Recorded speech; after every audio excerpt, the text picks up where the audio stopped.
Good morning and welcome to beautiful downtown Norwalk, Connecticut. This is the April edition of Norwalk Havoc. This is our second qualifying event of the year. My name is Luke Stengel. Joining me here in the broadcasting booth is my best friend and co-host, Chris DeSico. Hey, Chris. Hello, Luke.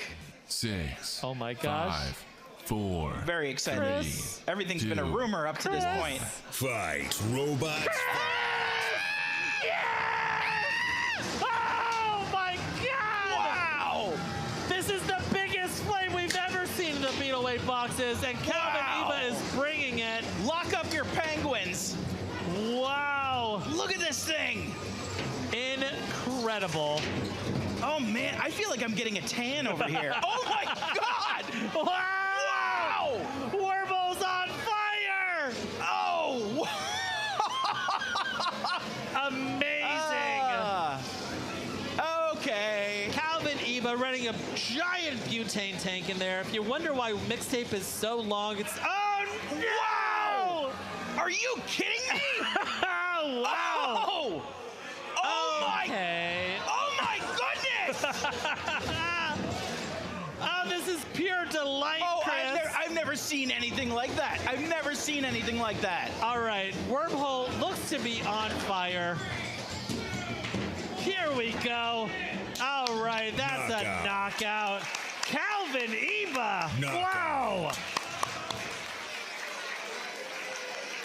Amazing. He brought 30-pound fire to the 3-pound box, Chris. All right, we're gonna have to break out the fire extinguisher here.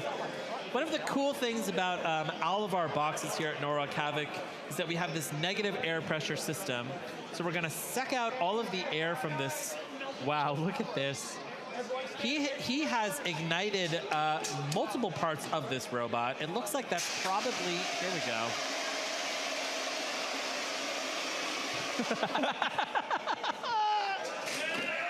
Wow. Amazing. All right, let's go into a replay. Oh, this replay's hot, Chris. Look at this. I can't believe this. This is maybe the most effective flame weapon we've ever seen here in the competition. I mean, typically, like, a flame weapon is designed to, you know, just kind of annoy your opponent. This, he actually burnt Wormhole to a crisp and immobilized that robot just through fire, which is amazing. There are no words. There are no words. This is a major test 7, for Spartan 6, facing 5, off against the reigning 4, Beetleweight 3, champion of 2, Lynx. 1. Fight, robots, fight. We see Johnny Supa starting off backwards, trying to break the egg beater spinner of Lynx. It's a strategy that, they tried it with Silent Spring during the finals last year. Didn't work then, might work now, we'll find out. Lynx is just too fast. It crossed the box and took it straight to Spartan. It's a bit of a surprise to see Lynx here at this competition. There were rumors, actually a direct claim by the driver, Calvin, that they were going to retire Lynx, but Lynx is back. I spoke to Calvin this morning. He said, I am retiring Lynx. Oh, no! What? Youch. What happened there? I don't know, but wow, Lynx is not happy about it, and they are going to do a full barrage of impacts there. Just, what was that, 4 shots in a row, 5 shots in a row by Lynx. Oh, but Johnny is hanging in this fight, landing good hits on Lynx. Doesn't look like Lynx's weapon is up and running right now, and that is how they self-right when they are in this position. So this not working out well, and that is a tap out. What an upset for Spartan. That is a huge upset for Johnny Supas and Spartan. Johnny is elated. Look at this guy. He is so happy.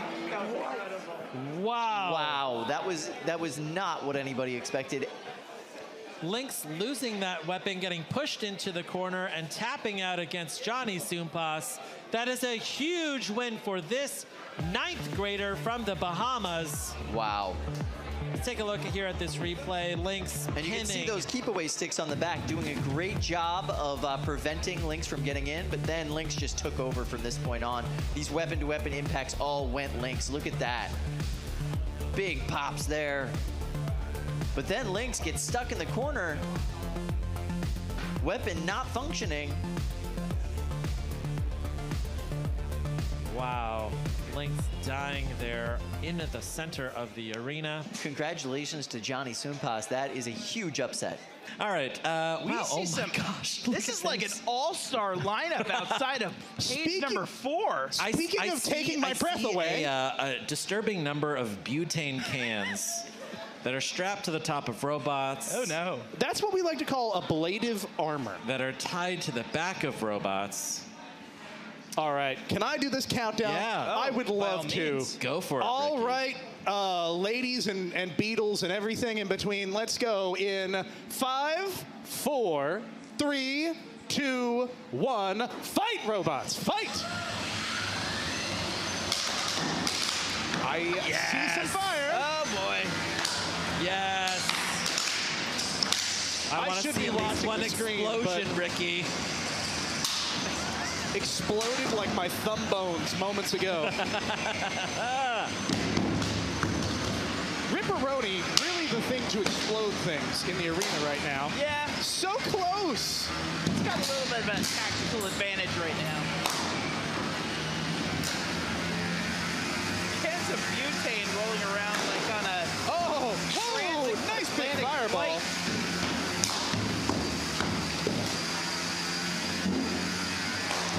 Incredible. I want to see one of these butane tanks get pierced. What do you say? I want to see Mixtape another is get- now on its head. No, Whopper! Whoa! Whopper! That's what we all wanted. That's why we're all here. Amazing. Oh, and the fire in the corner. Still going. Incredible. The Whopper. smell permeating here. You can't tell at home. I think that's the ninja dust. Yeah, it's... Everything Amazing. is singed. I think that Whopper is winning this rumble here. I think you're right. 90 seconds left in the match. I didn't think I was going to be able to smell the eyebrows of robots, but Wow, look at the singed body there. The dead body of Mixtape.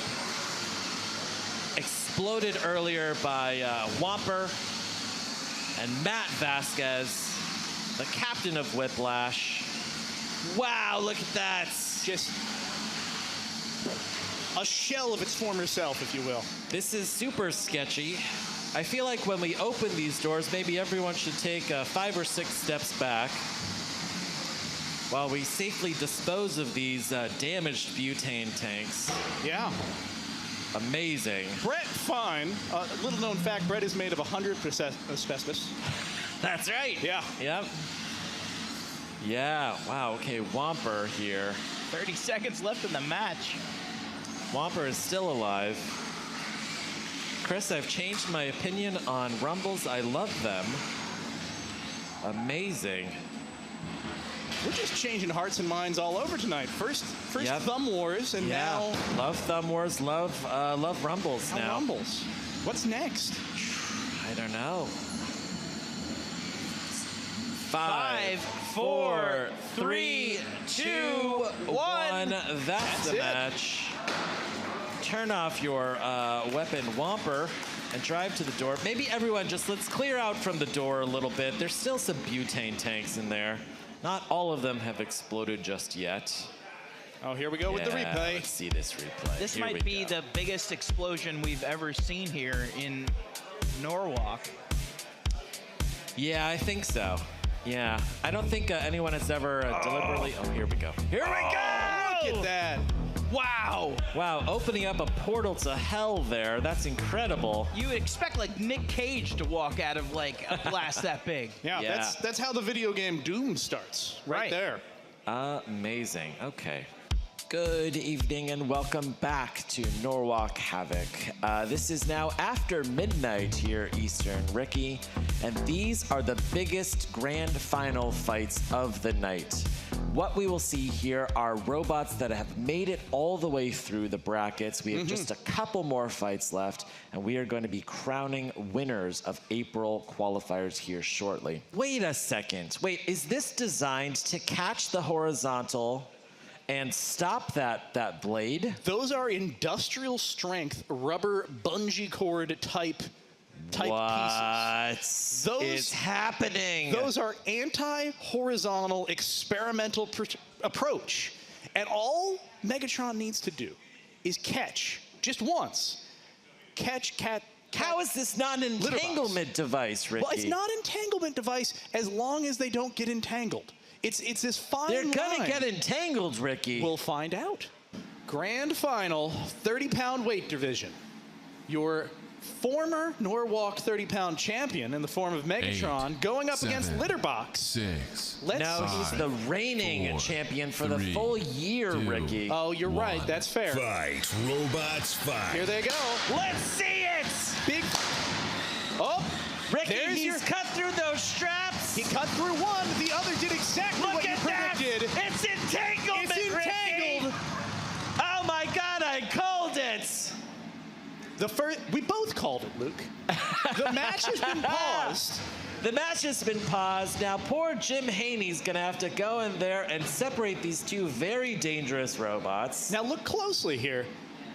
It cut through the first strap. The second strap, it did break free. Yeah. I No, think- those straps are gone now. Yes. They are a non-factor for the rest of this fight. You'd think so, but the fact that that weapon got jammed once, that's enough to potentially make a big difference for the rest of this fight. That can put a lot of stress on a motor controller. That can put a lot of stress on a motor, your belts, everything. So dumping a huge amount of energy back into your motors. Right. So the question is that going to make a lasting effect for the rest of the match?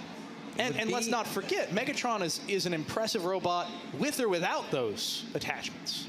Whether you like the approach or not, there is something really exciting about seeing someone look at the rules, figure out where there is an opening to innovate, and going for it. I love lawyer ball. That's my favorite sport. I mean, one of the things about Norwalk is since the rules have a little bit of wiggle, and since they're evolving over time, it keeps that rule lawyering entertaining rather than a drag. So let's see if it paid off for Jameson. I think it's slim, but we'll see when the two robots fire up. I'm going to be so excited if Litterbox's weapon comes back.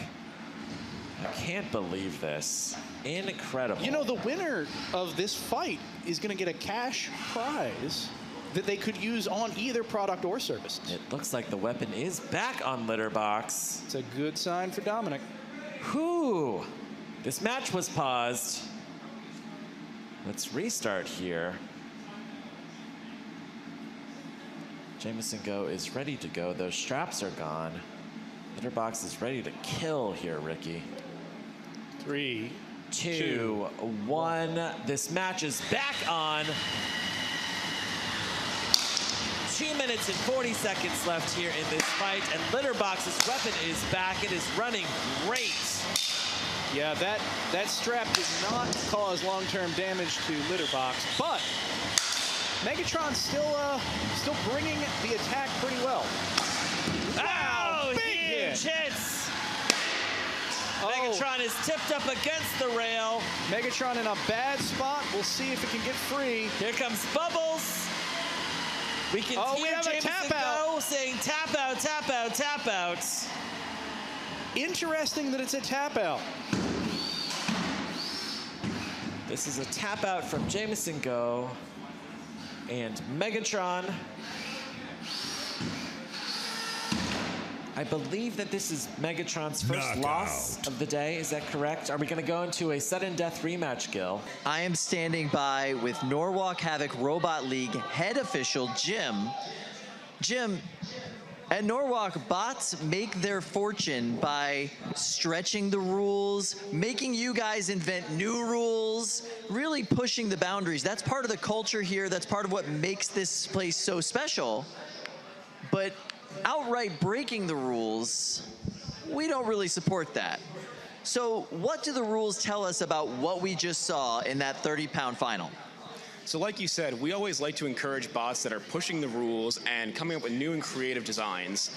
The downside to encouraging that is that people will come up with bots that we could never envision, and we might not account for those in the rules. To try and make things as open as possible, we try to plan for a lot of hypotheticals, especially surrounding entanglement devices. Entanglement devices have a very controversial history in combat robotics. Anything like a net or a fishing wire is very much frowned upon and illegal at most events, including here at Norwalk. Where we differentiate from other events, though, is that we allow for devices and materials that may act as entanglement systems, as long as they're not primarily intended to be entanglement systems. So if you have a piece of your bot that's made of a very soft rubber, and it just so happens to wrap around the opponent, that is quite okay. We even go as far as to allow for fabric-based bots, such as if you wanted to make your bot out of blue jeans denim, it would probably wrap around a spinning weapon, but that's totally allowed. I will add as an important note, though, on entanglement, that any weapon damage caused to your bot by sucking in a part of your opponent in an entanglement situation is not considered.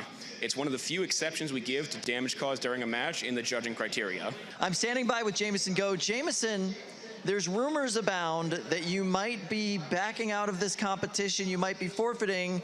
What's going on?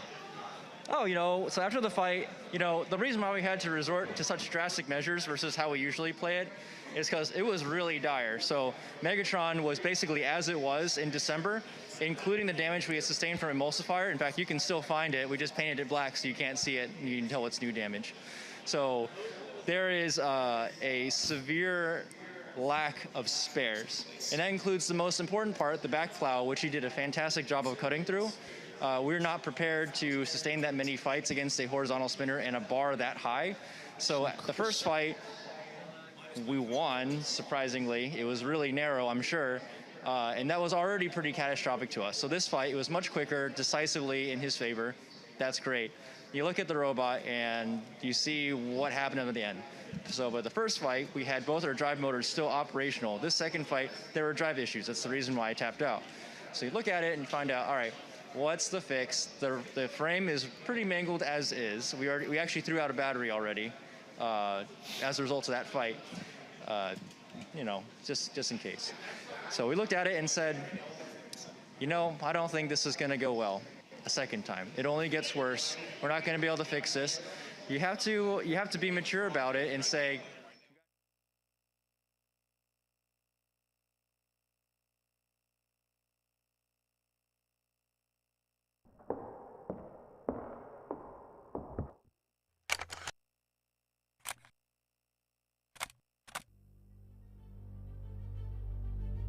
Fresh ideas form in curious places.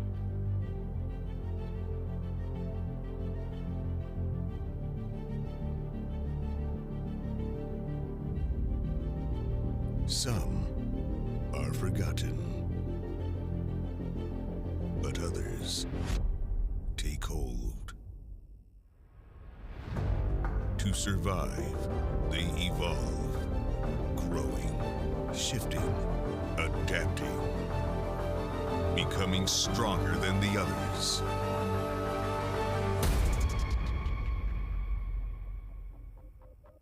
They spread, multiply, until they become real. In an explosion of crazy. It's time for the crazy ideas. It's time to do battle. It's time for the NHRL's May event. Fresh ideas, new bots. Oh my God! Wow!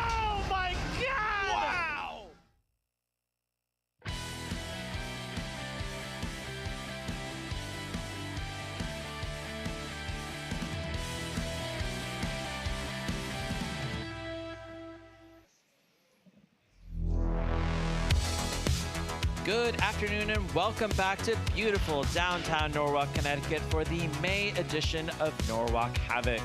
My name is Luke Stengel. I'm joined here in the broadcasting booth with my best friend and brother-in-law, Chris DeSico. Hey, Chris, how are you? Hello, hello. We've seen 2 hours of incredibly cool, brand new bot action here so far in this competition. May is exclusively about the new robots. These are all robots that you have never seen here before at Norwalk Havoc. They've either exclusively competed elsewhere or they are brand new, first-time robots ever, which is really very cool. All right, if you're new here, let's go over some tournament basics. Today we are fighting in 3 weight classes, 3-pounders, 12-pounders, and 30-pounders. This is a double elimination tournament, which means you need to lose twice before you are fully eliminated. Now, we are running 2 brackets. We have an undefeated bracket. Those are for robots that are undefeated. And the elimination bracket for robots that have lost 1 match and they are clinging on. If they lose another one, then they are out. Now, our final match will be the winner of the undefeated bracket versus the winner of the elimination bracket. Chris, let's take a look at some fight basics here. All right, we got 3-minute fights, and you have to win by either knockout or a forced tap out. We have 3 judges joining us today for those decisions that go beyond that full 3 minutes. And we do have a house bot in each one of our cages that helps unstick bots. Every bot gets 1 unstick per match, and also provides us that really awesome up-close personal view of the action. All right, let's take a quick tour of the facility. This is a live look here at our audience. And we see William Marchese there standing cage side against cage 3. Now, here's a good look here at our pits. Now, keen-eye viewers can probably pick out Aaron Hill there in the foreground. Amateur Beetleweight builder, Aaron Hill. Brand new Beetleweight builder, Aaron Hill, wearing a blip shirt there. And builders here up in the pits, these are all brand new robots. Oh, wow, look at this. They're glowing inside of the green room, Chris. Oh, my God. Wow, that looks like a 12-pounder there from Ty Little. I think I cut myself last night touching that. Spicy hugs, you gotta love that. And here's a good Save for Family shot of our big box. And someone is working on one of the big bots. All right, that's pretty cool. And here you go. All right, let's check in here with Lindsay, your fiance, Lindsay. Ah, yes. Oh, I know you guys. Hi, everyone. I'm Lindsay. And if you are watching at home, join us in the YouTube live chat because there are people from all over the world watching, debating, sharing memes, sharing jokes. So if you want to get in on the action, join us in the YouTube live. And if you want to have your comment read on air, submit a super chat. We could do that for you. And one of the things that is hotly talked about right now is the April promo, or the recap from last year, the May promo, if that's what you want to call it, where all the Easter eggs from the April event are hidden. So if you think that you have found something in there that refers to one of the bots back in April, drop it in the chat, and we would love to see if maybe you're right, maybe you're wrong. There's a lot of theories going on, and I want to hear what you have to think. I did see a Megatron in that. You did? Yeah. I had no idea what I saw when I first watched that thing. I was just like, this is the weirdest promo I've ever seen. Oh, look, a cat. Oh, look, there's a Spartan. Yeah. All right, we're going to check in here with Ali Warshawski, our pit reporter. Hello, Ali. Hi, it's so great to be back, and how could I not come back after everything I saw last time, from Bubbles to Fire to Milkcraft, and then I heard today we've got teams as far away from the UK, Scotland joining us, and as I've been walking around, I saw a few competitors that I met last time, and to know they're bringing new and fresh ideas, I'm so excited to see what goes down in these cages. Awesome, yeah. Ali is going to be bringing us a cage side view and also interviewing builders as we get deeper into the competition to kind of check in with their strategy and what they thought about their fights. Now, I do see an awful lot of cages that are ready to go here. Are we going to go to cage 2 next, Control? I think we might. Cage 2, I see loaded in Hype Train versus Graveyard Goddess. Hype Train here is this neon green robot in the pink corner, and Graveyard Goddess here is in the blue corner. These are 2 egg beater drum spinners. Graveyard Goddess winning their first match of the day. This is going to be the first match of the day for Hype Train.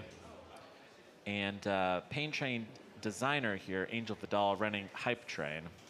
Graveyard Goddess, we typically see, running Accident here at Norwalk Havoc. Kicking things off with some multi-bot action. This should be fun. Yeah, absolutely. Okay. Hype Train was a little bit overweight, which is why they're running a. Is it exactly 3 pounds? All right, Angel just corrected me. How heavy's your mini bot, Angel? Okay, all right, 6 ounces. 6 ounce mini bot. I'm sorry, Angel. Wow, I'm maligning him. All right, incredible. I think that I do see Tony D'Ambrosio there. I'm going to assume he's running the mini bot. And wow, look at this. Okay, cool. Versus Graveyard Goddess. Now, is Graveyard Goddess also like a multi-bot? Did I see 2 bots in there? That's pretty cool. We're going to see 4 robots in the Beetle 8 box. Always fun. Okay, cool. Yeah, you see that Weta Drum. I think that's a Weta Drum over there with Graveyard Goddess. And a little mini wedge bot versus Hype Train, this kind of Japanese like bullet train inspired robot, which, by the way, their sticker is so cool that they've made the laptop. All right, it's hard to do. Okay. Oh, you got the sticker. Yeah. Oh, that looks nice. There you go. Here we go. Look at that. Look at that. Hype Train. Oh, Milk Tank. Hype Train. All right. All right. 4, 3, 2, 1. Fight, robots, fight. Ooh. Here we go. Good mobility right out of the box for both Hype Train and Graveyard Goddess. Listen to these egg beaters spit up. That'll wake you up in the morning. It looks like a 4-bot pileup on the freeway. Graveyard Goddess is inverted. Hype Train coming over to help them out. Ooh, a couple of nice pops there. Yeah, and so far this is the neon bot of Hype Train. Really taking it straight to Graveyard Goddess and kicking them in the face. Yeah. Good pin there from Tony D'Ambrosio and his very light pink 6-ounce mini bot. Ooh, another good hit. Hype Train really taking it to the sides of Graveyard Goddess. Hype Train is a 4-wheel robot, and that's giving them great control. Now they've got Graveyard Goddess up on the side. Really nothing that they can do there. It looks like Graveyard Goddess. I see some smoke. Oh no! Angel smoking! Oh, wow. Is it a speed controller or is it a battery, Luke? You can see through that see-through top that smoke is engulfing the inside of Hype Train. It looks like a Hot Pocket in a microwave that's been in there for 35 minutes. All right. It looks like there's that one save from Graveyard Goddess. Hype Train is smoking through the top of this robot. Can they even move, Chris? That's me. I'm Chris. Chris! Hype Train looking more like Pipe Train right now with the smoke coming out of it. All that Graveyard Goddess needs to do is just escape this corner, and I think that Angel might be getting counted out. But they can't. Tony D'Ambrosio has pinned them. Amazing! What is the referee going to do here? Oh, I hear a countdown starting. We hear a countdown. This may be a count out for Hype Train.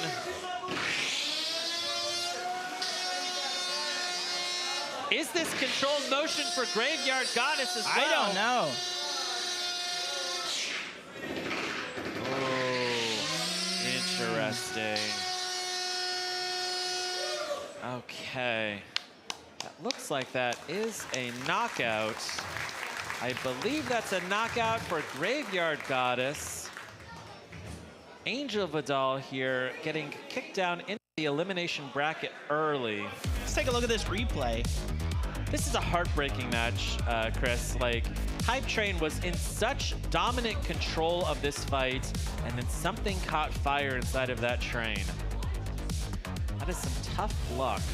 Because really, I mean, like they were ahead in the points through most of that match. Yeah.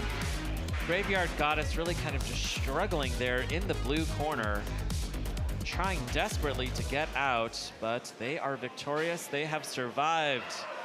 Amazing. Okay. All right, now as we're loading out, I see that we're loading into cage 3. See Backlash Wave and Walter. I don't know if we're gonna run this one next or if we're gonna run a big fight. We do have our big cages loaded up, which is pretty exciting. All right, let's check in first with Allie. Hey, Allie. Hi, Tony. Great to see you again. And that was a pretty good showing out there. What's the inspiration behind that is the robot you brought today? So it's just a mini bot, honestly. This little pink robot that we're testing there is actually something I want to use for Blackbird and some other Shreddit teams in the future. So Angel's bot, Hype Train, is an amazing, amazing robot. It's pretty much the future of our team. And I'm so happy to be here to support all of our guys today. Not bringing Blackbird today. It's obviously not a new robot, so. Great. Well, hopefully we'll checking in with you later tonight like we were last time. Yes. Hype Train is a gorgeous robot. Yeah. You know, you love to see that kind of meticulous build from Angel the Doll. And yeah, like tough break for your first fight with that robot. Mm-hmm. Hey, all but right. Whenever you you unveil something new and you bring it, you got to work out those kinks, and this is what this event is for. All right, loading into cage 3, I see William Marchese there in the pink windbreaker, facing off against Walter. Walter is the name of the bot. Jaden is the name of the driver. Backlash Wave versus Walter. 2, 1, fight, robots, fight! All right, we've got Backlash Wave, ooh, coming out of its corner, but without a weapon. Oh, no. Walter Oh, it looks like it might have just gotten a jump start from Walter. I think that's the way that robots work, Chris. You gotta kind of like pull the big chain, you know what I mean? Sometimes. Wow, a big like puff of dust there. Oh! Walter is now an overcutter. Trying to violently self-right. And Backlash Wave really is kind of hitting Walter with these big heads. You can hear the weapon of Backlash Wave spinning up inside of the box. Wow! Ooh, another big hit. And you can see the armor package. Oh, on one side there of goes Walter a belt. is gone. And look at that. Oh boy! But Backlash Wave finds itself on its side. This is perhaps the robot doing the thing. Can it self-right? Oh no! Now I think that they can send in Brett to try and save Backlash Wave, give it its one save. Backlash Wave is going side out. all of our surfer friends out there will understand that one. Yep, that's right. The weapon on Walter is down. The weapon on Backlash Wave is down. Backlash Wave is on its side. William, what happened? He didn't have enough weight for kind of tipping forks on the side of his robots. I hear a voice over the noise of the housebot slamming into this robot that a lot of things are going wrong. All right, let's see how much patience Brett has. Or I guess how much... He's caught himself in the camera! Oh no! All right, yeah, you've got one of those little fingers going straight through the camera like armor there. Oh no. Here we go! Let's go, William!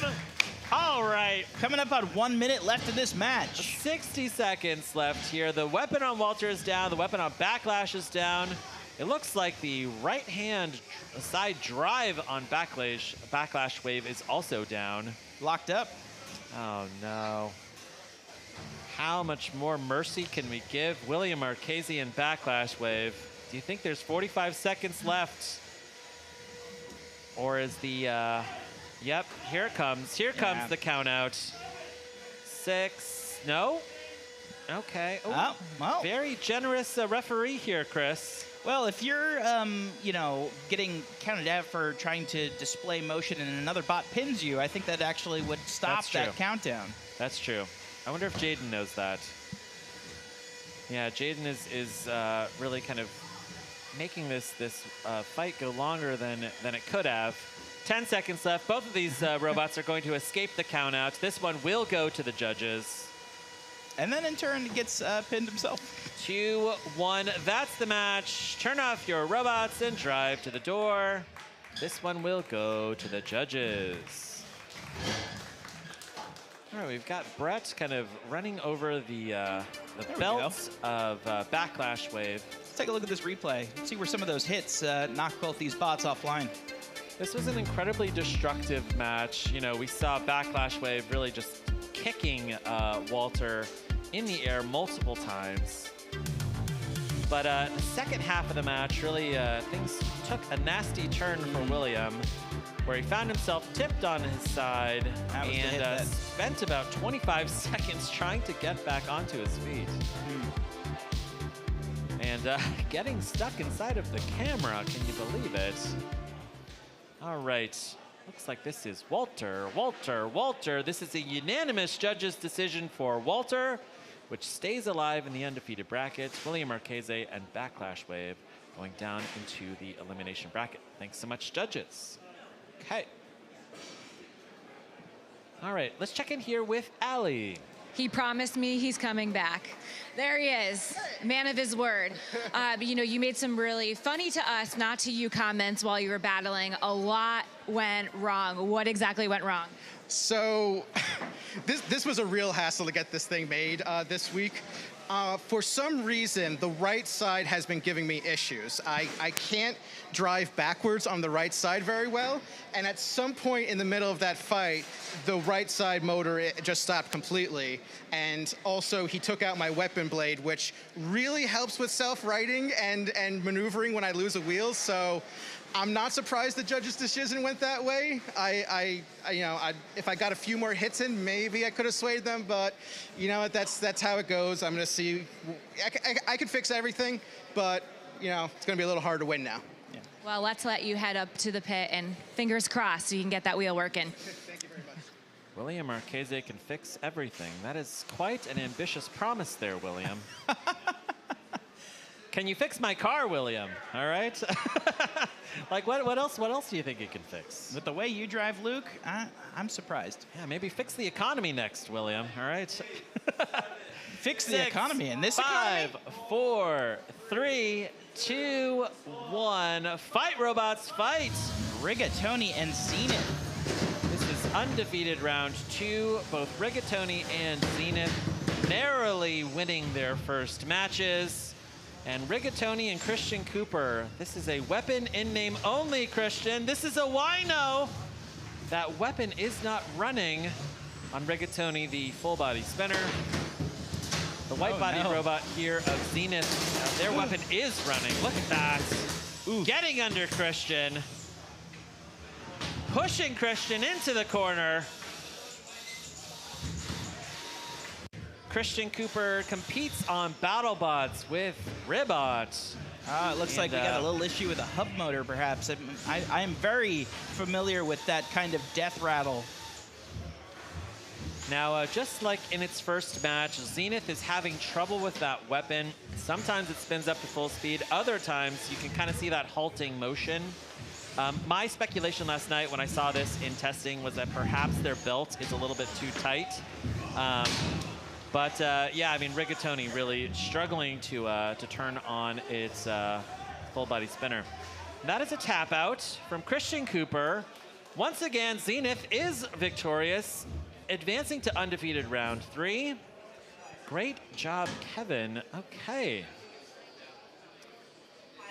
Now, one of the big things that you want to see from a full body spinner is spin, Chris. Brushless motors can be very difficult to work with sometimes, Luke. They got these little sensors in them that kind of help send the signals of where the motor has to tumble to next, and anything can go wrong with those guys, let me tell you.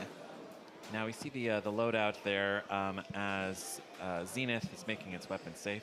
We're going to go over to cage 3, I believe, next. This looks like this is Inside Job versus Wake and Bake.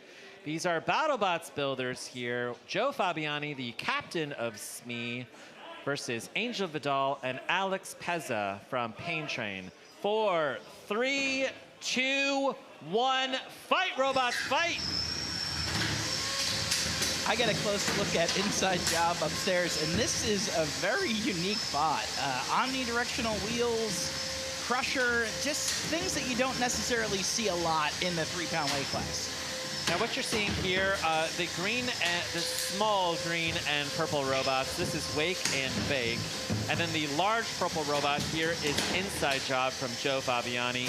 In Inside Job's first match, they had this slowly excruciating, painful crush through the top plate of its opponent. Amazing.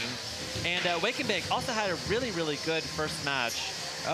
Here in the first 60 seconds, it looks like Inside Job has caught his first opponent and sinking that crusher into the side of the armor panel. That is showing incredible control. And here. now using either Wake or Bake as a robot shield against its other bot. Here we go. Wake is purple, Bake is green. I don't know why Bake is green. But there you go.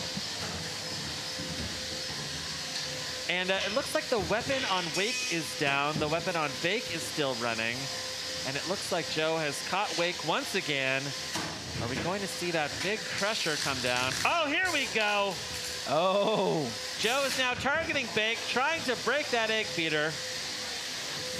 Boy, but he really likes Wake. Wake can't escape. Look at that. Oh, huge hits.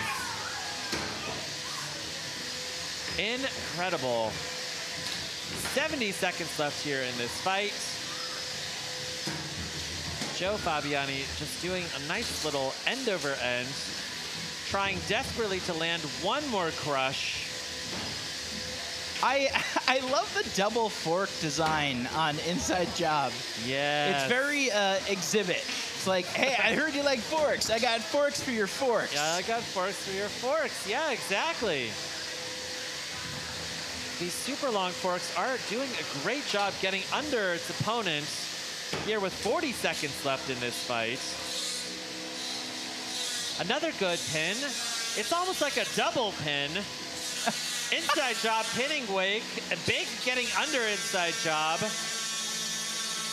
Amazing.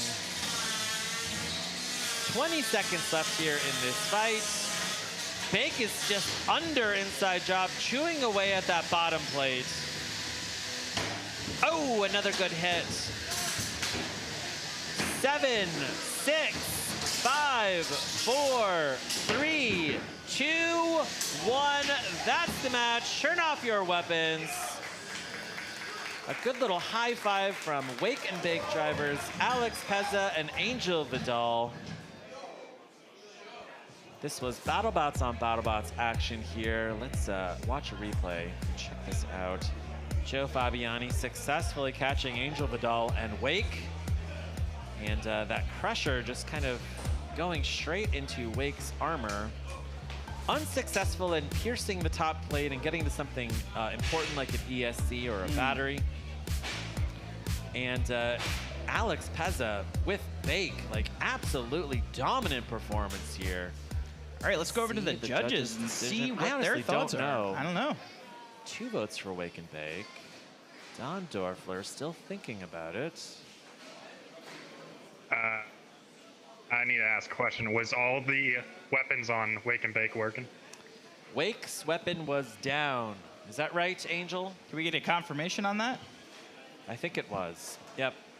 I believe that Wake's weapon went down for most of that fight. Okay. I know they still had one of their weapons going, but... Yes. Still. On Bake, that's correct. Right. What do you say, Don? Oh, boy. I'm going to beat the odd one. I think it was a close match. Okay, all right. This is a split judges' decision in favor of Wake and Bake, which advances. And I think that we are going to go cage side here with Allie, who is there with the winners. Yes, I do. I've got Wake and Bake. Right? Correct? Correct. All right. Well, that was a very tough battle. What went right for you? I don't know. we got lucky. I feel like that he builds really good robots. Yeah, Joe's an amazing builder. His robots are not like conventional. He always builds these awesome, like wacky robots, and they always do good. So it was a really good fight. I was really worried he would just crush through our top plates because our electronics are tightly packed in there. There's not a lot of space for it. So good thing that didn't happen. Both robots weigh 2 pounds. Not even, they both weigh a little bit less than 2 pounds, so we got some weight. Yeah. All right, and congratulatory kiss for you there, too. We will check back in with you guys later. Okay, there you go. Now, Chris, I don't know if you know that, but Team Pain Train captain Evan Arias, he kisses you if you win a match. Yeah, he's actually stationed outside of Cage 3, so if you're fortunate enough to win a match in Cage 3, you get a free kiss. Yeah, that's pretty good. All right, we're going to head over to Cage 2. This is undefeated round 2, Scrambled versus Komodo.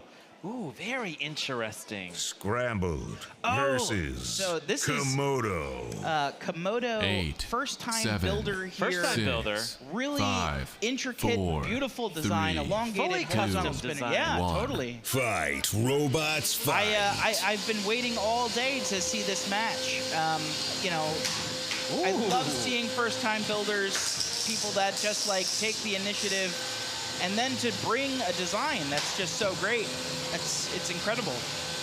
Komodo builder Miles in here landing a huge hit, but it looks like the belt off of is gone from Komodo.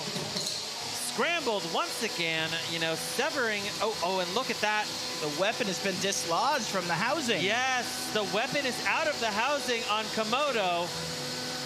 Oh, this is a turn of events for Miles. He's still a bushbot with some forks on there, so maybe he can rack up some of those pins. But you know, a fully functional egg beater like you have on Scramble, that's a long 2 minutes, Luke. Yeah, you have to basically drive perfectly. Now, what Miles needs to do here is try and break the. Here, that's a good pin, Miles. Let's go. Pinning Scrambled up against the rail. Ooh, another good hit. What Miles wants to do is try and break the spinner on Scrambled with his forks there in the back of another pin. Another good pin there. Incredible. Wow. Here we go. Miles showing incredible control in this fight with Komodo. Impressive strength coming out of a two-wheeled bot. Yeah, really good drive. Scramble just needs to land a couple more big hits, and we might see that weapon come flying off of Komodo. 70 seconds left here in this fight.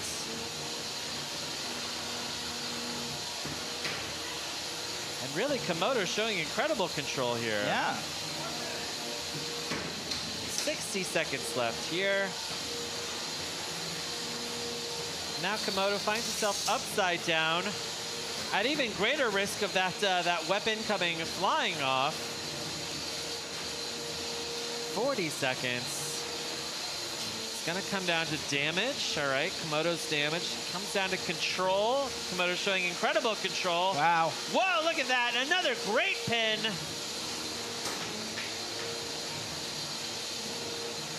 The driver of Scrambled here trying to rack up a couple more damage points.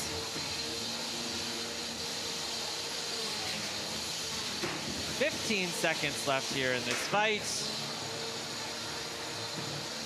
Incredible drive here today from Komodo.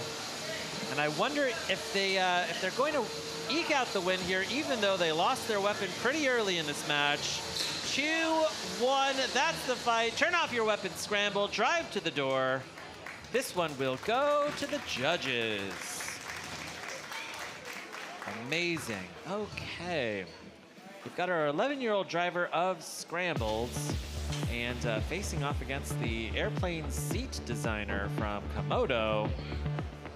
But look at that, Scrambled successfully severing the weapon belt from Komodo, and look at that, and then Komodo losing that connection with its weapon.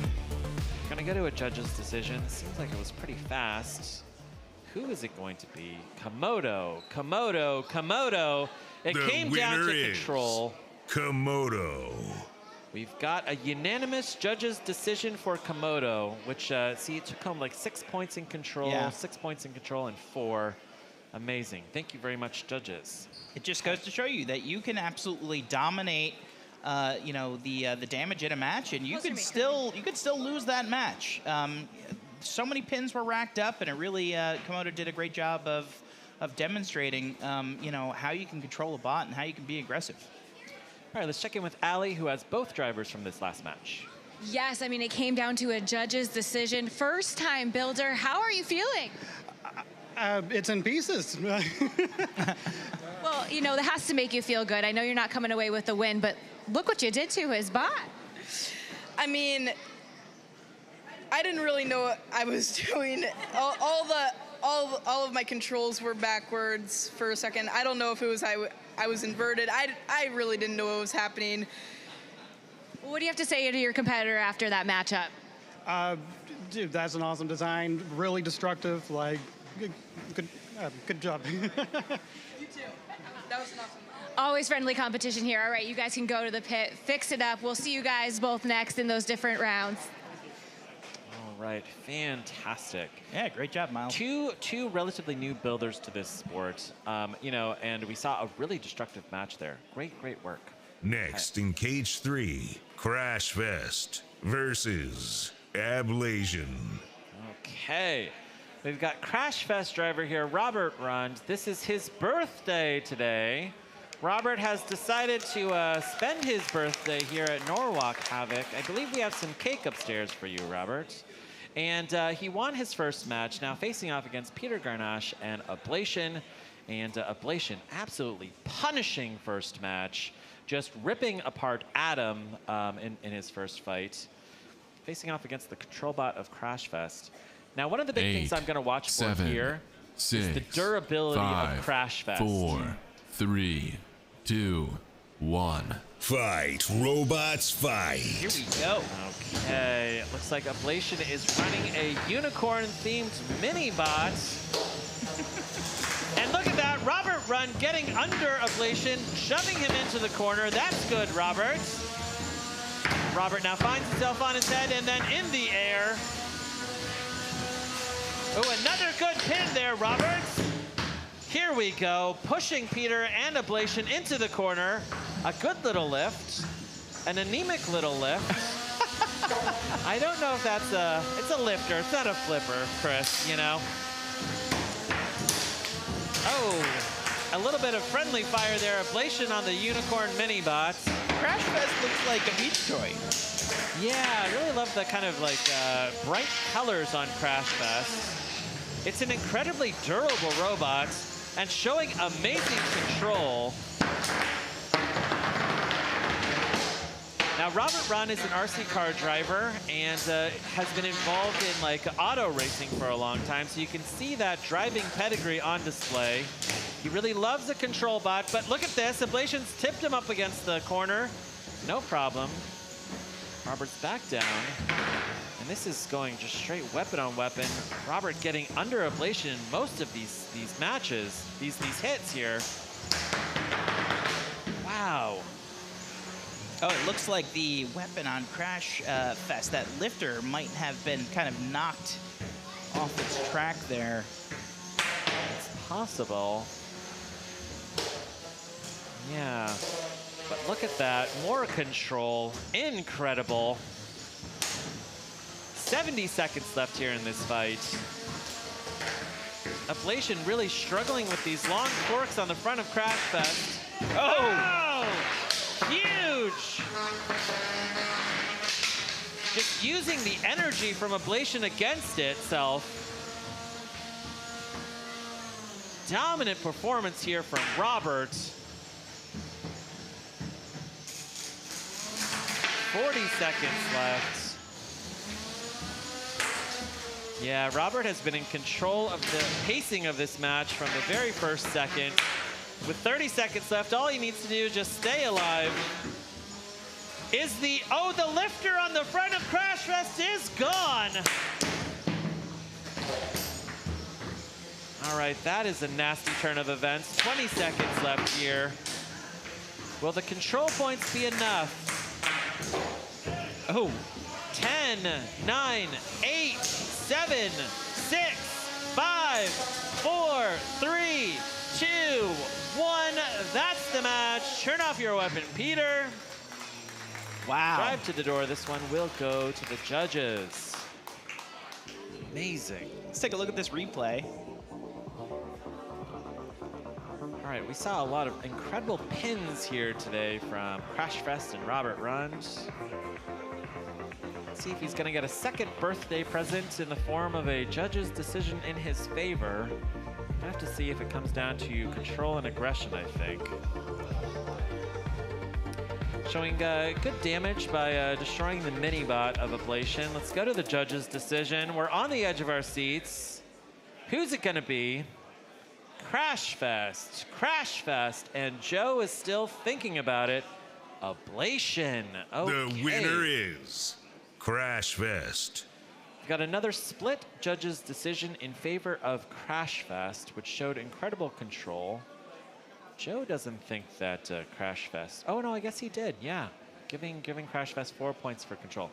All right, great. Let's check in here with the pits. Oh look, there's Ben Hassan there, and Alex Mordew there in the back, holding down the UK contingent.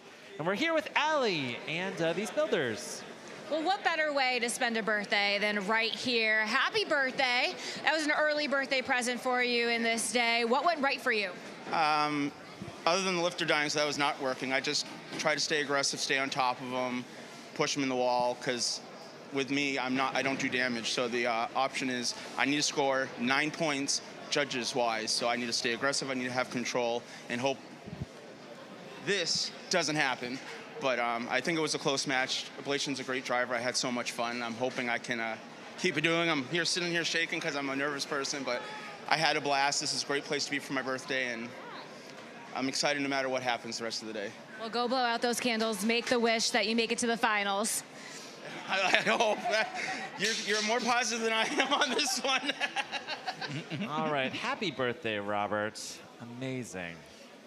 We see the green room. Good shot here of the green room. Just happens to be blue today. I see Zach Knight there, glowing in the middle.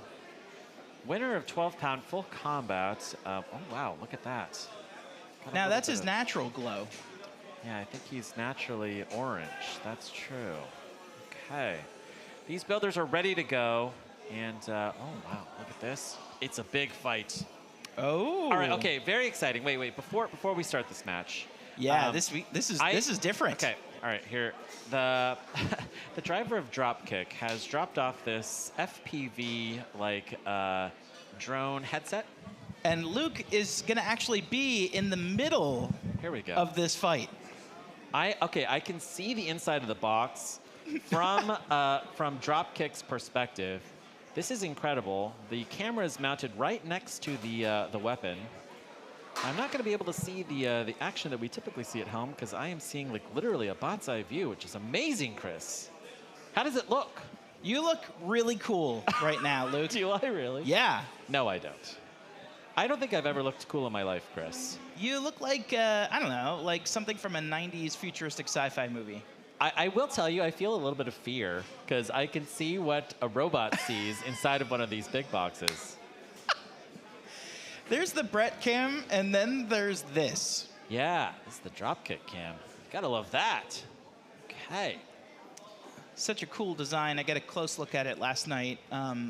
Asymmetrical penguin-shaped vertical spinner. Yeah.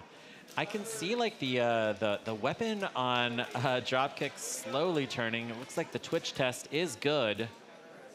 8. All right, Luke, 7, good luck. All right, I'm going to 6, see what this box 5, looks like. Here we 4, go. Just hang on to something, 3, Luke. 2, Amazing. 1. Fight, robots, Here fight. we go. Oh, I'm moving out of the corner, Chris.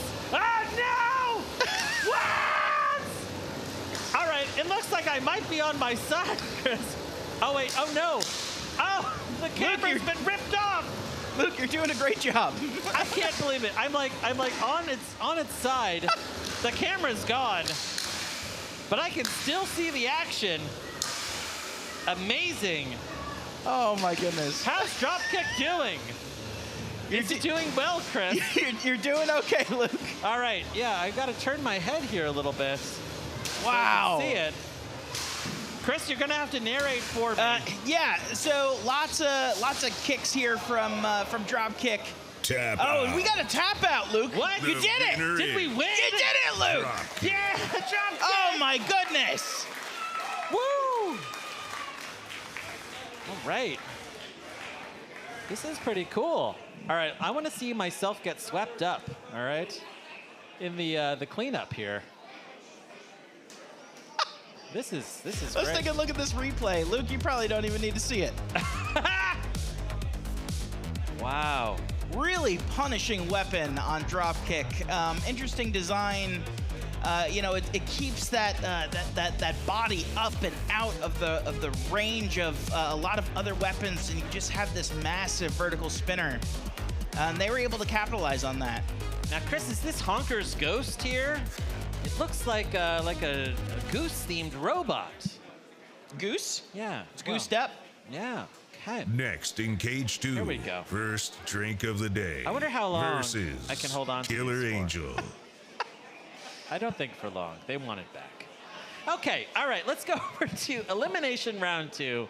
This is Cage 2 action. 7. First drink of the day in the blue corner, 5, Killer Angel 4, in the pink corner. 3, 2, 1. Fight, robots, fight. All right, this is Elimination Round 2. Both of these robots losing their one of their matches here. Killer Angel successfully tipping Tom Farkas in first drink of the day onto its head. It doesn't look like it's its first drink of the day. Oh, wow! Great lift from Tom in first drink of the day. That was a sacrificial lift, though. It looks like he lost one of those kind of forks, those tongs, I'll call them. Now, one of the challenges with Killer Angel in its earlier matches was that it got onto its head and it wasn't able to self-right. Wow. Tom, have you done it? Tom, don't Oh save my. them. Tom, no! A flex! A flex Wow. from first drink of the day. All right, and it looks like these two robots might be entangled. Oh, wow. Killer Angel seems to just have one of those tongs going straight through its weapon housing. I will tell you, I saw a slightly loose belt on Killer Angel. I don't know if that weapon will be coming back. And look at this. Tom may have done it. Killer Angel gets its unstick from the house bot. Was that the one unstick? Here comes Tom. Oh, aggressive tapping, Oh, Tom. That is the most aggressive tapping I've seen here today. 90 seconds left here in this fight. Wow, that servo just looks like it's going to pop right out of the top of first drink of the day, Chris. Yeah. Wow. Hey. Killer Angel, unfortunately showing a lack of control here in this part of the match. Oh, there we go, Tom. Little assist from first drink of the day. Tom, why'd you do it? Killer Angel now back on its feet. 1 minute left in this match. Here we go, another good Oh, pick from wow. Tom Farkas in first drink of the day, putting his opponent onto his head. Amazing, 50 seconds left, and this might be it. Killer Angel does not look like it's able to free itself from that corner. It has done the thing, Chris. And look at this, Tom Farkas is celebrating. Look, Tom look at Farkas' his hands shaking. shaking. Tom, you've done it. Oh my goodness.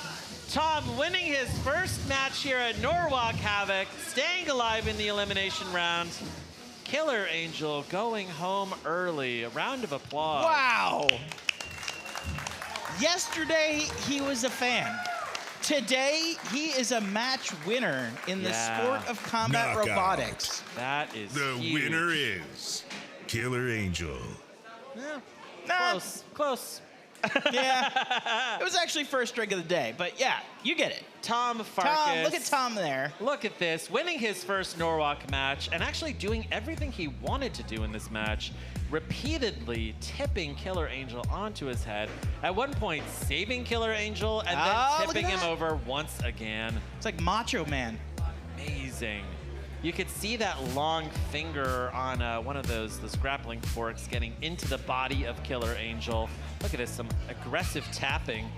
Some disrespectful tapping there from Tom. Oof. Amazing. Look at that. Great performance. And I love to see, you know, a first-timer win their first, get their first win. All right, let's check in here with Ali. And I can tell you, he is so excited. He has not come down yet. He's still shaking. How are you feeling besides the shaking? Mostly just shaking. I'm so happy that I got it running after the just getting exploded in my first fight. So just awesome to like have my wife help me out, finally get it running, and have it actually do what it's supposed to do. You are moving back on in this competition. First timer. What are your expectations for the next round? Getting exploded again. So setting them pretty high right now. Yep. Congratulations. Thank you. Great job, Tom. Round of applause for Tom Farkas. Here we go. You love to see it, Chris. Yeah, totally. Tom is a super fan. He comes to every single one of these competitions. He is the last person sitting in the stands at like 2 o'clock in the morning. I'm just looking up at Tom Farkas, and he's the only person left, you know? Yeah. And he's been watching these matches, and he's been designing this robot for months. I am so happy that he had success here in that last match. Absolutely. Okay. Next in Cage 3, 3-pound weight class. Undefeated bracket, round 3. Oh, this is going to be a good one. Argon Lights versus Saw Loser 2. 2 Saw, 2 lose. 2 Saw, 2 lose. You have to say it with a British accent. So lose. You don't need to saw when you got family. That's right. 8, 7. Facing 6, off here against Argon 5, Lights, which has 4, won both of 3, its matches 1. here. Fight, robots, fight. Saw Loser 2 run by Robot Wars competitor Alex Mordew, Bugglebots competitor Alex Mordew. And in Alex's first fight of the day, just going absolutely ham with that hammer saw. Just going to work and exploding his opponent. A very active hammer saw. Oh, and it looks like the belt is off of the primary weapon on Argon Lights. Well, that's made it considerably easier for Alex. Oh, wow, there's a lot of black foam in the box. I think that may be from wheels. Oh, no! There's no tap! Alex. Oh! Chewing into the wheels of Argon Lights and that bottom plate. Will they tap? Can they get an unstick? All right, let's see if we can get an unstick here for Argon Lights. Alex Mordew just waiting. Look at that. Absolutely bulletproof reliability from Saw Loser 2. Can Alex get another pin? Out of the way, mini box. Beautiful build on Argon Lights. Interesting plow configuration. Looks like those big chunky wheels actually get some pretty good traction on this floor. In their first match of the day, Argon Lights lost their first their front wheels, but they were still able to dominate in the match, really showing good engineering on that robot. Oh! And then just no fear at all. Argon Lights just going straight into a very active weapon on Saw Loser 2. Saw Loser 2 getting under. Wow, look at that. It is just completely chunked up on the front of Argon Lights. Oh, this is graphic. Oh my goodness. There's foam everywhere. And what was that? Is that that was one of the wheels off of Argon Lights? One of the wheels. Here we go. Let's see how many more wheels Alex can eat before the end of this match. 45 seconds left. Saw Loser 2 has been incredibly destructive in both of its fights here today. Tap out. Wow. The winner is the robot in the red square. Saw Loser 2 Saw 2 lose. Incredible fight there from Alex Mordew. In both of his matches, we have seen robot parts just getting sprayed around inside of the box. Like, these are incredibly destructive fights. Alex's hub motor spinner at the end of his hammer saw spins at like 200 miles an hour, and really just like chewing through these wheels, chewing through the bottom plates, going straight into that plow of Argon lights, denting the robot, eventually ripping off one of these wheels. Incredible. I get to play with some of that material, what was that, last night? It's so interesting. It's gummy, it's flexible. It can probably take a hit, but not too many, but that's all you need sometimes, especially when you have such an incredible weapon that can, just deliver so much damage so quickly. Alex Mordew traveled here all the way from Scotland. He is our first Scottish competitor. Flew across the Atlantic, and let's check in here with Ali. Argon lights, ooh. Where is that wheel? I think we're missing one. What kind of damage do you see here? Everything. I mean, if you're gonna go, that's how I want to go. Just rip to shreds. In the end, I think they got the speed controller. I just lost drive. Looks like one of my motors is just totally ripped out. So. Well, we are going to send you off with a send, cut, save, a little money that goes towards that repair. Hopefully makes the day a little bit better, and if we can buy another wheel. Yeah, thank you. All right, getting a good send, cut, save here from Send, Cut, Send. Good job, Jamie. Fantastic work. Jamie is a true rookie. First robot, first competition, and really showing dominant performances in their first 3 matches. And even here, like going pretty deep with a Robot Wars veteran in Alex Mordew. So pretty incredible. Oh, Next wow. in Cage 1, Feuer Fly versus Spicy Hugs. We've got a good shot here of Kill Bales. This is the mini bot here from Ty Little. Now everyone knows Will Bales, or as he's better known, Billy Wales. Okay. 8, 7. Bill Wales tells no tales. 5, 4, 3. Oh, against Feuerfly. What is 1. this? Fight, robots, fight. Okay, what is this? This is madness, Chris. This is our first 12-pound full combat fight of the day. Here we go, Ty. What am I looking at? All right, Feuerfly here.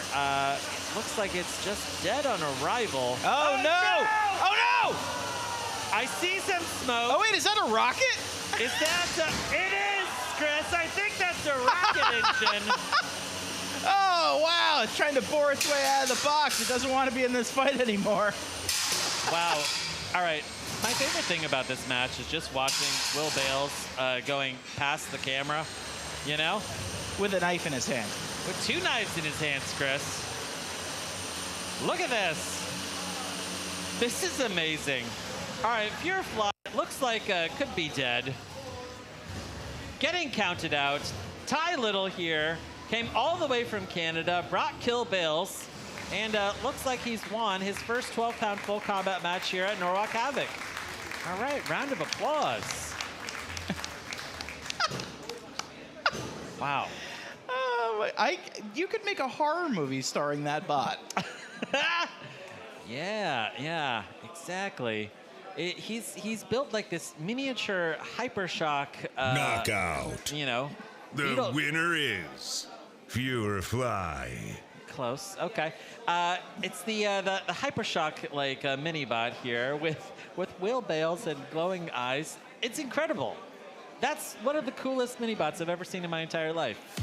All right, let's take a look here at this replay. Spicy Hugs, the dual horizontal mid cutter from Ty Little, coming in and just taking apart the multi-bot of Feuerfly. I think Feuerfly There we see the rocket, rocket igniting. I really like the idea of an Estes rocket as a weapon. Someday, somebody is going to figure it out.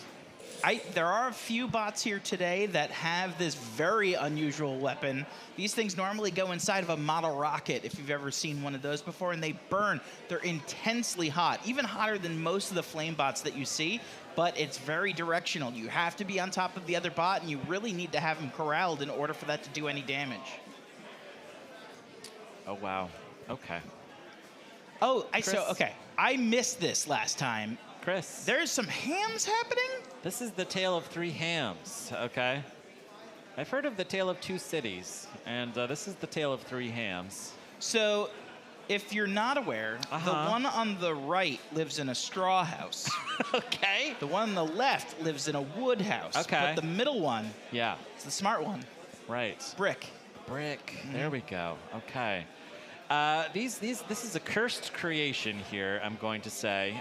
It's an abomination, Chris. They, Jameson Go and his two friends, they built these wheelless, egg beater spinners. It's put brushes on the bottom of them. Yeah. And zip tied them together. It's an all pork turducken. This is Team Fanwango here. And yeah, that's right. It's kind of like a turducken. There you go. Porkin. Tale Facing of off. Three Hams versus Hype Train.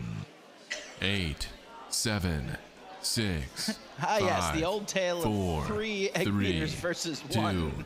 1. Yes. Fight, exactly. robots, fight.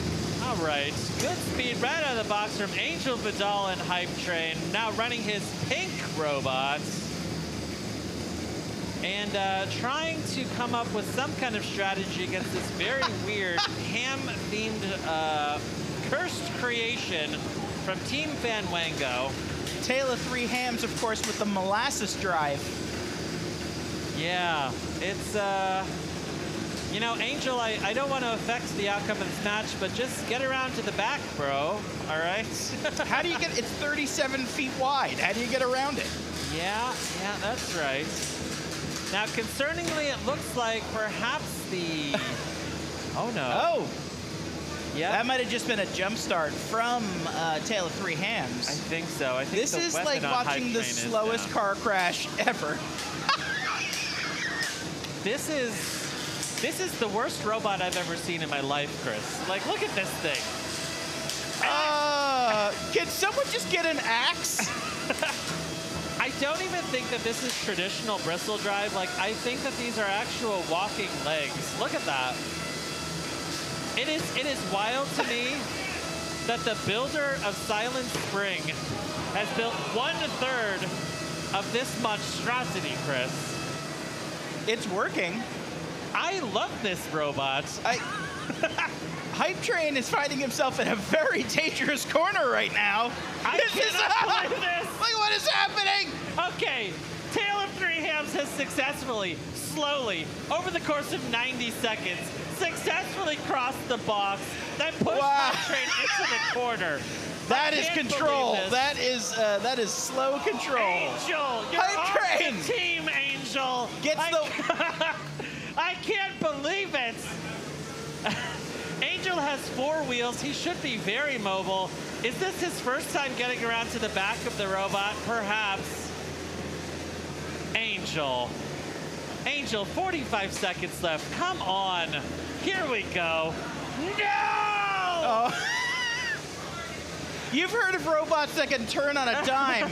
Tale of 3 Hams can turn on about $150. 30 seconds left. Yeah, I think Angel might be getting demoted on the team. Look at this. Okay, finally, we've seen a little bit of control in the last 19 seconds here in this fight.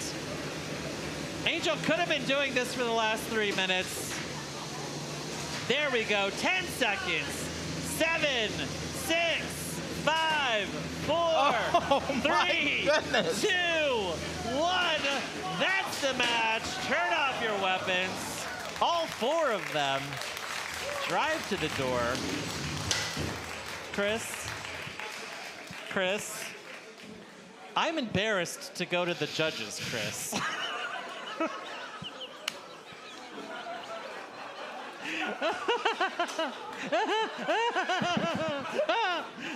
Oh my God. Okay. All right. Let's check out a replay.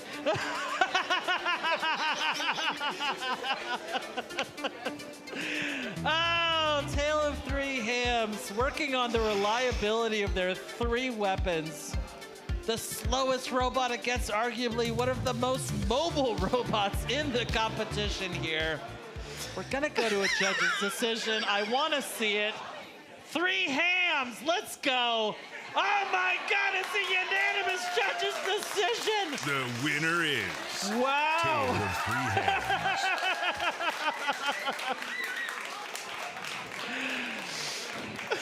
All right, let's check in with Allie. All right, I have got the 3 hams right here. Might have been the slowest robot we've ever seen, and it did the trick. Was that your plan? Who wants to answer that? We have no plan, so everything is according to plan. That is a perfect answer. It's supposed to go that slow, right? We all are wondering. The design speed is 0, so it is moving exceptionally fast. We can't wait to see what it does in the next round. Congratulations. Thank you. That's the best match of the year, Chris. This little piggy stayed home. This little piggy stayed home. This little piggy stayed home. Oh, wow. Okay. That was great. That was really good. Whew. All right, let's check in here with Allie. Allie, what'd you think about that? They always say slow and steady wins the race, and now I know exactly why. I mean, that was just incredible. At first, I think we were all wondering if maybe it just wasn't working correctly, and then we realized it was going pretty fast, as they said, for what they built it. And then, wow, that judge's decision. I don't know if it really surprised anyone, though, because it was just so incredible to watch. It's just so different from what we normally see here, which is speed. Yeah, speed, control. We saw none of that. That was Next great. in Cage 1. That was great. It was YOB like a GNOL psychological thriller. versus Butter Side Down. All right, we're going to head over here to undefeated round 1. 12-pound action, YOB GNOL versus Butter Side Down. YOB GNOL. YOB GNOL. YOB GNOL. When you invert YOB GNOL, 8, it's Long 7, Boy. 6, 5, Oh, that makes sense. 4, Yeah. 3, 2, 1. Fight, robots when you invert fight. butter side down, it's butter side up. Oh, there you go. All right, YOB GNOL here in green, a pretty conventional egg beater spinner versus the overcutter of Butter Side Down. With Butter Side Down, you really don't want to land on your head. And that's all that YOB GNOL needs to do. Here you go. We saw the butter. Couple of upside down bots now. YOB GNOL looks like he's done it. Will there be a save here?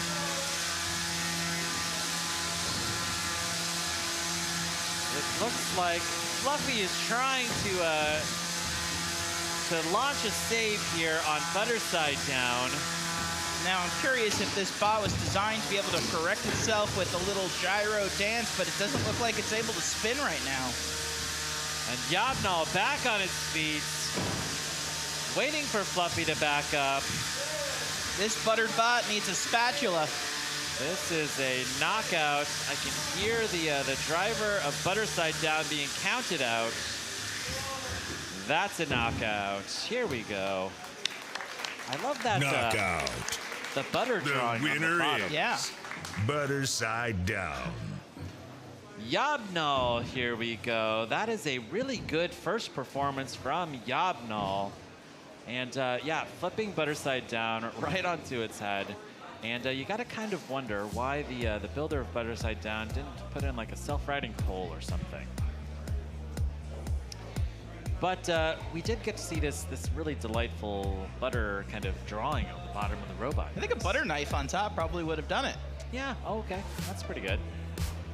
YOB GNOL, like a very classic design, super hard-hitting robots, and we are going to be sweeping out Butter Side Down. We've gone into the cage to drag Butter Side Down to the door.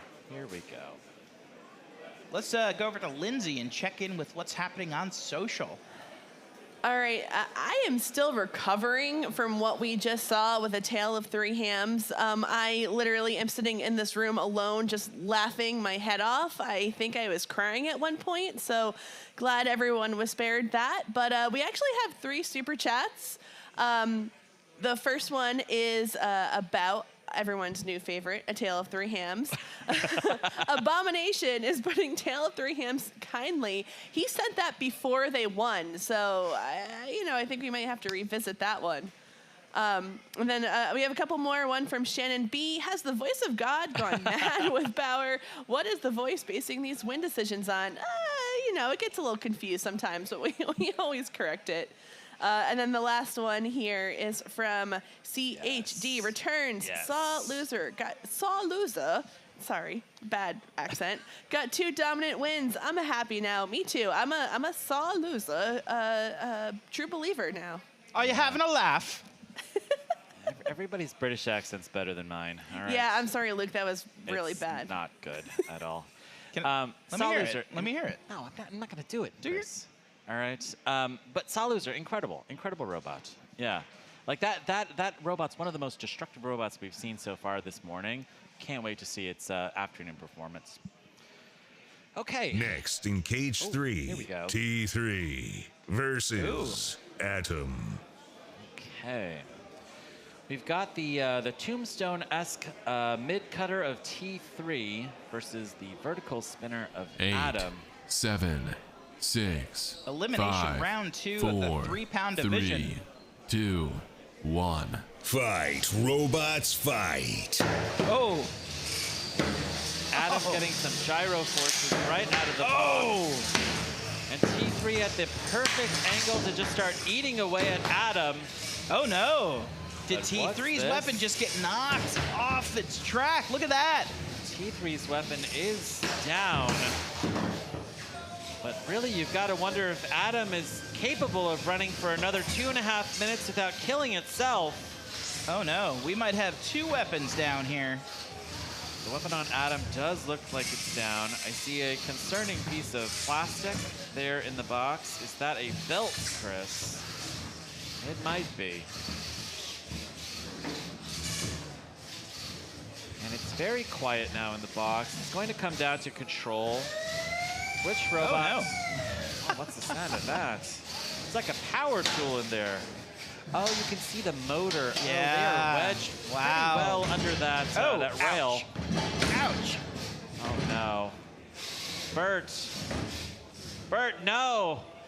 No one wants to play with me. Elimination round 2. It looks like Adam could be dying here. Bennett Zukas and Carl building, this robot, coming here as a high school student. Very cool first builds. But a kind of wild gyro forces. There we go. Oh, hey. Brett has successfully extricated Adam. And here we go. T3 back with another very good pin. 70 seconds left in this fight.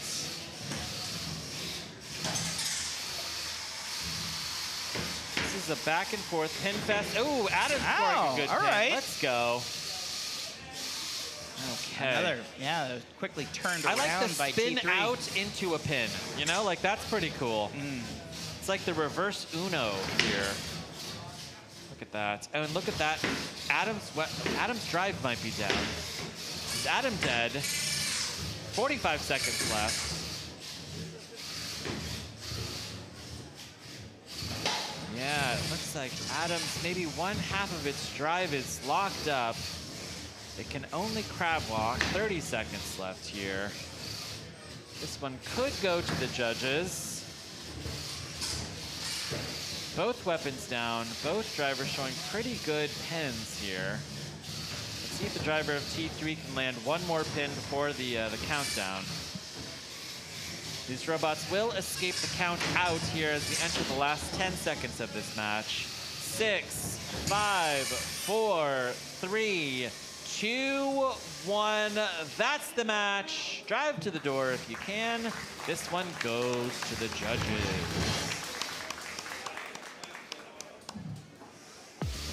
Let's take take a quick look at this replay, see when these weapons went down. So we had that first weapon-to-weapon contact. Yeah, it looks like T3's weapon went down pretty early, but Adams was not far behind it. Looks like that might have been a self-inflicted wound too when he flipped and became inverted. Put a little too much stress on that belt. It snapped right off. All right, good shot here of the audience. Hello, audience. There we go. Oh, I see so many kids in the audience here today. That's incredible. All right, let's check in here with the judges. Okay, T3. That's 3 The winner votes. is T3. For T3. Okay, good job. Unanimous judges' decision. It came down to control in that match, as you can see, winning most of the control points from each of these judges. Incredible. Okay, great. All right, Chris. I see lots of movement happening all around here. But let's hop over to Allie and catch up with one of these builders. Yes, you live on to see another round. How are you feeling right now? I'm feeling all right. The weapon reliability is super iffy, obviously. It's gone down in pretty much every fight I've had. Just some pulley issues, though. I think I should be able to get it going again. All right, we'll let you get to the pit, but congratulations on getting through this round. All right, thank you. I'll see you all in a bit. All right, congratulations there, Toby, wearing the Toby-topia shirt. You gotta love that. And next in Cage 1, Cemetery Wind versus Jammy. Okay. Jammy is our first robot of the day from Northwestern. These are the kids from NERC. Running Jammy versus Cemetery Wind. These look like they're both 2 overhead cutters. Very interesting. Wow. We're going to have like a sword fight. I'm down. I'm ready. You can see the kids in the bucket hats here. Chris, I again forgot to bring my bucket hat. Yeah, you're not allowed to wear it anyway. Yeah. You terrified people. I shrunk it in the wash, and it's even smaller than it was before, Chris. It just rested on your head before you shrunk it. Yeah, I got a big old 8, dome. 7. All right. 6. Cemetery 5, Wind in the 4, blue corner, Jammy in the 3, pink. Undefeated 2, quarterfinals, 1. 30-pound division. Fight, robots, fight. Now, interestingly, Cemetery Wind looks like it is a conventional overhead cutter. Whoa! Jammy! Wait a minute. Chris, those are hammerheads on the top of Jammy. Look at those. They're hammer axes. I love it. And here we go.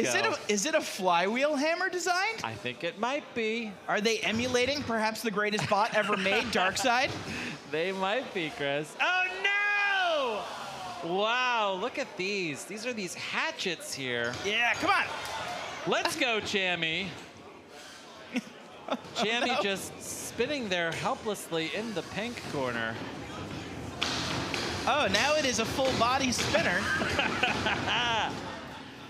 Wow. All right. Let's see if we can get a little assistance here from our house bot. Perhaps we can...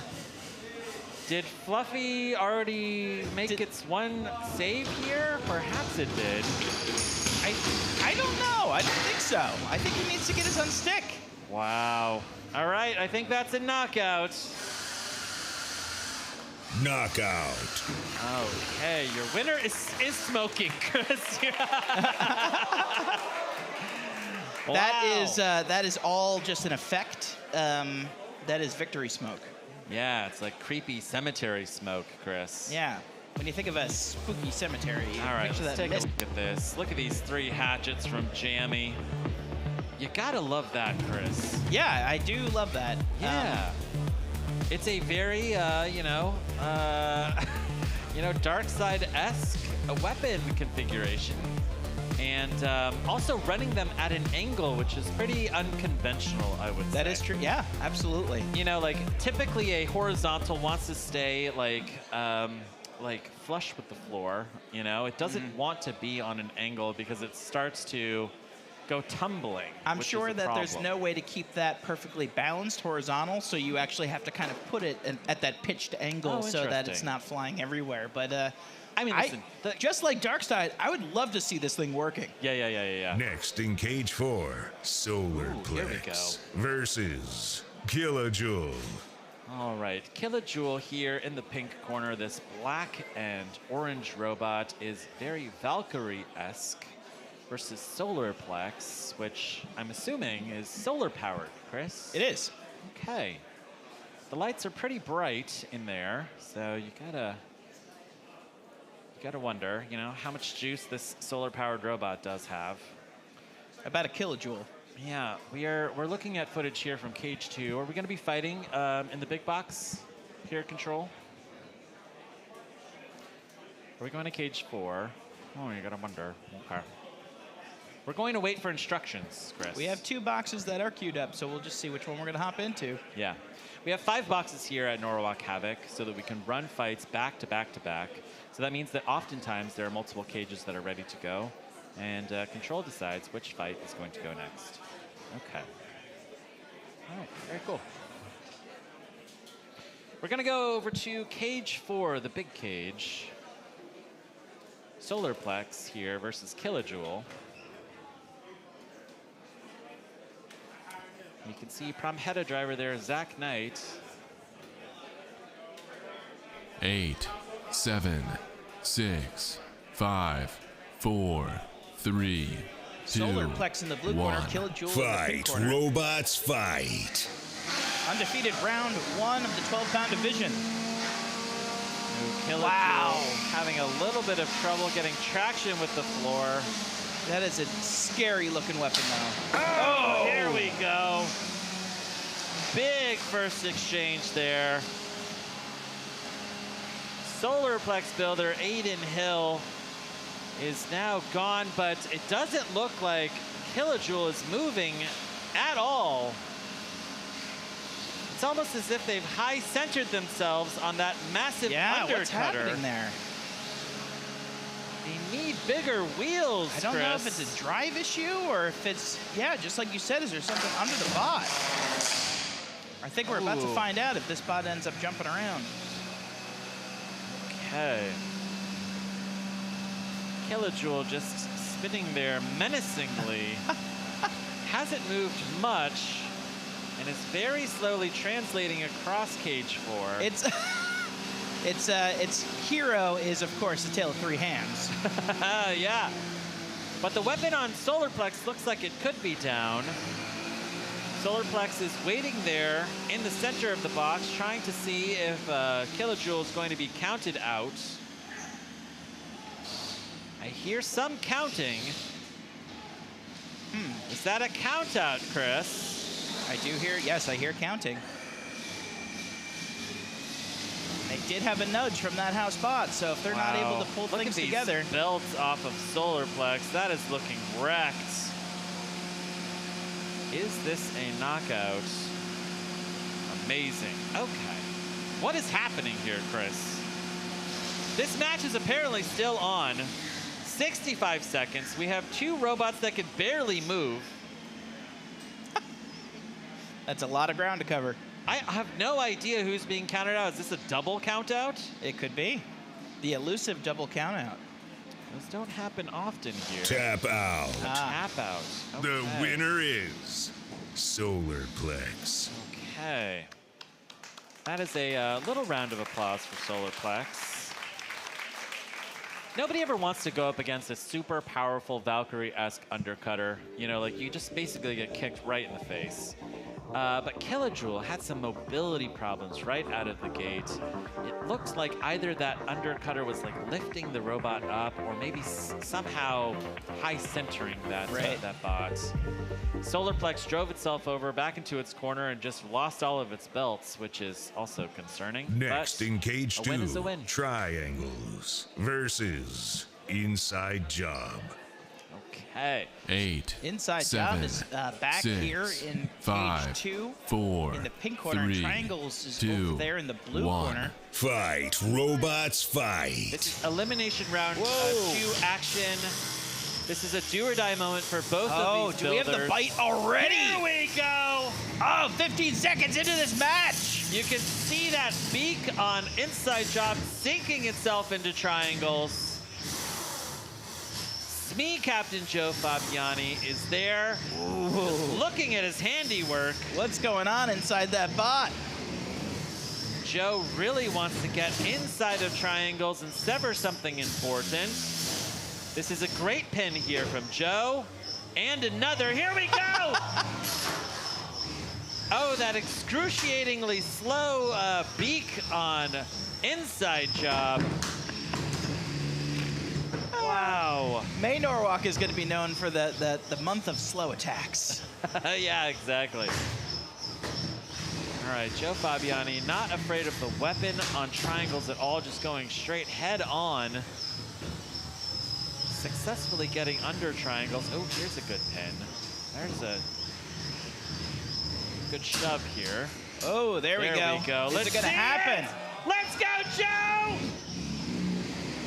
Oh! Some pretty good armor, some substantial armor on there on Tryangles. I don't know if inside job's really gonna be able to get through that.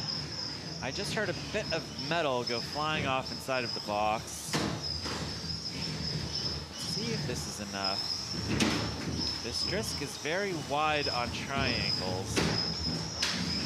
Whoa! Oh. Chunking off a huge piece of wood from the rail here. And by the end of this match, there's going to be a ton of scratches. Oh, here we go! Oh my! Oh, God! There we go, Joe. Oh, that was delicious. Oh, that hurts was my great. insides. Wow. Wow. Are we gonna do it again? We are! Oh, that is like a 1 in a million shot. Oh, that is so gross, Chris. Wow. 40 seconds left. Oh my goodness. Wow. And you have to wonder if these two robots are stuck together. No, Joe is able to release that pin and release that crush. Incredible. 15 seconds left. And Tryangles trying desperately to come up with a strategy here. Joe Fabiani, 4, 3, 2, 1. That's the match. This one went the full 3 minutes. It goes to the judges. Amazing. That like slow, like just kind of inevitable, like menacing, just crush. I love that. I mean, let's take a look at this replay. You know, so Wow. inside job gets a couple of those initial bites in, but doesn't really find you know, too many places where he's able to get inside inside of Tryangles. But there we go. There we see that 1 in a million shot with that claw. Just I feel sick to my stomach. Yeah. All right, we're gonna go to the judges. I think I know how they're going to go. Inside job, inside job, inside job. The winner is Inside Job. All right, we're gonna go check in with Lindsay. Hello, Lindsay. Oh, hello, Luke. A lot of fans of Inside Job in the chat right now. But I have 2 super chats for you right now. The first one is from Michael Shore, longtime Havoc competitor. Let's go, CalU's very own Long Boy, who will be seeing again. Okay, Michael Shore, here we go. And then the next one from our friend Jevin, World of Woodrow. Hey, Norwalk team, hope you're having a good day. Loving the action so far and proud to be flying my Union flag in support of Saw Luza. Let's go, more do. All right, thanks so much, Jevin. And if you'd like, Jevin runs a fantastic combat robotics channel. Check out World of Woodrow on YouTube. While you're there, subscribing your things left and right, like, comment, and subscribe here on our channel and help support Norwalk Havoc. Next in Cage 1, Blackjack versus Bugsbee. Here we go. Yes. Bugsbee. 8, 7, 6, 5, 4, 3, 2, 1. Fight, robots, fight. Undefeated round 1 of the 12-pound division. There we see this burger-esque. Wow, look at that. Look at that spinner on that thing. That's just gnarly. Absolutely love this robot. We were watching them build this in the back. Oh, hey, Kyle. Hey, how's it going? Having some weight issues getting it together, but it is obviously fully functional now. Look at this thing go. Oh! Oh! Team Bugsbee really playing with their B theme with this one. They decided when they were putting it together, all the layers really did look like a burger. And thus they just leaned right into it, and I love that. I'm a big fan of a themed bot, Chris. Do you know what you call this robot in the UK? I have no idea. What do you call this robot in the UK? It's a battle royale with cheese. I love that they're going up against Blackjack. Blackjack said they were having some problems with their motors. Looks like they're getting some motion out of it, but not enough to drive inverted right now. And there's some smoke coming out of that bot, too. A little bit. One of the things I've heard is that you want to keep the smoke inside the robot, Chris. It's not supposed to come out. Knockout. There's your knockout. There we go. Bugsbee, round 1, undefeated bracket in the 12-pound division, showing their dominance. Excellent work. Nicely done.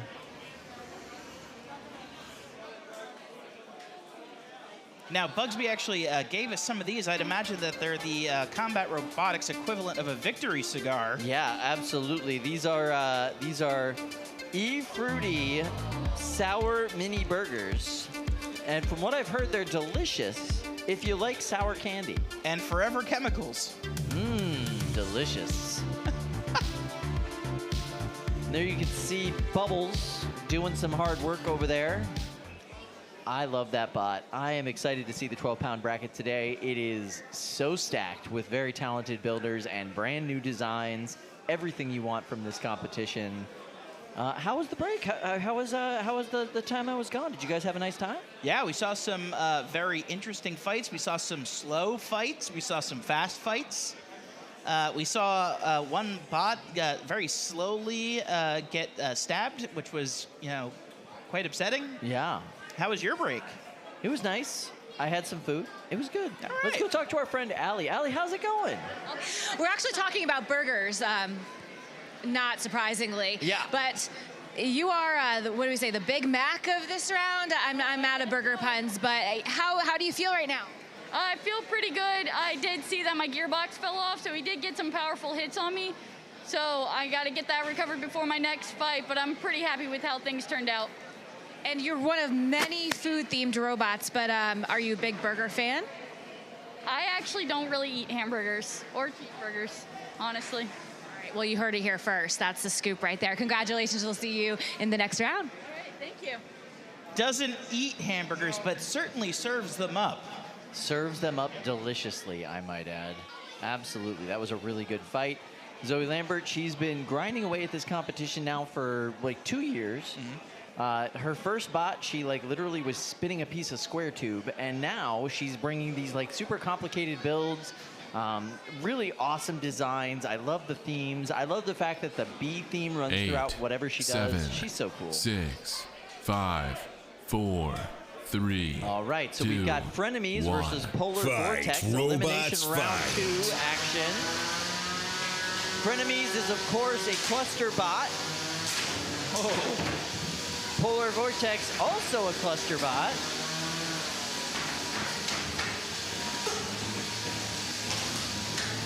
So it's a little bit of a combat robotics tag team match. It is a tag team match. But it's a no tag stipulation tag team match. Right, the ref has been knocked out. Yeah, they don't have to be in there. free-for-all. The tag klaxons have been smashed and they can just all go in. It's all good. So you can see Frenemies, you have these two very interesting horizontal spinner designs. One of them has a bristle drive with 2 horizontal spinners, and the other one has a horizontal undercutter. And then Polar Vortex, 2 nigh identical beater bar spinners.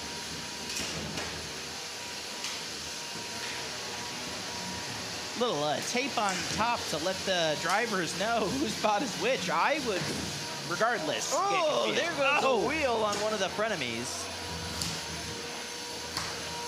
And that frenemy is now out of commission. They are down to one bot. It is a handicap match at this point, but it also looks like one half of Polar Vortex is having some mobility issues as well.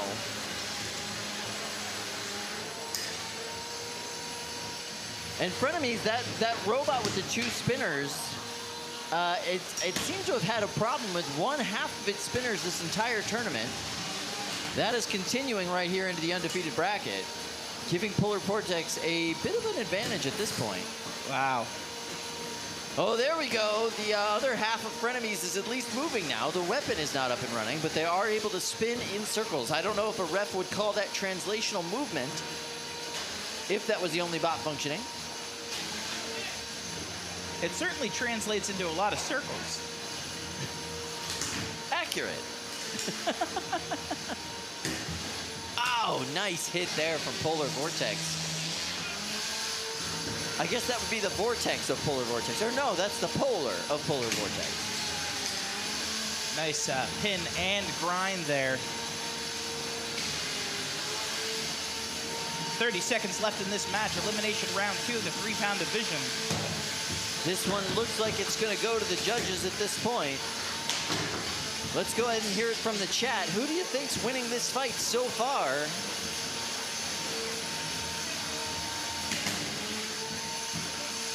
Oh man, did you see the bottom of the Frenemies bot there? They're missing a whole lot of bristles on that bristle drive. Look at all those missing bristles. Not looking too good for him. No, that's hard to move with that bot anyway. Now, especially with missing bristles. All right, that is our match. All right, so we're going to look at a little replay action here. It started off with a lot of kinetic energy, all these bots going into each other. Full force, weapons bouncing off of weapons. But eventually the drive started to get compromised. There you see the wheel falling off of that guy.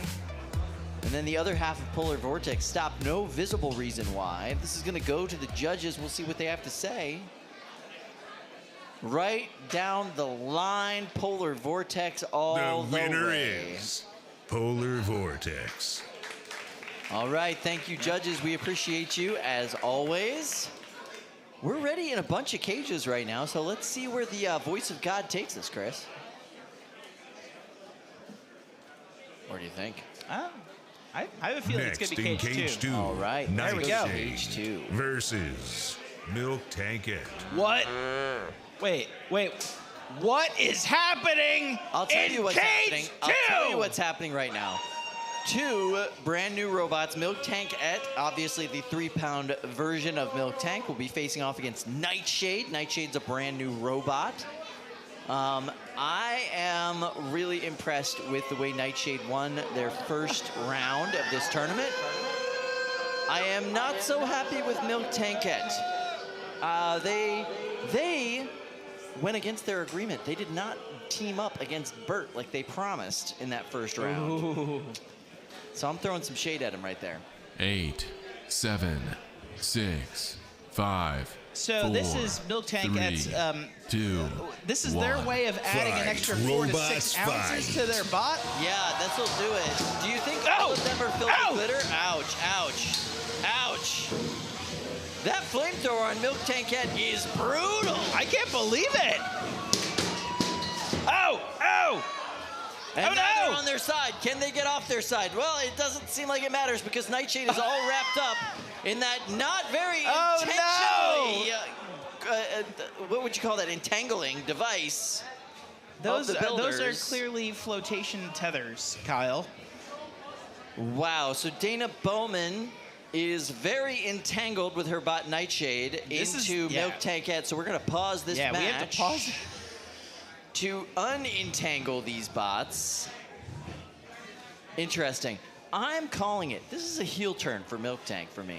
They went against their agreement in the first match. Now they have an intentional entanglement device in their second match. I love May. You know, if you're MilkTank, you live long enough to become the villain in this tournament. That's what I'm saying right now. We're everybody's hero. And now what's happening? What is a cow-themed supervillain called? I don't know. The Mutilator? No, he doesn't like it. You're the pun guy. Like, you figure it out. I'll work on it. All right, I appreciate that. So, yeah. Oh, that balloon is not supposed to be in there. No, that is not supposed to be in there. I love this. Listen, I appreciate the balloons being brought to the tournament. The balloon strings, now, however. to the string. Oh, yeah, that's got to okay. come off. Okay, There's no that more makes balloons sense. attached to it. That makes sense. Now, there are some balloons still floating at the top of this box. Will they make a difference in this match? I don't think so. Probably not, no. Unless one of them, can actually drop grenades or helium something. and glitter? Is that what's going on here? That is the deadly combo that we learned about earlier today. Wow. Yeah. Helium plus glitter equals dangerous. Glitter plus fire equals melted glitter inside of your robot. Inside of your robot, not the way you want it to be. No. All right, they have locked this box back up. Undefeated round 2, Nightshade versus MilkTankette. About to resume. And the restart has happened. Here we are. Go. Looks like the weapon on Nightshade is up and fully operational. It looks like they're trying to set off that that flamethrower in MilkTankette, but they have not been able to get it going. Oh no. Can Nightshade move? Or is there too much balloon material in their drive system? Oh no. Oh no. Is MilkTank got too much balloon material in their drive system? MilkTank is going to get their unstick here. There it is. They Now, got a little bit of movement. The question is, are they going to be able to show translational movement, or are they going to... Yeah, I'm not sure how much power. That's a circle. Okay. All right. You'll allow it? Is that what you're saying? You'll allow it? Nightshade has resumed this match and just landed a pin on MilkTankette. 1 minute and 20 seconds left in this match. Is that weapon coming back to life? Nightshade. Milkshade. Nightshade's weapon does seem to have a little bit of... You just came up with the villain cow term on your own. Yes, Milkshade. it's actually perfect. You're right. There he goes. All right, we got a little bit of weapon movement from Nightshade there. Oh, but not enough.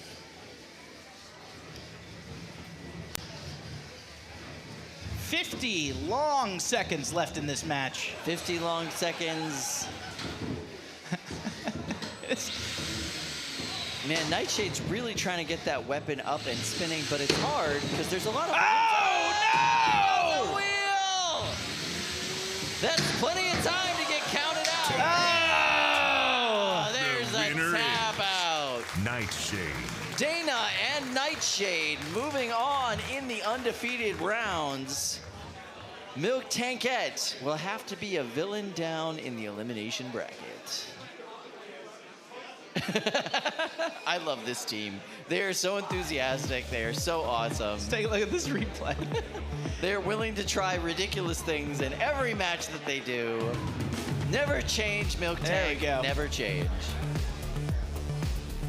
So there we see the balloons of death and the strings of death. Yeah, popping from their own fire. And I see some glitter of death. Yep. None of it translated to actual death. And then that's where it all got entangled.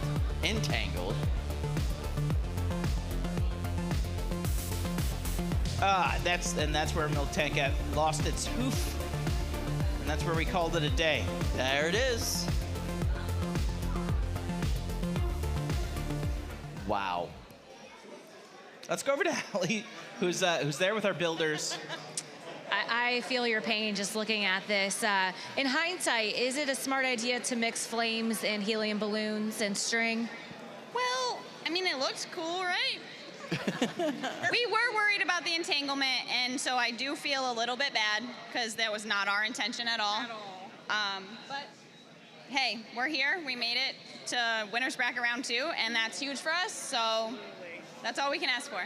Yes, and we really want to see those helium balloons come back for the next round. So we are going to send you off with a send cut save, and we will see you again.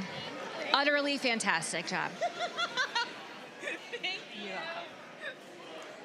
That Send Cut Save will buy a lot of balloons. I was gonna say, I did not know Send Cut Send made balloons, but I'll bet they come in all kinds of awesome custom shapes. Here we have a look at the pits upstairs. This is the part of the day where the pits are a little bit calmer. Folks got a little bit of time to get their stuff done. It's not quite as frantic as it was first thing this morning. Yes, we see nobody running full speed. Yeah, and it's not as frantic as it will be later on in these rounds. Everybody's just hit a groove. Yeah, and there's our audience. Hey, guys. This beautiful audience here.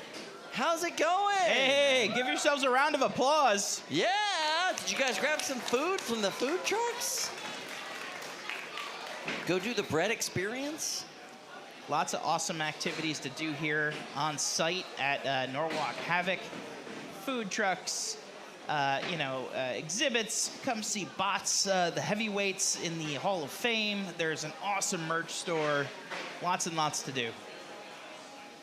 Yeah, very Next cool. in Cage 4, 12-pound weight class. Undefeated bracket, round 1. Drago-Corn-a-Saurus. Oh, my goodness. Very excited to see them. They're going to be facing off against Bottom Feeder. Drago-Corn-a-Saurus wearing their baby to this fight because wear all the babies. That's what I say. If you've got to go somewhere, you should wear your baby. I got a close look at Drago-Corn-a-Saurus. This is one of the weirdest things I've ever seen, and I love it. I'm so excited. This team's awesome. Versus Bottom Feeder. Just a devastating looking horizontal 6, spinner. 5, 4, reminiscent 3, of hot leaf juice. 2, 1. Fight, robots, fight. But we will see if Drago-Corn-a-Saurus is actually able to use that weapon, which is a pretty spectacular rocket engine out of the mouth of that. Is it the dragon? Is it the Saurus? Is it the unicorn? Oh my God! Oh no! Is that the rocket? Oh no! Drago-Corn-a-Saurus! Wait a minute, did the baby tap out? I'm not sure who tapped out there. The winner is Bottom Feeder. Oof. That was rough.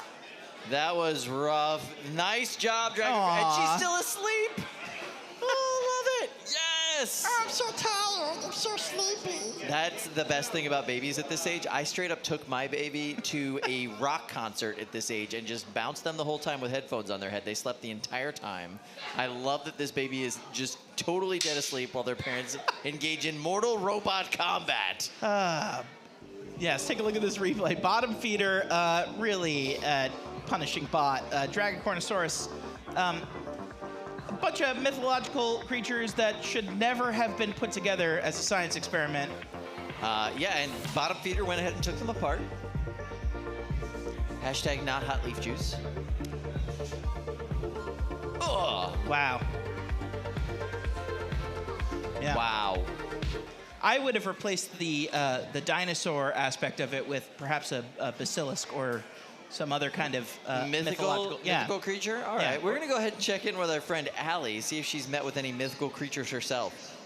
I did. I found 3. One is sleeping. We don't want to disturb her, but I've been watching you. You were so excited to compete today. You guys are dressed for the occasion. I know it was a quick battle, but how are you feeling right now?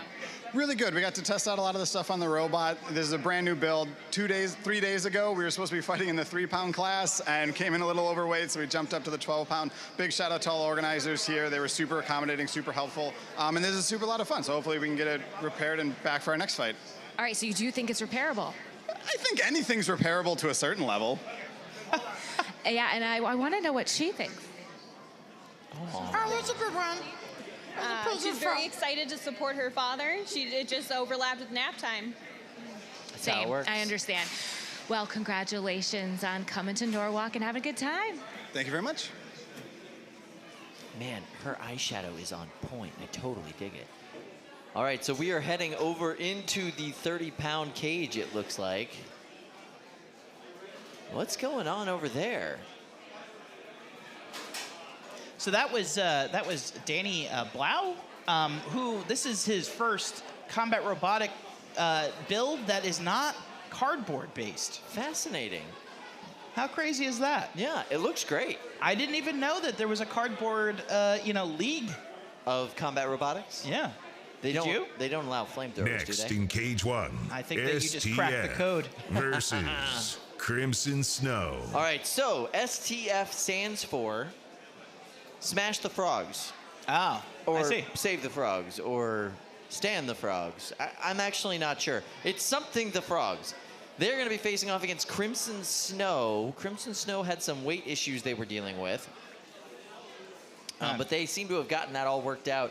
And now they're going up against STF. Fun fact about STF, their weapon motor looks very similar and is in fact identical to the weapon motor inside of a heavyweight frog robot you might be familiar with. 8, I don't know any. 7, 6, 5, 4, 3, 2, Look at 1. those Fight, robots, That fight. is wagon wheel. Oh! Ow! Ow! Ow! So Crimson Snow is fighting for the first time since Motorama 2020. That's literally just before we all knew there was a pandemic. And Smash the Frogs. Save the Frogs is currently stuck. That is wild.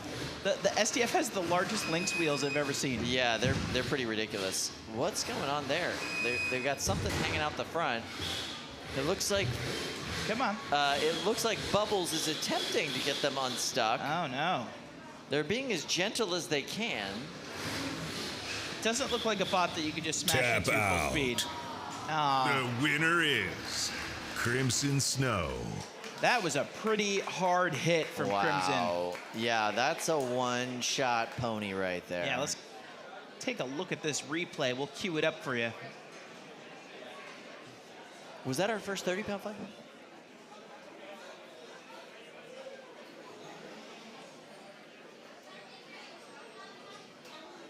No, that was our second 30-pound fight. We had, that's right. We had Jammy and Cemetery Wind earlier. That's right. Ended in a bit of smoke.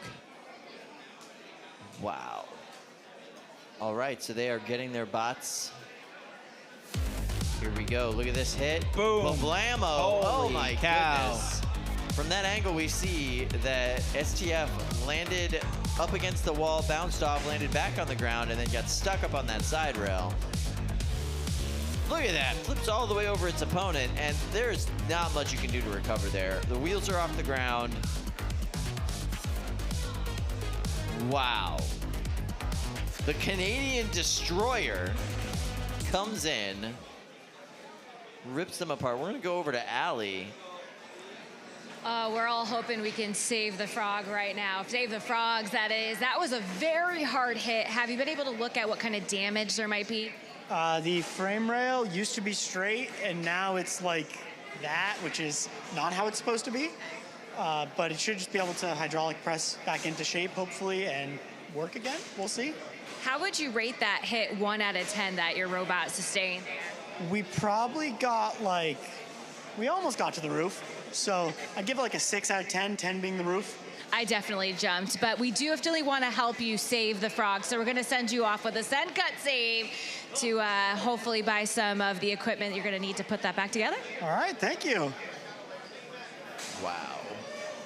Thank you to our sponsor, Send Cut Send, for these Send Cut saves, giving some builders some free access to their incredible services. Yeah, they're a phenomenal company. We really appreciate their sponsorship, and all of our builders certainly use their services literally all the time. And they send you, do you know that they send you candy? Next in I Cage did 3, know that, actually. Shifty All right, so we're going to look at... versus Oh, there we go. Wake So and these Bake. are two veterans of Norwalk Havoc right here. So we've got Alex Pezza, and we've got 8, Angel Vidal. They'll 7, be facing off against 6, rookie 5, Beetleweight 4, builder Aaron Hill. Amateur 2, Beetleweight 1. builder. Fight, robots, fight. So this is Wake and Bake going up against Shifty. Wake and Bake, of course, named after the fact that Angel really likes coffee and Alex really likes to bake. Bakes goods. He literally is a bake, like that's his job. He bakes things for a living. Oh boy. And they have now pinned Shifty in the corner. Is Shifty able to get off of this corner? They're doing a good job of blocking that house bot from getting in there. Let's see if we can, yeah, there you go. Almost. There you go. There it hey. is. Oh. Wow. Oh no. Wow. That weapon on Shifty is ridiculous.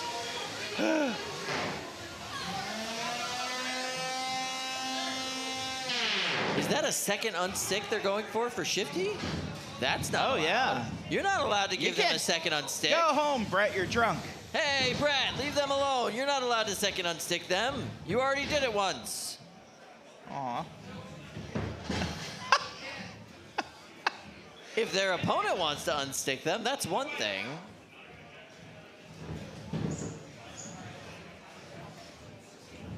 Tap out. There it is. The winner is Wake and Bake.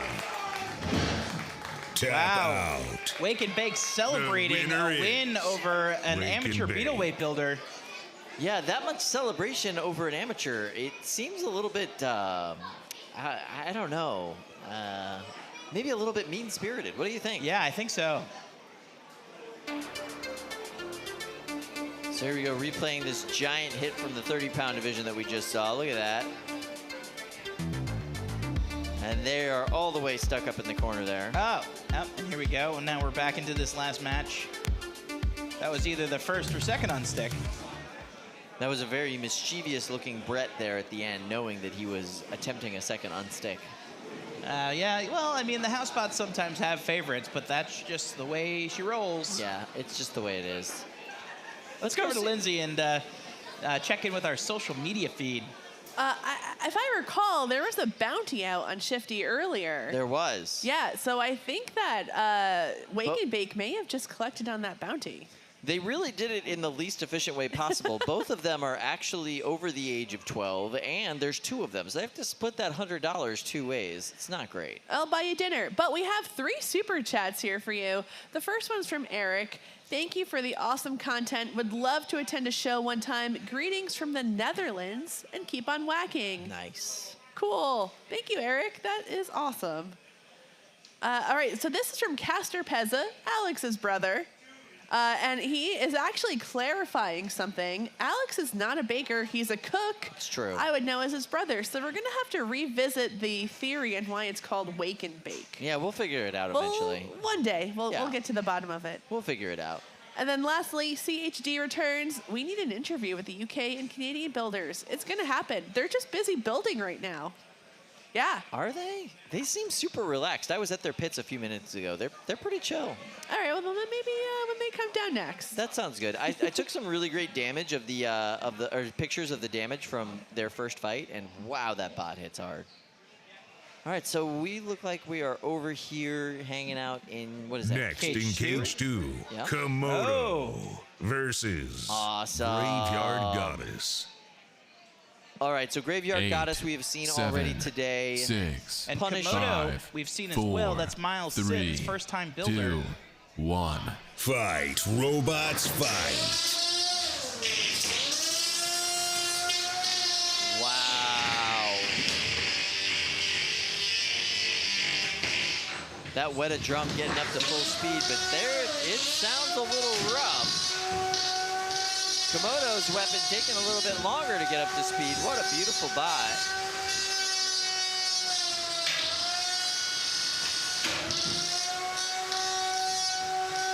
Really nice double team there from Graveyard Goddess.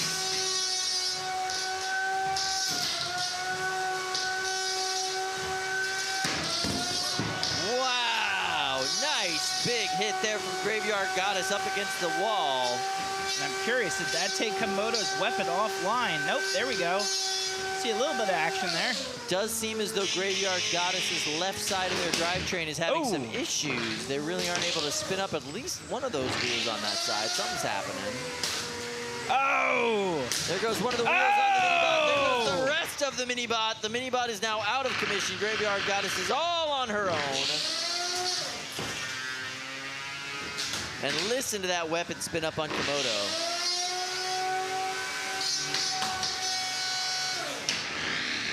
Oh, it looks like a little bit of that back armor might be peeled off of Graveyard Goddess. Are they high-centered on something? They What's might happening? be, yeah. That's not a healthy place to be for oh, sure. yeah, you see the back of that that one bolt that holds that wheel housing onto the side of the bot might have been kind of pulled askew.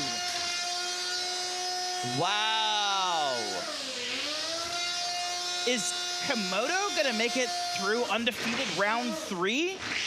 At this point, as long as they don't make any more mistakes, as long as Miles keeps it where it's at, he might win this match. We'll see if possibly by judge's decision, possibly by knockout. We shall see. Look at all that sawdust getting spit up by Graveyard Goddess. It's like she's digging her own plywood grave out there.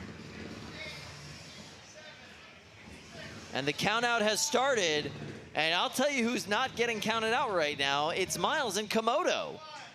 Wow. Wow.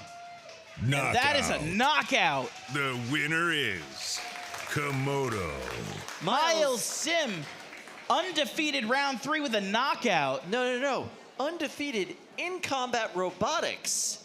Period. Yes, the end. He is batting 100. He is literally, like, he is... Batting 1,000. Batting 1,000. You're batting 1,000. He's literally never lost a match in combat robotics. Let's watch this. Graveyard God is super impressive, very powerful bot. Those hits are just nasty. Wow. It might have, I mean, Graveyard Goddess looks like it's a really well-built bot. It must have just been one really lucky hit that kind of knocked that wheel housing right off the side of the bot. I don't know how much luck had to do with it. Miles really came prepared with a well-built machine. He's obviously been watching this stream as well as other combat robotics events for a long time. He's been paying attention, he's been studying the art form, and he put a lot of that studying into good use today. Like, that was just so impressive. Yeah. I love Graveyard Goddess. We will see them down in the elimination bracket. Yeah. So, you know, they're not gone for the day, but Miles moving on. I can't even believe it. Round 4. That's so impressive. Miles is probably a stone throw away from making it to the finals. That's what I want to see. I want to see Miles making it into at least the final rounds. What a cool story that would be. Like, I love that guy. I had great conversations with him back in the back. I hope he has all the success today. That's so impressive. Coming that prepared, 2 full bots, ready to go. Really cool impressive. stuff. Really impressive. All right, so that's what today's all about. Today's all about rookies. Today's all about brand new builders, bringing new things, trying new things out. Not everybody's going to be like an engineering CAD wizard like Miles is, right? You're going to see a lot of people literally coming with cardboard-aided design and experimenting here as well. But a lot of Gorilla Tape is being thrown around upstairs. There is right a fair amount of duct tape and Gorilla Tape getting thrown around. A little bit of Flex Seal too. I noticed that. A little bit sticky, a little bit of Flex Seal. Some magic putty. Yeah, a little bit of that. A little bit of that.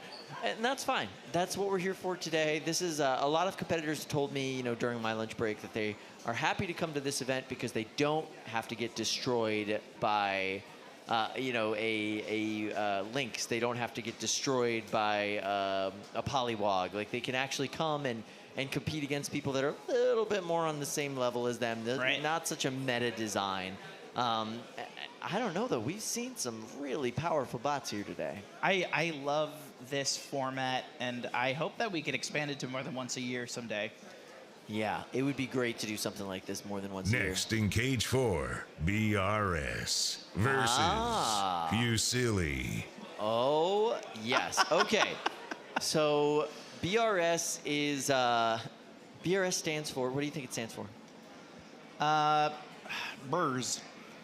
Bot Reduction System. BRS. I love it. I think that's such a clever name. And then there's Fusilli. Do you know what Fusilli stands for? I have absolutely no idea. I am not allowed to say it on this live stream. Fair enough. That actually makes some sense. Joe is so this is Joe Fabiani who built Fusilli. Fusilli is a... Yeah, maybe we can get a camera on that bot. It's such a weird How mechanism for locomotion. How would you describe this drive?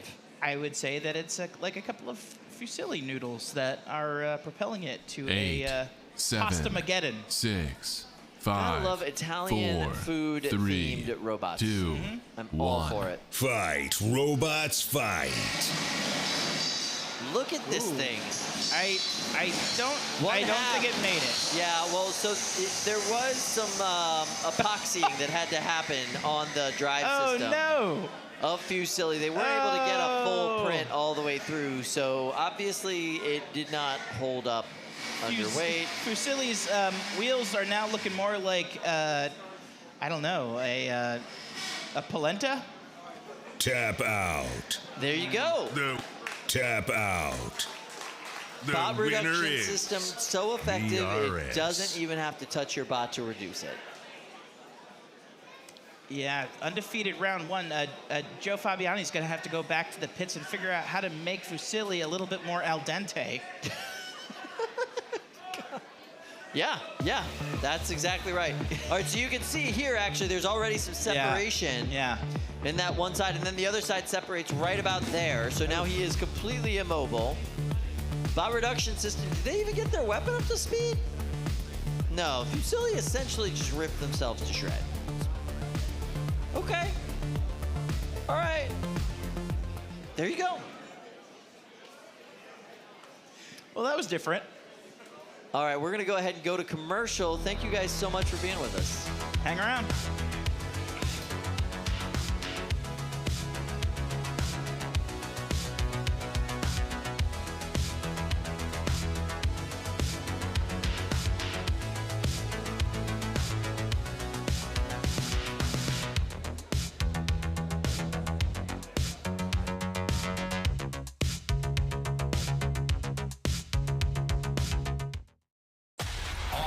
Commercials. All commercials? All the time. All the time. This is 96.1, The Ads. Karen loves commercials. When I'm surfing the internet at home, I listen to you guys online. Karen. When I'm at work, I listen to you guys online. Karen. In the car, I even have you playing on my phone. Karen. Pretty much have you playing all day long. We do it for you, Karen. Other radio stations make you wait for the commercials. Not us. All right, you ready for this? Get ready for another music-free commercial block. 1 hour of non-stop ads starts now. Go to commercial. This is WADS 96.1, The Ads. I'm Jake with Zenith, and today we're talking about gauge thickness versus the actual physical measurement.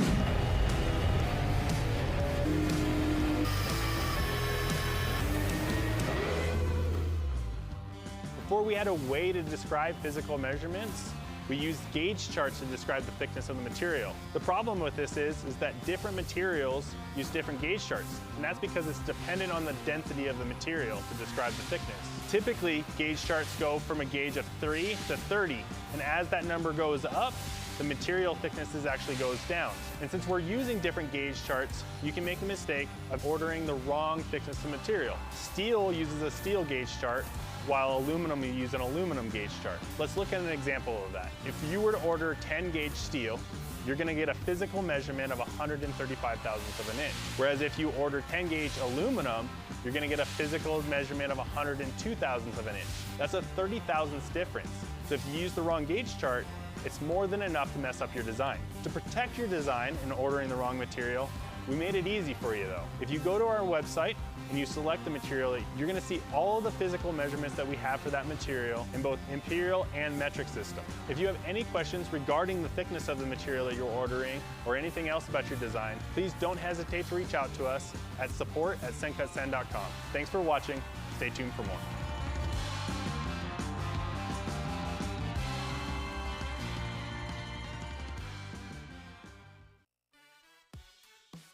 From the Norwalk Havoc Studios, this is Behind the Bots with some very exciting news.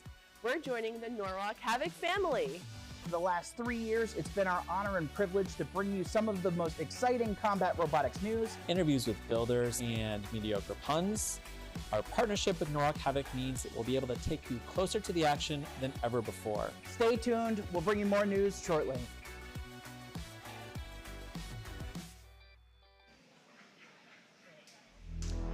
For laser cut parts in metal, wood, plastics, or composites, check out SendCutSend.com.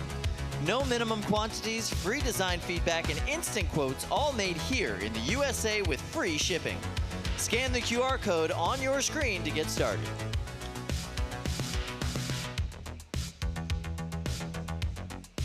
Beautiful. Beautiful Norwalk, Connecticut. Thank you guys so much for joining us. So, Chris, what did you think about that news that we just saw there? I saw a lot of, they look like models. Yeah, beautiful people bringing you beautiful news. So us on the Behind the Bots team, we've joined up with Norwalk Havoc now. We're going to be all part of the same big family, bringing you the same content that we've always brought you, but now with more insight into the Norwalk Havoc life and Norwalk Havoc realm. We're super pumped to bring you this extra content and work with them to bring you better content, and now with video. Ooh. Sorry. The winner is Scrambled. Yeah! All right, that fight. The match has not started yet. That fight happened while we were at commercial break, guys. No, that we're gonna go into that. It looks like they do have Cage 2 queued up. We have and Scrambled is there. We have Scrambled in the pink corner, and we have a tail of 3 hams in the blue corner. You know, I love scrambled eggs and ham personally. The winner is Scrambled. There we go. And you heard it from the voice of God himself. All right, guys, here we are right in the afternoon. We're going to get some breakfast. Scrambled eggs and ham. Let's go. We're well past brunch time now. Well past brunch time, yeah. We're in 8, Linnerland, 7, I guess. Maybe 6, Dunch? 5, Fourth meal. 4, 3, 2, 1. Fight, robots, fight. Again, we see a tail of 3 hams facing off against another egg beater. We'll find out again if 3 egg beaters are better than 1. Last time that ended up being the case. Oh, nice hit there from Scrambled, coming in just where he needed to hit them in that corner. He's trying to capitalize again, but Tail of 3 Hams doing a great job.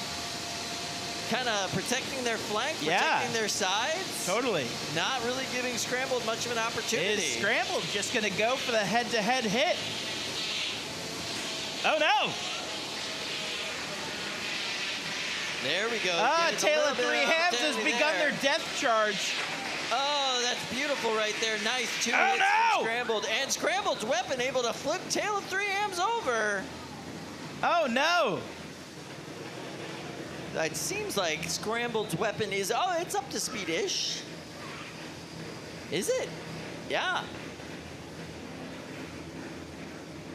No, the weapon on on Scrambled is dead. They're pushing Tail of 3 Hams up against the wall. Hopefully we don't hear him swine about it.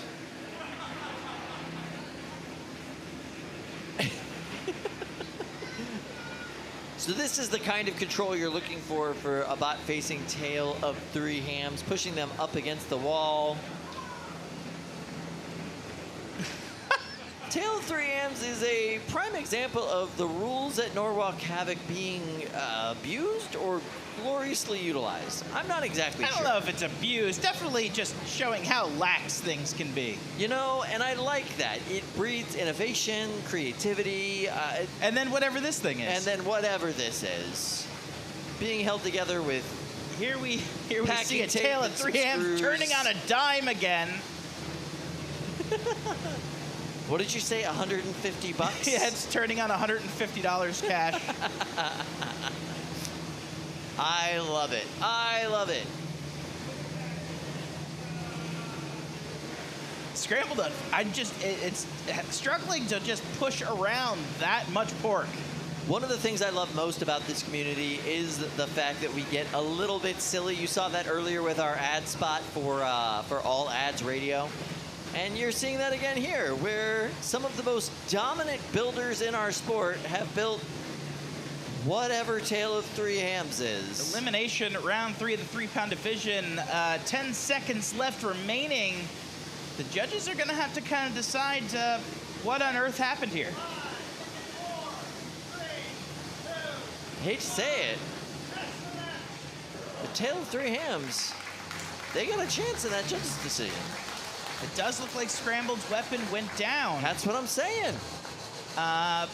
But did Tale of Three Hams do anything else? We'll have to see. Let's take a look at this replay to get an idea. I'm pretty impressed with Scrambled's ability to take these hits and actually come out on top of some of these weapon-to-weapon engagements. Pretty well done. And then after their weapon went down, they did a really good job controlling the match and controlling the base. We'll see what the judges say. Here we go. Oh! The winner is Scrambled. Nice work. I am very impressed. Well done, Scrambled team. That's awesome. All right, so Tale of Three Hams, they go to the slaughterhouse, I guess. We're going to go talk to our friend They go live on a Allie. farm somewhere upstate, Kyle. That's how that works. You're right. Let's go talk to our friend Allie. You know, last time I saw you, unfortunately, wasn't the same outcome, but you did it. You beat the slowest robot here today. Did you have any strategy going in once you saw just how slow it moves? Really, the only thing I knew was I was going to try to get behind it and do whatever I could. And the weapon stopped moving, so I just tried to push it, and it worked. You're moving on. Well, congratulations. How are you feeling about going into the next round? You had one win, one loss. Now what happened? Good, but the weapon stopped working, so that's a problem. I think you can fix it. We'll let you go fix it. Congratulations. Love it. I love that that's a family affair. That team's going to go see if they can get their bot up and working. Oof. Well, Tale of Three Hams' tale is done for the day, huh? Yeah. Next in It case certainly 3, improved T3 a little bit of that mobility in that versus round. This thing was like a blur. Data Collector. Yeah, absolutely. All right, so continuing with elimination round action here, we've got Data Collector versus T3. 8, 7, 6, 5, 4, 3, T3 in the blue 2, corner, Data Collector 1. in the pink corner. Fight, Elimination round robots, 3 of the fight. 3-pound division. This is a tough matchup for Data Collector specifically. Let's see how well that front armor package holds up against the onslaught of T3. Look at the reach on that horizontal spinner. I know, it is just so long. It looks like it's having a little issue with that right side drive. Oh no, what's happening?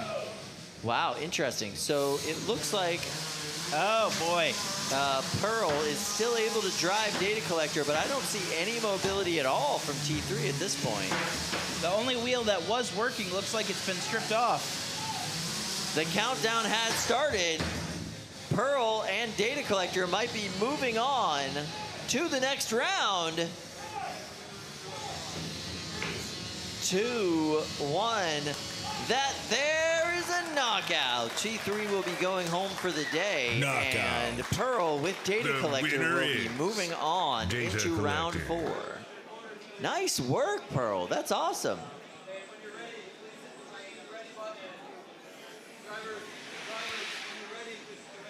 By the way, if anyone from Team Data Collector asks you to fill out an online questionnaire today, make sure not to do that. You don't think that's a good idea? So here we go. This is that first impact. You can see both these bots flinging themselves across the arena, but then it was that hit against Brett that seemed to take that weapon out. I see some loose wires there in T3 as well. That could have been not good. Yeah, what was powering those wheel motors? Yeah, not sure what that was. We'll have to see. We'll have to see what's going on with that. But yeah, that was an impressive match for Data Collector. Obviously, they've been learning throughout the day today, and they've been able to put those improvements into good use. So I'm excited to see them continuing on in that bracket. All right, looks like they got cage 2 loaded up. I see some action happening. We have off Killter in the pink corner and Spitfire in the blue corner. Oh, wow. That's a really nice hat that Brett's wearing there. Look at that. It's Brett's birthday. It's Brett's birthday. He's 100,000 years old. I'm not surprised. I always knew Brett was an old soul.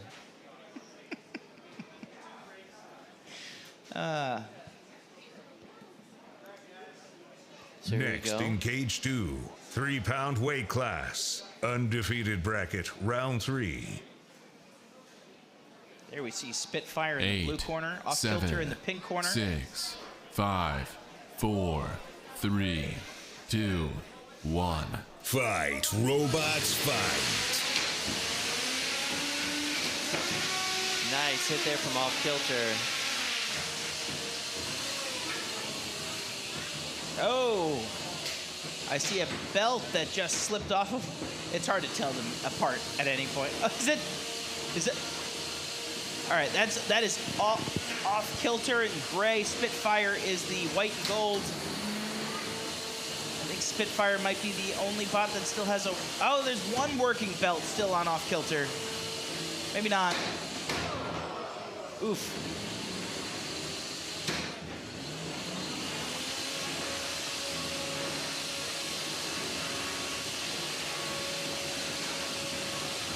Off Killter is currently inverted, not helping him able to spin up with just that one belt left.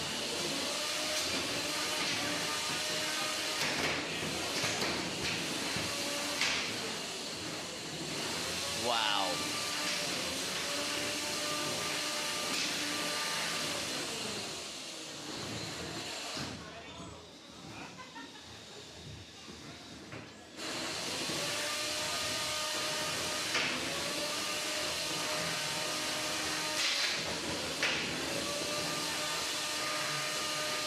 Spitfire doing a great job getting the better of these weapon-to-weapon engagements.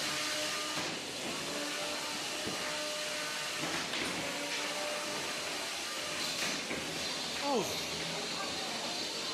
I thought someone had thrown in the towel, but that was just a balloon. Oh, no! Oh, I don't know. Oh, there we go.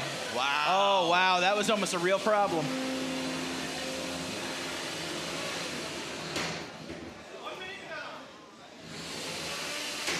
Oh, huge hit.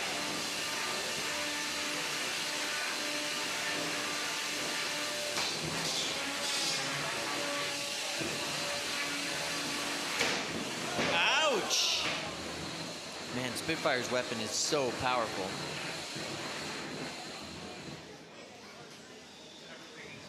Oh. Ooh, nice. Yeah, a little drive pin there from off Killter. And you can hear the ref counting in the background. These pins are allowed to be held for 10 seconds. That's it. 20 seconds left in this match. Undefeated round 3. Off Killter trying to get their weapon back up to speed. Might be a little bit of balloon material up in that mechanism. We're not really sure at this point. I'm pretty sure that the judges would have to overlook that as damage. We'll see what they say. This one goes to the judges. Let's see if MilkTankette's balloonery affected yet another match. That'll happen.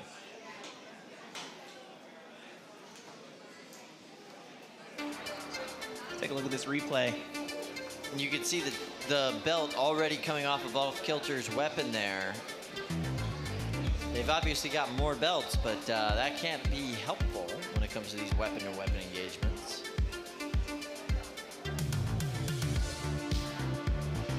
Ah, there we see that balloon sucked into Spitfire's egg beater.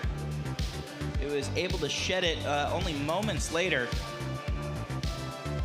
There you go. You see it flying out of the spinner at that point.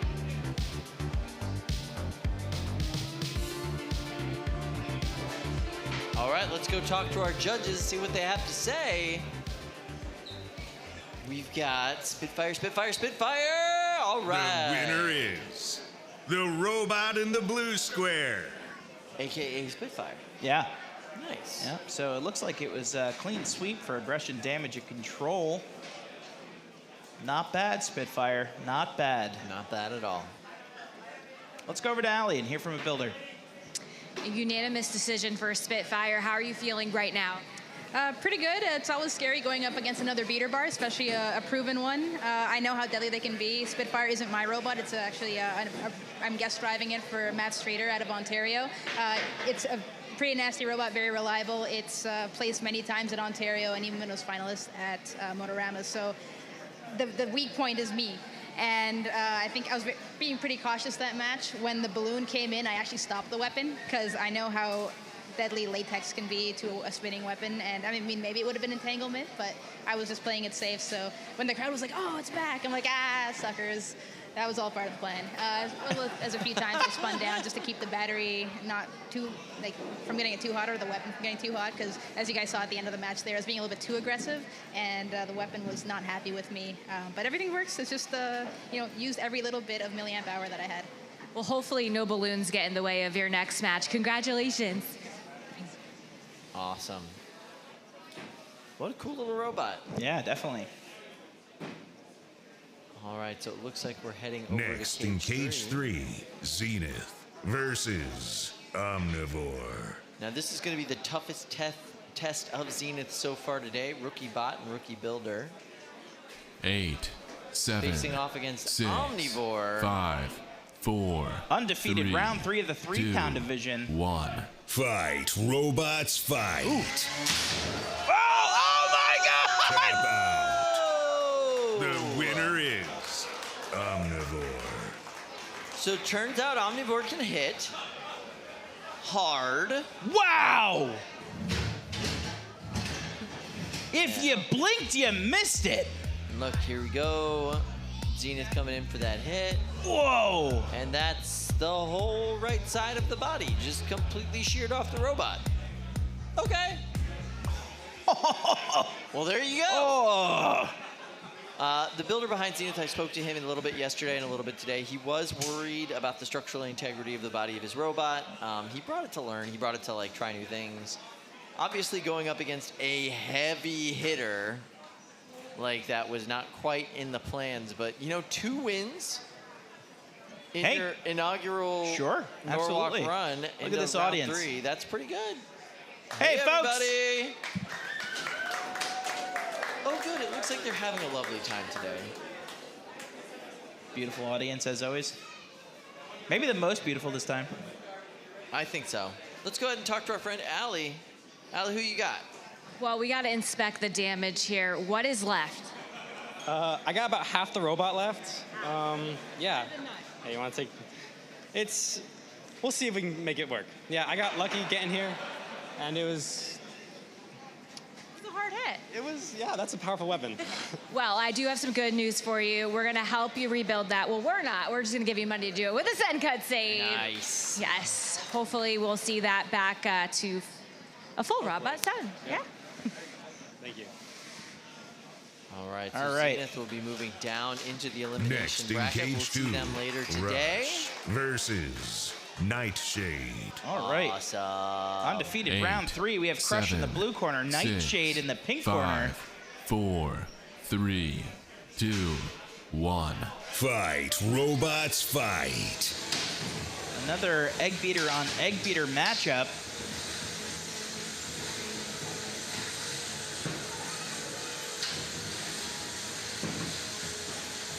Wow, aggressive driving there from Nightshade and Dana.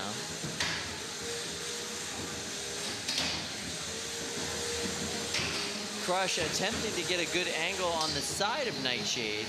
Try to take advantage of the bot being upside down at this point, but not really able to do so.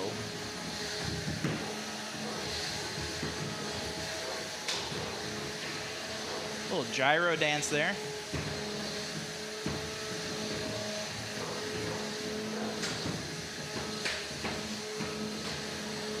So the weapon on Nightshade doesn't seem to be up and spinning. The drive's working phenomenally, though.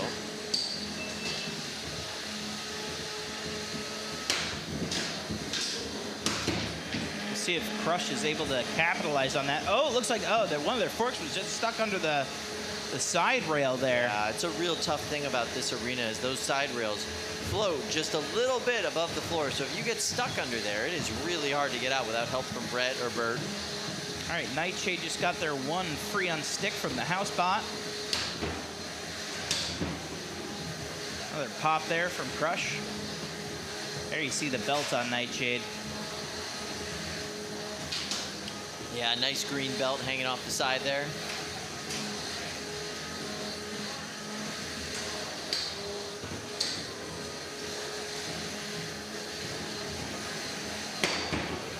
Oof, nice pop there from Crush. Crush taking some dominant hits here as we go into the last minute of this fight. Crush is struggling a little bit to kind of align itself in an attack run on Nightshade. Yeah, still struggling with drive on that one side for sure. Ooh, a nice pin and grind here.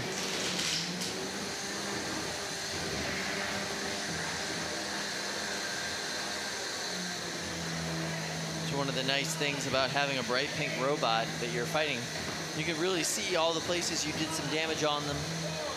Ground away at the aesthetics. There's the countdown. And there we go. Knockout has been called. Knockout. There's your knockout. Your winner is Crush. Rush. Rush. Ah. Let's take a look at this replay. That was that big first hit. But then it was all downhill as that belt had come off.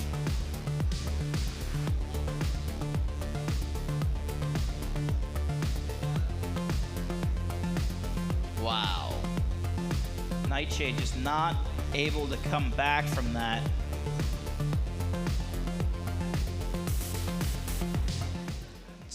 You know, when you have an egg beater like that, using the gyro is just it's just an integral part of how you operate your bot. And once that thing is out, yeah, you lose a lot of mobility once that goes out. Next in cage 3, Walter versus Boomerang. Ooh. All right, so 8, Walter, 7, undercutter 6, kit bot, 5, 4, Boomerang, 3, custom 2, 1. built 3-pound robots fight. Lucy Doo. Wow, look at this matchup. Oh! Undefeated round 3 at the 3-pound division. Walter's been doing a great job today moving through this bracket. Battle of the undercutters here. Absolutely.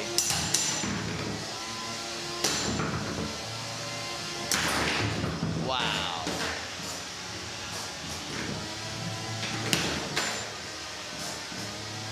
So yeah, Lucy Doo, builder of Hot Leaf Juice. Champion of the 12-pound bracket, and right now she's missing a wheel. Oh no! Is she going to be able to get enough mobility that she doesn't get counted out? Oh, nice hit there from Walter. Oof. Oh boy. Despite its name, I don't think Boomerang's going to be able to come back from this one. I agree. Yeah, that's a really tough one to come back from. You can see even part of that side over there is being held together with tape. Missing a wheel. They are not in a great position right now. Nice hit there from Walter.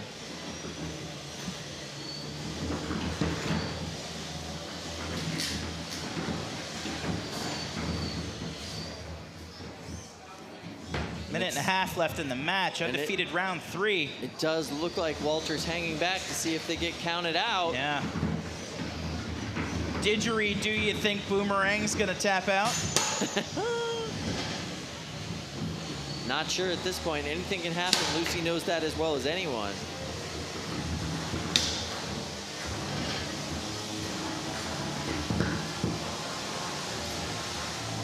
Got their bot flipped over on its head. Not sure if that'll help with the mobility. The count out has started. 2, 1. There's a knockout. Your winner is Walter. The winner is Walter. All right. Walter moving right along. What an intimidating name for a robot. Walter. You're out of your element, Donnie. All right. So Walter moves on. There will be some opportunity for Boomerang down in the elimination bracket. There goes that wheel. Hard part about facing undercutters, you're probably gonna lose a wheel.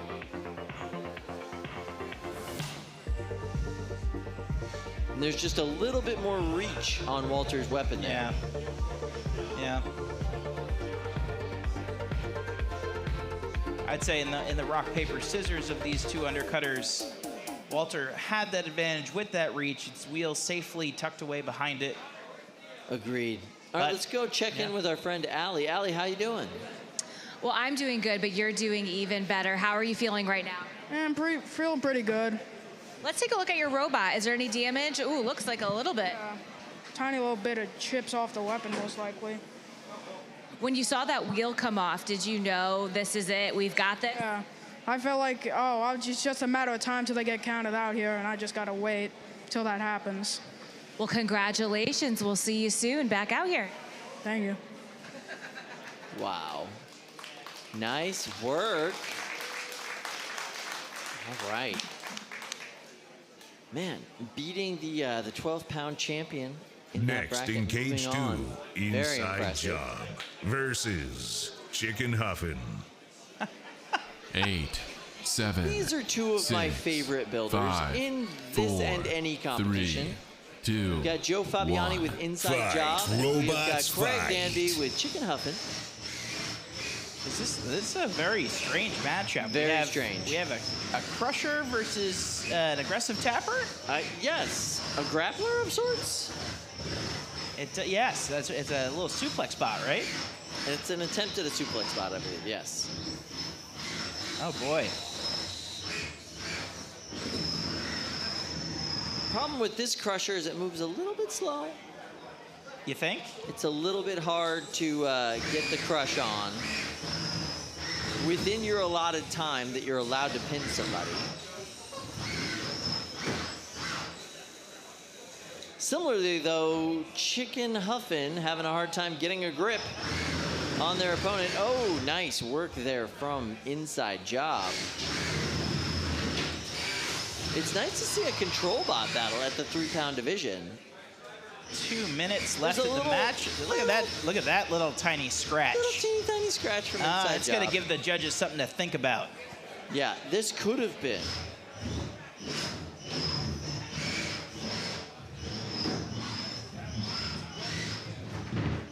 There we go.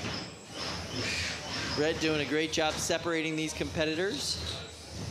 Now trying to give Inside Job their one unstick for the match. Inside Job's forks his fork. Looks like it's stuck under that side rail.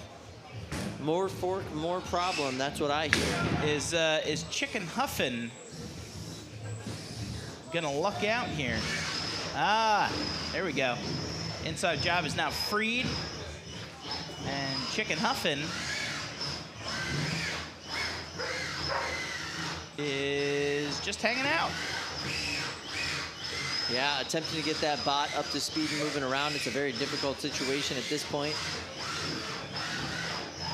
You could hear something happening in there. Yeah, obviously there's some attempts at motion. I don't know. Unless Chicken Huffin is casting a spell that we don't know about, I don't know what's really going to happen here. Yeah, right now they're looking at like one of those like pigeons that dips into the jar over and over again. Right. Perpetual motion pigeons. Knockout. Ah, no, there we go. Winner is Inside Job. Elimination round 3 action. Craig Danby finally gets to go home and take a nap. Boy, does that guy need it after everything he's been through this weekend. There we see that where that devastating scratch happened So to the aggressive. top plate armor.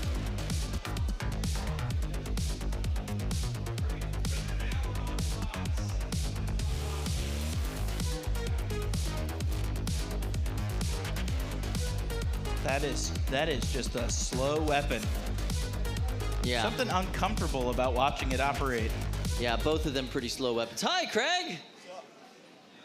Bye, Craig. Craig, did you want to hang out? Did Craig just smell my hair? I think he might have. Craig, welcome to Norwalk.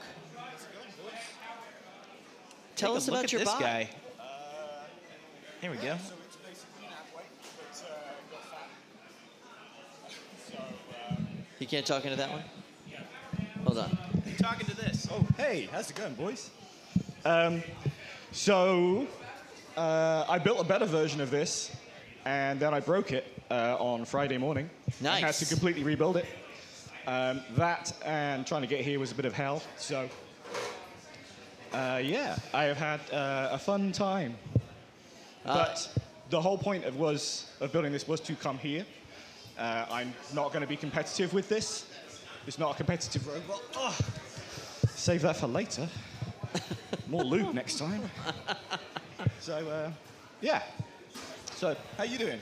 Doing good. So are you planning on coming back to Norwalk after your experience? Did you enjoy yourself enough that you want to come back and hang out? Yeah, I'll do a try-hard version of it, I think. Nice. Do you want a wristband? Did I? Yeah, sure. If you I don't think it'll make it around my wrist. Yeah, it will.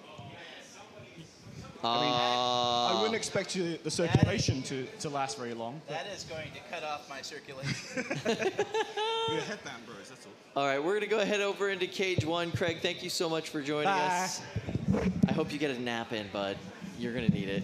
Next in Cage 1, Roadkill versus you. Very excited about this match. This is a college team from South Dakota that brought Roadkill. 8. They're facing 7, off against 6, veteran 5, Huge. 4, 3, 2, 1.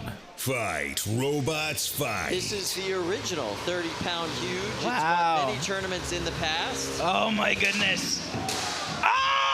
And boy, does she hit. Wow! Oh, there's the battery. Wow. Oh my goodness. Tap out. And yeah. The winner is Huge. I was talking to Jonathan earlier, and he was having a little bit of, there was some demons, some gremlins inside of Huge. Yeah. 1 out of 4 times, one of the drives wasn't starting up. It's an older bot. It's been sitting on the shelf for a long time. You know, there's a lot of things that creep up just with age and not using them and not knowing what's going wrong, what's getting inside of the system. Wow. I'm glad he was able to get that all worked out. You could see the huge chunk taken out of the wheels. That wasn't because of Roadkill. That's just how these wheels looked after their last match. We'll see if we can queue up a replay for you here in just a moment. I gotta see this hit. Impressive work there from Huge. Roadkill, brand new bot from the college team from South Dakota. I took a close look at Roadkill too. Awesome, awesome looking bot up close. Brand new design, brand new team, brand new to really this side of the sport. So it was really cool to see them compete, and very cool that they got to go up against Huge. Here we go. Let's see this hit. It didn't last very long. Bam. Yeah. Basically one little dit, one big hit, and they're done. And I like how the team looks stunned after that. Allie, we're gonna go ahead and go to you. Who you got for us, Allie? Well, we've got a battery, which was part of the reason why we had to tap out. You know, you guys did travel here all the way from South Dakota. It was a really quick match in there, but what went wrong? Well, it's just pretty hard to control when that blade got fully wound up. I'm new to driving. We haven't had a whole lot of practice. We kind of drive here for 24 hours and just did our first testing here. So it's all pretty new to us, but I think I'm happy with it. Would you come back to Norwalk again? Yes, it's pretty fun. There's a lot going on here. And with more time to do a build, I think it could be exciting. That's what we want to hear. Well, welcome to Norwalk. We'll see you again soon, too. Thank you. That's awesome. Love more college teams coming here, experimenting, trying new things, and going up against legends like Huge. Yeah, I know. That's got to be so exciting. Yeah. You come all the way out, big competition, you're representing your school, and you go up against one of the greatest builders in the sport. Next in Cage Absolutely. 3, Wake and Bake I'm very excited about this match. Crashfest. So we've got Crashfest. They'll be facing off against Wake and Bake. 8, 7, 6, 5, 4, Wake and Baker. 3. They're too busy celebrating the beginning of the match Fight, to robots, pay attention to the beginning of the match. Yeah, interesting how that works. So Crashfest is a lifter bot. Lifters at the 3-pound bracket. It's an interesting choice. Then you have Wake and Bake. Wake and Bake is a multi-bot. One half of it is basically a tiny Yes Chef, and the other half of it is basically a tiny Shredded Bro. The tiny Shredded Bro is currently sporting a giant wedge for control. I mean, it's technically working even though it's upside down. Yeah, it's actually quite effective upside down, absolutely.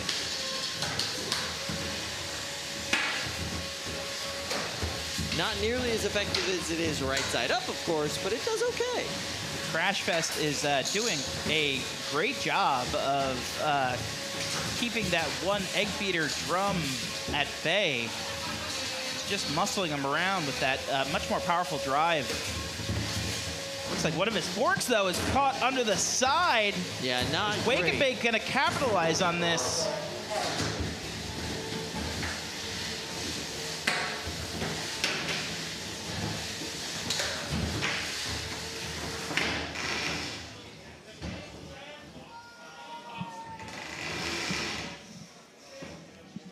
All right, 90 seconds left in this match. Undefeated quarterfinals of the 3-pound division.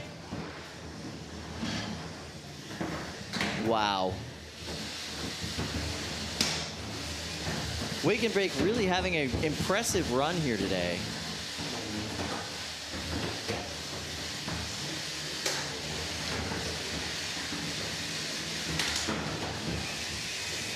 Two representatives of Team Shredded.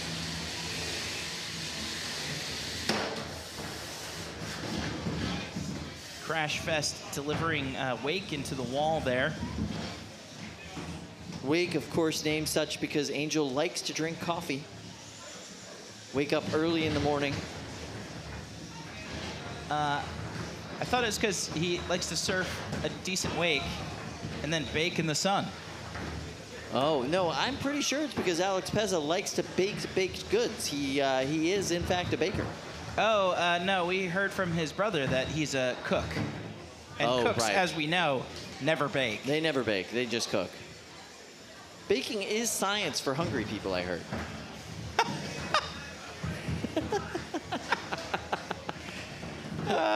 15 seconds left in undefeated quarterfinals of the 3-pound division. Wake and Bake and Crashfest. This will be going to the judges. All right. And that is your match. I gotta tell you, I love how much fun the team from Wake and Bake and Team Shredded are having in these matches. It is always entertaining. Now they are wearing each other as a hat at the end of this tournament, or at the end of this match, I should say. There we see good sportsmanship all around. Yeah. Absolutely. We'll probably take a couple of looks at some of the action that happened here, and then we'll go over to the judges. We'll cue up the replay. Robert Rund had a very good showing in that match. There we see Wake attacking Bake, and Crashfest happy to have an ally, even momentarily. Crashfest doing a great job being a wedge there, just smashing them into the wall, smashing Bake into the wall. And that is when Crashfest got its wedge stuck under the side rail. Yeah, both Wake those and bots Bake took great advantage. Let's see what our judges had to say about that match. Oh, all right. We had a split decision. The winner is Crashfest. Interesting. The Wake and Bake vote looks like it all came down to that one last point of damage. Where did it go? And that went to Wake and Bake. However, Crashfest was able to control and be aggressive and took the match. Well, thank you, Joe, for giving us that interesting and very controversial split decision. We'll see how the audience feels about that at home. Next in Cage 2, 3-pound weight class. Oh, Undefeated bracket yeah. quarterfinals. All right, two bots that have been dominating in this weight class so far today. We've got Omnivore versus Saw Loser, 2 Saw, 2 Lose. We're supposed to say that with a British 7, accent, so the joke 6, comes through. Did you know that? 5, 4, No. 3, Saw 2, Loser. 1. Fight, robots, fight. Omnivore, we saw just only a short while ago absolutely tear apart another bot, but yeah, now we have Saw Loser made partially out of gum. Yeah, this front wedge on Saw Loser. So Saw Loser is normally a British bot. They normally have a little bit more weight in their beetles than we do. Oh, wow. So this front plow on Saw Loser is based off of a plow that they would be able to use back home in the British Isles, and they're not able to use that plow because it would be too heavy. So instead they had to print this TPU thing, and I gotta tell you, when we inspected it earlier, it's floppy. It's actually like kind of jelly. Yeah. It's like a yoga mat. So it absorbs the hits a lot more than anything else, and you can see the kind of string coming off of it. Tap out. Oh no. The winner is the robot in the red square. And what that happened? would be Saw Loser. 2 Saw 2 Lose is your winner in that match. Alex doesn't look as happy as that win as he has with some others. Let's see what happened there. So something must have happened when they got lodged together that maybe shut his weapon down? I can't really Hard to tell, yeah. We'll have to probably jump over to Allie and see if maybe she can get a better Nice look hit at what there. happened. That was gorgeous.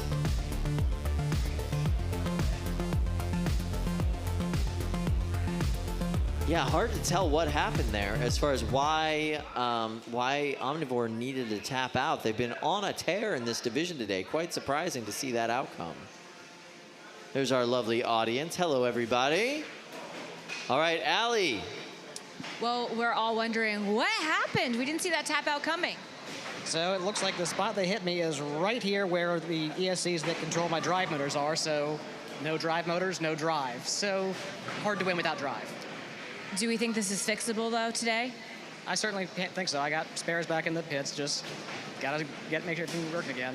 All right, we'll let you get back to the pits and fix that. Good luck.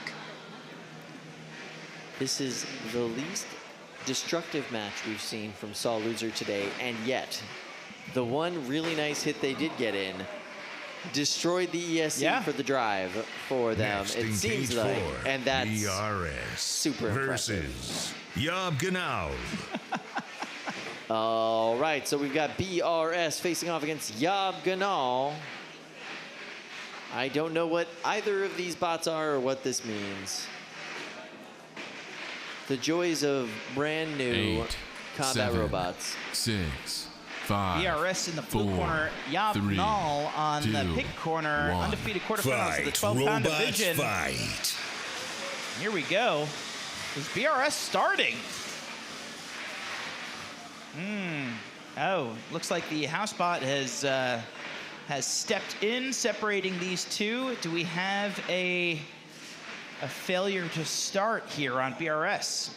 Bot reduction systems not working. We got a pause. Yeah, we got to take a pause here. It looks like there might be some kind of technical difficulty for BRS. Interesting. All right, so fun fact while we wait, YOB GNOL is actually a palindrome. And if you look at it the other way, it says Long Boy. I like that. That's nice. And then BRS, of course, is the bot reduction system that we've already seen throughout the day today. But I don't know what was happening there where they're not moving. So they're going to give each other an opportunity to get their bots functioning before the match starts. The competitors here, they want to win a fair fight. They want everybody to be at their best before they go into these matches. So we're gonna take a break and address these technical issues, and we'll be right back with you. Stay tuned, folks.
From the Norwalk Havoc Studios, this is Behind the Bots with some very exciting news. We're joining the Norwalk Havoc family. For the last 3 years, it's been our honor and privilege to bring you some of the most exciting combat robotics news. Interviews with builders and mediocre puns. Our partnership with Norwalk Havoc means that we'll be able to take you closer to the action than ever before. Stay tuned. We'll bring you more news shortly.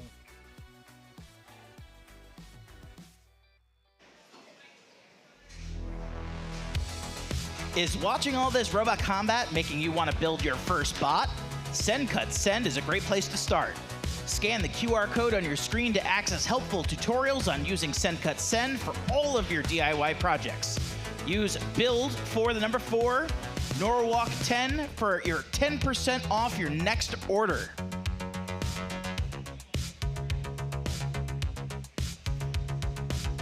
Take a look at these pits. It's a little calm back there right now. Yeah, we see some crews toiling away here. Everybody's a little relaxed. How many licks does it take to die? I like that. Farouk Tawhid, yeah, he's a great guy to quote, quite frankly. I couldn't think of a better person to quote. In any combat robotic situation. I've been having a very good day today. This is a weird tournament. I like it. I agree with all the sentiment that we should do this more than once every year. We've had some very strange designs, some really dominant designs, and I want to see some of these competitors go up against some of the legends here in Norwalk, absolutely in the future. And I think that there's going to be a strong possibility that we'll see a few of these weird bots in December. Yeah. Yeah, and it was also an opportunity to bring some bots from other leagues, other countries that we haven't seen before. Saw Losers doing a phenomenal job today. I absolutely want to see them go through to the finals and see how they do against Shred It Bro or, any of the guys from the Ribot team. Yep. I think that would be phenomenal. Like, I'm super excited about this. You never know what you're going to expect coming into a tournament like this, and it's turned out better than I could have imagined. Absolutely. Next in Cage 1, BRS versus All right. It looks like our technical issue has been solved. BRS in the blue corner, YOB GNOL on the pink corner. 5, 4, 3. Undefeated quarterfinals, 12-pound division. 1. Fight, robots. Here we go. Wow, BRS has got that weapon up to speed, but the long boy doesn't care. YOB GNOL is all about it. Wow, that is a nice powerful egg beater on there. Oh! BRS taking its licks. Oh, nasty. That some of that, I guess it's TPU, some kind of plastic armor that they have on BRS just flying off there at those hits. I'm not sure if it's supposed to be ablative. No, probably not. Probably not. But it certainly is now. It's totally gone on that left side of the bot. I'm assuming that they must have some serious spare parts back there if they're going to keep this going. 2 minutes left in the match. Yeah, that weapon is completely and totally off kilter there on BRS as well. The belt is gone. It seems to be just floppy on the mount, and it does also seem like that end mount is just kind of bent. But you never know. They might have a whole nother bot waiting to go upstairs, and they're just going to see if maybe Longboy can't go the full distance. YOB GNOL doing a fantastic job. I'm not sure if their weapon is still functional, but they are winning the control points right now. Beautifully built custom bot with a custom egg beater spinner on it. Wow, look at how that frame is just completely contorted and bent out of shape on BRS. Oh, the weapon is still working on YOB GNOL. It's working just fine. Thank you very much. Look at those end over end big hits. It looks like a 3-pound fight there out there in the 12-pound bracket. Oh my goodness. I see there's wires now hanging out of BRS. This is tap out. I was waiting for that tap out. The winner is YOB GNOL. Nice work, YOB GNOL. Mr. Rummel, that was excellent work. Well done. BRS is going to have to go upstairs. They got their hands full. Yeah, they've got a lot of rebuilding to do. Wow. Look at these hits. Boom. That little square piece that flew off. Do you think that's important? Wow, nice hit right into the side rail there. YOB GNOL looking like a 3-pounder in the way that it moves and the way that it hits. Definitely. Just fast and direct and speedy. Very impressive bot. 12-pound division. So impressive right here in this particular tournament.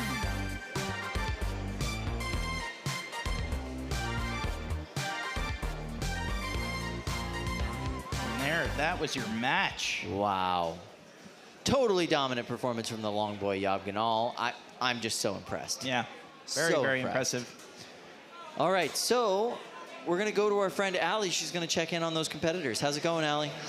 It's going good for me, but how is it going for you? That's the question. It's going great. You know, we're here to put on a good show and make some robots fight. So whether we blow it up like that or, you know, we win, it's all part of the game. So back to the pits in a little bit to rebuild for the losers round. Let's say, is this fixable? Well, we'll see. We got a lot of spares upstairs, so hopefully we got enough to get back up in the fight. All right, well, just in case you need to buy another one, we're sending you off with a send, cut, save. That might help you out in the future. Awesome, thank you so much. Thank you. Send, cut, send to the save again. Gonna need every penny of that. Absolutely. It's only a matter of time before send, cut, send just sets up a full, like, satellite shop back here at Norwalk Havoc. I see Drago-Corn-a-Saurus there in the corner. Yeah. Look at this crowd again. Hey, everybody. You look great out there, audience. Thank you so much for being here with us.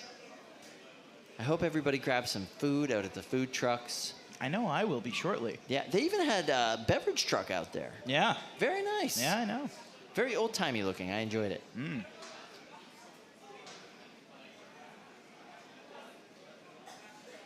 All right, so I personally went out to the cheese truck when I went out there. There's a cheese truck? Yeah, they have many cheese-related meals. You mean Luke is out there right now and there's a cheese truck and he has lactose intolerance? I'm really hoping he didn't go to that particular truck, but now that you say that, maybe I will scoop my chair just a little bit further over when he comes back. Oh, that's mean. Well, we did our best to keep him away from raw fish last night, so we did, and it was a good idea. He's performing quite well today, and we take full responsibility for that because we kept him away from the hot poke, and that's just not where we want Luke. We don't want Luke in hot poke land. Yeah, yeah. I enjoyed the meal breaks here. You get to talk to the builders because they're kind of out amongst everybody else. So you see them having conversations with the fans. You see them like talking to people at the Brett experience. It's a really cool environment here. You know, as an audience member, you really do kind of get to get into the mix. I also got to explore the merch table, and that was fascinating. There is some very lot strange more stuff here now, right? Yeah, really cool stuff there. Goodness, it's like an Old Navy out there. There's so many shirts you can buy. Absolutely, yes. And there's just a lot of weird stuff, a lot of cool stuff, some like Easter egg kind of things that are hiding back there that you can go look at. Speaking of cool stuff, we should take a look at some of the highlights from our April event because that was a big one. Oh, I enjoyed that event. Yeah, let's look at some highlights. Let's see if we can get a look at that. Oh my God, I got a banana.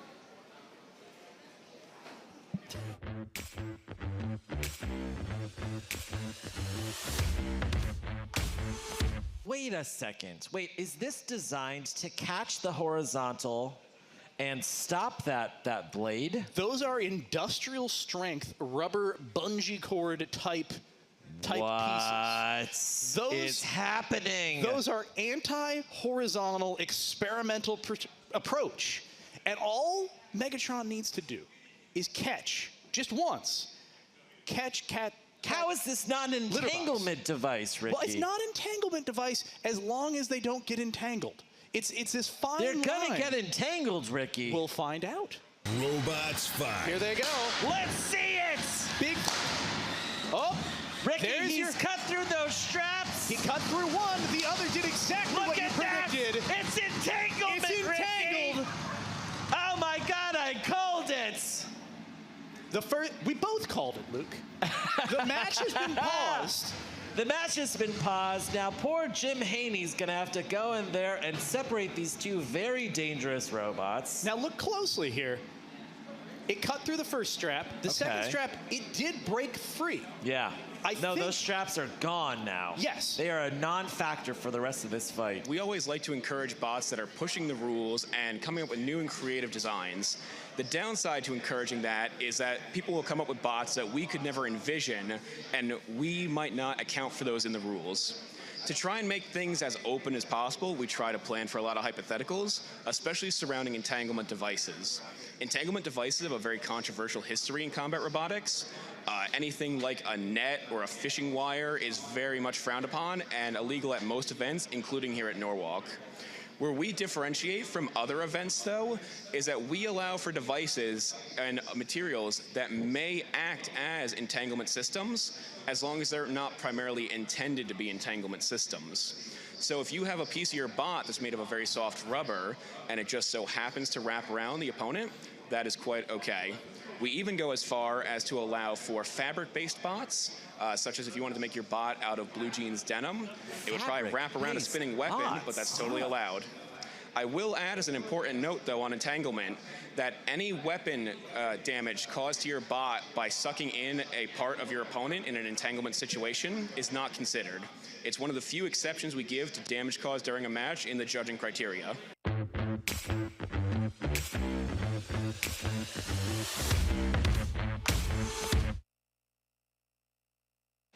And the effects from that particular controversy are still being talked about in the combat robotics community. I had to act as pit reporter for that. At that point, there had to be a substitution, so I was actually doing the interviews with the two builders going into that. And I have to say, I see where Jameson was coming from. And I understand what his thought process was. I don't necessarily, like, ethically, it was fine, right? But morally, I'm not so sure, right? It's within the rules, yes, but it all comes down to intent, and intent is a very hard thing to prove. And intent basically is the differentiation between murder and manslaughter, and they're both illegal. And, you know, one of the things that made the whole, you know, dilemma that much more complicated was I wasn't sure if Litterbox was going to be able to come back, because there would have been one more match after that, but had they been damaged to the point where that 20-minute time limit was going to be, you know, their undoing. And so, like, I think the builders actually had to talk it out and figure out, like, is there going to be another match? Is there not going to be another match? But we have heard some very strong opinions from all parts of the community about whether or not that was good, whether or not that was not good. You know, are we looking at Norwalk the same way we look at other competitions? You know, there's a lot more room to explore doing crazy stuff in Norwalk. And another piece of context there is that Megatron wasn't in great shape. Megatron was basically the same bot that had won the tournament the last year, and it was not at 100 or even 50%. Right. It was limping. Yeah. So he was throwing a Hail Mary pass out there and seeing if it would work. And eventually he ended up just ceding the entire tournament to Dominic, which made sense to me. He still qualified for the finals. So at that point, you know, like, take your losses and move on. Give yourself some time to fix your bot before the next event. Now, I think I remember seeing on Sawblaze one season, he had those abrasion-resistant rubber pads that were on the side of those that plow in the front to help absorb some of that energy from a high-velocity horizontal spinner. Yeah, I believe he was facing Tombstone with those. Right. Yeah. So there you go. Like, that is an exact duplicate of that strategy. However, rather than it being a solid rubber pad, now you have these long kind of rubber, could be entangling devices, but and that's the challenge, right? The intention might have been to slow down the perception of those weapons, but the effect was definitely entanglement. Yeah, and so I don't know what you do if that match would have played out and Megatron would have taken the dumpster because it was able to, you know, at least fire up its weapon in the last match. That would have been a controversy for the ages. Yeah. It might have distracted from the BattleBots final at the time period, so that would have been good. Nothing could do that. Probably not. All right, so we're going into cage 4 now. I'm very excited to see Dropkick operational. I have not been here for one of the Dropkick fights, so this is going to be a lot of fun. Yeah, I got a close look at this bot last night. It's pretty serious. Penguin-shaped vertical spinner, super chonky AR 500. Next in cage 4, Dropkick versus Bottom Feeder. This is a pretty interesting rock paper scissors 7, here. Yeah, bottom feeder, gear drive, 5, undercutter, 4, four-wheel drive, gear drive, undercutter. 2, 1. Fight, robots, Penguin fight. shape, you're calling Dropkick. I like that. Oh! Whoa, there's some pieces missing What from a bot happened that there? probably shouldn't be missing there. And I'm not exactly sure who. I don't know. Yeah, I can't wait to see the replay on that exchange. Wow. Oh, wow, this is a duel.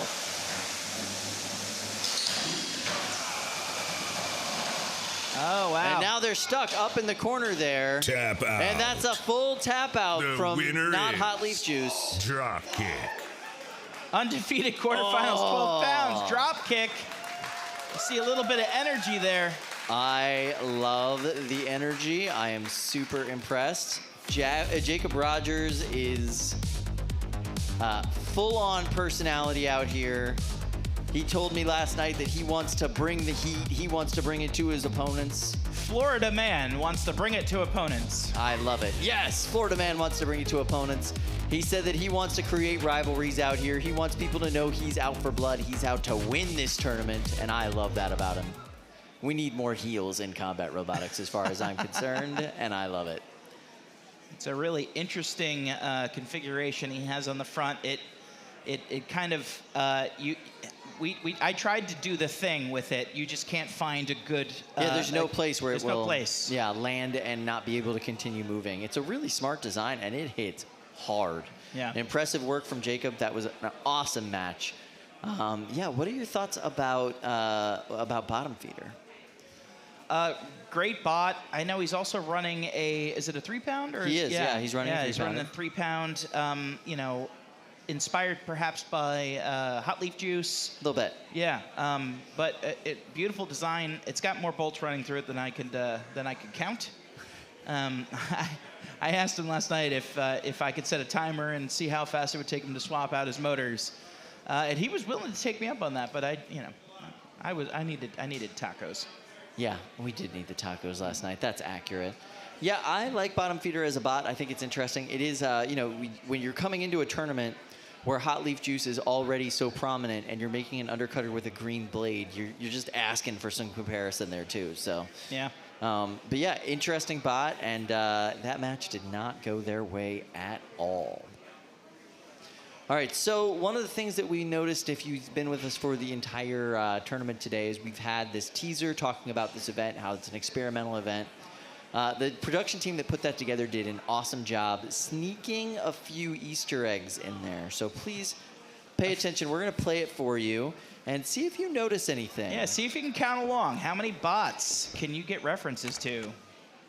Yeah, these are all the bots from April right here. Fresh ideas form in curious places.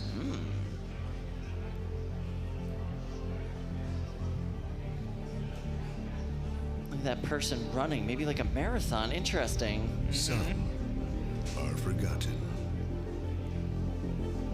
but others take hold. To survive, they evolve. See a little Komodo dragon, perhaps like a dragon princess? I'm not so sure. There's a kitty cat. Becoming stronger than the others.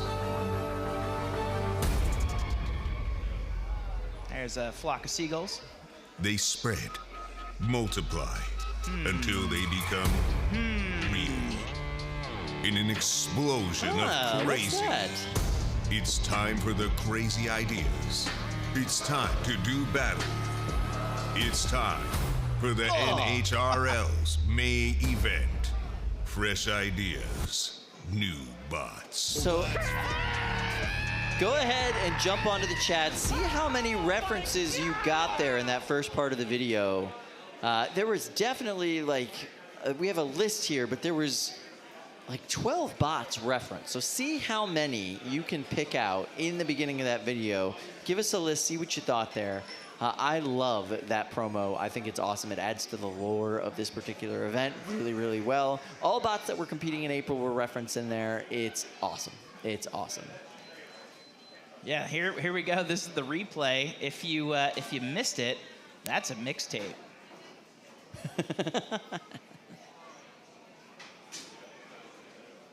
Boom. So cool. Yeah, so that's your one clue. You get mixtape at the beginning.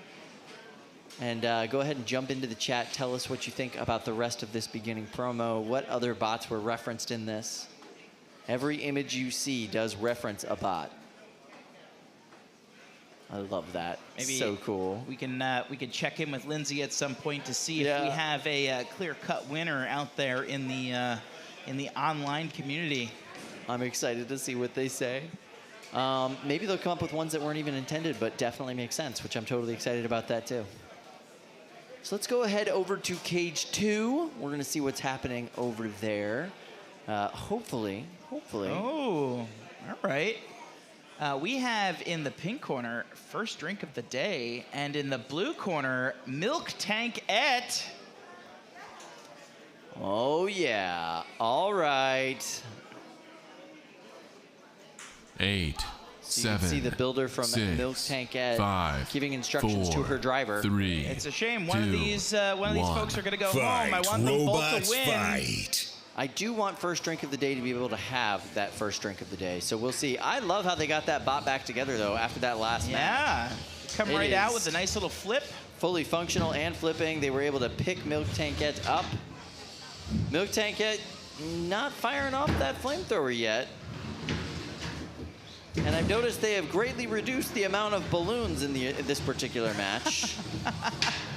This one is filled with highly explosive gas. So I would not be surprised. Glitter and explosive gas.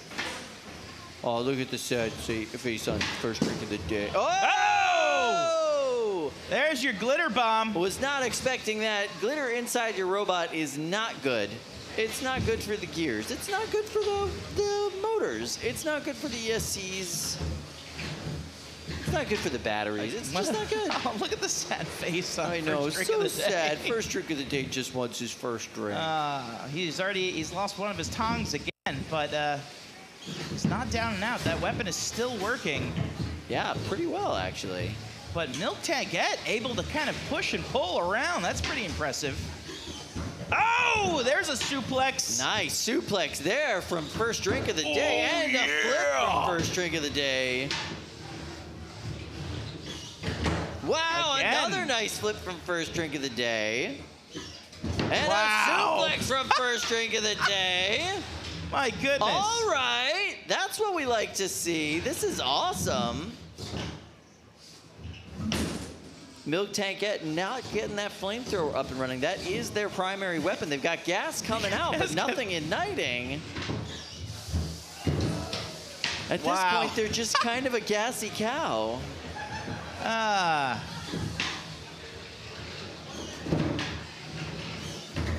Wow, absolutely devastating flips there from the first drink of the day.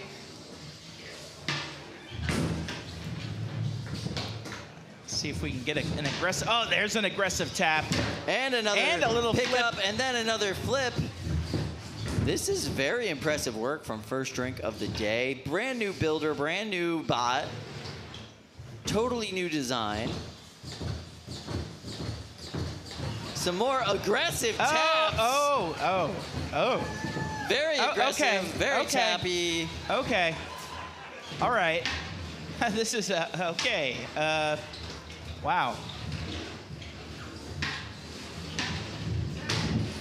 We aim to be a family show here. And we do well at that. We've got a countdown happening. Somehow 3 minutes is just that's the end of this match. Tom Farkas doing a phenomenal job getting many, many flips in. We'll see what the judges say, but he's got to be happy with that performance. That was impressive Fortunately, one of these bots does have to go home right now. Will it be the Flippy Boy of First Drink of the Day, or perhaps the Gassy Cow of MilkTankette? There you see that payload of glitter that was delivered actually pretty accurately into they are getting devastatingly good at launching that glitter inside of their opponents. It's really, really impressive work. You see all the gas coming out, but no ignition. And there's the very aggressive tapping from First Drink of the Day. So aggressive, so tapping. Judges, what did you think about that match? Where are we? Yeah. The winner yes, unanimous First decision. Drink of the Day. First Drink of the Day, dominating the aggression, dominating the control points, and getting a little bit of that damage points. Heck, Joe thinks he got all the damage points. Well done. Interesting. The balloon did it for me. He did pop it. He did pop the balloon. You're very right. You're very right. All right. Well, there you go. Wow. First Drink of the Day is your winner, Tom Farkas. At one time a super fan, now a builder. Literally yesterday, a super fan. Today a builder. Yeah, a winning builder. From Cooperstown. From Cooperstown. I love it. Good job, Tom Farkas. All right, so that was awesome. We're going to go to Allie. She's going to talk to those competitors. Allie, how's it going over there? I see a lot of not really it's duct tape, right? It's duct tape, girl tape. You know, this ends your time, right? Today. Let you give me a recap. How did it go? To me, this was an absolute victory. We attempted fire for the very first time, which was a little complicated for us. We have a little bugs to work out here. I think this was like a battery issue here. It was too much. But I think we fought well. I'm, really proud of every match that we had. Always great to have MilkTankette today. We'll see you again soon. Absolutely. Thank Let's you. give a big round of applause to MilkTank. Hometown heroes here.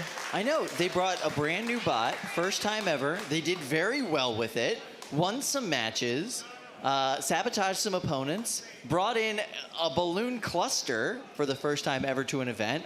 They have to be proud of their performance today. That was excellent work. It's like been a Next Pixar in movie all cage day. 3, Gallo 12 versus Nightshade. All right, going into elimination round 4, the 3-pound division. Gallo 12 in the blue 8, corner, Nightshade in the pink corner. 6, Color 5, coordinating, 4, Nightshade, thank you. 3, 2, 1. Fight, robots, fight. Wow, listen to these bots get up to speed. Nightshade was having some weapon spin-up issues in their last match against MilkTankette, but not anymore. Wow. Absolutely brutal hits between these two bots. Gallo 12's weapon is so powerful. Oh, wow. Driving Nightshade into the corner. Seems like Nightshade may be stuck, maybe under the maybe rails. one of those little wedgelets is stuck under the side rail. Yeah, is hard the to house bot say. gonna jump in? Is the house bot functioning? I don't know. It's hard to say. We are pausing this fight to do an unstick. It does seem as though the batteries have run out on our dear friend, Bert the Brick. Bert, as you know, needs a 700,000 calorie a day diet or else he just can't move. So this does happen. I think that they have to have their battery swapped out throughout the day. Yeah, usually there's at least 2 battery swaps, but we have the Broom of Doom going ahead and doing the unstick now, so that worked out perfectly fine. And look, yeah, tapped them right back into their corner, trying to make it fair, and we're gonna bring Bert. Sometimes you just gotta turn it on. Ah, there it is. Did you try the on button? Ah, yes. Awesome. Notice that giant switch on the back of Bert. There is a rumor that if you turn that switch off in the middle of a match, you do win $1,000 and the match itself. You win the match, too? Oh, yeah. You don't win the match. You just win the money, You just Kyle. win the money, that's right. You just win the money. And the bragging match rights. continues.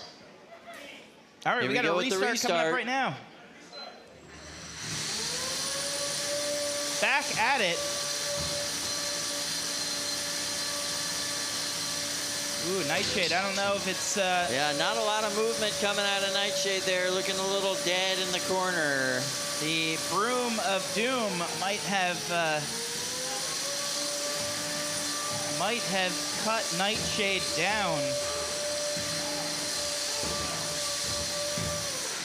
Knockout. Oh, that is The winner unfortunate. is Gallo 12. All right, so Dana comes all the way from Canada, and she put on some excellent matches today, did a phenomenal job, excellent inaugural run here in the 3-pound division at Norwalk Havoc. Totally. Really impressed with her driving, with the work on the bot, looked phenomenal. Can't wait to see her coming back later on. That was awesome, and I think I might have to go listen to some death metal music. She's in a death metal. She's in a death metal band? Yeah, dude, you didn't know that? Death metal? Yeah. Not power metal. No, not speed metal. Death metal. Death. That's awesome. Absolutely. Let's That's go talk awesome. to Allie. Well, Dana's over here collecting her bot, but she had, as you said, a phenomenal run here, coming all the way from Canada, letting her collect these pieces. Let me see if I can get around and do a little bit of an active interview. How are you feeling coming to Norwalk, your day here, everything? It was a lot of fun, a long drive, but great time. Oh, you drove. That is a very long drive. You know, what was your game plan going into today? Had you been researching some of these bots in these builders? Not really. I mean, I know some of them, but I just kind of went in and wanted to fight. And our biggest question yet is, will you come back to Norwalk? I would love to. We'd love to have you back. Congratulations on a great day. Thank you.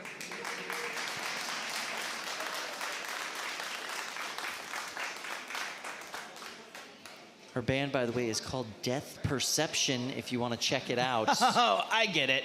Get it? Yeah, that's deep. Yeah, I love it. I absolutely love it. Yeah, she's here with the whole contingent of Canadian combat robotics folks, including Ty Little, who was out there with her. They brought beautiful bots to the competition today. They put out some really great performances, and we'll be seeing more of them as this competition goes on.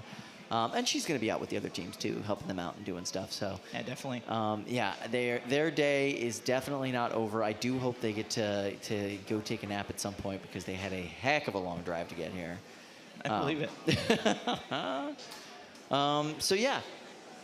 What do you think about all the international teams we're starting to get in? I love it. Next it's the in best. K1, We need more. Absolutely. 12-pound weight class. Elimination bracket, round 1. Oh, boy. All right. We're going over to cage 1. Whoa, what's going on over here? I don't know. Is it interesting? What? This is 8, Drago-Corn-a-Saurus. 7, What happened to it? 6, 5, 4. It's gotten 3, the full 2, Toy 1. RC car treatment. Fight, Yes, it robots, fight. Oh my goodness! Oh no! Drago-Corn-a-Saurus has had a failure to launch. Yeah, absolute failure to launch, and now the Goose is coming in to cook them. Honker's Ghost is a revision on the original bot Honker. Yeah, you know, I always tell people you have to go either with the dinosaur, with the dragon, or with the unicorn. You can never blend them. Because if you do, you get defeated by a goose. Yes, that is true. What's good for the goose is good for the gander. Ah, it's so true. I love this. Absolute pandemonium out here destroying this giant shark RC car. Shark truck. Is that what it is? Shark truck. Shark truck. Is there a shark-themed monster truck that this is based off of? I think there might be. Sharkorporean. Oh, there you go. Oh no. Just a little bit of goose. This goose is so interesting. It's not really a hammer goose. It's more like a clamper goose. Oh! Stolen a wheel. You don't get to keep that wheel anymore. The goose has taken it. Have you ever tried to take something back from a goose? Yeah, it's impossible. They hiss, Kyle. If you leave your sandwiches out on the beach and the goose comes to take it, you're done. You're never getting it back. And their tongues are sharp. Knockout. Really? I don't know. The Kyle, winner are they? is Very the sharp. robotic knockout. The winner is Honker's Ghost. All right, Honker's Ghost, your winner in that match. And I think the baby stayed asleep that entire match as well. Oh, wow. This was sparks flying from that, that rocket engine. I love that they just attached it to an RC car to keep this match going. Beautiful work. So much Estes rocket fire going on out there. I really hope that I get to see a bot that really takes advantage of that weapon because it can be devastating. It really could be. Yeah, absolutely. It could be. It's hard to deliver. It's hard to deliver where you want it to deliver, but it could be damaging. We know that because of the damage it has done to the floor of our arena on numerous occasions. All right, so that was 12-pound action. We'll be moving on. We have now all 3 tournaments have started, right? We have the 30 pounds going strong. We have the 12 pounds going strong. And the 3-pound tournament is deep into its brackets at this point. Very excited to see where we end up with those today. We'll have to do a bracket review at some point. But in the 12-pound division, I'm going to bring this up here. So in the main bracket, we're going to see YOB GNOL against Dropkick. Oh, wow. Spicy Hugs will be going up against Solarplex.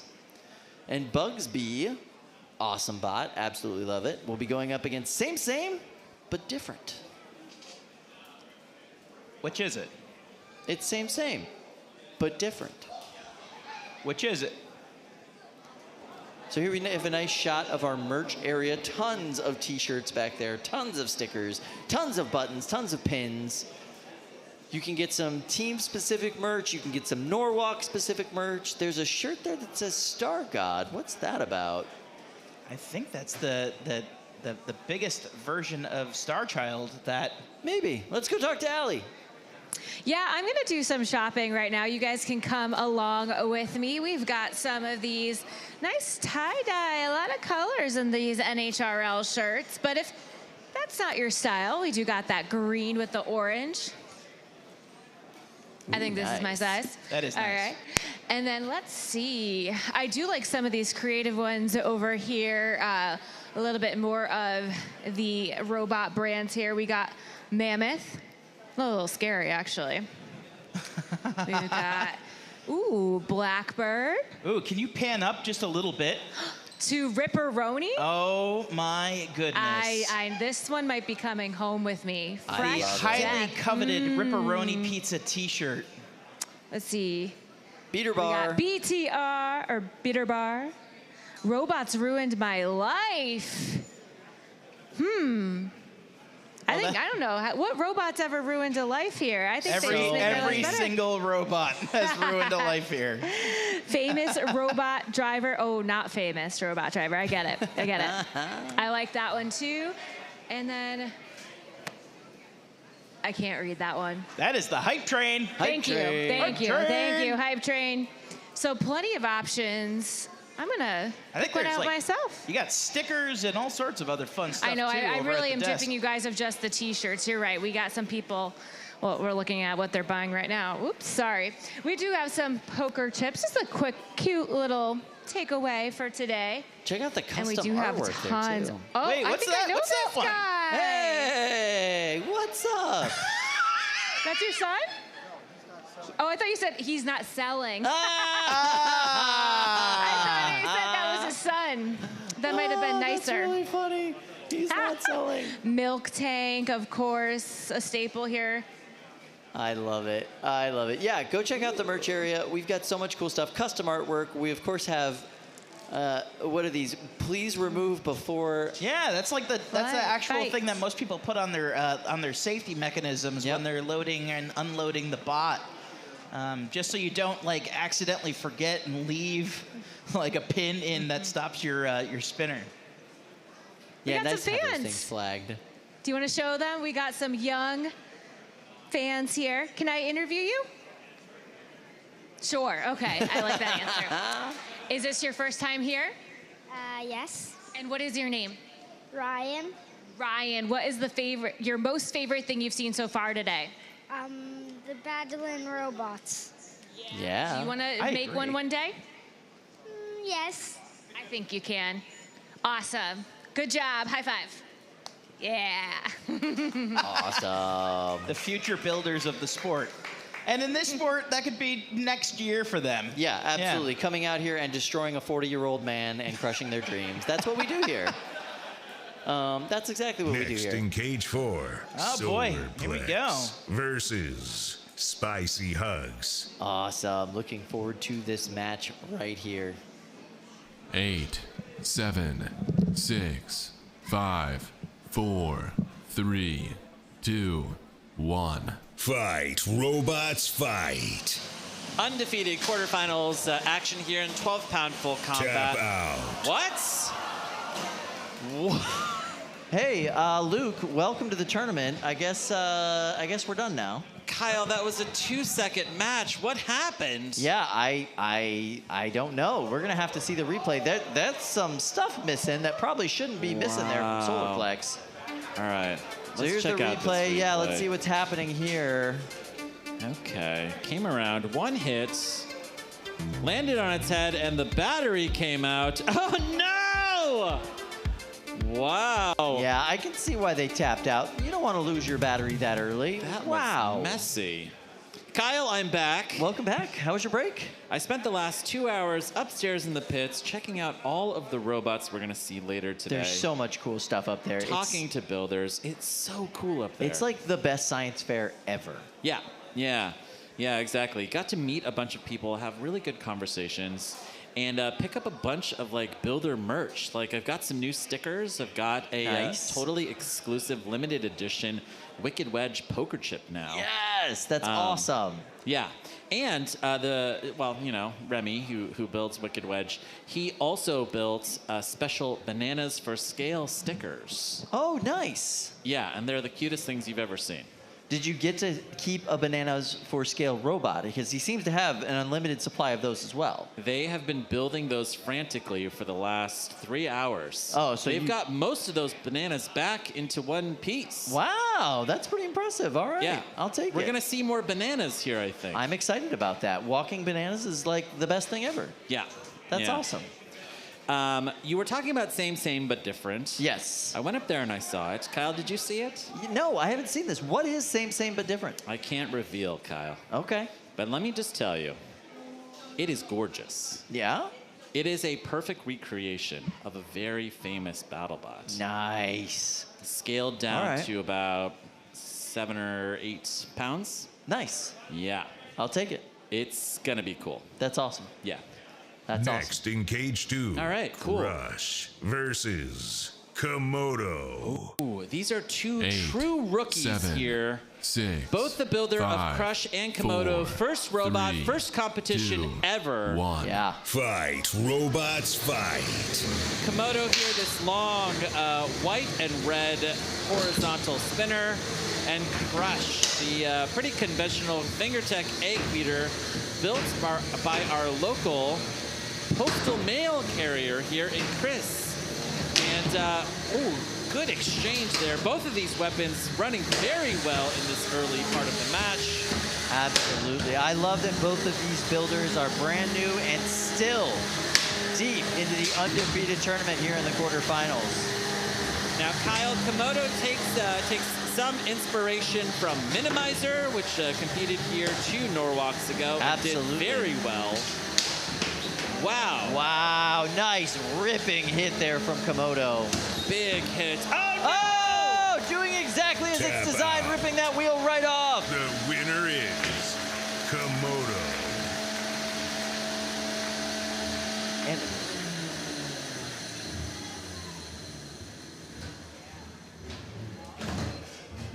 okay. All right, Komodo wins.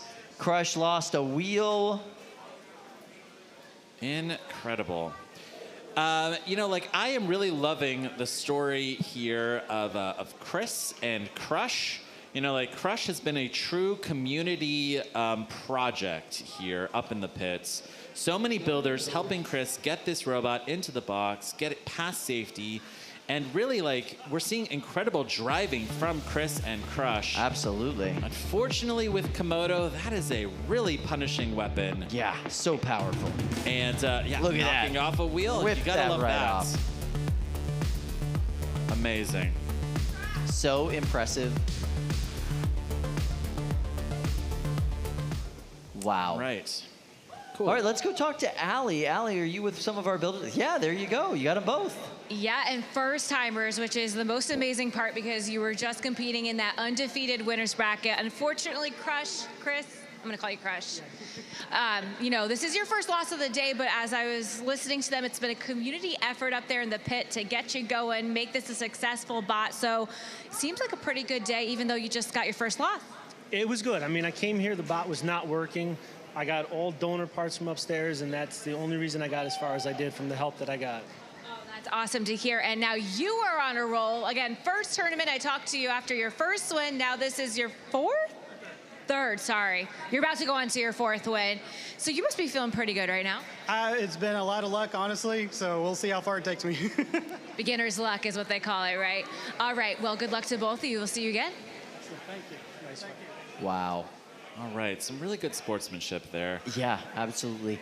One of the things I love about both of these guys is they're just so nice. Like, you go meet them backstage, and they're just so happy to be here and so enthusiastic about the sport. It makes this tournament like this. Just floored by Norwalk. Yeah, like, absolutely. You know, if this is your first competition, you're like, wow, like I am in the House of Havoc. I am in like this is incredible for builders. Absolutely, and to make this your first robot combat tournament ever, and then to come here and win as much as those two guys have. It's like, I want to start hiking. I've heard of this place called Mount Everest. Let me go check it out, you know? We'll see how it goes. It should be nice. Yeah, that's awesome. Next in Cage 3, Scrambled versus Argon Lights. All right, elimination round 4. We've seen some really great fights from 8, both of these 7, builders. Yeah, I was going to say, talk about rookies who have done a 5, phenomenal job 4, today. 3, 2, 1.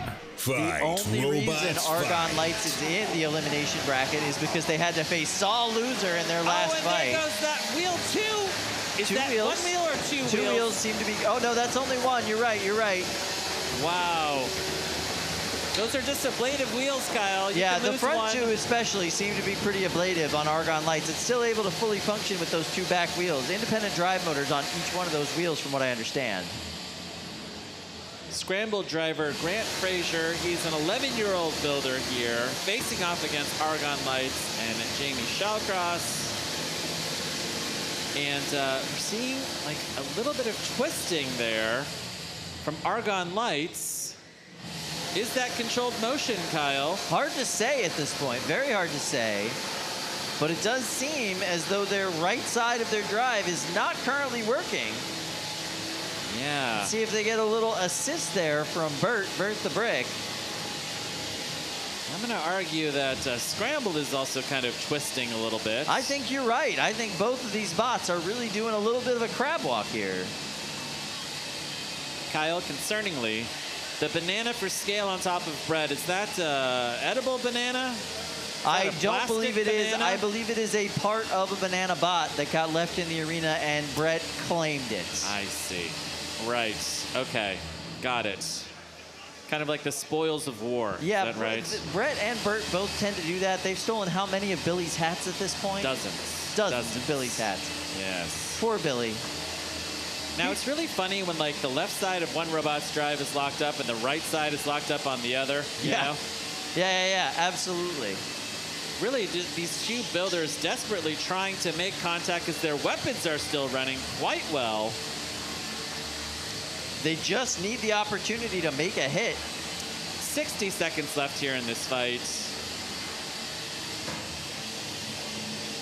And this is I would say, like, this is pretty classic, like, aggression here. Trying to make purchase here, like, really aggressively going after your opponent. But, yeah, let's see, Scrambled is trying to go for that one wheel right there. With some success. Yeah. Incredible. 30 seconds left here in this fight. This one will very likely go to the judges. Really good weapon reliability from both of these rookies. Wow, all right, that's a good pin there from Argon Lights as we enter the last 10 seconds of this match. 7, 6, 5, 4, 3, 2, 1. That's the end of the match. Turn off your weapons, crab walk to the door. This one will go to the judges. Nice work. Both of these rookies doing an excellent job in this tournament. Okay. A lot to think about here. Argon Lights lost one of their wheels. Let's take a look here at this replay. That wheel came off almost immediately, Yeah, Kyle. it was very quick. And then from there, oh, there goes the wheel. Then it was just this kind of awful twisting motion for the next 2.5 minutes. Yeah, just a very scary dance. Yeah. Where you're hoping none deadly of the dance. dancers actually make contact. Or maybe Yeah. you do want them to. Ooh, Let's a go to fast the judges judges. decision. Okay. So who's staying in that bracket? Let's Wow. see. Scrambled all the way winner across. is Scrambled. So Jamie, Unanimous judges' decision. Jamie Shallcross with Argon Lights will be going home. Jamie had an excellent first showing at her first ever combat robotics event. Jamie Bringing is a custom robot. Yeah, custom robot. That's huge. She told me that she bought a D2 kit a few years ago. She's been playing with it and having fun with it. This was her first ever custom build. She brings it to her first ever robot tournament. Gets knocked out by a literal legend in the sense of knocked down to that bracket by a literal legend in the sense that she went up against Saw Loser. Right. And I'm super impressed with her work. I can't wait to see her come back. I think that that's awesome. We're gonna check in here with Allie. Well, I'm hoping you were listening to all those great compliments you just got. You know, this was your first time at Norwalk. You made it so far along. Congratulations on a great day. How are you going to go home feeling? I'm going to go home feeling great. My goal was to win a match. You know, Saw Loser is really impressive. Someone found the gearbox that they literally ripped out of my bot. You know, great job by Scrambled. We were both a little scrambled by the end, but I think they had a little bit more control. So I have to point out the purse, because before it was the egg, but when you found out you're going up against Scrambled, it became anti-egg. Anti-egg. Very creative. Well, congratulations on a great first run. I'd love to see. Thanks. Thank you. All right. I hope to see Argon Lights here once again, hopefully at a future competition later this year. I love Great that. work. That's awesome. Jamie's wife came to support her today and obviously did so by trolling her opponents a little bit, which I love. I think that's awesome. All right. I see locked Next here. in Cage 2, Backlash Wave Here we go. versus Shifty. Ooh, all right. Hey. All right. We 8, have a 7, amateur 6, beetle weight builder 5, here in Aaron 4, Hill and Shifty. 3, 2, versus Backlash 1. Wave. Fight, robots, fight. Pretty seasoned beetleweight builder here, William Marchese, who has almost immediately lost his weapon. Oh, there we go. The weapon. Oh! Shifty able to get a massive hit on the back plate of Backlash Wave. So impressive. Backlash Wave based off of a 1-pound bot that he built in the past, kind of his first ever custom design. This is a spiritual successor to it. And right now, this spiritual successor having a lot of problems getting this weapon up to speed. Aaron Hill is no stranger to unconventional builds. I mean, look at this very interesting swerve drive here. If you look at the bottom of this robot, like, he is able to achieve this kind of omnidirectional drive in a very interesting way. It's very ambitious for your first beetle build ever. Absolutely, yeah. So swerve drive, basically you can think of it, the wheels themselves are on mounts that pivot, and you can actually like adjust them and turn them in whatever direction you want. Kyle, William is dying. William, no! The wheels are spinning on that one side, but he's not able to move. All right, here comes Brett to help out William. Is he high-centered? What's going on there? This is a do-or-die moment for William Marchese. He is trying desperately to get his robot moving. Just wants those wheels moving on the floor. You've got some spin there on that one side. Should be able to get some movement. Okay. Oh, I see. Oh, here we go. Could have been high-centered on that back plate just like this. As a matter of fact, that seems to be the issue. Where he got hit back in the back by Shifty there. Seems to look like a pretty nasty hit right there on the back of the robot. Absolutely. I think it might be high center. Look at that. Like the top plate's kind of bent downward. You can see it's making contact with the floor. Aaron Hill circling his prey. Incredible. William is getting counted out here. Aaron Hill has survived in the elimination bracket. Will advance to elimination round 5. Elimination round 5 is definitely an amazing accomplishment for a brand new rookie beetleweight builder. Yeah, I mean, maybe he will. Maybe he'll be taking home a golden dumpster. Shifty. One day. Which is pretty much the most prestigious prize in combat robotics that I certainly can think of. Oh, absolutely. Yeah, one day he'll definitely make his way up to golden dumpster status. This is a very ambitious, talented builder for sure. Yeah. Just so successful their first time out. Well done. All right, and we bid farewell to William Marchese. For today, we'll see him back. He's coming back to Norwalk sometime. Of course, yeah, the builder of Sea Dragon's Roar here at Norwalk. Lives in, what, Long Island? Is that right, William? I believe. Is that right? Okay.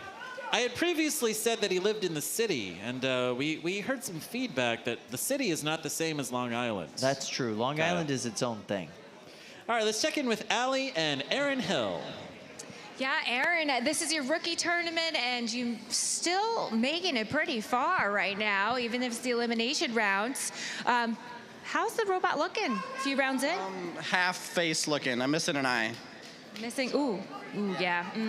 That's something you can repair up there. It's in there. One set, so.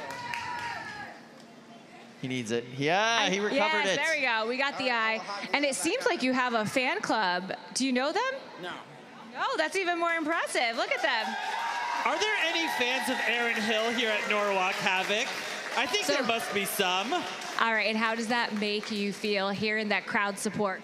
It's pretty awesome. I came out in December to help Jameson, knew him from Saw Blaze and BattleBots, and it was a blast. And I was like, all right, we'll make a robot. Great, well, we hope you keep making them. We'll see you a little bit later. Yep, thank you. Very promising builder here. Yeah, I hope that he sticks with this combat robotics thing. Yeah, he seems to be pretty good at it. Yeah. I hope that we see him go far. Maybe even one day, you know, on other tournaments out there. We'll see.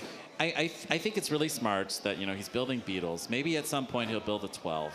Yeah. Oh, get he up could, to a 30. then up to a 30. That would be really smart. That would Yeah. be really smart if he could get all the way up to a 30-pounder. I Yeah. bet he'd do well in that division, honestly. Yeah, You yeah, know? 30, pretty good. I'd love to see like a swerve drive, maybe a flipper in that division that he could build. Flipper? Yeah. Oh, I don't know. I don't think we've seen a lot of successful flippers before. No, not a ton, but you know, Yeah, it's like on always the big interesting. stage, Yeah, you know what like I on the mean? big stage. Yeah. Yeah. Yeah. Maybe like some kind of articulated puncher. What do you think? Ooh, that'd be fascinating. I'd love to see that. Yeah. All right. Yeah. We'll see what he can do. He's All right. obviously a very talented guy. We're going to watch his Next career in with Cage interest. 4, George versus Crimson Snow. All right, Love Kyle. These two bots. Kyle, I've got to break out my bucket 8, hat. Here we 7, go. It's the 6, kids from Nurk 5, and George 4, facing 3, off against 2, Crimson Snow. 1. George's got this big aluminum spinner. Here we go. Oh, Kyle. Kyle, it sounds deadly in there. Yeah, Crimson Snow's dealt out a ton of damage today already. Oh, and that's a bad bump for George, which finds itself up against the rail. Yeah, it does not seem like they're going to be able to get down from there. Plus, the sticker on the side of their weapon has gotten all torn up. Here comes Bubbles to help you out, George. That's your Thank one you, save. Bubbles. George is now fully functional and moving around. Crimson Snow, their weapon does seem to be down. It looks like a belt. It might be hanging off of that weapon there. It does look like a belt. Yeah. It doesn't look like the weapon on Crimson Snow will be coming back. This is George's match to lose. George builder Sam Petralia interned at SpaceX. I'm sure that he would love to send his opponent to the moon here. All right, and I see a little bit of smoke. Oh, no. This is smoke from Crimson Snow. Wow. Tap out. Okay, that is the a fast winner is tap out. George. Oh, man. Nice job, Bucket Hat team from Nurk. Here we go. Let's go, Sam. Wow. I got to tell you, the rock, paper, scissors of that did not look great for George going into it. I am very impressed with how they were able to pull out this win. Let's go here into this replay. Oh, a big hit here. And Crimson Snow ended up killing its own weapon in this hit. George getting stuck up against the rail, but I'm going to give it to the kids from Nurk. They've built a very tough robot. That robot was able to survive that hit, get down off of the rail, end up taking home the win. Crimson Snow, we've seen them before competitions like Motorama. This is their first time ever here at Norwalk Havoc from Canada. Huge. That is huge. I am loving the Canadian builders here today. Yeah. Like, they're doing great, and, you know, like, every once in a while you can land a huge hit and you accidentally kill yourself, which is bad. It happens. It happens. Let's go talk to our friend Allie. All right. Allie. Maybe. Are you there, Allie? I don't know. I heard she was ready. Okay. Are we there? Here we go. Oh. Hey! Hey! Sorry, it was resting my voice. Anyway, bucket hats. I got to ask you guys, are they in? They have to be. If NURC is wearing them, they have to be in. Heck yes. I've heard that question asked the last tournament, so I had to clarify. But what an incredible battle you just had right there. You're moving on. Strategy going into this one. We just wanted to try and, hit them weapon to weapon and win that, and then just keep on them from there and hopefully get the win. All right, and anything you got to do to prepare for the next one? Any major damage? I'd have to open it up and take a look. I'm a little worried about the weapon pulley. It was starting to spin down a little bit at the end, but hopefully we can get that fixed up, get the forks fixed, and take on our next opponent. All right, we'll let you go take a look at that. Congratulations. Thank you very much. Kyle, you heard it from Sam. Bucket hats are in, okay? I mean, I don't know what's in anymore, so I'm really trusting that this is true because I'm just going to start shopping in this thing, I think that you'll be fine. Yeah. Good. I see lots of the kids wearing those nowadays. Yeah. I'm cool, right? I'm still You're cool. totally cool. Yeah. Yeah. Hawaiian shirt, bucket hat. With it. You're with it. Okay. You're hip. Good. You can go hang out in Illinois with the Northeastern University robotics kids. Yeah, that's good. I will tell you, I actually accidentally washed my first bucket hat from Nurk, and it shrunk pretty badly. Yeah. So, yeah, they got me this one. They told me, don't wash it. Don't wash it. That's what the kids do. Yeah, just leave it full-sized for your full-size noggin. Let's go check in with our friend Lindsay. What's going on in the socials? Well, first of all, I have to say I'm a little jealous of your bucket hat. I have two bucket hats now. Yeah. The It's kids really love cool. me, Lindsay. Yeah, I mean, you're pulling it off. It looks fashionable. It looks forward. It really looks like something that I want. So congratulations. You look really cool, Luke. It's an elevated look. I agree. Yeah. So going back to the promo for this event, where there are a lot of Easter eggs hidden in the, stock footage, if that's what you want to call it. People in the chat have been putting in their guesses, putting in their, thoughts as to what was being shown. And I think we've nailed down quite a few of them. Okay. We've seen Spartan. Yeah. We've seen Red Hawk. Okay. Yeah. We've seen Blackbird. Blackbird, yeah. Mixtape, of course. Yeah. Of course. There's a big discussion, though. Okay. Because we see a volcano erupting. Yeah. Is that eruption? Right. Or is it caldera? Interesting. Do we have an answer? We do. I do have an answer. Yeah. What Lindsay. is it? Wait, should we reveal it or should we just allow them to continue to speculate? Oh, no. They've been speculating a long time. I mean, if you want to be mean, I guess we can keep them on the hook. What do you think? Shall we give them some anticlimax to this? I would say that it could be either. Oh. The answer is both, ladies and gentlemen. Continue to debate Both. this, YouTube Live. There has to be an answer. We'll get to the answer, and it can't be both. All right. Good. Maybe do a poll, Lindsay, and then we'll kind of settle it once and for all. What do you think? I like that. Okay. Yeah. All right.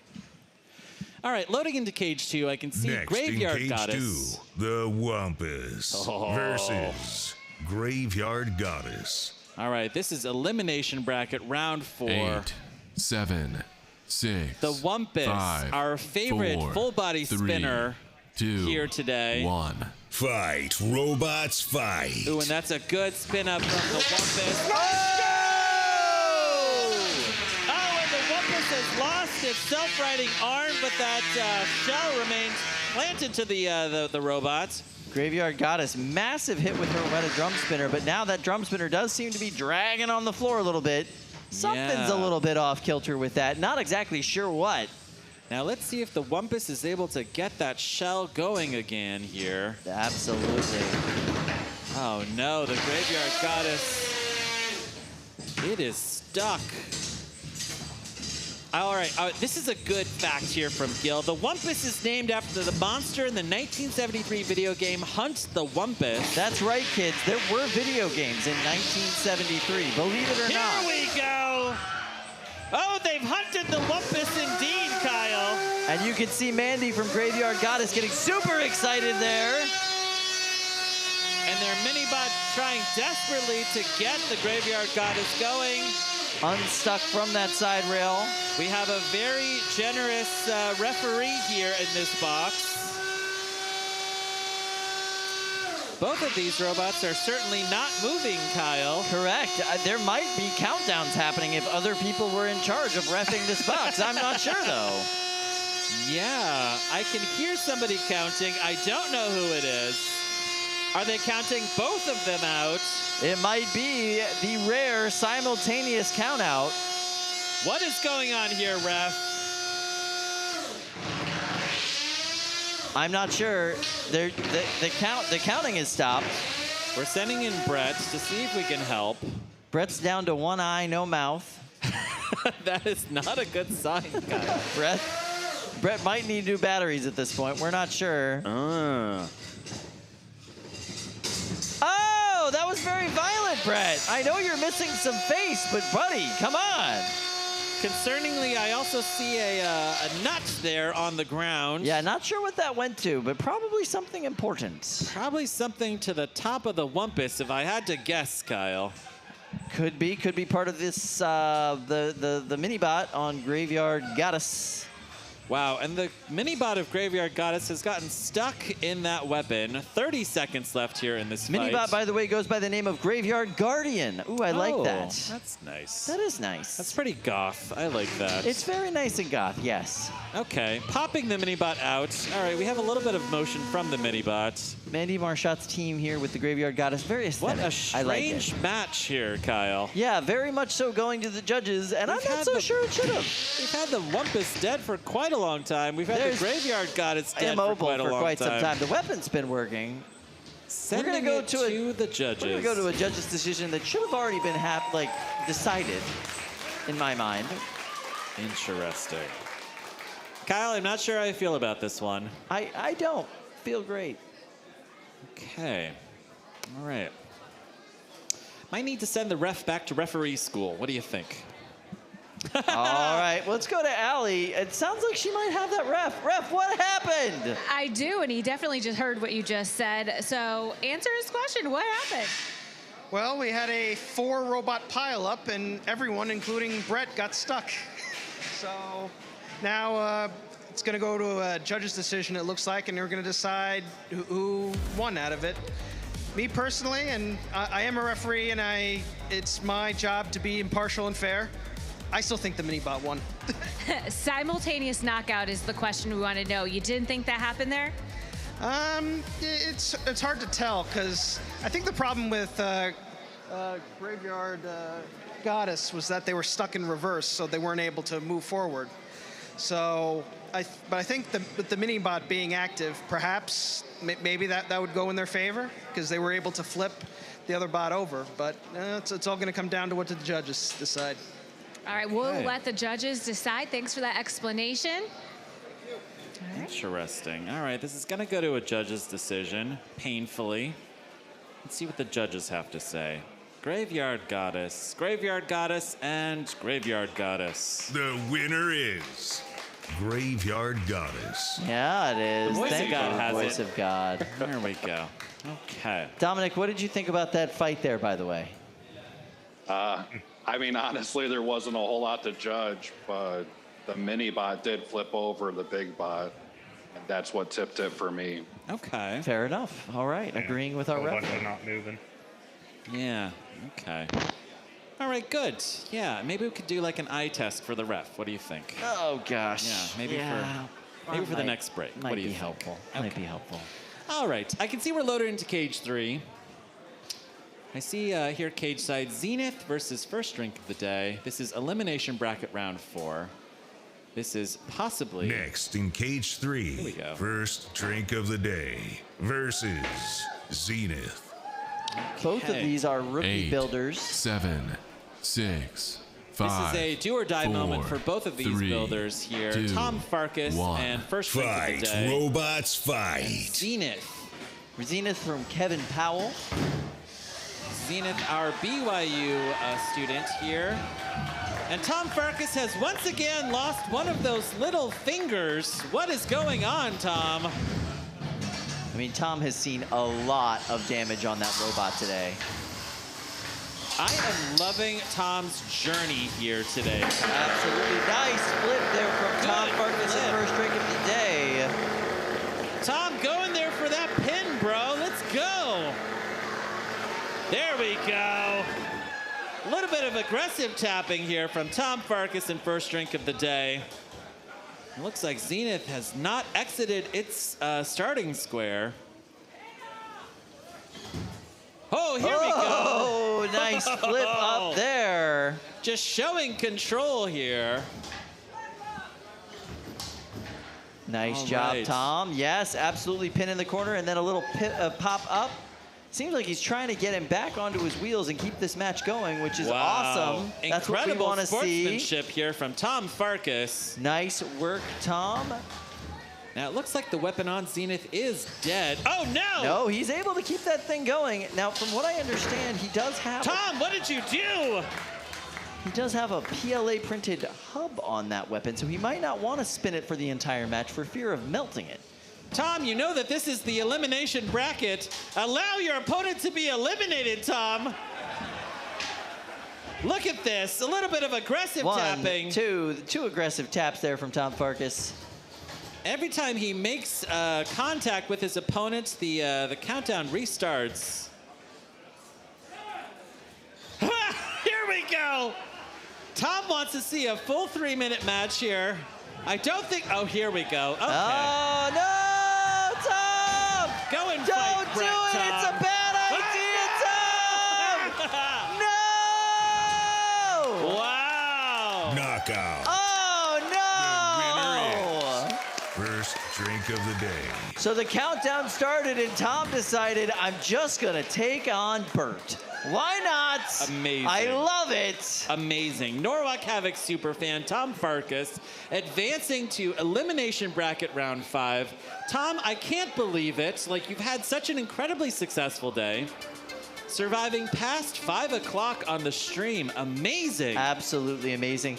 Kevin Powell also having an excellent first ever tournament here. First ever 3-pound tournament with Zenith. He's from BYU. He actually is going to embark on a 2-year mission to Texas a week after this tournament. Yeah. Which is so cool. We are going to see him again here in 2024. He said he will be competing in some tournaments down in Texas if he can find them. So get a little bit more experience, come on back. I'm assuming in the next, by 2024, we'll just be fighting in the metaverse. Is that right? You know, That's just probably totally exactly. Maybe we'll finally get battle boats. Oh. Kyle. Let's go to... They've actually been talking about that, Kyle. I'm into it. All right, let's talk to Allie. Now, you had a chance to win a couple of times. You just really wanted to keep battling out there. Yeah, it's all about having fun, and it's no fun for anybody out there if it's just flipping, it's done. So, and that's why I went after the house spot too, just for fun. I was going to ask you, your competition against the house spot, what do you have to do differently next time? Maybe not start that fight. Congratulations. It's great to have you here. Thank you. Tom Farkas. Round of applause here. Gotta love Tom Farkas and the spirit of him. Plus, he's got the coolest glasses in the game today, by far. Our favorite toy store manager from Cooperstown, New York. First build.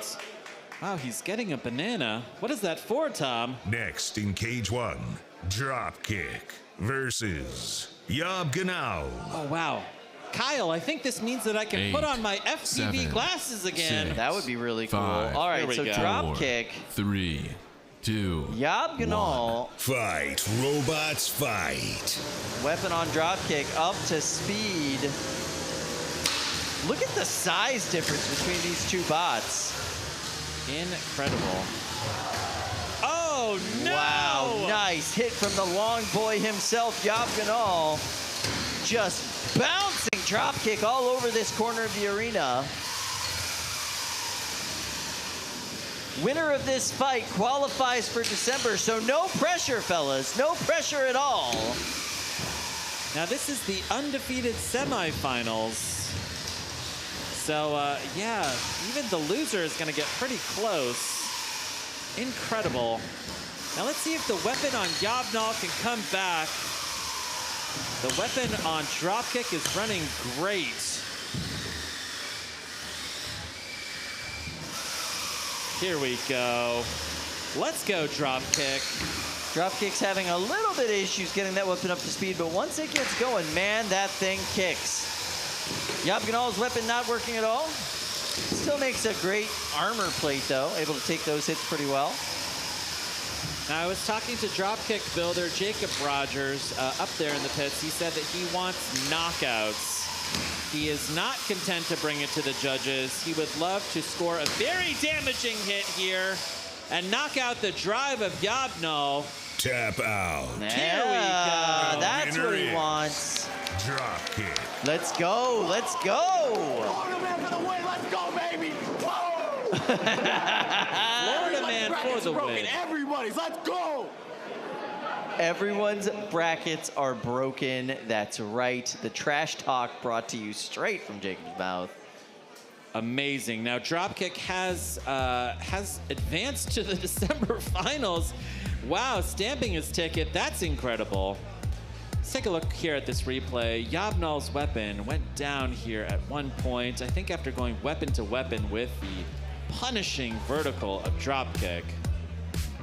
Dropkick is just a sledgehammer. Just comes into your house and starts smashing furniture. Absolutely. Like, look at this. Like, that thing, you don't want to be on the business end of that weapon.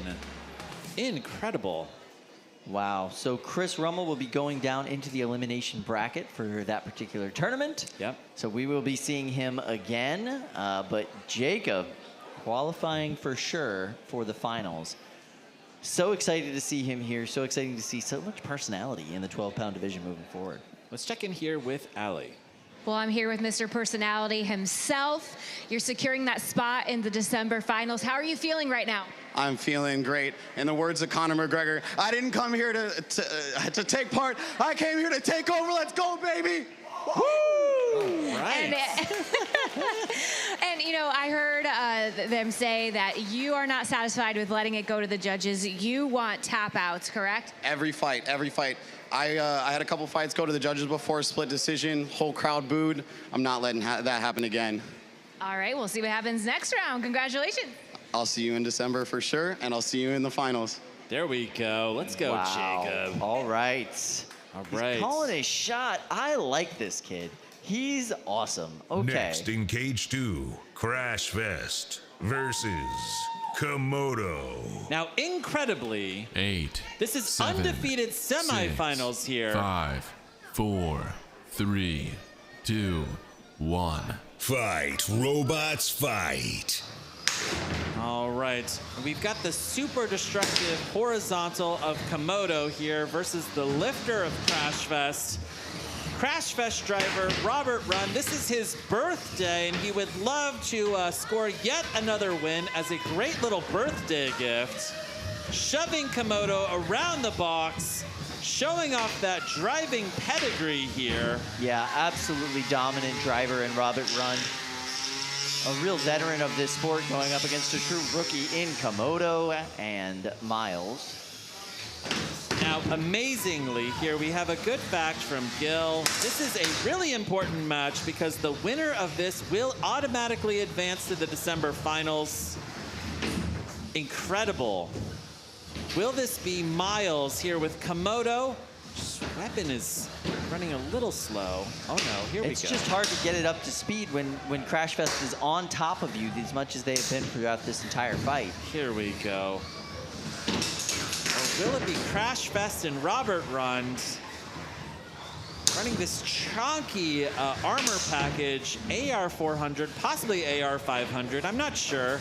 It's pretty thick steel, armored forks here on Crashfest. Yes, and lots of ARs in them. Tons of ARs. Yes. 400 to 500 ARs, Kyle. Now he's trying to get a good lift here. There we go. That's a good lift, Robert. Nice lift up into the corner from Robert Rund. We're more than halfway through this match. And he's aggressively tapping him in the corner while he has him pinned. Yeah, that's got to count for something. Going to work. Yeah, here we go. Cook those eggs there, Robert. And there we go. Brett the Brick says, please stop. That 10 count is over. You may not be there anymore. Another good pin here. Wow, amazing. We've seen Komodo just tear through this bracket today. It is so impressive to see a non-kinetic energy weapon be so dominant in a fight. Wow, another good pin from Robert and Crashfest.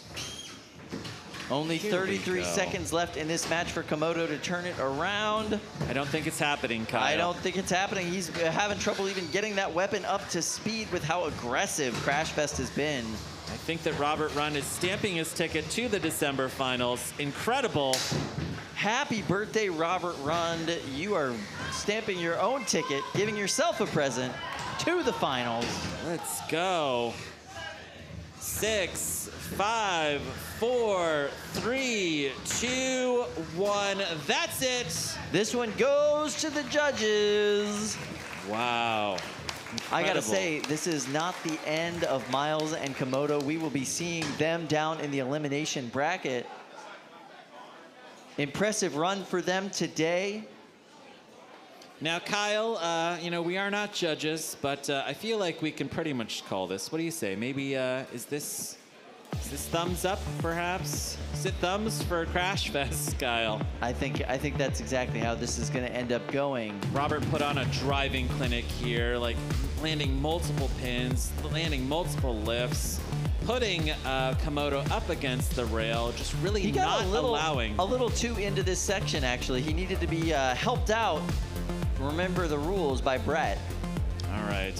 Fast judge's decision here. Let's see it. Happy birthday, Robert. Crashfest, Crashfest, Crashfest. The winner is Crashfest. It's a cool bot. Yeah. Nice work. You know, like, one of the big things that you can see with Crashfest is that driving really, really matters. And Robert's driving skill was just absolutely impeccable in that. Absolutely. Go back and watch that fight if you want to become a great driver here at Norwalk Havoc. Let's go talk to Allie. I think she might have the birthday boy himself. Kind of hard when you qualify the finals because I can't run Breakfast. I'm going to have you repeat everything you just said because you were about to switch something out. You didn't. It worked for you. You're having a fantastic birthday. Tell me exactly what you were about to do, what you didn't do. Just charge. My strategy now was just charge, charge, charge. If his weapon doesn't spin, I need to get 9 points, as I said the last interview. That's how I win. This was going to turn into Wreckfest, which was my bot I competed in March and April with. But I think I qualified for the finals, so I can't bring Wreckfest now, so I'm guessing Crashfest is going to have to be my main bot now. Yes, because we are going to see you in December now. I can't believe it. And we'll see. Dream come true. I love it. We'll see you a little bit later, probably in a few minutes again. Thank you. Have a great night. All right. Happy birthday, Robert. That's awesome. There we go. Wow. Great work, Robert. That's awesome. Fantastic driving in that match. It really that was really so good, so aggressive. Yeah. Just on top of him the entire time. Yeah. You got to give the rookies a clinic sometimes, and that's exactly what that was. If you hear someone say, lifters can't win, show them that match. Yeah. That was incredible. Absolutely. Love to see a non-kinetic energy weapon be so dominant in a match. Yeah. That was great. I can't wait to see how he does in the rest of the tournament today. Yeah. Next in Cage 3, 3-pound weight class, undefeated bracket quarterfinals. Awesome. So we have Walter versus Spitfire. Both of these bots have been on a tear today. Walter 8, running the Jolt 7, kit here from 6, Jaden. 5, 4, 3, 2, 1. Fight, robots, fight. Here we go. Ooh, Spitfire crossing the box and taking it straight to Walter. Oh, again, knocking that Jolt kit in the teeth. This is more just dominant weapon performance from Spitfire today. We have seen that throughout the day in their matches. Successfully getting around to the side of Walter. The winner of this match will advance to fight Saw Loser. Now Spitfire and Walter not afraid to go weapon on weapon. Spitfire knocking Walter into the sky.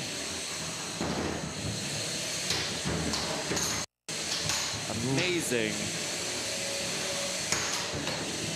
Spitfire able to drive under Walter by popping it in the air, Kyle. But I'm going to give it to Walter. Its weapon has been hanging on. Yeah, absolutely. This is a tough matchup for them. They've kept that weapon going the whole time. Spitfire's weapon is down. Now it sounds quiet in there because Walter's weapon is pretty well tuned. I think it's still running there, Kyle. It is. It's running quite well. And if Walter can get back onto its feet, you know, we might have a real match here in the back half of this this 90 seconds. Absolutely, yeah. Undercutters, especially when going up a bot the height of Spitfire, are at a real disadvantage when they're flipped over like this. They just aren't able to hit any of the crucial bits on the bot. That was a good pin from Spitfire. That's what you have to do when you lose your weapon. Ooh, another good pin. Wearing Walter like a hat. There we go. There it is. Walter's back. Let's go, Walter. You've got 75 seconds to rack up some damage points here. Let's see how he does.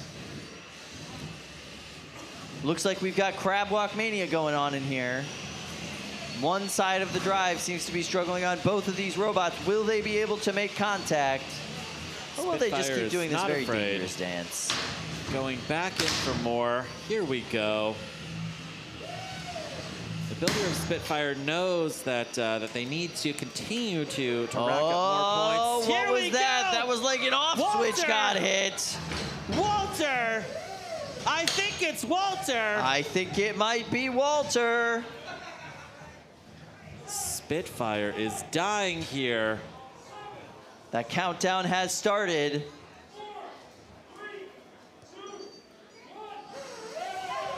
That is the knockout here. Wow. The winner is Walter. Wow. Nice Great work, job. Jaden. Jaden and Walter, that was an excellent performance. And advancing to fight one of the best beetle weights from the UK. That's pretty incredible. Yeah. Let's take a look here at this replay. Spitfire was dominating the first half of this match, successfully getting under Walter. Walter spent much of this match on its head and just desperately trying to gyro itself back over. Spitfire racking up damage points, control points here. But Spitfire had a couple of electrical gremlins here at the end, losing its weapon and then eventually losing its drive. Great work here for Jaden and Walter. Now, Amazing. thinking forward to Alex Mordew and Saw Loser, I would be much happier with that outcome than Spitfire winning. That is, just from a rock, paper, scissors standpoint, a much more beneficial outcome for them, in my mind. For Saw Loser? Yeah. Okay. Yeah, Right. Saw Loser was not wanting to face any big, powerful... I think that Saw Loser probably has a good plow up there.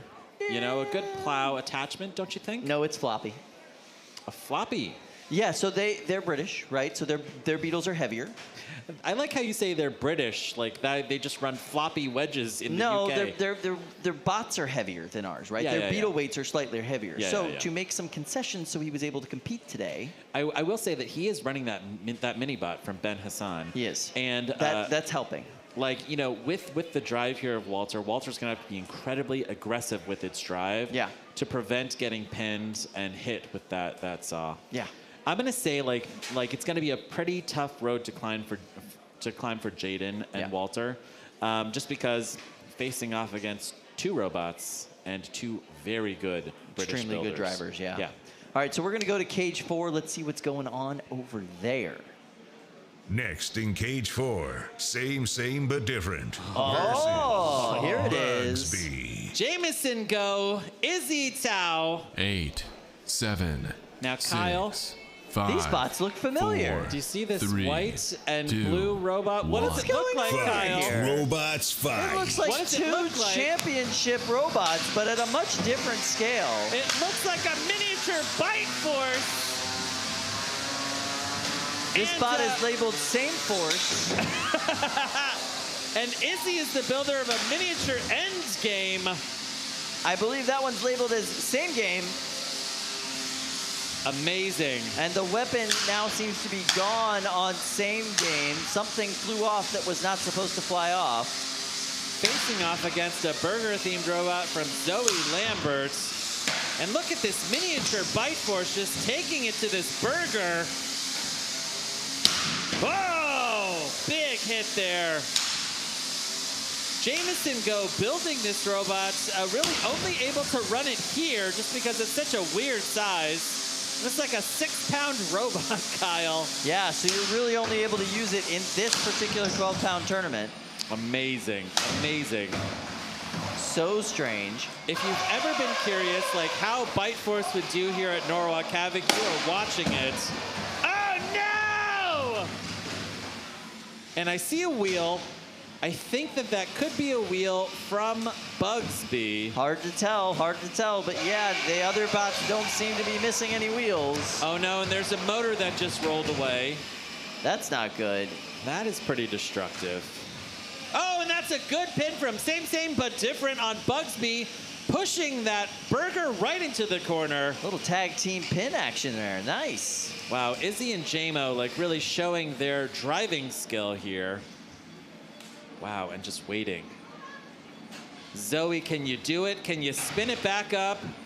Or is Bugsbee dead? Oh, it's the saddest little spin ever. Oh no!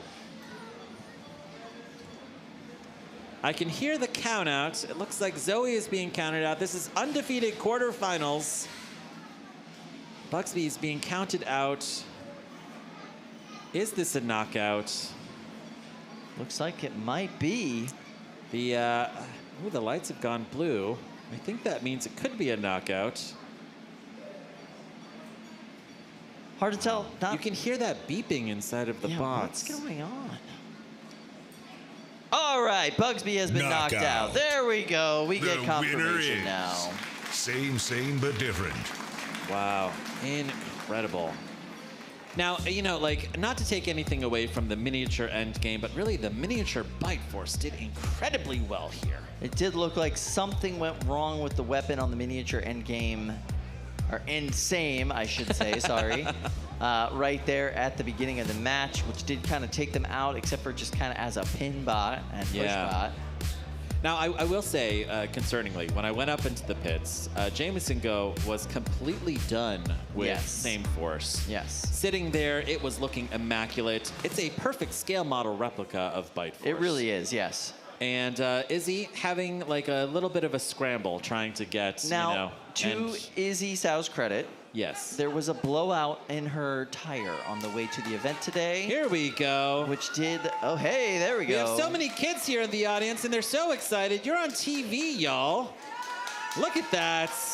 So she told me she had a blowout on the way here, which made it very difficult to get like here. Like a tire blowout. Like her tire exploded. She was driving here. Yes. Tire exploded. And because she is so dedicated to this event and this sport, she actually had her car just towed here rather than getting the tire taken wow. care of first. Amazing. So she could compete in that fight we just saw. We're going to check in here with Allie. Yes, we got Bugsbee here. Let's survey the damage. Anything major? I think I saw a wheel. Right there, I lost my wheel and my gearbox cover. It's the same thing that happened last time, just different motor this time.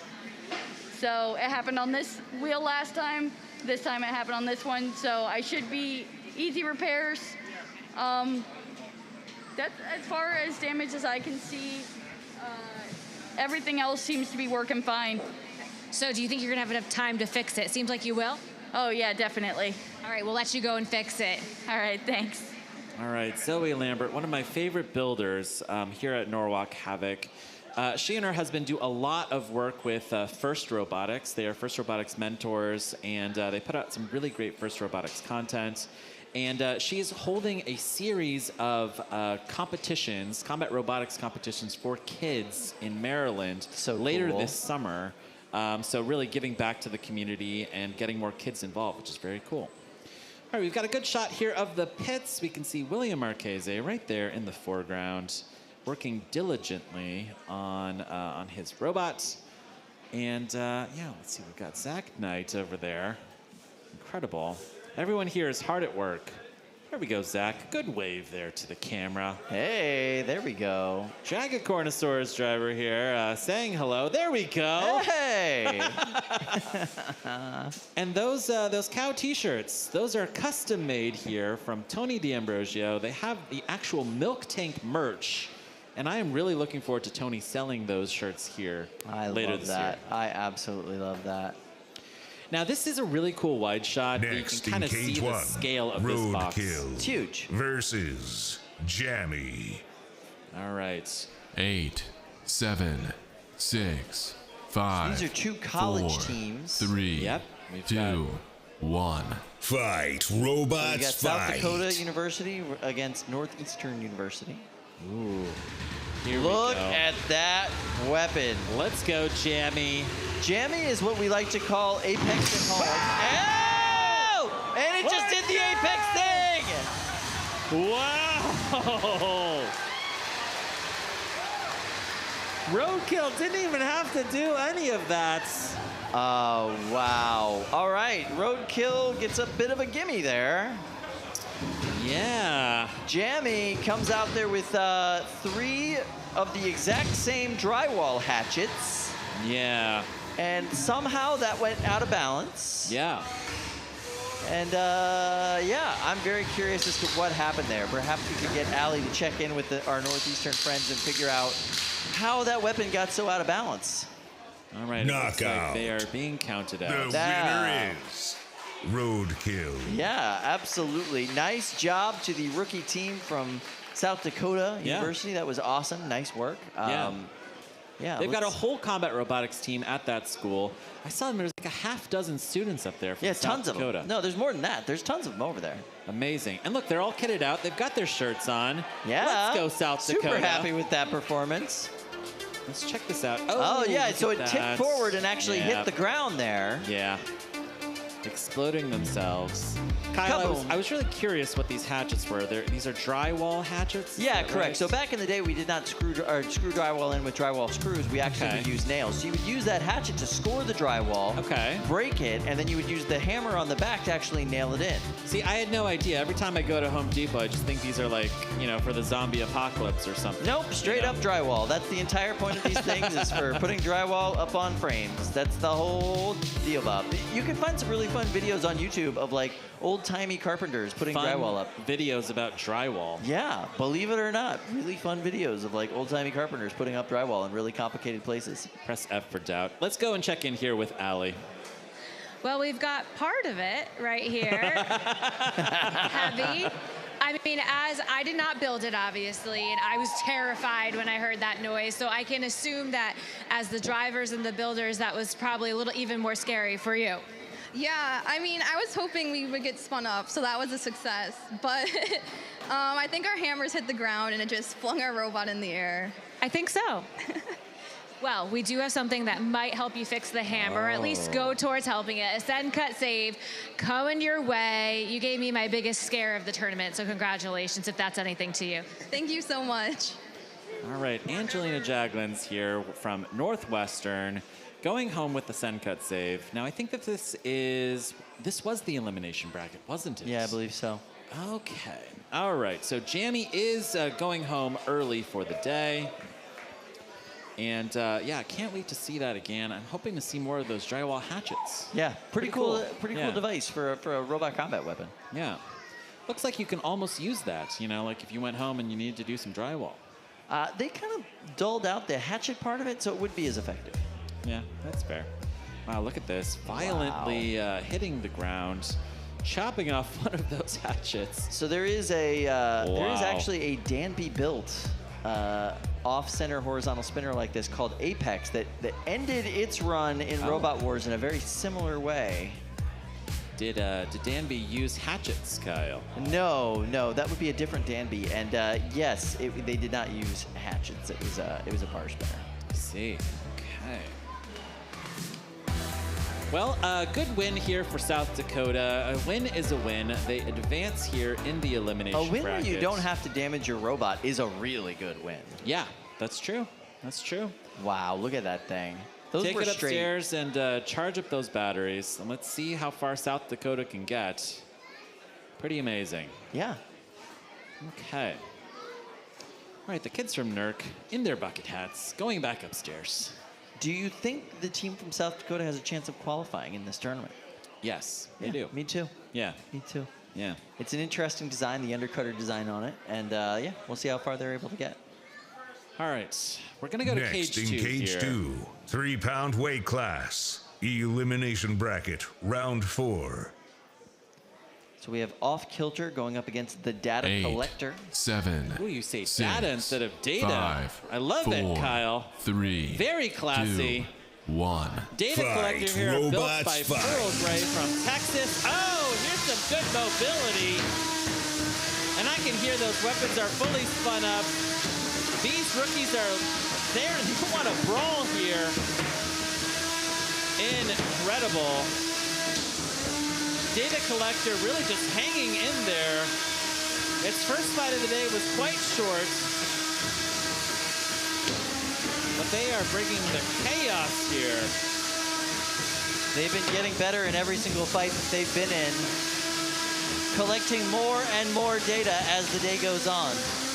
Kyle, I'm loving the metal wheel guards here on off Killter. Yeah, it's a really effective use of those wheel guards. I like the fact that I don't think they're metal. I think they're just gray plastic. Hard to tell. Bro, those are metal. Those are metal wheel guards. 100%. You think so? Yeah, definitely. Off Killter's looking great.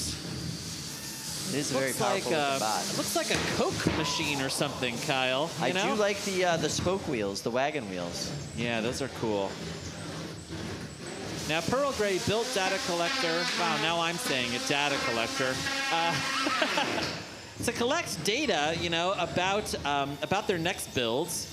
And this is a true rookie build. First competition, first robot. And Pearl has come out with a completely custom robot, which really is awesome. amazing. Yeah, it's a really cool bot.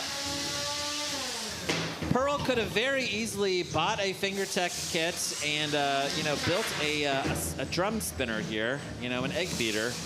I just don't think that's what Pearl's into. The Pearl likes the challenge. Yeah, yeah. Custom transmitter, custom builds. And, wow. Ooh, that's a good hit. Let's go, Pearl. Weapon's still working on data collector. The Not weapon so on much on off Killter is Killter, down. yeah. A lot of enthusiasm coming from the data collector side of the box over there. They seem to be very happy with their bot's performance right now. Incredible. The drive is still running. Pearl is on their feet. And off Killter's drive. Wow. Oh, I didn't see this, but off Killter has lost a wheel. Yeah, it seems as though they've lost some spoke wheel action. 30 seconds left in this fight. Oh, there it is laying in the corner over there. You can see it. Yep. Wow. Oh, playing with their food. Data collector knocks that wheel across the box. Kyle, now I'm wondering maybe if it's not a metal wheel guard. I'm pretty sure it's not. Really? Yeah. Wow, you can see that snow inside of the box. 3 seconds left here in this fight. Fantastic work, Pearl. That is a round of applause here for this rookie builder. You can see Pearl's hands shaking. Do you see that? Yeah. Amazing. Yeah. So much adrenaline running through that body right now. That was awesome performance, Pearl. Nice work. Wow. Okay. This one will technically go to the judges, but I think I know how they're going to go. Let's take a quick look here at this replay. Now, the first half of this match, you know, I'm thinking to myself, off Killter, just like absolutely going in there and killing. But, you know, Pearl hung in there, built a very durable robot, able to just take these hits straight to the face and like survive these violent crashes up against the rail. Like, that robot is not going to be easy to put together later tonight. No, that's going to be a rough one. But really surviving off Killter, ripping off one of those wheels, killing the weapon. I think that this is very clearly a data collector win. Kyle, when I say data instead of data, I feel so much more cultured. Really? Yeah. Interesting. It's nice. All right, let's go to a judge's decision here. A unanimous decision for data collector. Let's go, Pearl. Data collector.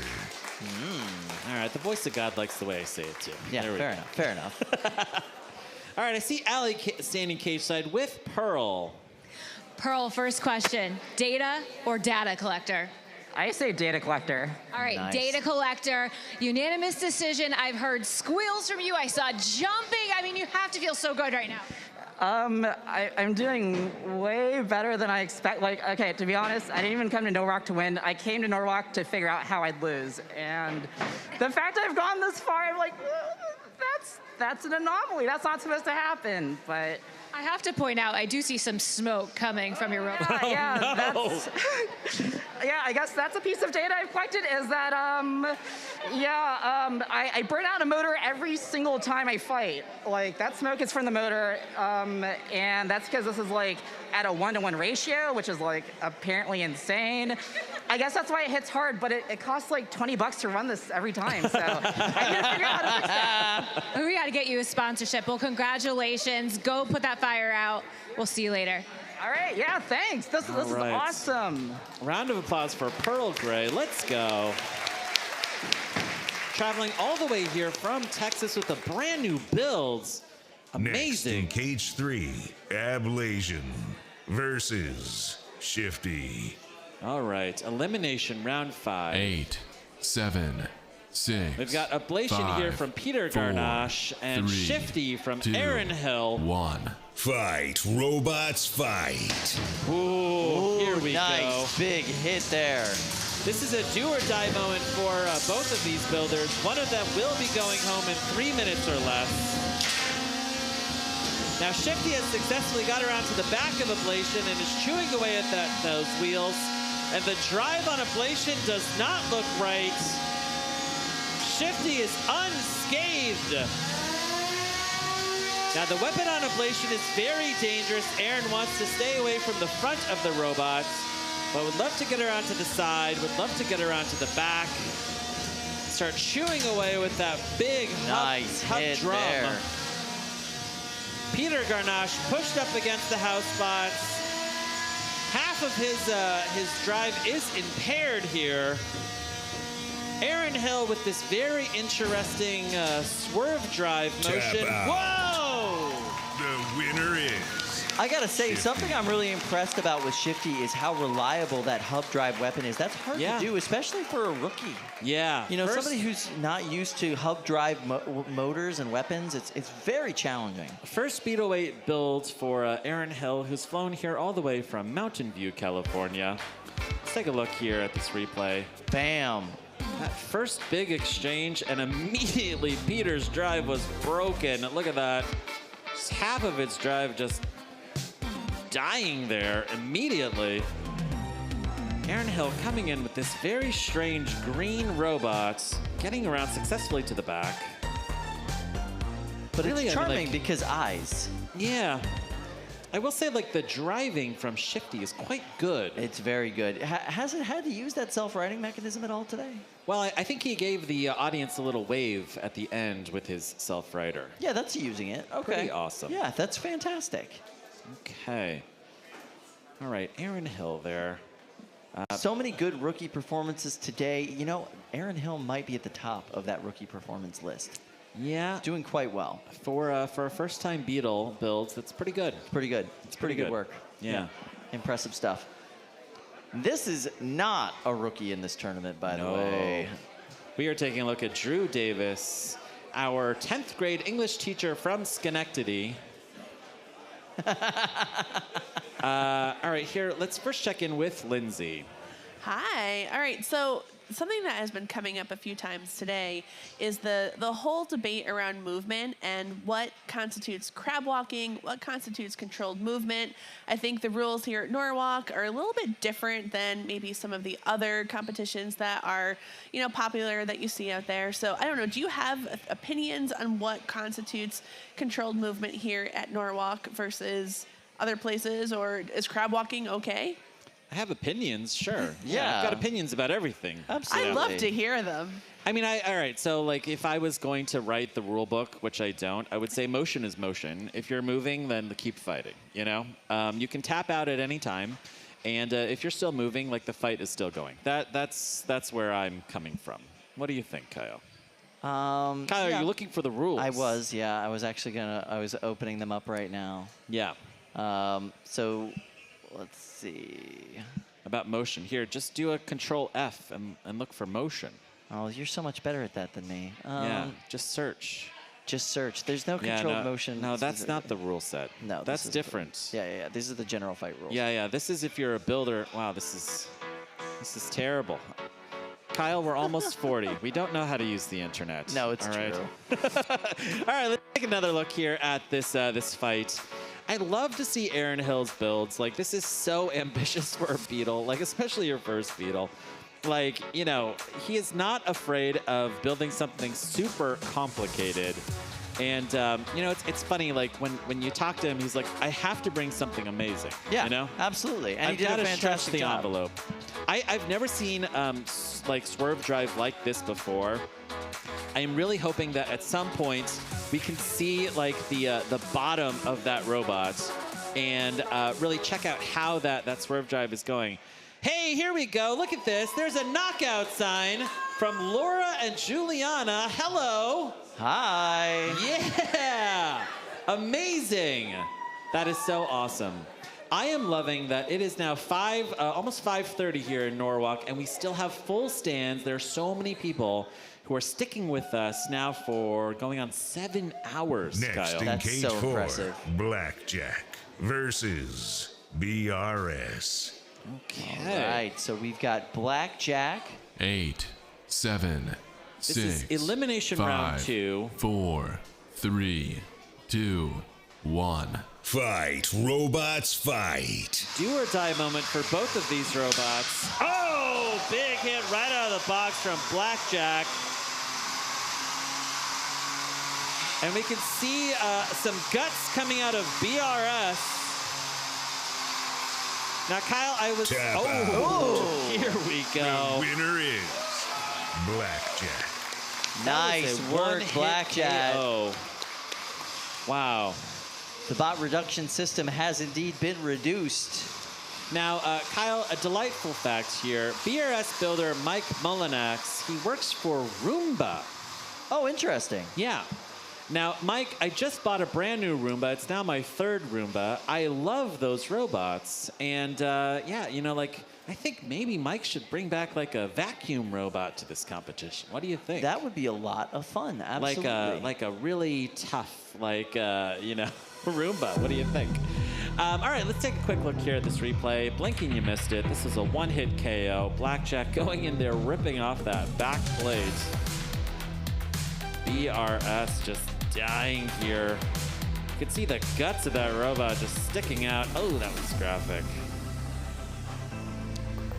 I think we should see a bunch more like Roomba engineers. What do you think, Kyle? Yeah, I would love that. They've got some great engineers there. Like, my Roomba works great.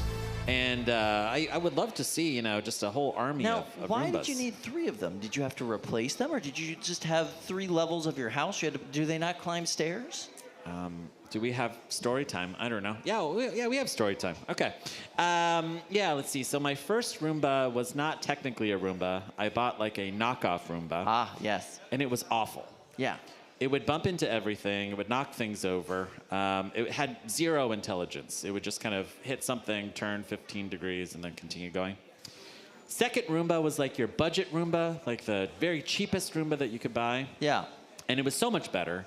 But my battery ended up dying on the Roomba. Sure. And because it wasn't able to kind of find its home, you know, really well. So I ended up upgrading, and I bought the $400 Roomba, like the one that like kind of empties itself. Yeah. We're not sponsored by Roomba. I don't know why I'm talking about Roomba so much, but it's amazing. Like, I love this robot. Like, literally from the app, I could turn on my robot right now. That's pretty impressive. Yeah. That's pretty impressive. Should we check in with Allie? Yes, please save me from this story. Let's go, Allie. All right, well, elimination round. Talk about the pressure you must have been feeling. So the bot literally didn't move last fight. Apparently my motors were too small. Brandon, they helped me so much putting new motors in and just team shredded, right? Literally redesigning the interior of this bot in the long time that I had. So it was a lot of pressure to get it moving, to see it actually work, and it did pretty well. And all that was done in the pit in about how much time? 20 minutes. No, it was more than 20 minutes. A long time. And your heart was racing the whole time? The whole time. So much pressure, too many silly screws, so many lessons learned in that time, putting it back together. But it works, and we're still in it. Yes, congratulations. We'll see you soon. Thank you, thank you. Drew Davis, one of my favorite builders. He competes at every single Norwalk. He's been coming here literally for years, all the way back in 50 Day Street. Next, and in this is his first 12-pounder. Scrambled. It's a great robot. Versus first drink of the day. All right. Scrambled versus first drink of the day. Elimination 8, round 7, 5. 6, 5, 4, 3, 2, These are 1. 2 rookie Fight, builds. robots, fight. 2 true rookies here. Tom Farkas from Cooperstown. Oh, successfully getting around to the back of Scrambled. Landing a good pin. Watch out for the front of Scrambled, Tom. Now look at this. Tom has landed a good weapon-on-weapon pin on Scrambled, pushing that robot up against the rail. Wow. And he finds his fingers kind of stuck in the egg beater of Scrambled. Here we go, yet another pin from Tom. Tom is showing incredible control in this match. Pushing Scrambled all over the box. Tipping Scrambled on its head! Oh, no! Scrambled is doing the thing, Kyle. Now let's see if... Wow, are they able to get themselves down? I am not sure. Let's see if Bert can do it. I think Bert can. I believe I can. I think I can. Bert is not doing it, Kyle. No. Wow. Trying to help. Who's driving Bert? Look at that. There we go. Tom helps. is helping out. Tom helps. Tom's got, this is the second time in 2 matches that Tom has helped his opponents back on their feet, or wheels as it were, to continue the match, because Tom's here to have a good time. Tom, why are you doing this to us? He's lost ablative armor on both sides protecting those wheels. Those are just RC car wheels. Oh no, and look, Tom has lost his other finger. That is no longer a lifter, it's just a pusher. Here we go, and he's pushing Kyle. Wow. That is a lot of pushing power from those RC car wheels, Tom. That's excellent. 60 seconds left, and Scrambled's just landed a small pin on Tom Farkas and first drink of the day. But look at this, getting around to the side. Tom's drive is not looking quite as zippy as it did at the start of the match. Oh, wow. There goes the mini-bot. Scrambled coming around, trying to rack up damage points here and control points in the last 30 seconds. good sportsmanship may have cost Tom Farkas this fight, Kyle. Wow. Sometimes you can lose the match, but you win our hearts, so that's pretty good. Yeah, What's happening absolutely. Here? 15 seconds. The weapon's gone down on Scrambled. Yep, does seem like they have drive. I thought it might have gone down on the left side there, but it does seem like they've got the drive. I don't have to yell Aggressive over tapping! Here we go! That's so much aggressive tapping. This one goes to the judges. Wow. Amazing. That was awesome. All right, this is an elimination point for one of these builders, either Scrambled or first drink of the day. Yeah. And you can see that there are high fives all around As there should cage be. side. Take a look here at this replay. Tom Farkas just in control for the first half of this match. Tom's learned so much today. He's been doing a phenomenal job. I absolutely love his journey throughout Tom the day is a today. driver. Yeah, very All right, good listen, driver. Petition to have Tom Farkas drive our house spots, you know, going like from here on out. He's in a fantastic control bot driver. Yeah, he really is. Tipping Scrambled on his head and then saving Scrambled when the house bot driver couldn't do it. Impressive. Amazing. Impressive work. Lost one of his forks right there. Lost Keeping one of the fight going. Aggressive tapping to end it. Wow. Just showing aggression there at the end. I'm on the edge of my seat, Kyle. What do you think? Hard to say, hard to say. So first drink of the day, Scrambled, first drink of the day. The winner is first drink of the day. Wow. Wow. Joe, explain yourself. Why don't you like America and children? Well, if you would have just let him sit there, he would have won it easily. Ah. It was kind of difficult. All right, so Joe does not agree with sportsmanship, so therefore he voted against Tom Farkas. So I understand If there was that. a sports category, then yeah, of course. You know, it's amazing. Tom Farkas is going through a full combat division with a sportsman-style robot. Oh, 100%, yeah. In the 3-pound division, which is so damaging, so destructive. Showing amazing control and aggression. So good. The drive skill from Tom is just incredible. That was very impressive. Joe, I'm sorry for giving you trouble there, bud. I appreciate your judge's decision. I don't think you were wrong. I just don't agree with you. If you'd like to send, you know, any letters to Joe, you know, we'll run his address there. On Yeah, maybe his phone number, email Yeah. address, Yeah. some other information. We'll see what we can figure out. Yeah. Well, first drink of the day, there's a narrow decision, I would say. Yeah. You know, there was a lot of damage from Scrambled. So much. And it is so cool that a brand new builder in Scrambled, you know, was able to make it all the way to 5:30 here in Norwalk. 7.5 hours of Fifth competition. round, right, of the elimination Amazing. bracket. Amazing. Both those builders, brand new. Like, Yeah. So cool. Yeah. Absolutely. I am super impressed with them.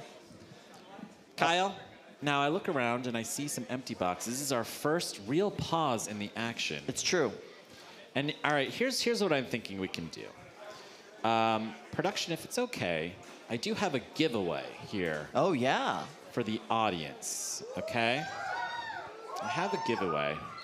Now, I'm gonna show you the prize, and then I'm gonna give you 30 minutes to try and win this prize, This okay? is so ridiculous, by the way. Are you ready? Yeah, please. Okay. I got a preview of this earlier. It's too much. It's literally too much. Okay. Now, for true fans of Norwalk Havoc, you know Billy. You know Bobby. Yeah. All right? Yeah. Now, here is the 3-Wolf Moon version of Billy. With the little hats on the wolves. Look at that. Now, we're going to be giving away, this is literally a one-of-a-kind shirt. Yeah, Tony D'Ambrosio printed this. He said, I'm never printing another one of these because I use so much ink. Yeah, okay? apparently so much ink went into this. It's literally like a shield of ink. All right, so if you are in the audience here today and you want to win one of these, go and build a sign, okay? And at 6 o'clock, we're going to give out the shirt to the best sign maker here in the audience. Make something creative, build something for your favorite robot, or announcer, I guess. Yeah. We totally allow favoritism. That's fine. Yeah. This is a completely biased, like, kind of contest. Yeah. Whichever two announcers are sitting here at 6 o'clock will make this call. So keep that in mind. All right, so think about it, audience, while we go to a quick commercial break.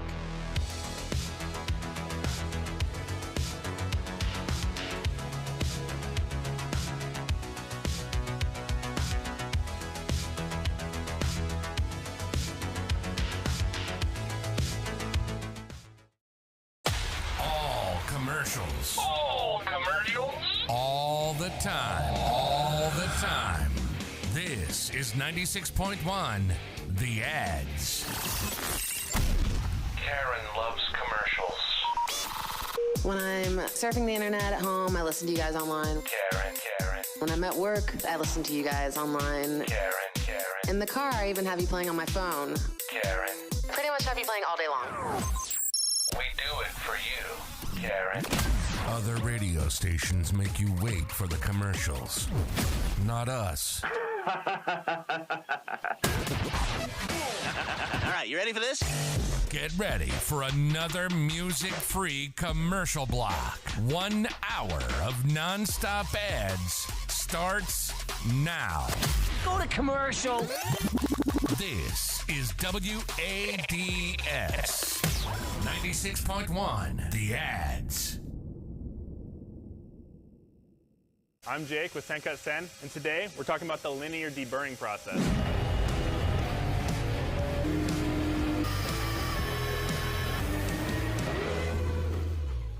So once your parts come out of the laser, they still might have some scale and porosity, minor handling scratches, as well as markings from raw material. They now also have a little bit of a burr on the edge from the manufacturing process. What we do is we remove that through a linear deburring machine.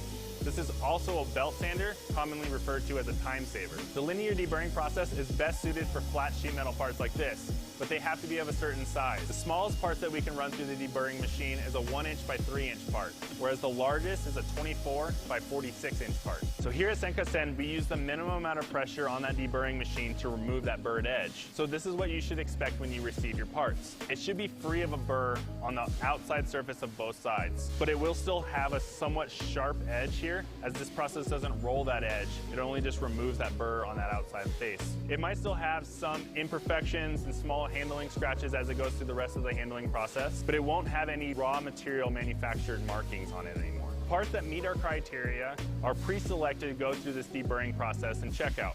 If you don't want your parts to go through that process, make sure you uncheck the box that says deburring. If you have any other questions regarding your design, don't hesitate to reach out to us at support@senkutsen.com.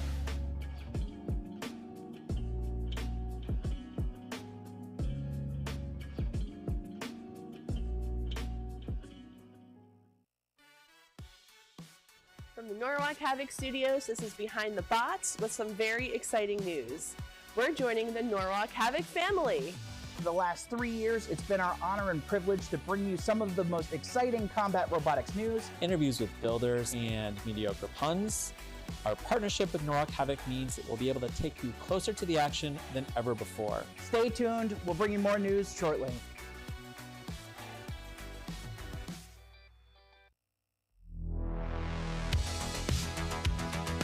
If you have an idea for a new part or design but aren't sure where to begin, try the Sencut Sen Parts Builder, where you can find inspiration for your custom gears and weapons. Use the code BUILDFORNORWALK10 for 10% off your next order. Thank you so much, Sencut Sen. Now, Kyle, we just made an announcement here. We did. Let's talk about that announcement a little bit. I'm Pretty exciting about news. it. Yeah, it's pretty exciting news. All right, I'll set a little bit of context. So 3 years ago, we started a combat robotics podcast. That's correct. Chris and Lindsay and I were related to one another. So like Chris is my brother-in-law, Lindsay is my sister-in-law. I'm dating Chris's sister, Jackie. We were watching BattleBots one night, and we were like, you know what? I think it'd be really fun to like talk to BattleBots builders every week. Like we should interview them. Let's start a podcast. Right. 3 years later, we are now like announcers at the House of Havoc, and we are now partnering with Norwalk Havoc to distribute our podcast and sell Sencut Sen ads, I guess, on the podcast. Which is awesome. And also, we're going to be adding a video element to the podcast, which is so cool. We've never done that before. Yeah, I wasn't really comfortable with it because I don't have a good face. But I guess you guys see me now for 15 hours at a time. So I was going to say, your face is just fine. Just put the face out there. It doesn't sell stickers, but other than that, it's a perfectly fine face. It's the least popular sticker here today, Kyle. But yeah, no, our podcast, we're really excited to build that kind of supplemental content, for Norwalk Havoc, and bring these builder interviews in, and then distribute this, the show out through the Norwalk Havoc channels, which is really, really cool. Yeah, absolutely. We've been seeing a lot of really we've seen amazingly fun interviews over the years. Yep. And it's okay. We were talking about this in the car on the way over, so I'm gonna see if I can kind of have a safer family way of saying this. Sure. Every single combat robotics builder cares about their life so much. You know what I mean? That is something that we've learned is they all really do think about what the trajectory of their life is going to be, where they want to be, and what they have to do to get to those goals. Yeah. And it's so easy for people to just go through life on autopilot. Right. And you just don't see that in this community. I'm going to get a little bit philosophical. Sure. But if you are going to build a robot and bring it here to compete and know wow, the first time I bring out a robot, I'm probably not going to be very good at it. Right. But I'm going to come back, I'm going to stick with it. I'm going to kind of build a hobby. I'm going to actually care about my time and my hobbies. You are just automatically an interesting person. Yeah, absolutely. I've never once talked to a combat robotics builder that I didn't find totally fascinating. Yeah. Both as just kind of the way they think, the way they look at the world, and all of their other interests. They are in death metal bands. They work at NASA. They work at Disney, building really cool animatronics. They work in the film industry. They're building Boston Dynamics robots. Yeah. They're building these massive drones. It's just cool. It's really cool. And I think another kind of special thing about combat robotics builders is that they can look at an object and be I know how to build that. Yeah. Absolutely. I want that, so I'm going to build that, and I know how to do that, which is so cool. Absolutely. It's this kind of cool, almost form of alchemy, So, we've had so many opportunities to talk to builders, and they've just been really, really fun interviews. And I'm really happy that we're joining the Norwalk family and just kind of bringing the podcast there and bringing those interviews to this audience. Yeah, with the entire combat robotics community, not just Norwalk, but everybody in the whole community, and we're so excited to bring that content here. I think it's going to be great. Let's go ahead over to Cage 1. Yeah. I think we might have Next some in combat Cage robotics 1, action. Killajoule versus Bottom Feeder. Okay. I see Ryan Klingman there with Bottom 8, Feeder. 7, facing 6, up against Killajoule. 5, I love the name 4, Killajoule. So smart. 3, These 2, are two 1. undercutters. Fight, robots, fight. We saw some impaired driving from an earlier match from Killajoule. They were having some problems in the test box during their safety too. Yeah. It's just hard to drive this style of bot in a lot of ways. You have to have a very powerful drive just because you have so much force on that front point where the weapon is that you have to be able to kind of push through. And that is exactly what Ryan Klingman didn't want to do. Go weapon on weapon. He's done it now twice. So the winner of this match will go on to fight Blackjack. The loser of this match will be eliminated. Oh, there we go. Nice hit there. Ow! Oh! That's supposed to stay inside the robot. All right, I think ironically Killjoule's drive will be much better. Yeah, it's going to work great now. Yeah, elimination round 2. This is the last fight of the day for Killajoule. Killajoule's such a pretty robot. Killajoule driver David Dreyer from Willoughby, Ohio. He is a graduating Kent State student, and he worked on the pit crew with Business Cat and Biggish back in March. Got bit by the Norwalk Havoc bug, built this Valkyrie-esque undercutter, brought it back here today for the May event, and is going home early. I'm going to give a good round of applause for Killajoule and David. Look at that hit. Wow. Oh. Vicious. Oh, it's a short Wham. replay. Look at that. Awful. Like, that just sheared off of there. Yeah. You gotta wonder how that happens. Like, they probably just sheared that entire bolt, you know? Yeah, it looks like a big part of the body, too. I'm not sure which material that is, but it's just like that black plastic, perhaps, that's just sheared off with it. Very impressive. Yeah. Just a phenomenal performance by Not Hot Leaf Juice. The amount of shade there, Kyle. There's only a little bit of shade. It's unexactable. Just all right, the we have shade that you would get 15 under some minutes hot left leaves. here in this contest. So if you're in the audience and you want to win with this shirt, go back there and build yourself a good little sign. We're going to judge this here at 6. Now look at this. The bots in Cage 3. I see Saw Loser and Alex Mordew against Jaden and Walter. Now, we were speculating about this match just less than an hour ago, Kyle. And I was saying that I believe in the driving skill of Ben Hassan driving that mini-bot, pinning Walter there, and, you know, Saw Loser coming in and attacking the top. We're going to have to see if that happens here. I do think it's interesting they're going to be running the undercutter configuration against Saw Loser. Okay. I wonder why, like, if it was my mind, I would flip that thing over. You'd want that weapon facing upwards. You would drive backwards, is that right? Like, invert your driving. Yeah, I would invert my driving, but you want the weapon up top, so when the saw comes down... It goes into the weapon. Exactly. And breaks the weapon. Possibly the arm on the saw as well. Yeah, all right. I think this is going to be a tough road to climb here for Jaden and Walter, but I cannot wait to see how this match shakes out. Yeah, and that is, by the way, Jaden's had a phenomenal run today. Absolutely done a really great job getting this far into this tournament. Going up against Saw Loser would be hard for anyone in this tournament today. They've just been absolutely dominant. I got some pictures of some of the damage Saw Loser had done in their first fight. 3-pound weight class. Yeah. So Undefeated scary. bracket semifinals. Now this is undefeated bracket semifinals. 8, 7, 6, 5. Saw Loser, 4, 2 Saw, 3, 2 lose. 2, 1. Fight, robots, fight. Good mobility. Wow, look at that. Jaden doing a little whip around, and Kyle, here you go. He's now an overhead cutter. I dig it. I dig it. But let's see it here, Alex. Can we see a good hit here on the top of the... He's going to give him the smack right into the weapon. Oh, no! Wow. And see, that protected the bot. No, the belt is gone. Yes, the belt is gone. I think the belt is gone here from Walter. Yes, the belt is definitely gone from Walter. It looks a little loose there, Kyle. Yeah, it's not attached where it should be anymore, for sure. All right, now with... Is Saw Loser still sawing, though? It doesn't appear It can as though... saw, Kyle, I believe. Look at that. They can saw. It appears as though the hub motor is no longer a hubby or motor. Are you serious? Yeah, look. Okay. He's getting some smacks in. Or Kyle, Alex Mordew is showing good sportsmanship and just going to try and win this through pins alone. What do you think? Well, we already know he's a Saw Loser.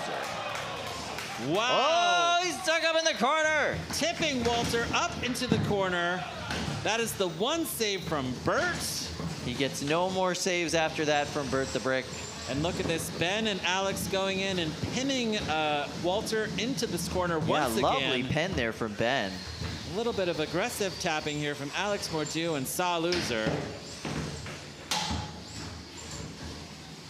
And I do believe that the Brits here are going to be advancing. Incredible. Does seem that way, doesn't it? But good mobility here from Walter. It is tough to build a pushing strategy against two robots, especially one that is racking up damage points with that hammer saw. And really, Alex would love to chop into those wheels.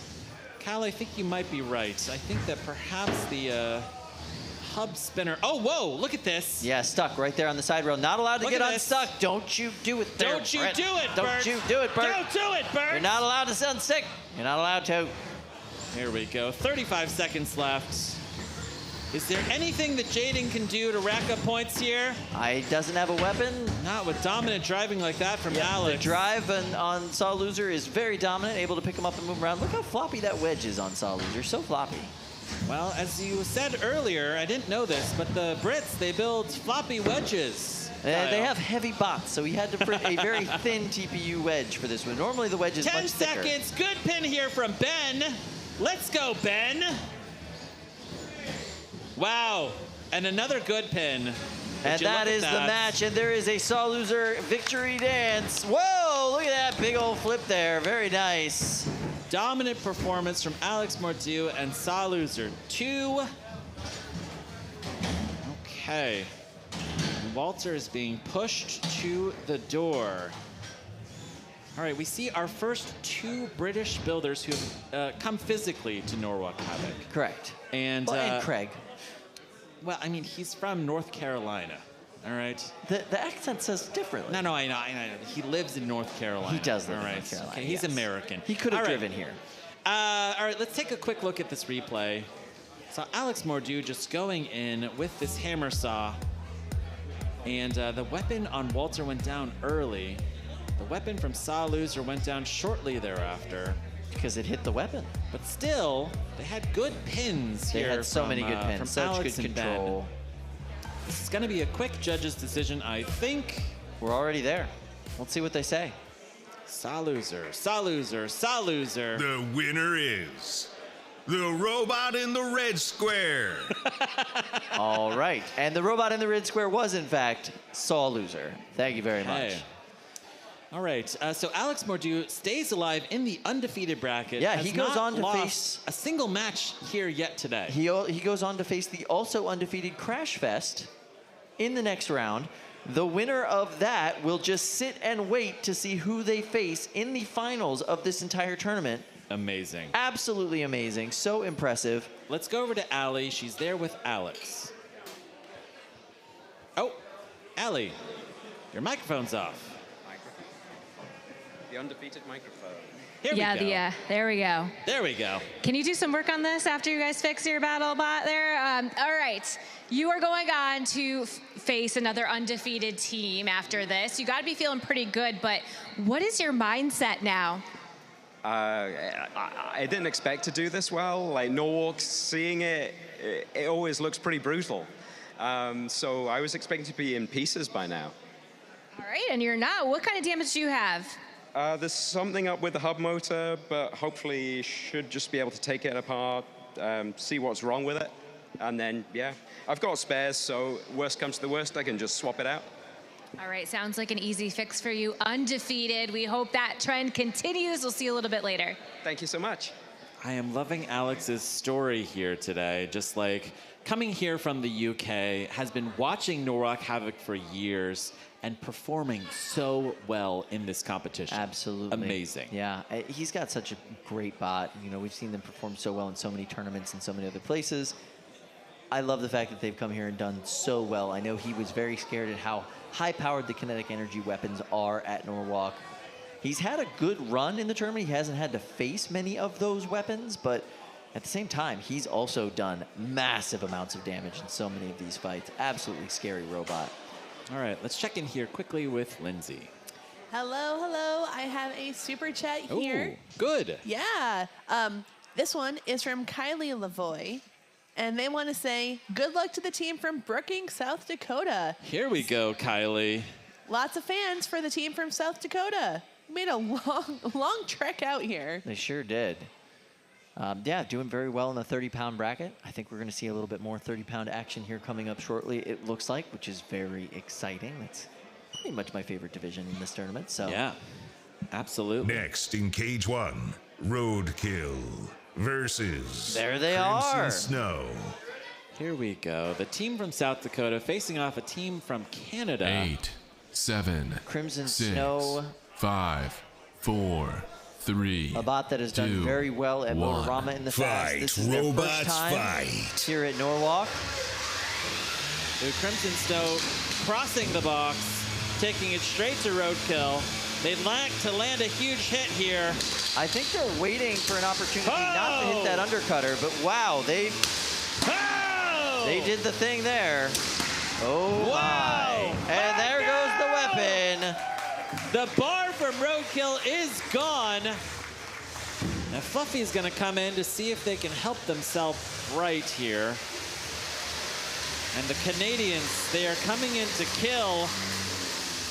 But I see a little bit of sparking from Crimson Snow. Yeah, not good, not good. It's completely dead.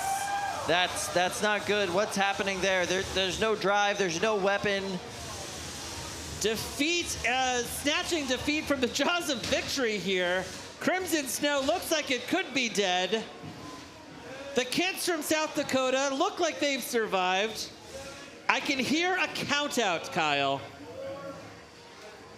Elimination quarterfinals in the 30 pounds. Wow. This is our last match of the night for Crimson Snow. Your winner is Roadkill. I cannot believe that. Eric was coming into this match so confident with Crimson Snow, such a hard-hitting bot. I happen to know that the weapon for Roadkill is direct mount. That bar is directly mounted to the motor. I see. So it is not surprising that it flew off, and it's actually really impressive that it's held together as long as it has for this tournament. I would agree there, Kyle. Now, the road, for the South Dakotans has been pretty lucky, I would say. Very lucky, absolutely. Like, they faced some dead opponents. They faced an opponent that just self-immolated here. Which is so unexpected. I mean, I really thought that. So that means, oh my gosh, we just heard over the radio, Roadkill. Yeah. Say it, Kyle. Qualifies for the December finals. Roadkill no matter what happens, the South Dakotans have to make the drive again. And bring this turn. Look at that. Look at the damage there. Wow. This is one of the things I talked to them about earlier. Their goal today was to see if they could qualify. That way they can do improvements on their bot, make this thing more competitive, take what they learned from the other builders today, and bring this thing back in December, ready to roll. That is the strategy. I cannot believe that. That is so crazy. So we will still see Crimson Snow. They'll be back. They'll be here in the elimination bracket, but whoa. Let's check in quickly here with Allie. All right, we're gonna back up a little bit so you can actually see us. But Roadkill, we thought you were Roadkill and you're not, and you're going to the finals. You must be pretty pumped up right now. We are very pumped up. Very pumped up. Yeah, very happy. Now, halfway through that match, were you kind of like, well, it's been a fun ride? Yeah, yes. Yeah, that is correct. It's been a really fun ride, yes. And then, unfortunately, I know what a twist of events here. What happened? Some sort of power failure. Like my underglow is off, so that means there's no battery power.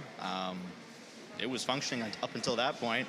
There was sparking at the end. I don't know what that's about under kind of this drive motor here. But we came to break stuff, and that's what we did. All right. Well, everyone's leaving happy right now, it seems like, or at least you're faking it pretty well for the camera. Literally came to break stuff. Awesome. All right. Congratulations. We'll see you in December, too. Sounds good. Thank you, guys. Amazing. Wow. First time here for the South Dakotans, and they have just stamped their ticket to the 30-pound competition in December. That is huge. So impressive. I am so happy for that team. That is amazing. They're dangerously close to winning the 30-pound full combat division, Kyle. Perhaps through just terrific luck. Who knows? Who knows? We have 4 minutes, by the way, in this competition. Just so everybody knows, if you want to go make a sign, you have exactly 4 minutes to do it. I'm seeing some good signs already out in the audience. Whoa, look at this. Kyle, oh my goodness. These are good signs. Yeah. Stop it. I saw a thumb war sign. That is awful. No, that's the sign from my nightmares. I just want you to know there's no thumb war today, guys. It's $600 for a thumb war. It's not happening. There's no way there will be enough super chats for $600. Stop it, Kyle. You're taunting the chat now. It is impossible. Okay. All right. Clearly. It looks, oh wow. We have huge in there. Kyle. It is. Next in Does that mean that Jonathan Schultz is in the building? You might hear what sounds like booing in the background. It's not. It is Jonathan Schultz. It is. Making his Norwalk Havoc return here. Yeah, it is. 8. He hasn't competed here at Norwalk in the last 2 years. He competed on your break, actually. 3, did a very nice job. 2, okay, all right. 1. I'm talking about competition. Let's go, Jonathan. So what we just saw there was the very rare huge box rush where they rushed in on Cemetery Wind to prevent that weapon from spinning up. Horizontals, traditionally not great for huge. Cemetery Wind is just sounding like a helicopter. Let's go, Huge! Hello!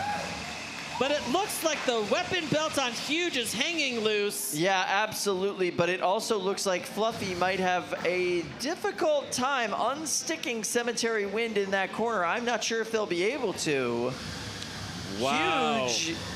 A little worse for the wear after that fight, but victorious! Wow. Absolutely! I cannot believe it!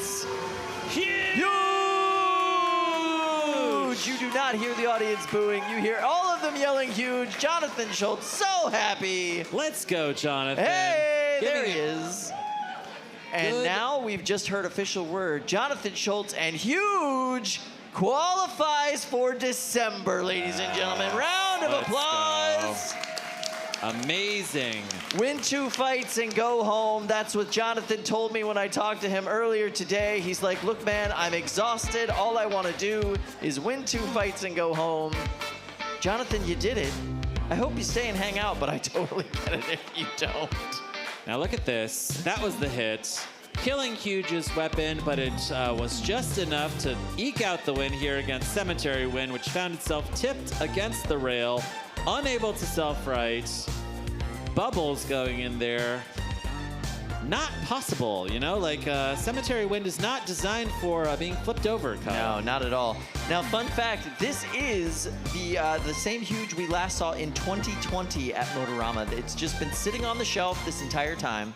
Yeah. And he literally just dusted it off, threw on a new weapon, got things ready barely, and got it here. So it was a struggle, and it performed beautifully, absolutely phenomenally. I couldn't be happier for Jonathan. That was great. Kyle, now very exciting. It is 6 o'clock. Oh, yeah. I'm going to show this T-shirt one more time if you Please do, yes. joined us in the last 30 minutes. Okay. Going to do this very dramatic reveal. Okay, you ready? Here we go. Look at that. Look at that. Look at this. It's a so Billy beautiful. Moon Rising. Look at that. And we are about to give it away here to somebody in the audience, somebody who has the very best sign. Now, Kyle, I think that we have to agree. Is that right? Yes, absolutely. So let's go ahead and look at these signs. Look at that one. Put them up. Oh, my goodness. All right. It's got to be the kid. Look at that. It's me. Yeah.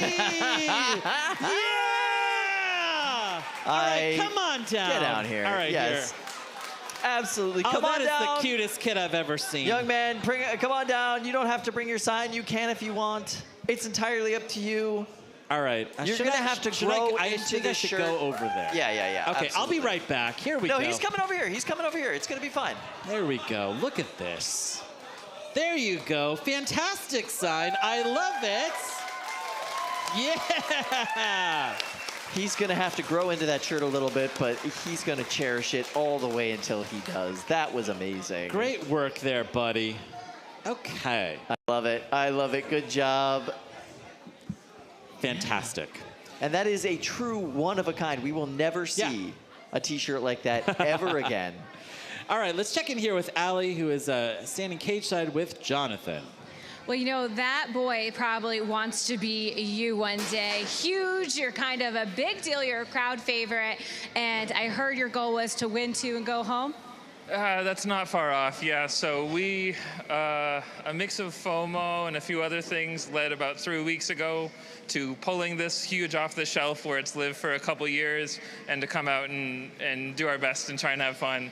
I've got not many spares. We were up all night last night. We spent all morning trying to get it to work, and it's really rewarding to see it pay off like it has. Well, congratulations. I hope you get a nap in soon. I might. We'll see. We're not out yet. Thank you. You're welcome. All right, Jonathan Schultz and Huge. I was there at Motorama the last time that he ran that. I think we were both there. Yep. Yeah, we split an Airbnb. That was pretty fun. Yep. And, you know, Huge, crowd favorite, obviously, like, so successful that, you know, he got an invitation to BattleBots where he's just, like, been hugely, hugely popular there. Very popular, yeah. And it's so cool to see this kind of vintage, early Huge.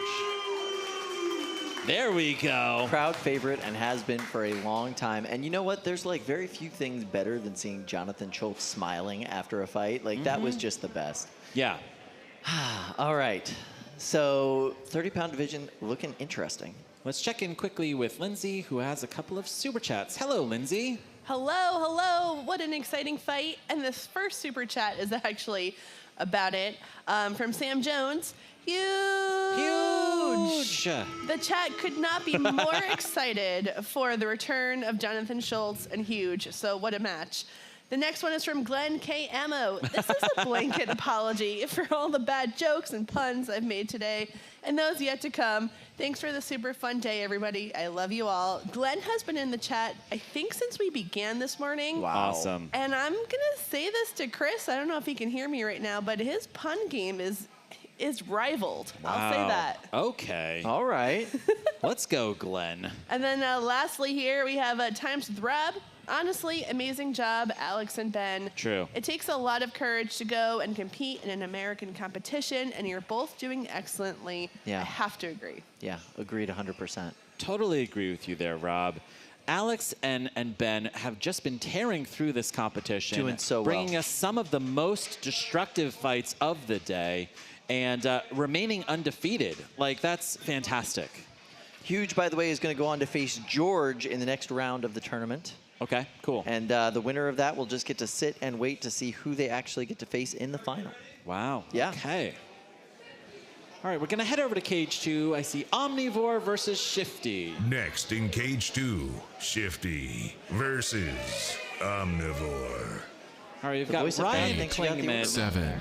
Veteran 6, beetleweight 5, builder Ryan Klingman 4, versus a 3, rookie beetleweight 2, builder in Shifty 1. and Aaron Hill. Fight, robots, fight. Oh, let's go, Aaron. Crossing the box. Oh, Tap you out. can see it. The winner is... Whoa. The adorable doe-eyed Shifty just absolutely demolished Omnivore in that match. That was amazing. That was a one-hit knockout. Let's see if we can get a replay here. I want to see what happened. That was so fast, Guile. This rookie debut of Aaron Hill in the Beetleweight division is so phenomenal. It's incredible. I see the sponsors on the back of Aaron's shirt. Yeah, you know. Has he gotten a Beetleweight sponsored? I don't believe he's ever gotten a Beetleweight sponsored. No. Well, listen, if he keeps performing like this, he might. He might get a Beetleweight sponsor, yeah. Absolutely. Incredible. He has not gotten the send cut save today. He hasn't needed one. Nope. Yep. Now, this is elimination bracket, so we are going to bid an early farewell to Ryan Klingman. And Omnivore Shifty here, staying alive, advancing to elimination bracket round 7. Yeah. Dangerously close to qualifying. Let's take a look at this replay. One-hit knockout. Bam. Boom. Look Now at Shifty that. able to do so many interesting moves with that that drive. But that was just straight in. Yeah, just drive my weapon into your weapon. Oh, there you go, Aaron. Boom. Very happy about this. Oh, look who's there behind Aaron. Oh my God, is that Rob Masick? It might just be a Rob Masick hanging out. What? Rob Masick is a famous BattleBots builder. Yeah, he is. All right, wow. He's been on teams like Bite Force and... Let's check in here with Allie and Ryan. Now, he is in good spirits considering what just happened. What just happened? So Aaron managed to get me right on my pulley, took out my weapon belt, so I couldn't have a weapon war going anymore. And besides that, something else went wrong and no more electrical power for the rest of it. So I figured it was better to tap than let him keep destroying me until they counted me out. Yeah. Yeah, probably a good idea, but we are going to send you off with a send cut save, so Here help we you out in go. repairing that. I know you're not done completely here today, but this guy is done, so maybe tomorrow you'll worry about him. Thank you. All right, Ryan Klingman with the send cut save. Incredible. And Aaron Hill stays alive. Amazing. Yeah. Yeah. Absolutely amazing. I don't know how he did it, but he talked Rob Masick into sitting on his pit crew. That's pretty great. Check out this sign. Yeah, let's go. See some damage. I love it. It's a little ocean theme. I dig it. Wow, that's great. Your contest is has really inspired some awesome signs out in the audience. Yeah, that's good. I wish that I had more T-shirts to give away, Kyle, but Tony only printed one. And there will only ever be one. Yeah, there you go. Awesome. All right, that is a 1 of 1. All so right. Shifty is going to win our goings on in the tournament. They'll be facing the winner of Spitfire versus whoever wins between Gallo 12 and Graveyard Goddess. Wow. So that's going to be interesting. Great signs here, Laura and Juliana. Good job. Very happy over there. Now, Kyle, I wonder how much longer we can continue this terrible running joke that we don't know who Aaron Hill is. I was planning on doing it literally the whole tournament. In fact, I was hoping he would win the dumpster. And we would just interview him like a rookie beat-away builder. Absolutely, yes. Now, Aaron Hill is unique in that he started with building heavyweights on BattleBots. That was his first robot, you know? Like, usually you start as a beetle and then you kind of work your way up, and now he's working his way down, which is not the direction you're supposed to go. No, and literally everyone in the BattleBots community told him not to do that. Yes, yes. Aaron Hill also is our first ever giant nut winner to compete here at Norwalk Havoc. I know, yeah, absolutely impressive. Yeah. If you're just joining us, we have seen some absolute classic matches today. We're going to call them instant classics. Why don't you guys go have a look at those right now? Nice. 8, 4, 5, 7, 8. There are 6, 8 bananas, 5, Kyle. There's 8 bananas. 3, I love 2, this. At least we're going to have a really good Fight, idea of how robots, big fight. Nightshade is this entire fight. Yes! Wow! Let's go, Dana! Well, the weapon on that Nightshade is powerful enough to rip bananas in two. Just punching bananas into the ceiling. These bananas are dead, Kyle. I love that shot we just had of Dana's face. She's having a blast right now, shredding bananas. And who wouldn't? That's what combat robots are for, not just destroying each other, but absolutely making the best banana splits you could have. All right, I think both of these bananas are dead. Now Dana just has to kill the big banana here. This is the walking robot from Remy de Guzman. This is the weirdest robot I've seen so far today. This is why we did May, Kyle. This is incredible. Amazing. Bananas for Scales now on its head. That walking motion looks like it could be dead. Yeah, it's pretty shredded. I'm not sure that's still going. Dana and Nightshade wants to keep fighting. That robot's dead, Dana.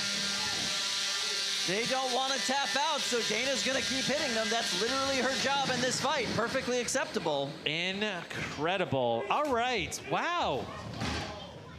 And that is a knockout. Dana, her first ever fight here at Norwalk Havoc with Nightshade, and she wins by knockout against Remy de Guzman, one of the veterans here. Very nice debut performance from her. Well done. Congratulations, Dana.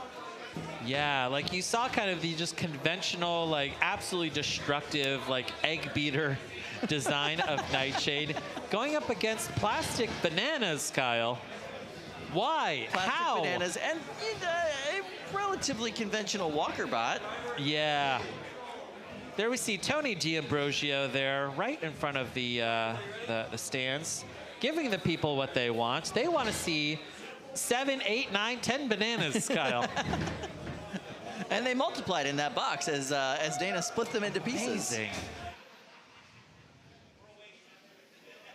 Kyle, pure joy. Look at that. Pure joy. Fantastic. Pure joy. Fantastic. One of the things that we heard from the booth is that the reason that fight was so good is because there was a lot of bananas. Yeah, you know, it's the most visually stunning, you know, fight so far here today. I did like how those bananas are actually just slightly smaller than normal bananas, which makes the banana for scale work out great. All the bots look a little bit bigger going up against that opponent. It's quite nice of them, actually. I do like that. All right, let's check in here with Lindsay. Hi. All right, so we have a super chat, and I'm going to warn you ahead of time, Luke, that you're not going to like it. Nope, I've already seen it, and I don't like it, Lindsay. But that does not mean we're not going to share it. Oh, no, Lindsay. This is from Scissors95. I definitely remember Luke saying he will thumb war for $20 in the last tournament. Will he actually do it, or will he eat his words?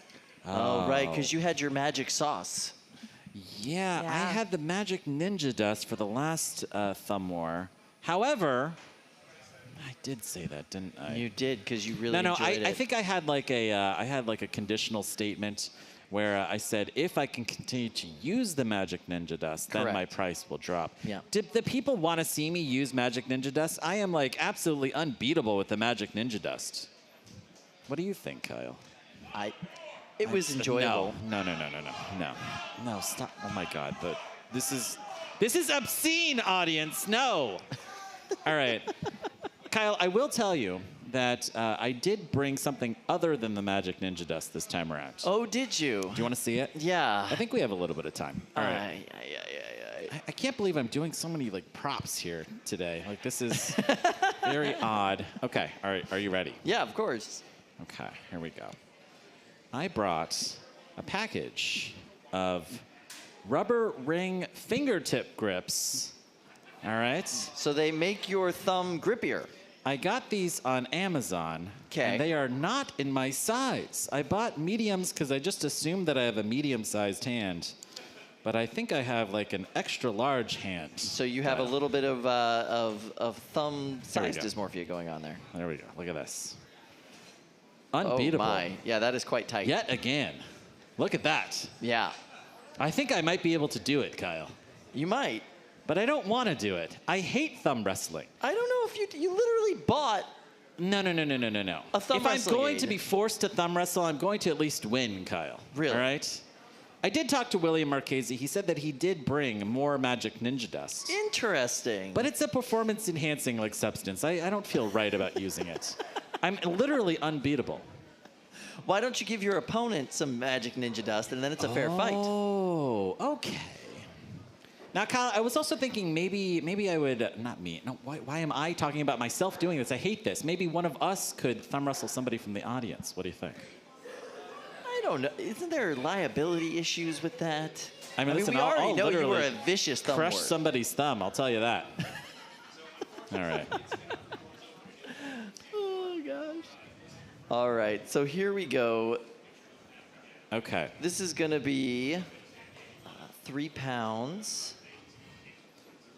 Now, I see loaded into the box Gallo 12 versus Graveyard Goddess. Winner of this fight has to go on to face Spitfire in the next round.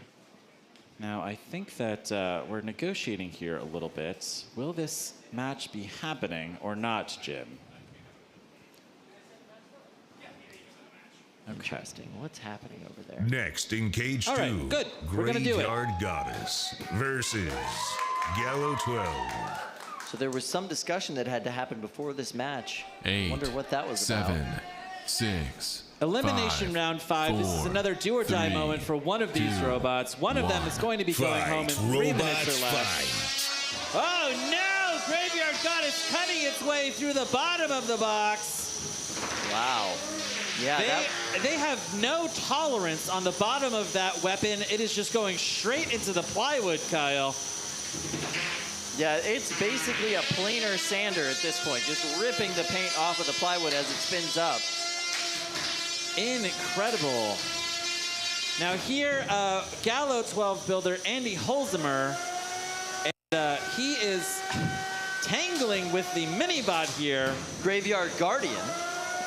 Intent on killing Graveyard Guardian. Wow. Wearing Graveyard Goddess like a hat, going after the mini-bots. Graveyard Goddess stuck underneath the rail, able to get herself free there, and stuck under the rail again. Wow, look at this. Wow, that weapon spinning up just makes an awful noise as it grinds across that plywood. It looks like Gallo 12's weapon could be spinning down. Yeah, that weapon is dead on Gallo 12. It's not moving right now for sure. Hopefully he'll be able to get it up and running again.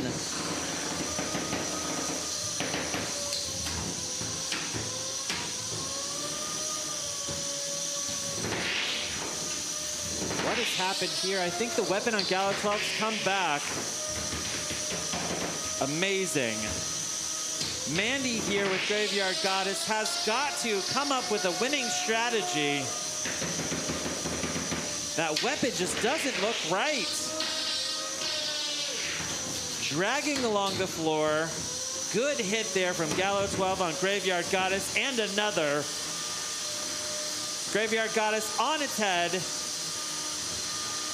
Spinning helplessly, here comes Brett with their one save. Oh, getting Mandy back onto her feet. That was expertly done. Wow. And Andy Holzberg coming in and hitting hard with Gallo 12. Big hit there with 45 seconds left on the clock. We're hearing a count out. This may be a count out for Graveyard Goddess. Knockout. This is a knockout. Your winner, Gallo 12. Gallo 12. Andy Holzheimer will continue on in this tournament. Mandy giving a good little bow to the crowd. And this will be her last match of the day with Graveyard Goddess, going very deep into the competition. Absolutely, she's had a fantastic there we go, run. Mandy. And I gotta Nice. say, Graveyard Guardian, hardest working minibot in this competition so far today. Yes, Graveyard Guardian doing great. All right, we've got a good shot here of the audience. Whoa, more of the signs, I love it. Wow, oh, and all of the dates here for the rest of the competitions. Very, very clever, very good. All right, let's take a quick replay here. Let's take a look at this replay. Mandy and Graveyard Goddess just really having trouble with this weapon. That weapon is very close right to the from ground. The start on this fight, they were just not able to get that thing up to speed without grinding across that plywood. That huge vertical gash that you see there is all Mandy. Like that weapon digging straight into the plywood. Tough. Tough way to go. All right, let's go back to our friend Lindsay. I hear she has another super chat for us. What is with the fingers? Hold on, what's happening? So if you are sticking to your word, Luke, about the $20, a local... Why do I do this to myself? A local hero named Aaron R. Okay. Submitted a super chat that you might be interested in seeing. I'm not interested. Oh, but the rest of us are. Here's the $20 for both the competitors and Joy for everyone else. Wow. Okay. You really took one for the team. Okay. Wow. All right. How are we going to do this, Control? All right. We need dust. We need Magic Ninja dust. Somebody needs to go up and talk to William Marchese.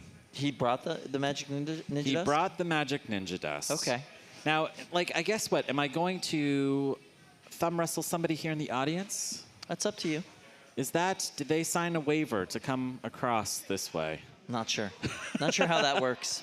Okay. There might be liability issues. As long as you're okay with risking your thumb, I don't see a problem with it. Interesting. Is there somebody in the audience who wants to thumb wrestle me? Oh, there's volunteers. Oh, I see kids. Oh, that kid's got a small thumb. I like that. I've got a massive thumb, kid. All right. I don't know. Interesting. Okay. Next in cage 4, Honker's Ghost versus Thank God, Kyle. Solarplex. All right. 8, Got Honker's 7, Ghost here versus 6, Solarplex. 5, 4, 3, 2, 1. Fight, robots, fight.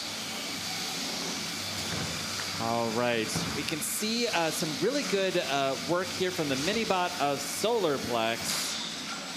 Bringing it to Honker's Ghost, but look at this. Honker's Ghost landing a good pin here on Solarplex. Sinking that weapon right into the belt.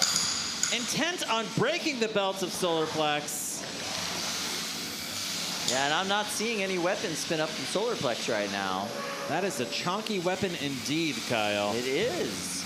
Very chonky and very not moving. Wow. Okay. Honker's Ghost. Oh, wait. Oh, look at that. I see a little bit of wire that's stuck from There was coming out of Solarplex. Winner is Honker's Ghost. All right, Honker's Ghost. Your winner there. Wow, interesting fight.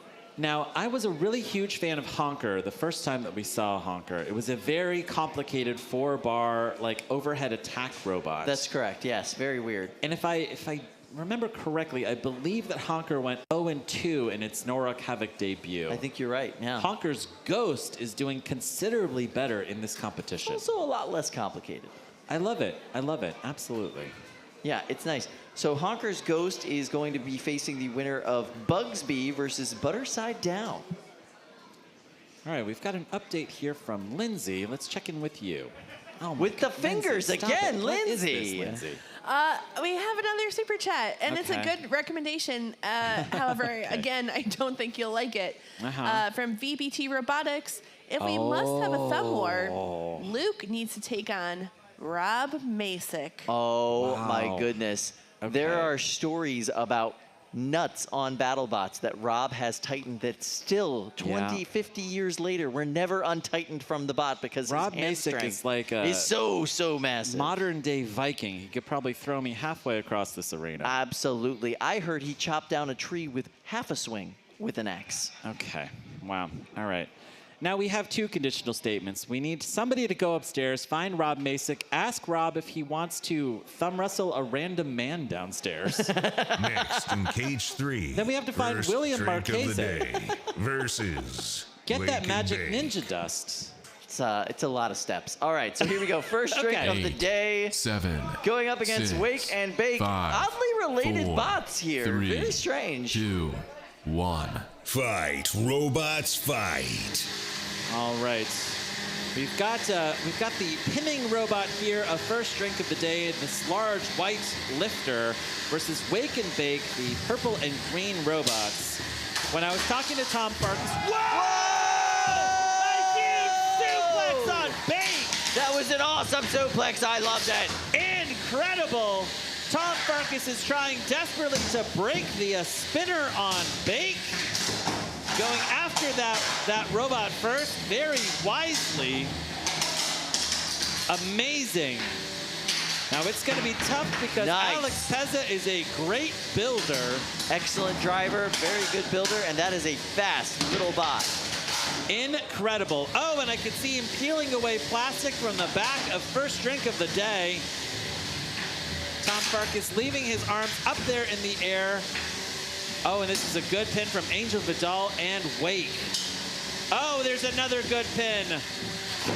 This is a compromising position for Tom Farkas. He's like used to putting other people in that position. Yeah.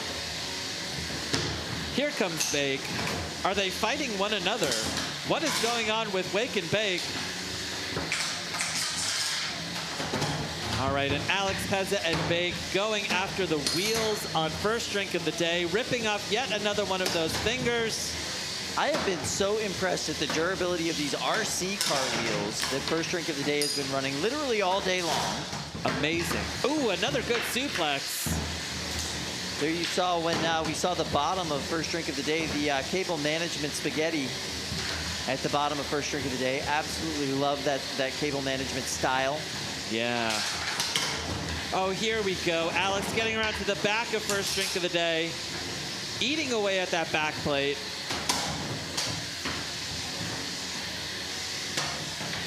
But I'm going to give it to Tom. He's built a very resilient robot. He Look really at this. has. He's gone more than 2 minutes with 2 very good drivers.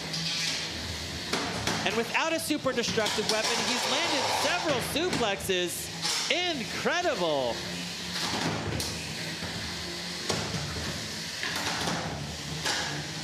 "30 seconds left in this match. Will Tom be able to hang on so that he can take this to the judges? A lot of damage in this fight. This is elimination round 6. One of these robots, one of these teams is going to be going home in 10 seconds or less. Countdown has started to the end of this match. Aggressive tapping here. Very 2, aggressive tapping. 1. I That's love the it. match. Round of applause for first drink of the day and Wake and Bake. And I love that Tom Farkas and first drink of the day ended that match with aggressive tapping as they have so many other times today. Let's see what the judges have to say. Everybody seems very pleased at the end of that match. Look at how happy they all are. Yeah, now Tom Farkas is sharing pit crew space with the Wake and Bake team. They're literally sitting across from one another. They've been hanging out all day long. Yeah, and helping each other out, cheering. Whoa, look all at that those things. suplex. That was beautiful. Oh, that was absolutely gorgeous. That was a Slammo, Craig Danby style suplex there. You gotta love that. Yeah, I'm always a big fan of a suplex in a BattleBots fight. Very wisely, Wake and Bake decided to run a big plow configuration on Wake, and really just allowing Angel to, show his dominant driving, sending in Alex Pezza with that super, super destructive ant-weight finger tech beater bar. All right, here we go to our judges' decision. We're on the edge of our seats. I know. Wake and Bake. Unanimous decision for Wake and Bake. Tom Farkas's first debut day at Norwalk Havoc is done. Let's get a round of applause for Tom. He did a phenomenal job today. That was so good, and the Wake and Bake crew will move on in this tournament. All right, let's check in here with Allie. All right, what an incredible run. I mean, you are a crowd favorite, employee favorite, I think I would say, because we just love the good sportsmanship. Ending your day, how are you feeling?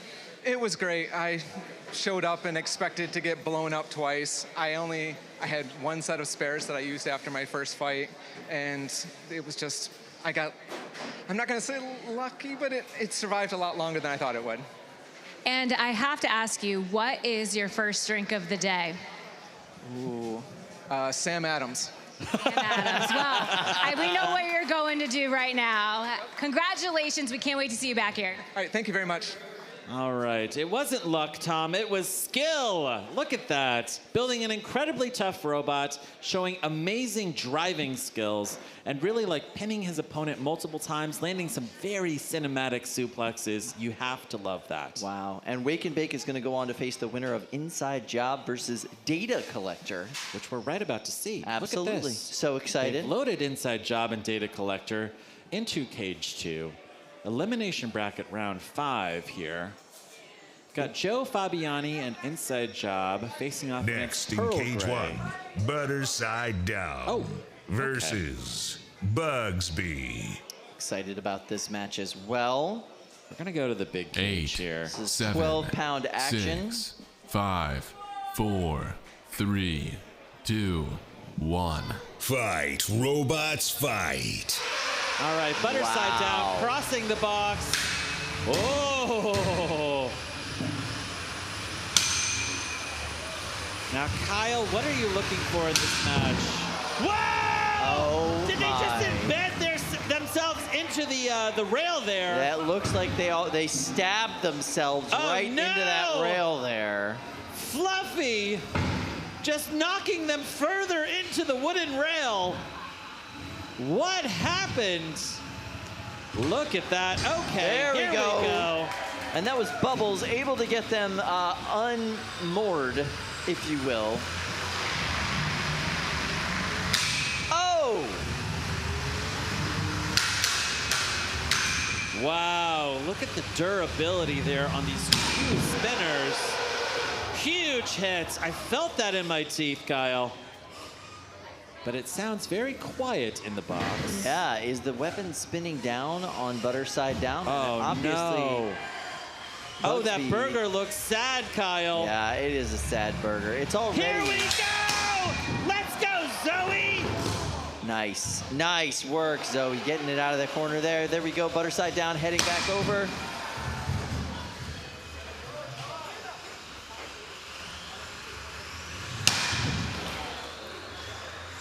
Wow, both of these weapons are still running, but it doesn't look like the drive on Butter Side Down is working. Yeah, I'm not sure it's working. Oh, there we go. We got a little bit of movement from Bugsbee. Yeah, Zoe's just hanging back. Look at this. The weapon on Butter Side Down could be spinning down. That and robot's this turned dead. into a war of attrition at the end, and it seems like it is one that Zoe and Bugsbee are going to win. Here we go. Let's go, Bugsbee. Huge gashes in the side rails from Butter Side Down. The burger takes it. Incredible. Oh, man, that was an incredible match. I know that Zoe was very disappointed that her burger had to become gluten-free. Gluten-free, that's for pretty this good. tournament. So it's really impressive to see that bot go through there. Yeah. Those gashes that Butterside Down was leaving in the side rails of this box, absolutely terrifying. What a cool robot. All right, let's take a quick look here at this replay. We've got the burger bot of Bugsbee going up against Butterside Down. This time, Butterside Down was managed to stay Butterside up, Kyle, which is good, but found itself stuck against the rail a couple of times, and finally just dead. Weapon dead, drive dead. Here we see Zoe just waiting, seeing if she could kill her opponent efficiently. Doing so right there, kill shot. Yeah. Amazing. All right. Wow. Now, one of the heartbreaking things about Bugsbee was that their shell had to be taken off. Like, it was this perfect burger shell. Yeah. We might see it later tonight. I hope we do see it later tonight. It's absolutely amazing. But yeah, now it's a keto-friendly burger. Yes, exactly. Carb-free. I love it. All right, we're heading over to Cage 2. I see Inside Job versus Data Collector. Now you got me saying Data Collector. Data Collector, Kyle. Data. I always think of Data as that robot from Star Trek. He's an android. True, he was an android. Next Humanoid in Cage 2, android, Kyle. Data Still a Collector versus Not a robot. Inside Job. All right, An we've got android is a Pearl kind Gray of here. robot. Pearl Gray 8, versus 7, Joe Fabiani 6, here. Elimination 5, round 5. 4, 3, 2, 1. Fight, robots, fight. Wow, look how fast Inside Job comes out of the gate. Inside Job looks like Trying Joe, to get a good angle we there, go. and look, we got the side on him. Now look at this. I want to see a good crush here, Joe. It's gonna be hard to get one. Oh, maybe not. Pearl Gray again finding themselves on their head. Oh, here we go. And the crush is happening now inside the weapon mount of this system. No! That is a thick titanium weapon on Inside Job, so he could take those hits and he will grind right down into it. Look at that piercing strength right there. Gonna have to let go. Can't hold on to that pin for too terribly long. Oh, that is dangerous. This is a dangerous position to be in if you're Joe Fabiani. So close to that weapon. Let's see if the weapon from Data Collector will come back. Kyle, you've ruined me.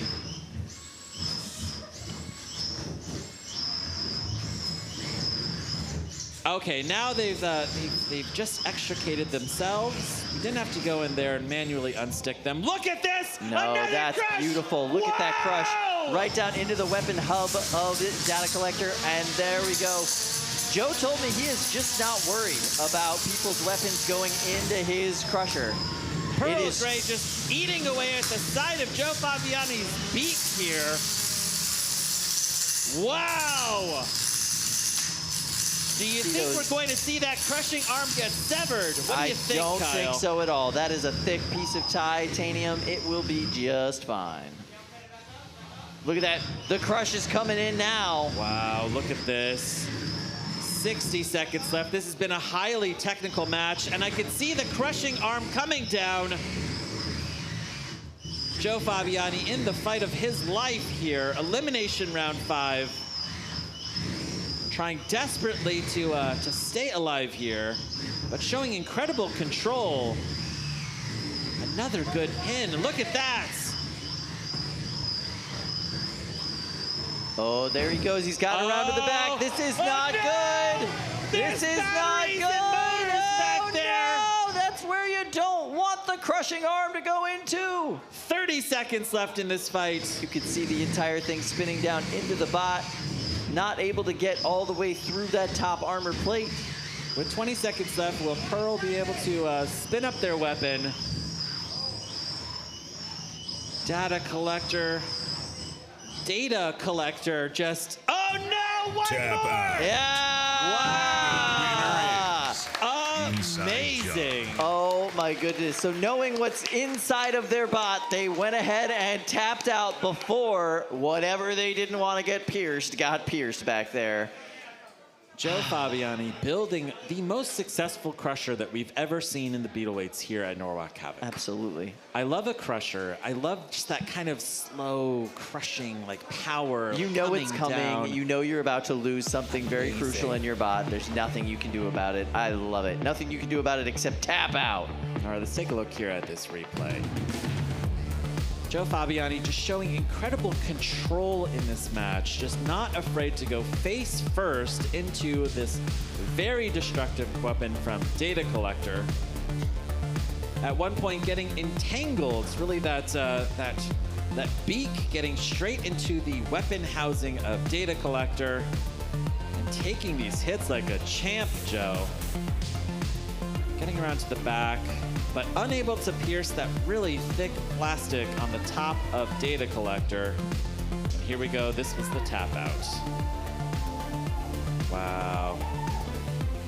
Really great performance for Pearl Grey. All right, and another good shot of the audience here. Oh, I love your signs. Here we go. Good reminder to everybody out in the audience as we come up on the dinner time hour. The food trucks are still outside. If you're hungry, William, go grab something to eat. Oh, I saw that. William, you've brought down the magic ninja dust. Why do you do this to me, William? Aww. Let's go to Allie. All right, let's check in with Allie. You know, I wanted to check in one final time with Pearl, all the data she's collected throughout the day. You know, you made the executive decision to tap out. Why? My favorite battery is in there, and it is pretty close to it. I kind of forgot how much time was actually on the clock, so maybe it should have gone to the judges, but oh well, it happened, and I'm happy I got this far and got to fight at BattleBots Captain Joe Fabiani. That's amazing. I went way further than I expected, so I'm happy. Yeah, you were so enjoyable to watch. The excitement you show, we love it. We hope to see you back here. I will be back. Amazing. That's what I want to hear. Good job, Pearl. Fantastic. Round of applause. Pearl flew here all the way from Texas and just had like a heck of a last couple of days getting that robot together. And yeah, just fantastic performance, going super deep in this competition. Now I see William Marchese. Where was he? So Lindsay has a super chat. Lindsay, what you got for us? Hello. Hello, Lindsay. Hi. Yeah. Actually, Luke, this is another super chat for you from your arch nemesis / friend, Greg Needell. Oh no, Greg. I'm here for Greg. Kyle versus Rob Thumb Wars. He's going to give you a month off, Luke. Greg, he's going to crush my thumb. That's why he's volunteering Kyle. Oh. Says regardless whose thumb gets KO'd, all of the viewers win. I am down for Kyle getting his thumb crushed. That sounds great to me. William, bring over that magic ninja dust. All right, is there an opponent? Do I have an opponent? It's got to be Rob. Okay. Let's see this thing. Here we go. Now, William, did you reach out to the manufacturers of magic ninja dust like I asked last month? No, I was a little busy building my rope. This is, they are also not sponsors, but they should be. Look at this, Magic Ninja Dust, grip like a ninja. No mess. Now, typically this is for like powerlifting or I guess, you know. Ninja. Rock climbing. Yeah. Rock climbing. Yeah. But, you know, there's a whole product line here exclusively for live stream robot combat competitions where people want to see thumb wrestling. Very weird. Very weird. All right, guys, we're going to do another instant classic from earlier today. Save me, please. Absolutely. So let's go ahead and go to that right now. Ashley and I were wearing the exact same like hoodie from Amazon, like the same like onesie. There we go. There we go. There we go. Okay. I'm going to watch it like this, guys. Next in Cage 3, Coral Tie versus MilkTankette. Yeah. All right, we've got Curl Tie builder here, Ben Hassan. He's flown here 8, all the way from 7, the UK, 6, making his Norwalk 5, Havoc debut. This is our 4, first time that we've had a 3, British builder 2, 1. here Fight, stateside, robots, competing in fight. Norwalk, up against MilkTank. This is a brand new 3-pound version of their much beloved 12-pounder. Oh, wow. I wasn't going to say anything, but I did hear there was a strategy meeting between these two teams. Early on, they said, let's work together for this first half. Ben, oh, no, Ben! Wow. MilkTankette's just dominating here. Oh! You were supposed to work together, MilkTankette, not drop the glitter bomb on them. All right, wait. Oh, no!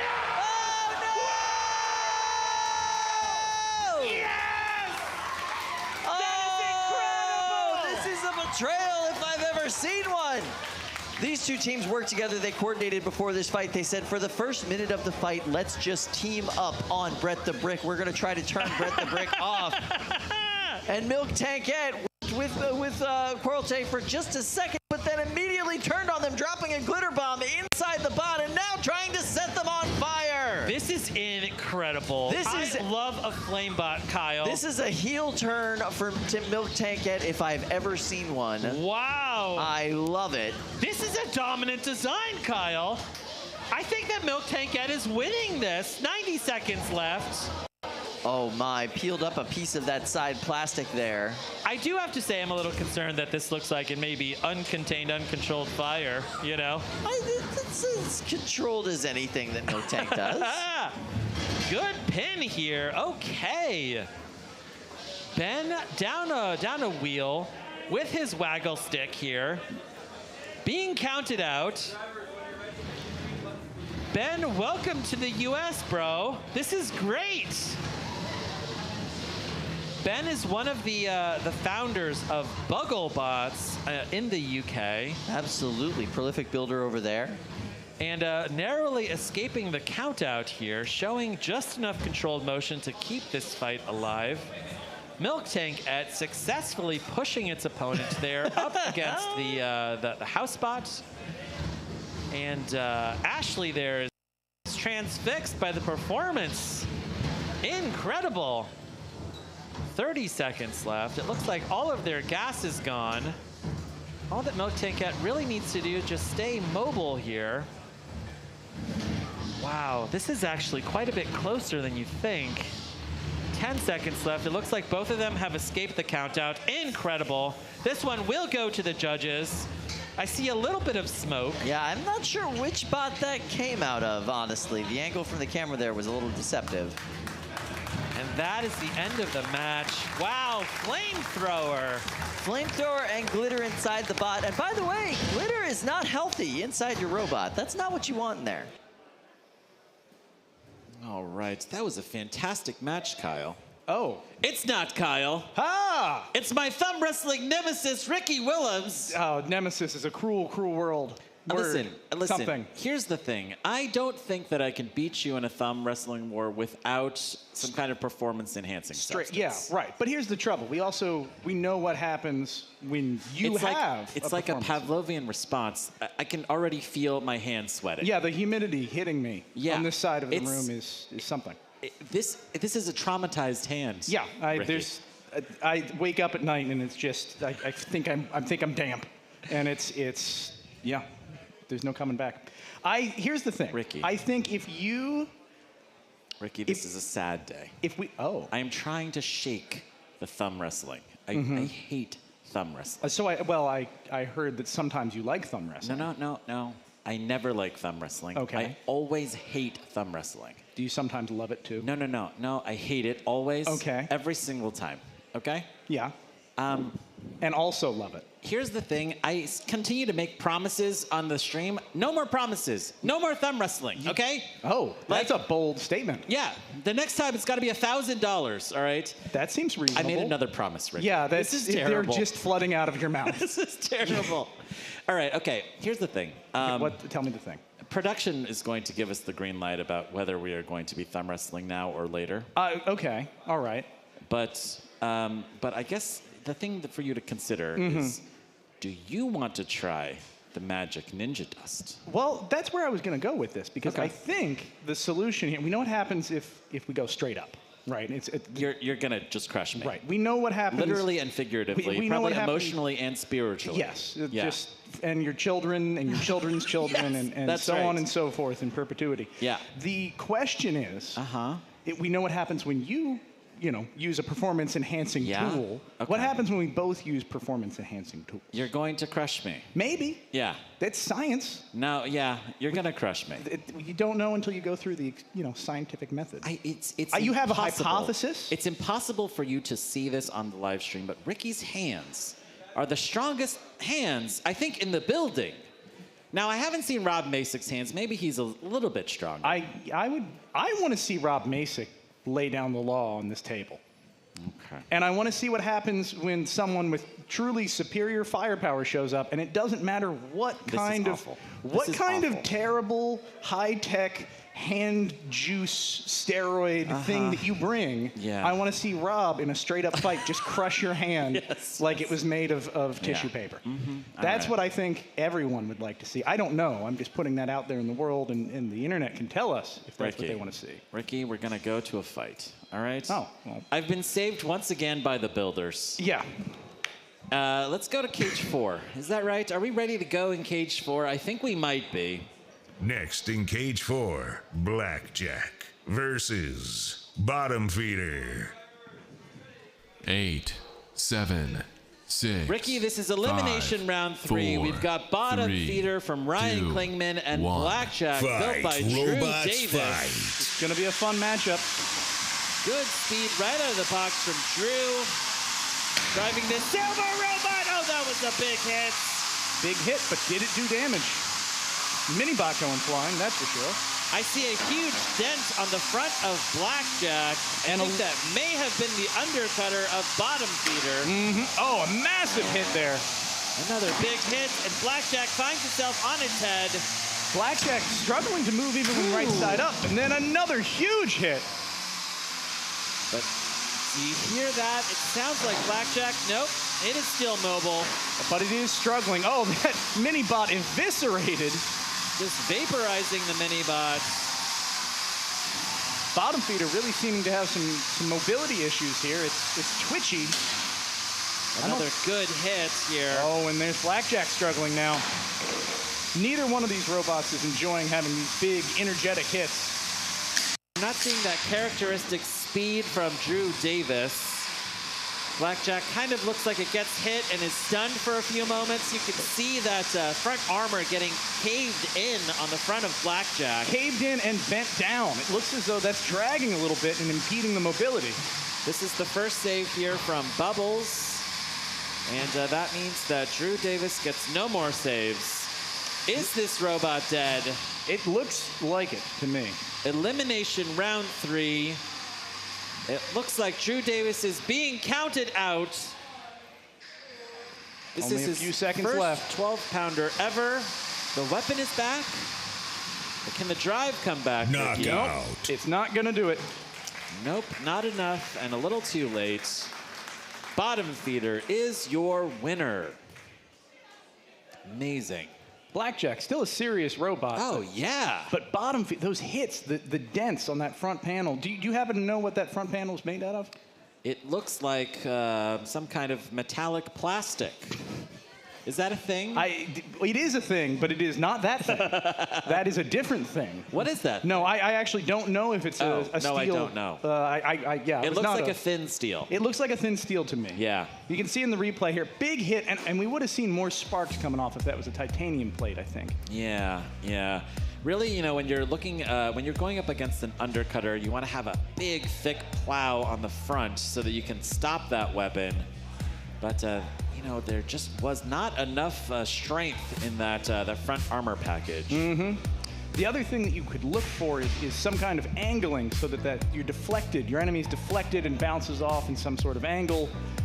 We don't have that here. That's a very flat front panel. I mean, it's angled upwards, but it's not angled to the sides, which means any hit, it's just gonna kind of take it as a impact to the front, and it's gonna bend in like that, and then you'll see the mobility issues and the high centering like we did in that match. Yeah.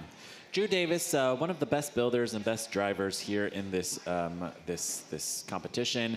He's known for his beetle weights, and this is really his first foray into heavier robots, which I'm very excited about. I want to see the progression here. I mean, he's more than cut his teeth in the 3-pound realm. Yep. The 12-pound, sure. I want to see what he brings in, a 30-pound at least. Now I see that we're loading into cage 1. And this looks like the WPI robot here, STF. Now, do you know what that stands for, Ricky? STF. I've heard tell. Yeah. I don't know what the official ruling is. Yes, it is Save the Frogs. Oh, it is? Yeah. I Team thought that was WPI. just hearsay. Yeah, like a kind of ribots, team. There you go. Right. Save the Frogs. Yeah. I will believe you. Yeah. Yeah. There you go. Definitely could be that. There are a lot of other acronyms, and that one's one of the best ones, Right. I think. I think you're right. I think there's points. I think it gets a lot of points. All right. And they are facing off here. Next in cage 1, STF versus Cemetery Wind. Okay. Cemetery Wind. 8. Cemetery Wind is going to be an interesting 6, matchup here. That's 5, a lot of horizontal 4, in one fight. 3, 2, Yeah. Cemetery Wind Fight, here. robots, fight. Built by Tyler Wade, Stephen Beadle from Canada. This overhead spinner, intent on getting inside of the body of STF. And look at this, pieces coming off. Cemetery Wind just the right height where it can kind of brush off some of those big hits, but I don't think its weapon is going to work anymore.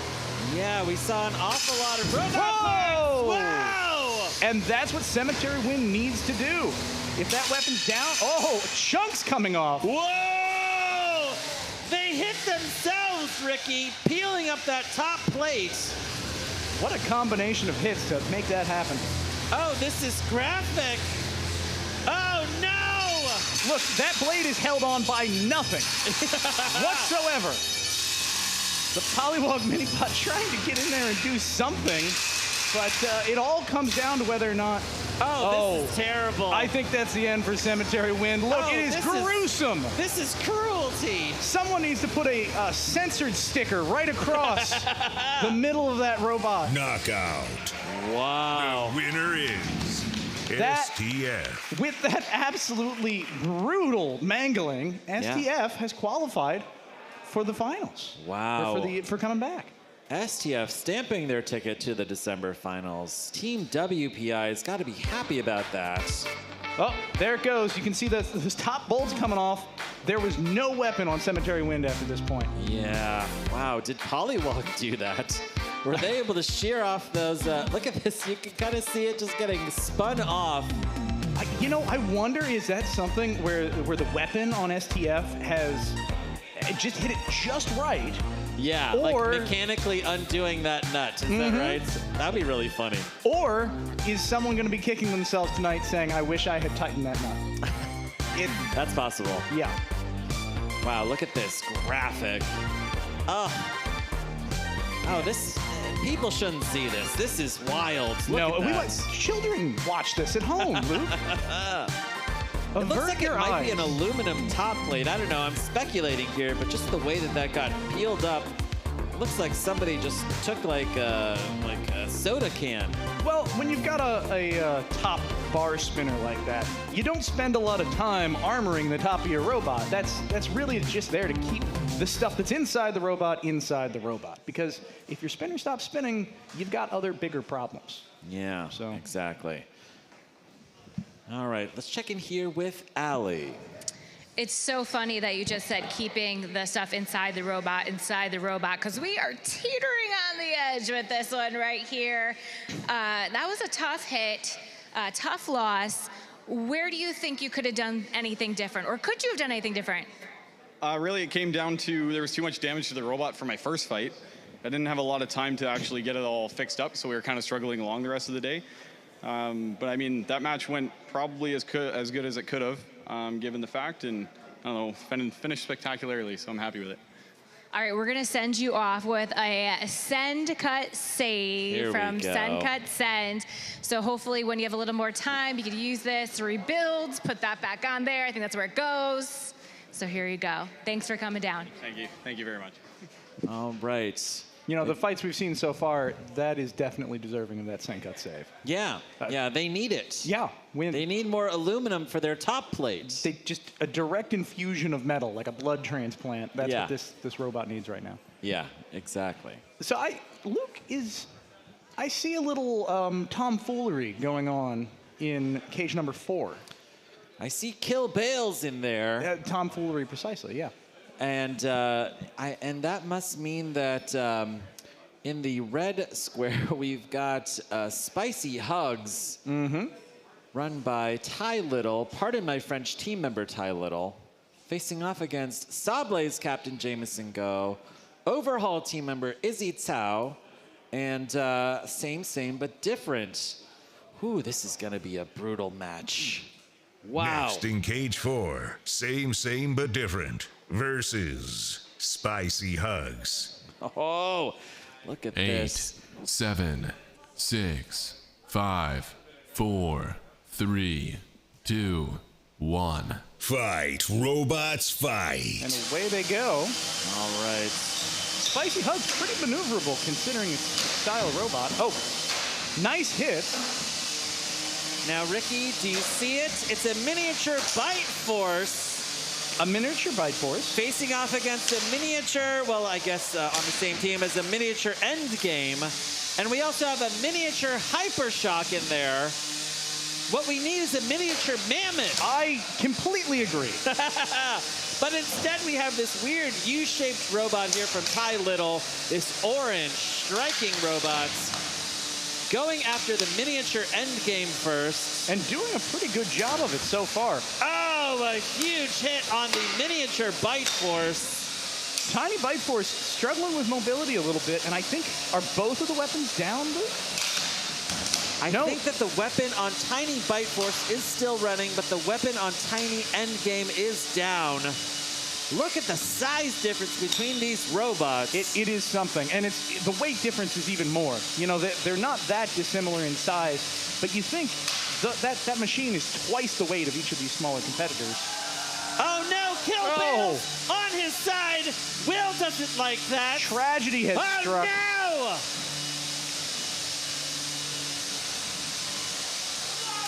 This is an incredibly important match for both of these teams. The winner of this match will advance to the December championship. You can see Ty Little there. One of his horizontals has gone down. The left weapon is still running. Trying to break. Whoa, ripping off the forks on Tiny Endgame.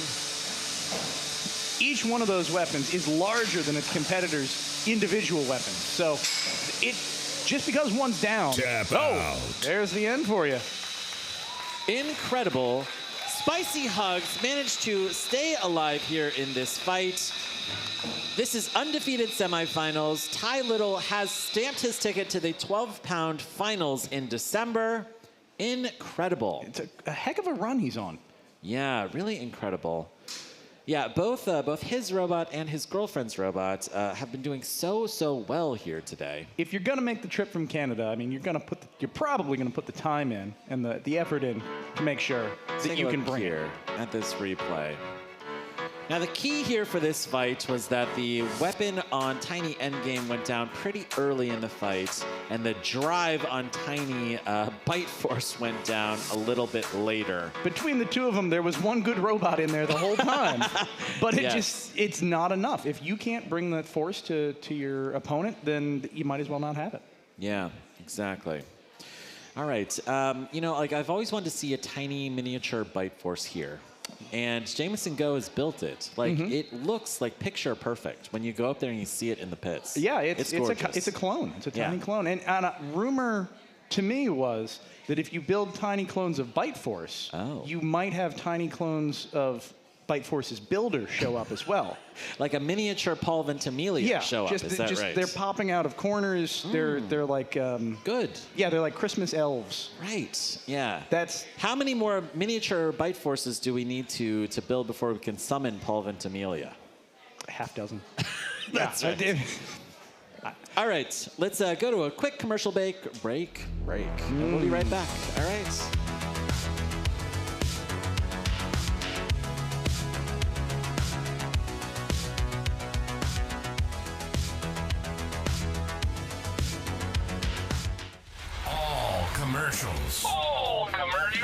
all the time. All the time. This is 96.1, The Ads. Karen loves commercials. When I'm surfing the internet at home, I listen to you guys online. Karen. When I'm at work, I listen to you guys online. Karen. In the car, I even have you playing on my phone. Karen. Pretty much have you playing all day long. We do it for you, Karen. Other radio stations make you wait for the commercials. Not us. All right, you ready for this? Get ready for another music-free commercial block. 1 hour of non-stop ads starts now. Go to commercial. This is WADS 96.1, The Ads.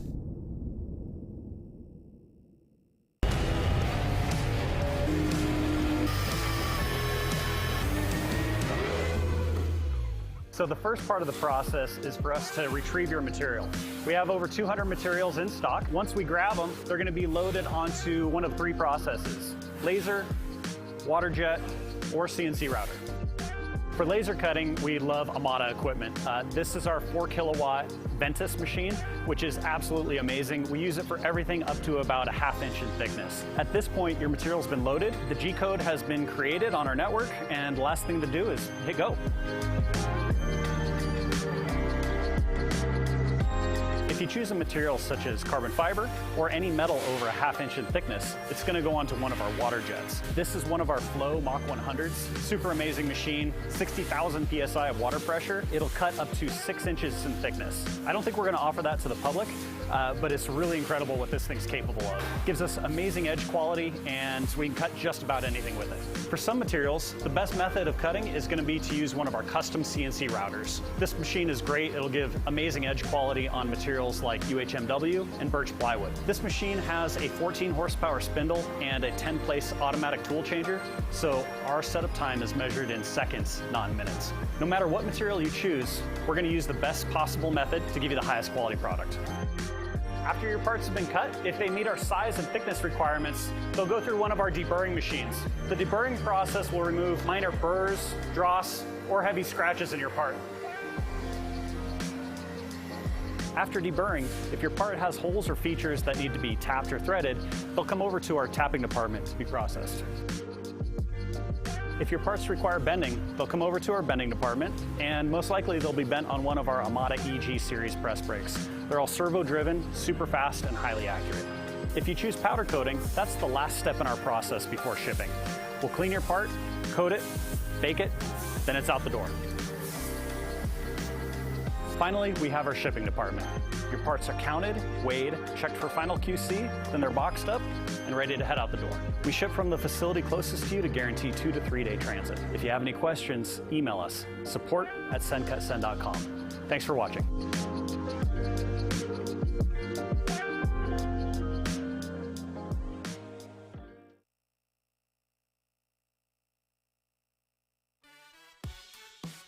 From the Norwalk Havoc Studios, this is Behind the Bots with some very exciting news. We're joining the Norwalk Havoc family.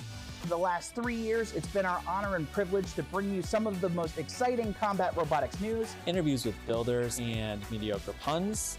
Our partnership with Norwalk Havoc means that we'll be able to take you closer to the action than ever before. Stay tuned, we'll bring you more news shortly.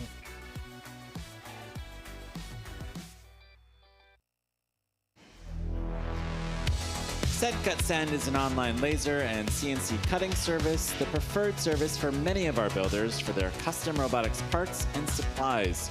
Norwalk Havoc fans and builders can get 10% off their next purchase with the code BUILDFORNORWALK10. Thank you so much, SendCutSend, for sponsoring May Norwalk Havoc.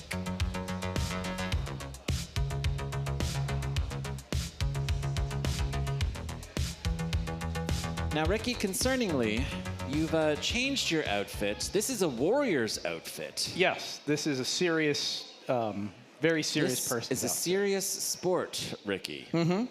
And you've now joined us wearing the Hawaiian shirts. What part of this doesn't say serious to you? I mean, that is a truly intimidating shirt. Now, I guess the question here for production is, are we going to thumb wrestle now or later? I hear from the audience, they're saying now, Neil. Look at this.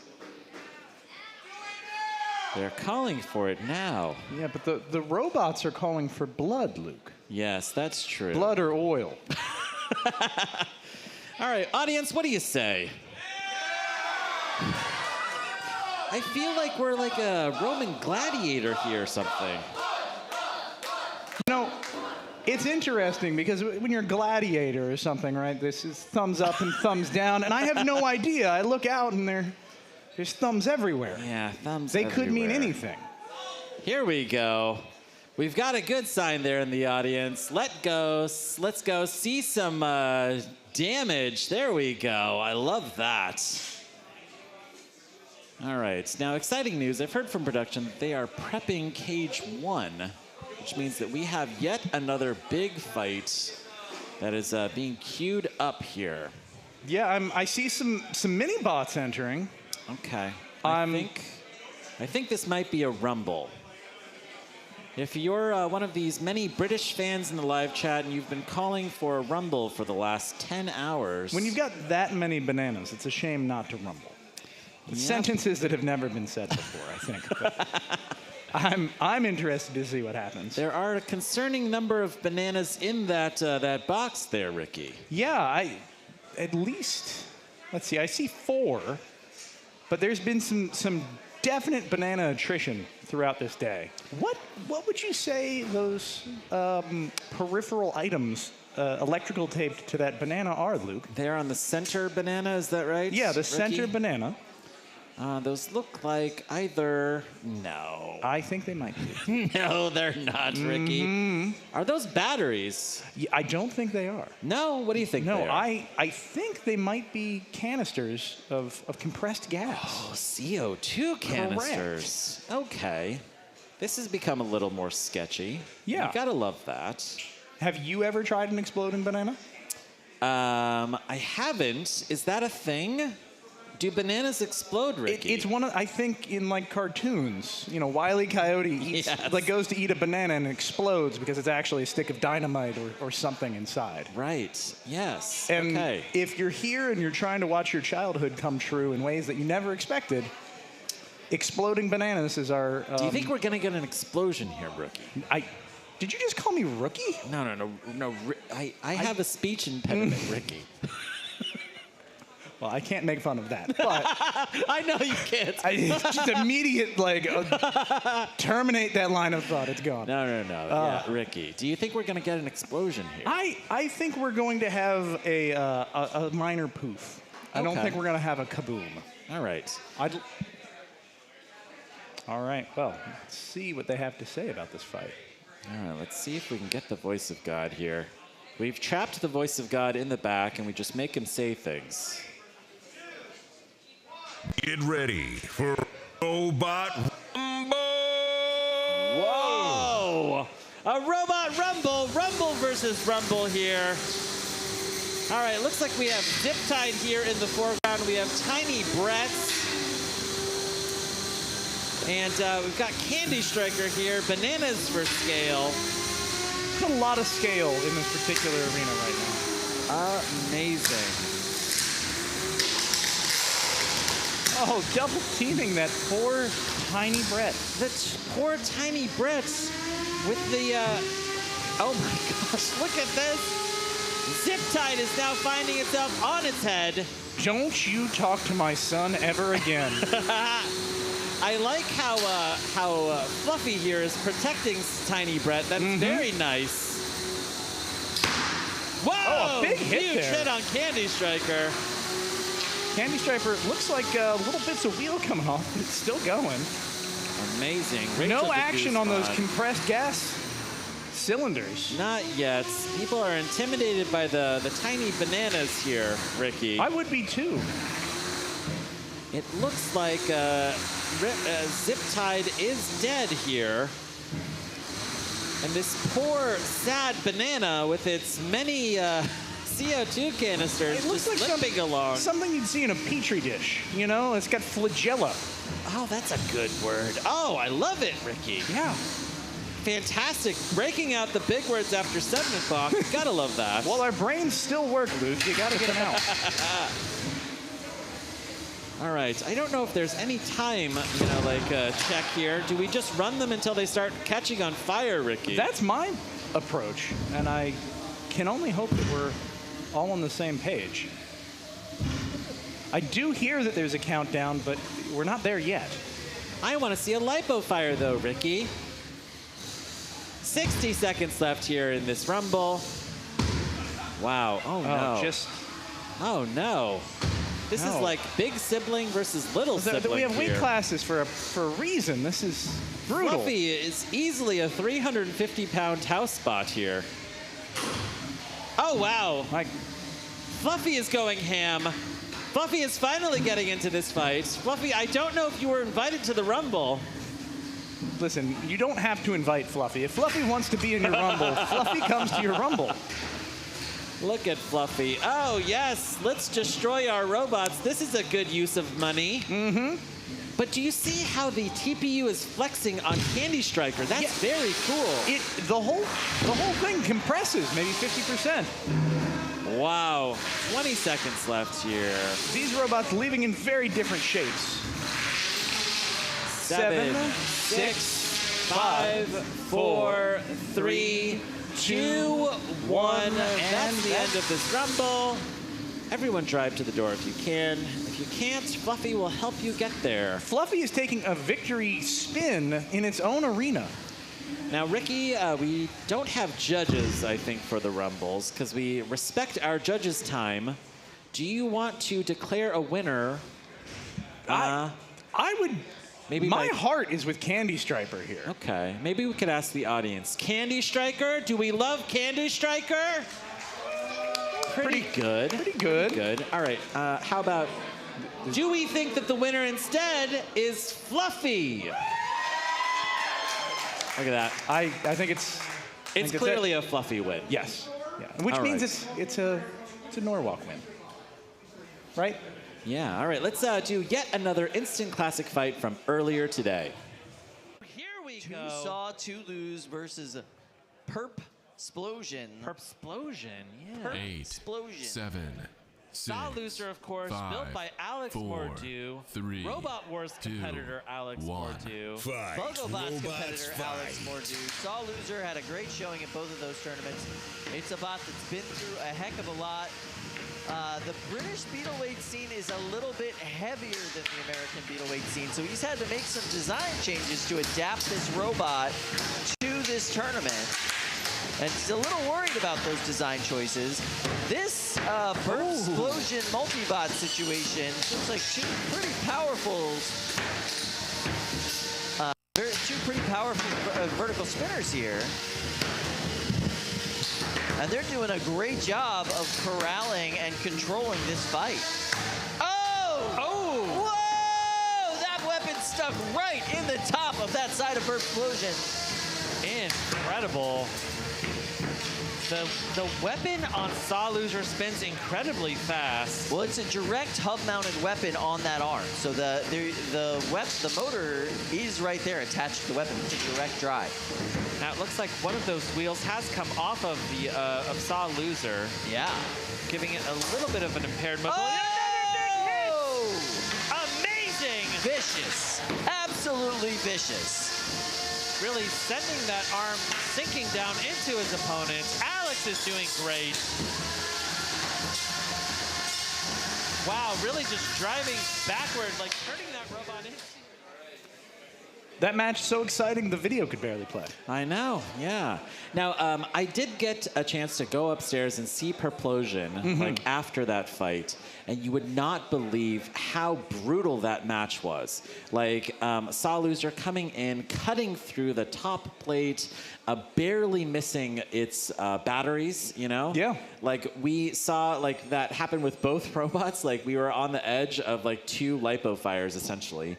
and really just showing exactly how destructive that robot is. Alex Mordu has not come here just for fun. He is here to win, and he remains alive in the undefeated bracket. Yeah, I'm really eager to see how that robot goes and where the repairs lead it for the rest of the night.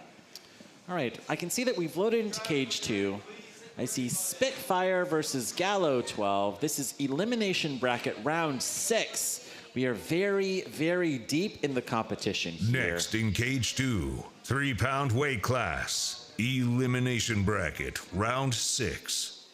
Gallo 12, a robot we've seen a lot through the elimination bracket, has really been fighting to come back, though. Yep. 6, Andy Holzheimer, 5, the 4, founder 3, of Palm Beach 2, Bots down in Florida. Fight, coming up here, robots, making his fight. Norwalk Havoc debut, facing off against Spitfire, which has had an absolutely fantastic day. This is a Canadian egg beater spinner facing off against a Florida egg beater spinner. Yeah, the Canadians might not get a lot of chance to use that egg beater at the rate they're going. Looks like Spitfire trapped in a corner right now. We'll see if we can get freed by the house bot. It does look like the power on Spitfire could be off. Andy here just waiting for his opponent to come back. Andy, that robot's dead. Will and Spitfire is being counted out, I think. Oh, but it moves. It twitched. Oh, here we go. Back from the dead. And that's why you double tap. Right. Sometimes you have a little brownout, but don't tap out. Stay as long as you can in this fight. The weapon twitching on Spitfire. It's trying to come back. There's some life there, but not enough to actually mount an offense. Andy landing a good hit here and tipping Spitfire up onto its back. I think that Spitfire already had its one save. They may be getting counted out here. Yeah, short of Gallo being a overly generous sport, this is going to be the end of this match. And your winner Knockout. is a knockout. The Gallo winner 12. is Gallo 12.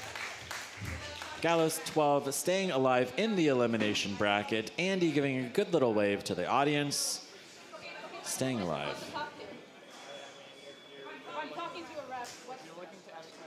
All right, we've got a little bit of cage side chatting here. Yeah, seems like there might be some back and forth there. You know, it happens. Things get heated sometimes, cage side. Yeah, absolutely.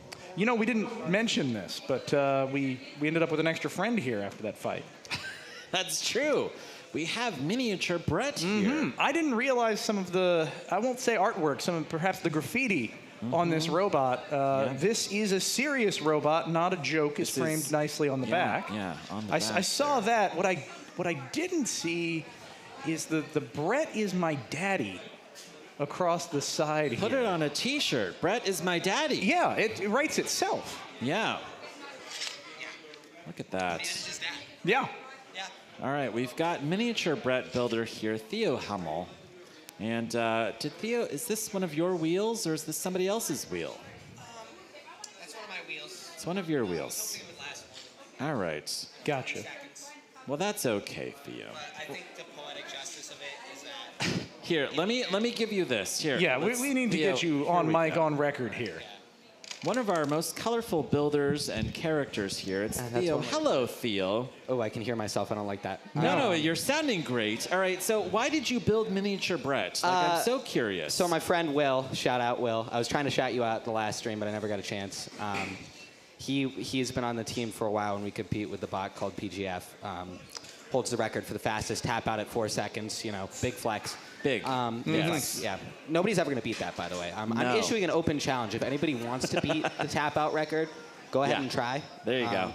But I built this because he wanted a robot to drive, and I also wanted to make a miniature Brett because I thought that people would kind of have fun with it. People would love it. Yeah, and people do. Yes. So that's kind of why I did it. Theo, why do you have a motor sticking out of the left side? So usually there's a weapon there when it competes. It was, it competed in March, but nobody saw it because it forfeited the first fight. Theo, is this weapon in air quotes? It's, yeah. Tell us about this weapon. Why don't you just turn this little hole here in the front into like a flamethrower? So that was actually the plan, but I didn't trust myself with like a rocket engine. So we were going to put a rocket engine in there, and that was going to explode. Right. But then I thought mixing me with rocket engine was not. Theo, it's incredible. I want to build my own miniature Brett, and this is an inspiration. So It'll be back in thanks July for that. probably. So You should make kits. Yeah, Everyone in the stands could have a miniature Brett. Yeah. And if I made kits, I would make it actually steel, so it looks more like the Brett. I had to make it out of this cheap aluminum composite stuff to make sure it would be underweight. So. There you go. Stay tuned. We're coming back, taking the world by storm. So good. All right. Cool. Thanks, Theo. We look forward to Fantastic. Okay. Oh, and he takes Brett with him. Well, and the wheel. I wanted to keep the wheel. Next, souvenirs. I need one of 3, those. Hard to Wake come and by. Bake versus Inside Job. We don't have time to mourn the loss of our tiny Brett friend. We're right into Cage 3 here with Wake and Bake and Inside Job. Elimination round 7. 8, Another do or die 7, moment for these two 6, builders. 5. These are all 4, BattleBots builders 3, here. Inside 2, Job, built 1. and driven by Fight, robots, Captain fight. Joe Fabiani. Wake and Bake built by Pain Train team members Angel Vidal and Alex Pezza. Ooh, that sounded like a big hit there, Ricky. It did. There's a deceptive amount of energy in Wake and Bake that they're going to try and transfer. But Inside Job has really just been on a terror today with that pincer. Yeah, I really like this this crushing design. We've seen incredible performance from Joe and his crusher. And really here, he's got to figure out what he's going to do. Do you go after Bake there and try and kill the weapon? I think he does, and he manages it. Wow! Look at that wedged, and he's still pinching. Whoa! I mean, I believe there is an exposed belt that's quite juicy on Bake. And I'm sure that Joe would love to go in there and sever that belt. All you can pinch buffet of belt if he can time it just right. Inside Job, remarkably sturdy for its construction. Yeah, you would look at that and you'd say, that looks a little bit delicate, but really it's not. It's just taking it straight to these opponents. No, and the geometry perfect for getting under, particularly the drum spinner here. All right. Joe Fabiani with 90 seconds left here in this fight. That's a very long amount of time. Trying to stay alive, trying to land a couple of pins. I see bits coming off. Yeah. But sometimes with a Joe Fabiani build, bits coming off the robot can be a benefit instead of a problem. Oh, and that's a good pin from Bake. Let's go, Alex. Oh, but I see a big piece of plastic. What is that? That chunk of wheel coming off? Perhaps, Ricky.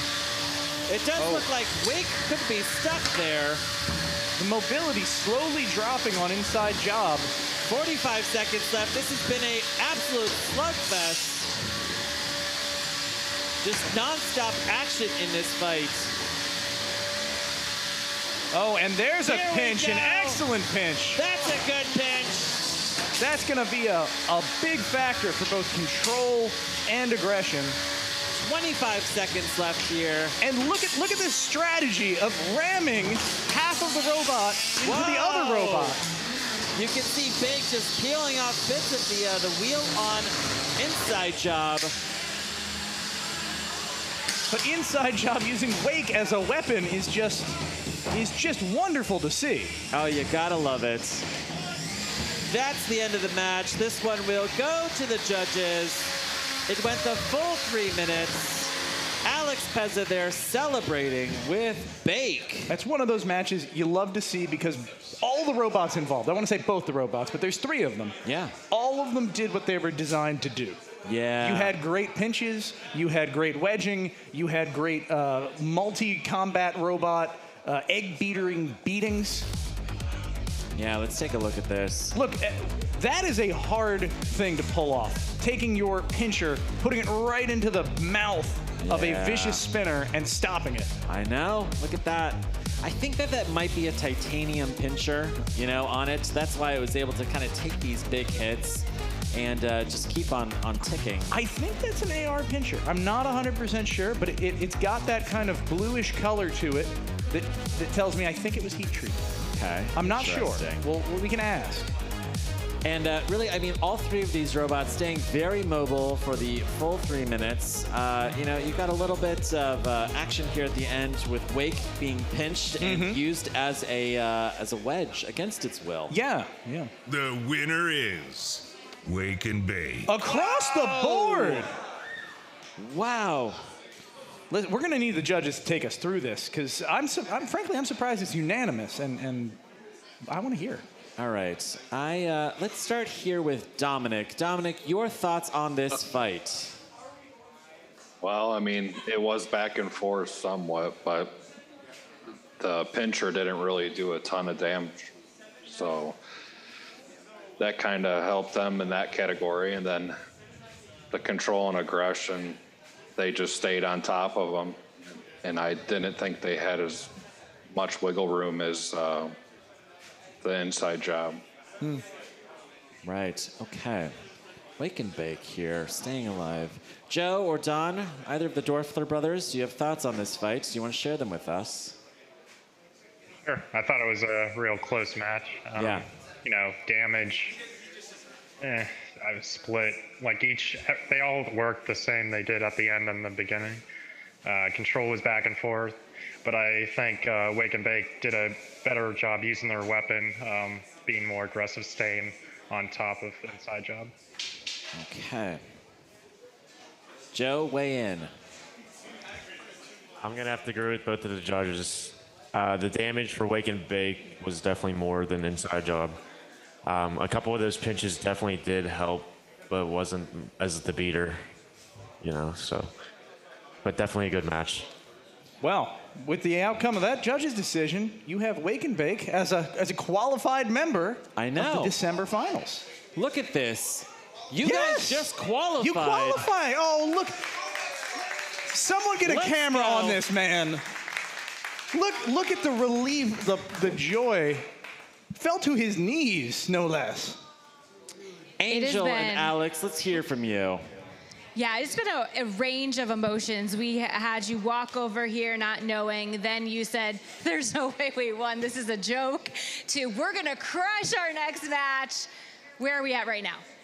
I don't even know. It's 6 months ago, we were in a Discord chat, and he mentioned that he wanted to make a smaller version of Shred It Bro. And I was in the process of making a smaller version of my robot, Yes Chef. And we decided to come in as one with a joke named Wake and Bake. And now we're here. It's been 6 months.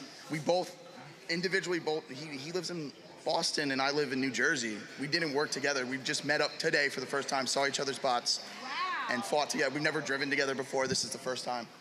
And it's going pretty well. Do you think you're gonna continue to drive together? Absolutely. Yeah, this absolutely. is the beginning of a beautiful friendship. Yeah. Yeah. We have plans for this. We're not gonna say what, but we have plans for this. Yeah. Especially that we're in the finals now. Yes. So watch out.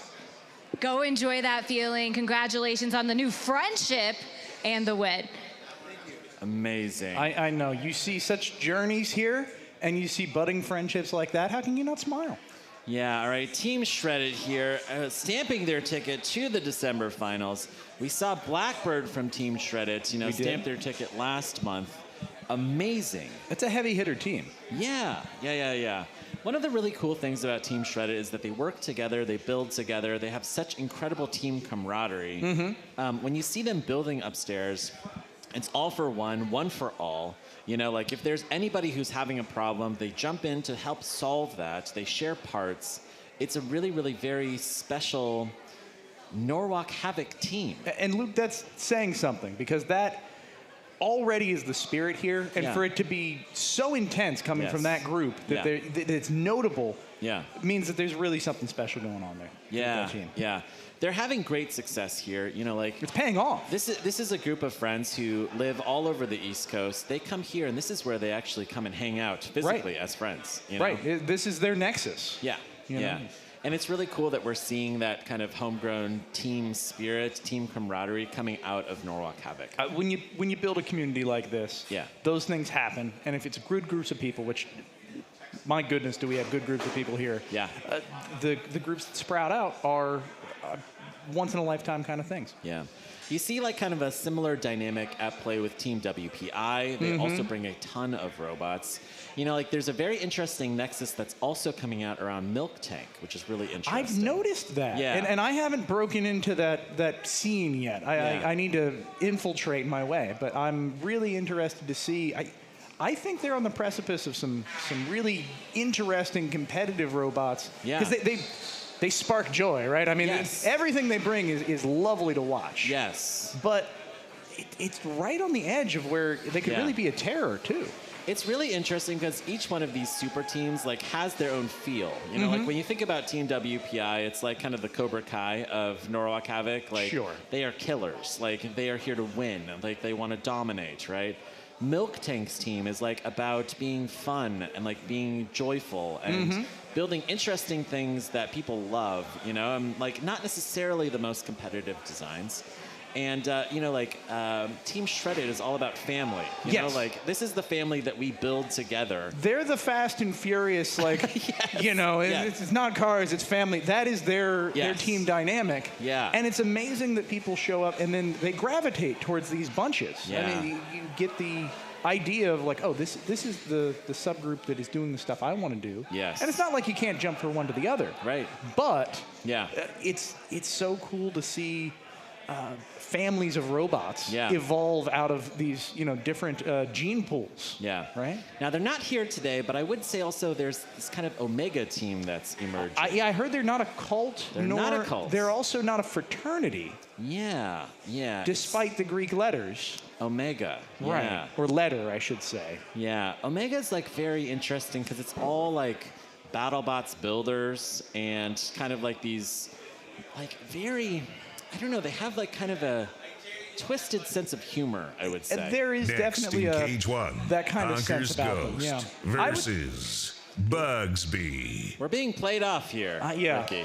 That's fair. 8. Bugsbee versus Honker's Ghost. 6, 5, 4, 3, 2, 1. Fight, robots, fight. All right, Honker's Ghost successfully crossing the box. We need to see a good spin up here from Bugsbee. Nothing quite yet. Oh, whoa! Unfortunate. That's a good flip here from Honker's Ghost. Oh. Wow, and that is a violent help there from Fluffy. Does that count as one, or does it keep getting hit for a little while? You can see Zoe throwing up her hands there. You have to wonder, is Honker's Ghost able to self-right its opponent here? It's trying. You can hear that motor just crying, and there it goes. Here we Look at go. That. Oh! Whoa. Attempting a suplex, but accidentally suplexing itself. Honker's Ghost. Oh, I know how it goes, Honkers. I understand. Here we go. Another one. Good one. But it looks like Bugsbee's spinner has not spun up yet. That is a very... Here we go. Oh, he's trying to flip this burger here, Ricky. That looks rather stuck. And, oh, no, it made it back. Now, Ricky, do you think that this is a goose or a swan? I think it's a goose.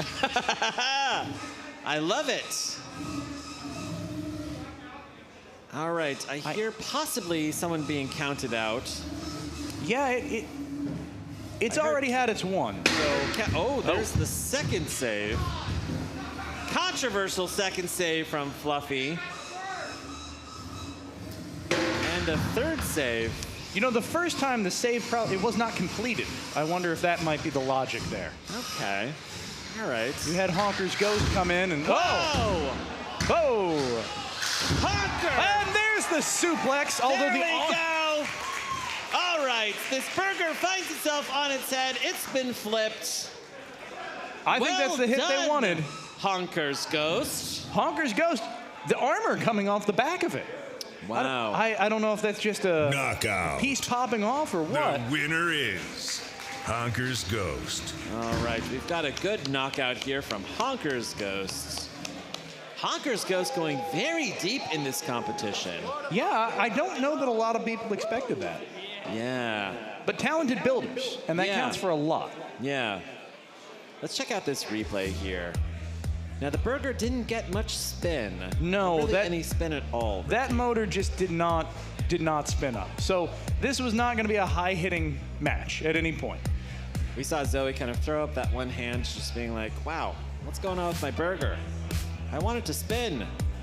And then Honker's Ghost coming in here trying to land a good suplex. Mm-hmm. But almost getting itself stuck in the process a couple of times. Yeah, just really sinking that goose beak straight into that burger. And there's the back popping out. It almost lost all of its guts there. Now, an angry goose eating a burger. I feel like this is perhaps a scene from outside of an apartment complex or something. Yeah, it could also fit maybe in like a Tarantino film somehow. The elements are there, right? All right, let's check in here with Allie. So sign of a good battle here. It is coming apart in the back. You wouldn't know from that performance out there. You must be feeling really good right now. Yeah, I was very concerned when I saw that back starting to come back up, and I'm just sorry she wasn't able to spin up because that would have been a really tough match. Even so, it was hard for me to flip her over. So. Yeah, we definitely appreciate the help you offered to keep that match going, but I don't know if anyone really appreciates the artwork you have on here. We've got the wings, we've got the goose, duck, goose, okay. Yeah, definitely wanted to theme it up, you know. And Goose, I thought, was the right personality for a very angry bot. Just absolutely incredible. All right, congratulations. Honk on. Builder Dave Ritland, yes, indeed. Honk on, Dave. I really enjoyed watching his build report after he ran Honker here at Norwalk, and really looking forward to seeing the build report for Honker's Ghost. Yeah, and that's the kind of match you hope you get, right? Yeah. Because he can just keep attacking against an opponent that is trying to move. Yeah. And he can learn a lot without risking a lot. Yeah. So he's going to go back, he's going to do that build report, and I bet he's going to know a heck of a lot more after his back panel popped off, after he stress tested his weapon system a bunch of times, after he figured out geometries. He's going to be able to tell us a lot more than, if he just had a quick win. Yeah. All right, I can see very exciting. Loading into Cage 2. Saw loser to 2 Saw to lose versus Crashfest. This is going to be the biggest test yet for Robert Rund. It is his birthday today. That's what I heard. Next in Cage 2. What a birthday he's 3-pound had. weight class. Undefeated bracket. Finals. Alex Mordew and Saw Loser have just been bringing us some of the most destructive fights of the day. And Crashfest has been one of our most durable robots today. 5, this is a little bit of a movable, object. On the unstoppable force. Robots, meeting the unstoppable force. Alex Mordew here traveled all the way from Scotland. He is our first Scottish competitor to Norwalk Havoc ever. And Crashfest builder Robert Rund. Oh, it goes. Big! Wow! Huge hit on the top of Crashfest. Saw Loser doing exactly what it was designed to do there. But look at this. Robert landing a good pin here on Alex. And that lifter is still working on Crashfest. And that lifter, not necessarily the most scary thing, but a very effective way to just manhandle an opponent. Oh, and I hear the spinner going on Saw Loser. Smack after smack. Amazing. Luke, I'm seeing bits of yellow, bits of red flying around. I'm seeing lots of pins from Roberts. Look at that. Whoa! Huge hit from Alex on the top of Crashfest. You can see that plastic getting caved in. Yeah, it's peeling outward. Just the force of this this hammer saw is amazing. Yeah, it is a huge. Yes! I can see through Crashfest. This is the undefeated final in the 3-pound weight class. Amazing.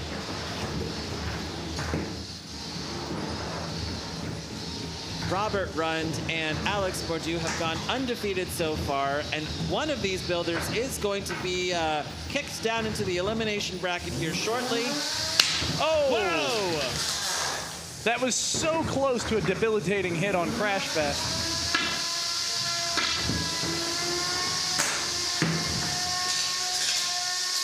right, we saw another good lift there from Crashfest. Oh! Putting Alex on his head. 50 seconds left here in this fight.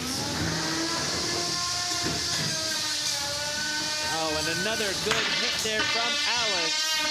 This is a true back and forth, Ricky. Grooves and chunks being taken out. Oh, hitting its own. Oh, a little bit of friendly fire from Alex Morgillo on Ben Hassan and his mini-bot. Amazing that he has extra weight for a mini-bot there. With 20 seconds left in this fight, Robert has successfully pushed Saw Loser into the corner. Here we go. Let's see if we can land yet another pin. Every time he lands a pin, he gets hit on the head, Ricky. Saw Loser just desperately trying to get back on his feet. This undefeated final will go to the judges with 3 seconds left. There we go. One last hit. Round of applause for these two builders. What a fight. Amazing. Sitting over here panting. I thought I was sweating, but it's just that I'm standing near Luke. Yeah, here we go. Robert runs and celebrating his birthday here by going undefeated to the Beetleweight Finals. Look at that immense hit there from Saw Loser. We saw a series of immense hits from Saw Loser. And we saw great control from Crashfest. And unending aggression, right? Yes. There was never a moment when either of these robots let up when they were in control of themselves. The difference being, Crashfest was in control of itself almost the entire time. Saw Loser went flying quite often, so we got to see what the judges have to say about that. That is a good point. Yeah, one of these undefeated robots will be going down into the elimination bracket here shortly. Let's check in with the judges. Oh, it's a split judges decision. The robot in the red square. The robot in the red square was Saw Loser, winning with a 2-1 split judges decision. Robert Run and Crashfest going down into the elimination bracket very deep in the day. Yeah. There's a very good chance that we see a rematch later tonight of this exact fight. That's where my money's at, Luke. Yeah. I can't see a good reason there wouldn't be that matchup. I mean, who's going to take out? Now, Don, you voted here for Crashfest. I'd love to hear your thoughts. I bet you would. Damage was split for me. Saw Loser was definitely being more aggressive because definition of that is the use of your weapon. And, and Crashfest for me was, controlling most of the match, getting a lot of pins. Mm-hmm. So it was a 9-8 score for me. Fantastic. All right, let's check in here with Allie, who's standing cage side with both drivers. Who are now friends, and it's tough to, which one do you root for? The one who traveled the farthest to get here or the one whose birthday it is? And this is definitely the place you don't want to be if you don't want anyone to know it's your birthday, because I think we might have mentioned it a record number of times. Yes, but we'll head on over to you first. Unfortunately, not taking home this win. Is that sound of the saw going to give you nightmares tonight? Nope, not at all. I was worried after the first hit this wasn't going to work. But Remy from Shredded Bros team gave me a piece of titanium and put underneath the top. Oh. So the first time hit you saw that spark, that was the titanium. So that protected my motors from him actually KOing me. So yet this bot hasn't been KO'd yet. So I'll take That's a win in itself. And then the winners, that saw. So powerful, so scary. Look at the damage you did. You must be feeling great right now. Yeah, definitely. It's been an amazing day so far. I'd say so, and a lot of plans to come back to Norwalk, I'm assuming, after this one. Maybe. I'll probably have to talk it through with my wife. See if we can maybe have a little holiday or something around New York. And you go to the grand final, so you will be back here in December anyway, right? So just save up. Yeah, for sure. Money's not a problem. It's fine. He's in the final too, so he's going to win money no matter what. Yeah, exactly. You spend that $400. Interesting. If you win it all, No, it's 1,000 if you win it all, 400 if you get second. There you go. So we already have a plan to get him back here in December. Congratulations. Thank you. All right, Alex, having an amazing day here, traveling all the way from Scotland and just running through these American competitors like a hot knife through butter, Ricky. Yeah, they're tearing through us like tissue paper. Yeah, amazing. We had a talk the other day. Okay. He and I, and he was interested because they have a very different kind of robot world over there in Britain. Tell us a little bit more about it. So there's a hearty love of bodging, which if you're not, if you're not familiar with the term, because most Americans aren't, that's throwing things together. We might say MacGyvering here a lot of the time. We've seen some bodging here today. Yeah, no, I think this is a very British style May event. But we see a lot of egg beater spinners here. Yeah. We see a lot of, we're starting to see even more tiny vertical spinners, scaled down what you might see on the 250 size robot. You still have a lot more variety over in Great Britain, and you still have about every single type of wedge and front hinge flipper you can think of. Yes, especially as you go larger. So what I'm trying to say is, he does not have fight after fight after fight that a lot of these builders do on the kind of robots that show up to an event like this. And my question for him was, do you think that's going to play against you, or do you think the fact that we have so many new designs, because this is, after all, May Norwalk with lots of new designs, do you think that might help? Yeah. And I think both. I think the fact that he's in unknown quantity. Yeah.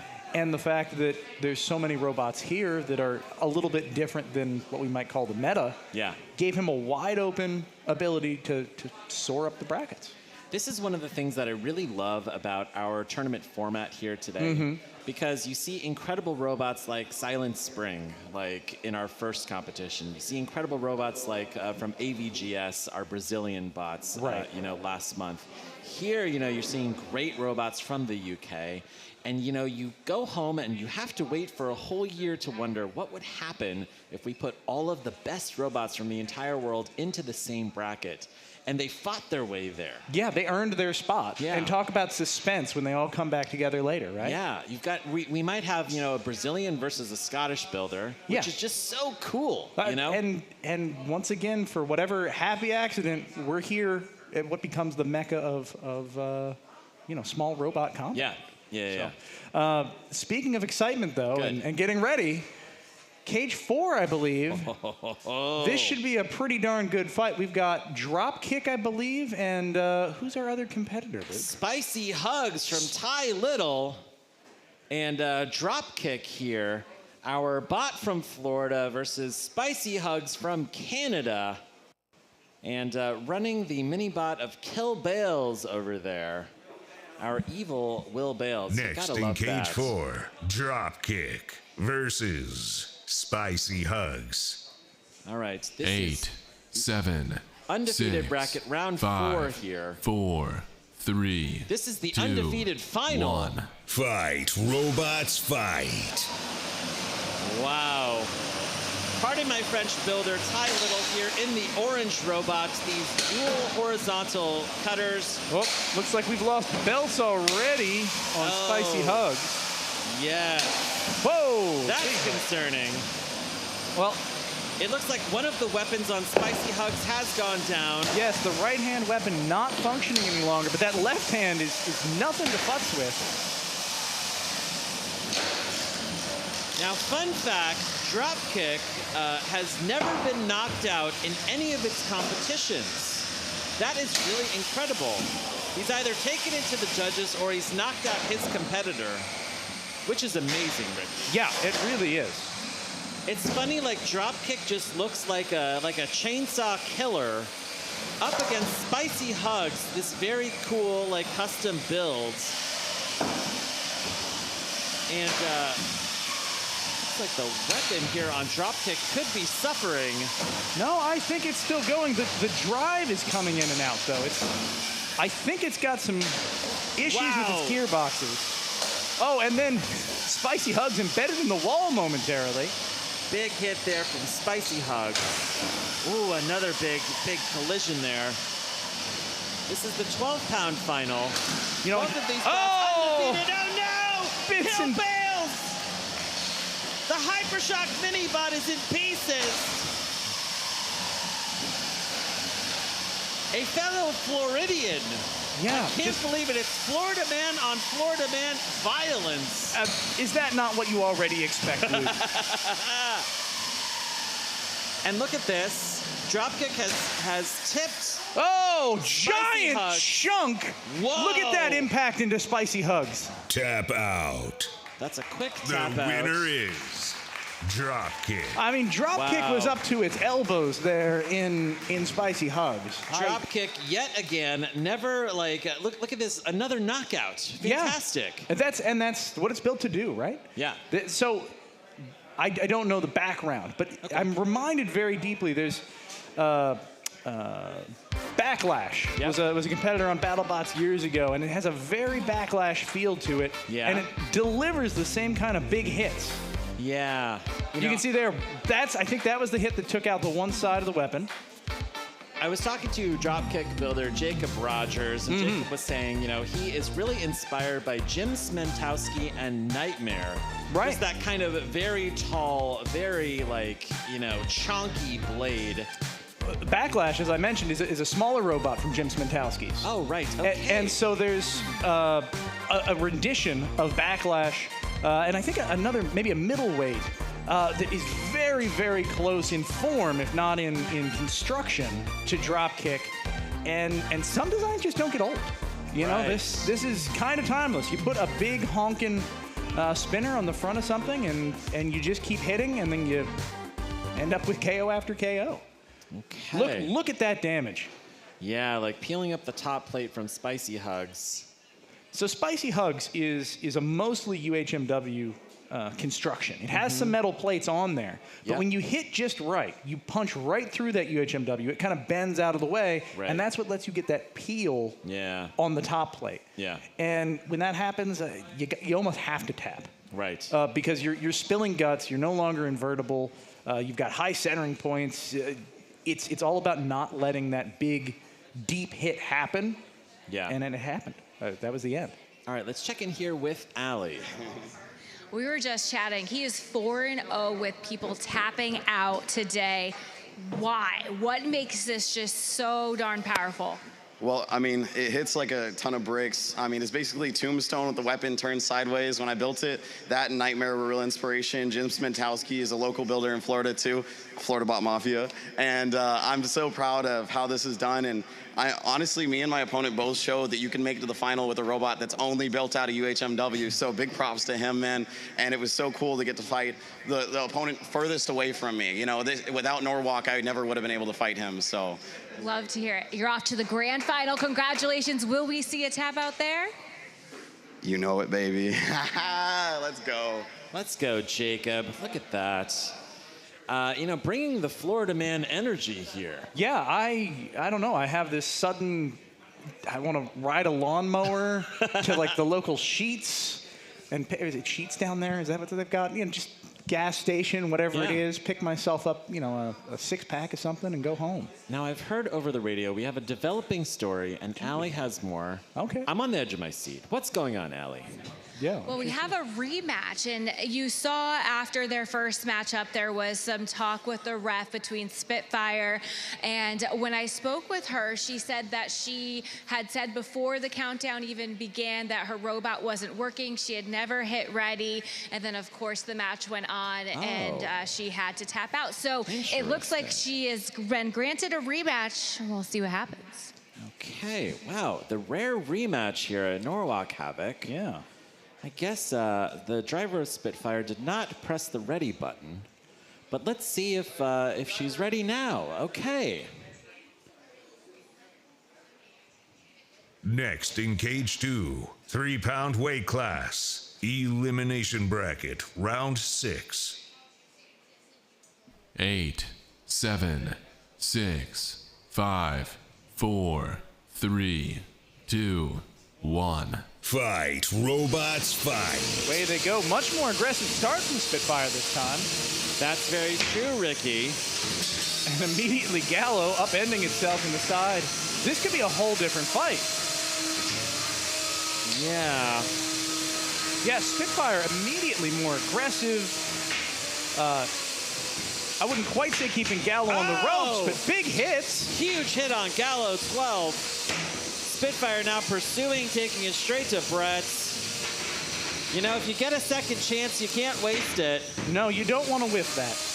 And really with Gallo 12, you want to make sure that your first fight wasn't a fluke. You know, you want to win yet again. The stakes are quite high for both of these builders. Yeah, remember, whoever loses this is going home today. Yes, this is elimination round 6. The winner of this fight advances to fight Shifty and Aaron Hill, a promising rising beetleweight driver and builder. I'm going to keep my eye on him, you know? Yeah, he's doing really great today. God bless him. Almost 90 seconds left, a little over 90 seconds left here in this fight, and Spitfire and Gallo 12 are running great. We're seeing amazing, like, mobility from both of these bots. Spitfire slamming itself into the rail.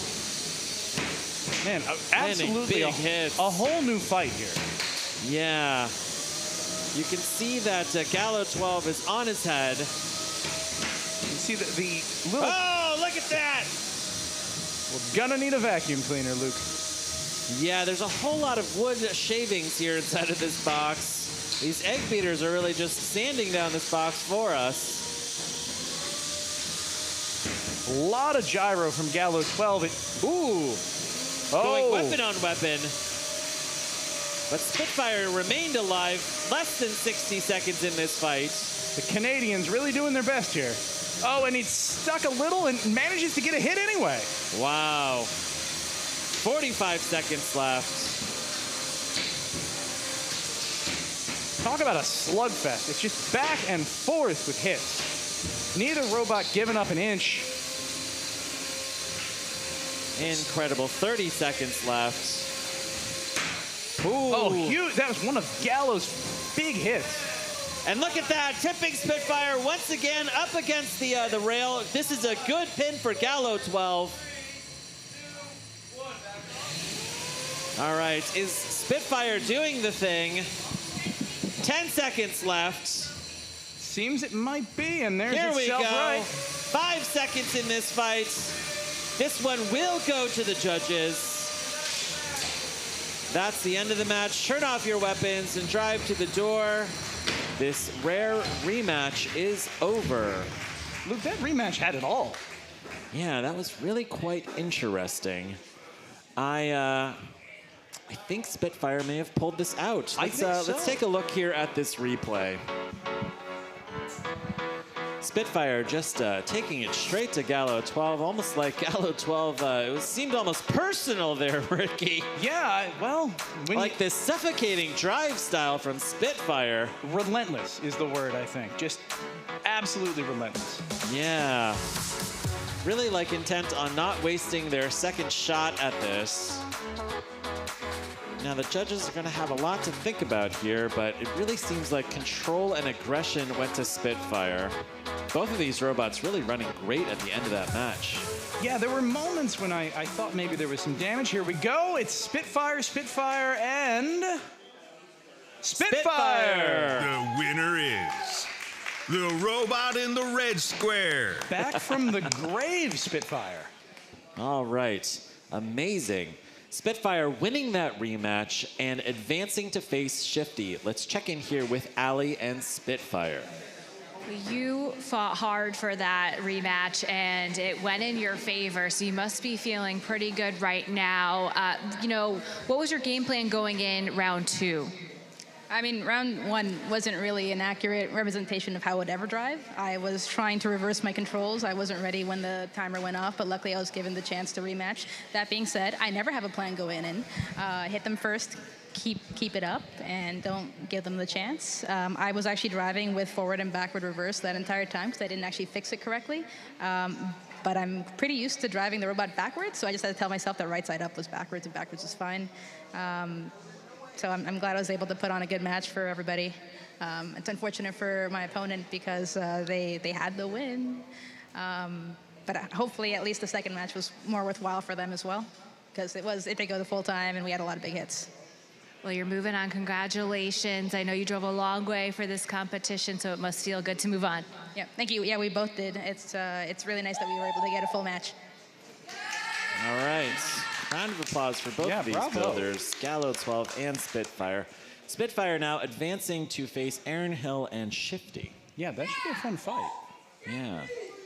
A lot of Shifty love. We have a Shifty fan there in the audience. Apparently someone here has heard of Aaron Hill before. That's interesting. Amazing. Yeah, as a rookie beetle builder, you didn't think that would happen. First time beetle builder and doing fantastic in this defying this all the competition. odds. Yeah. He's got sponsors, he's got fans. Yeah. He's got a winning robot. I know.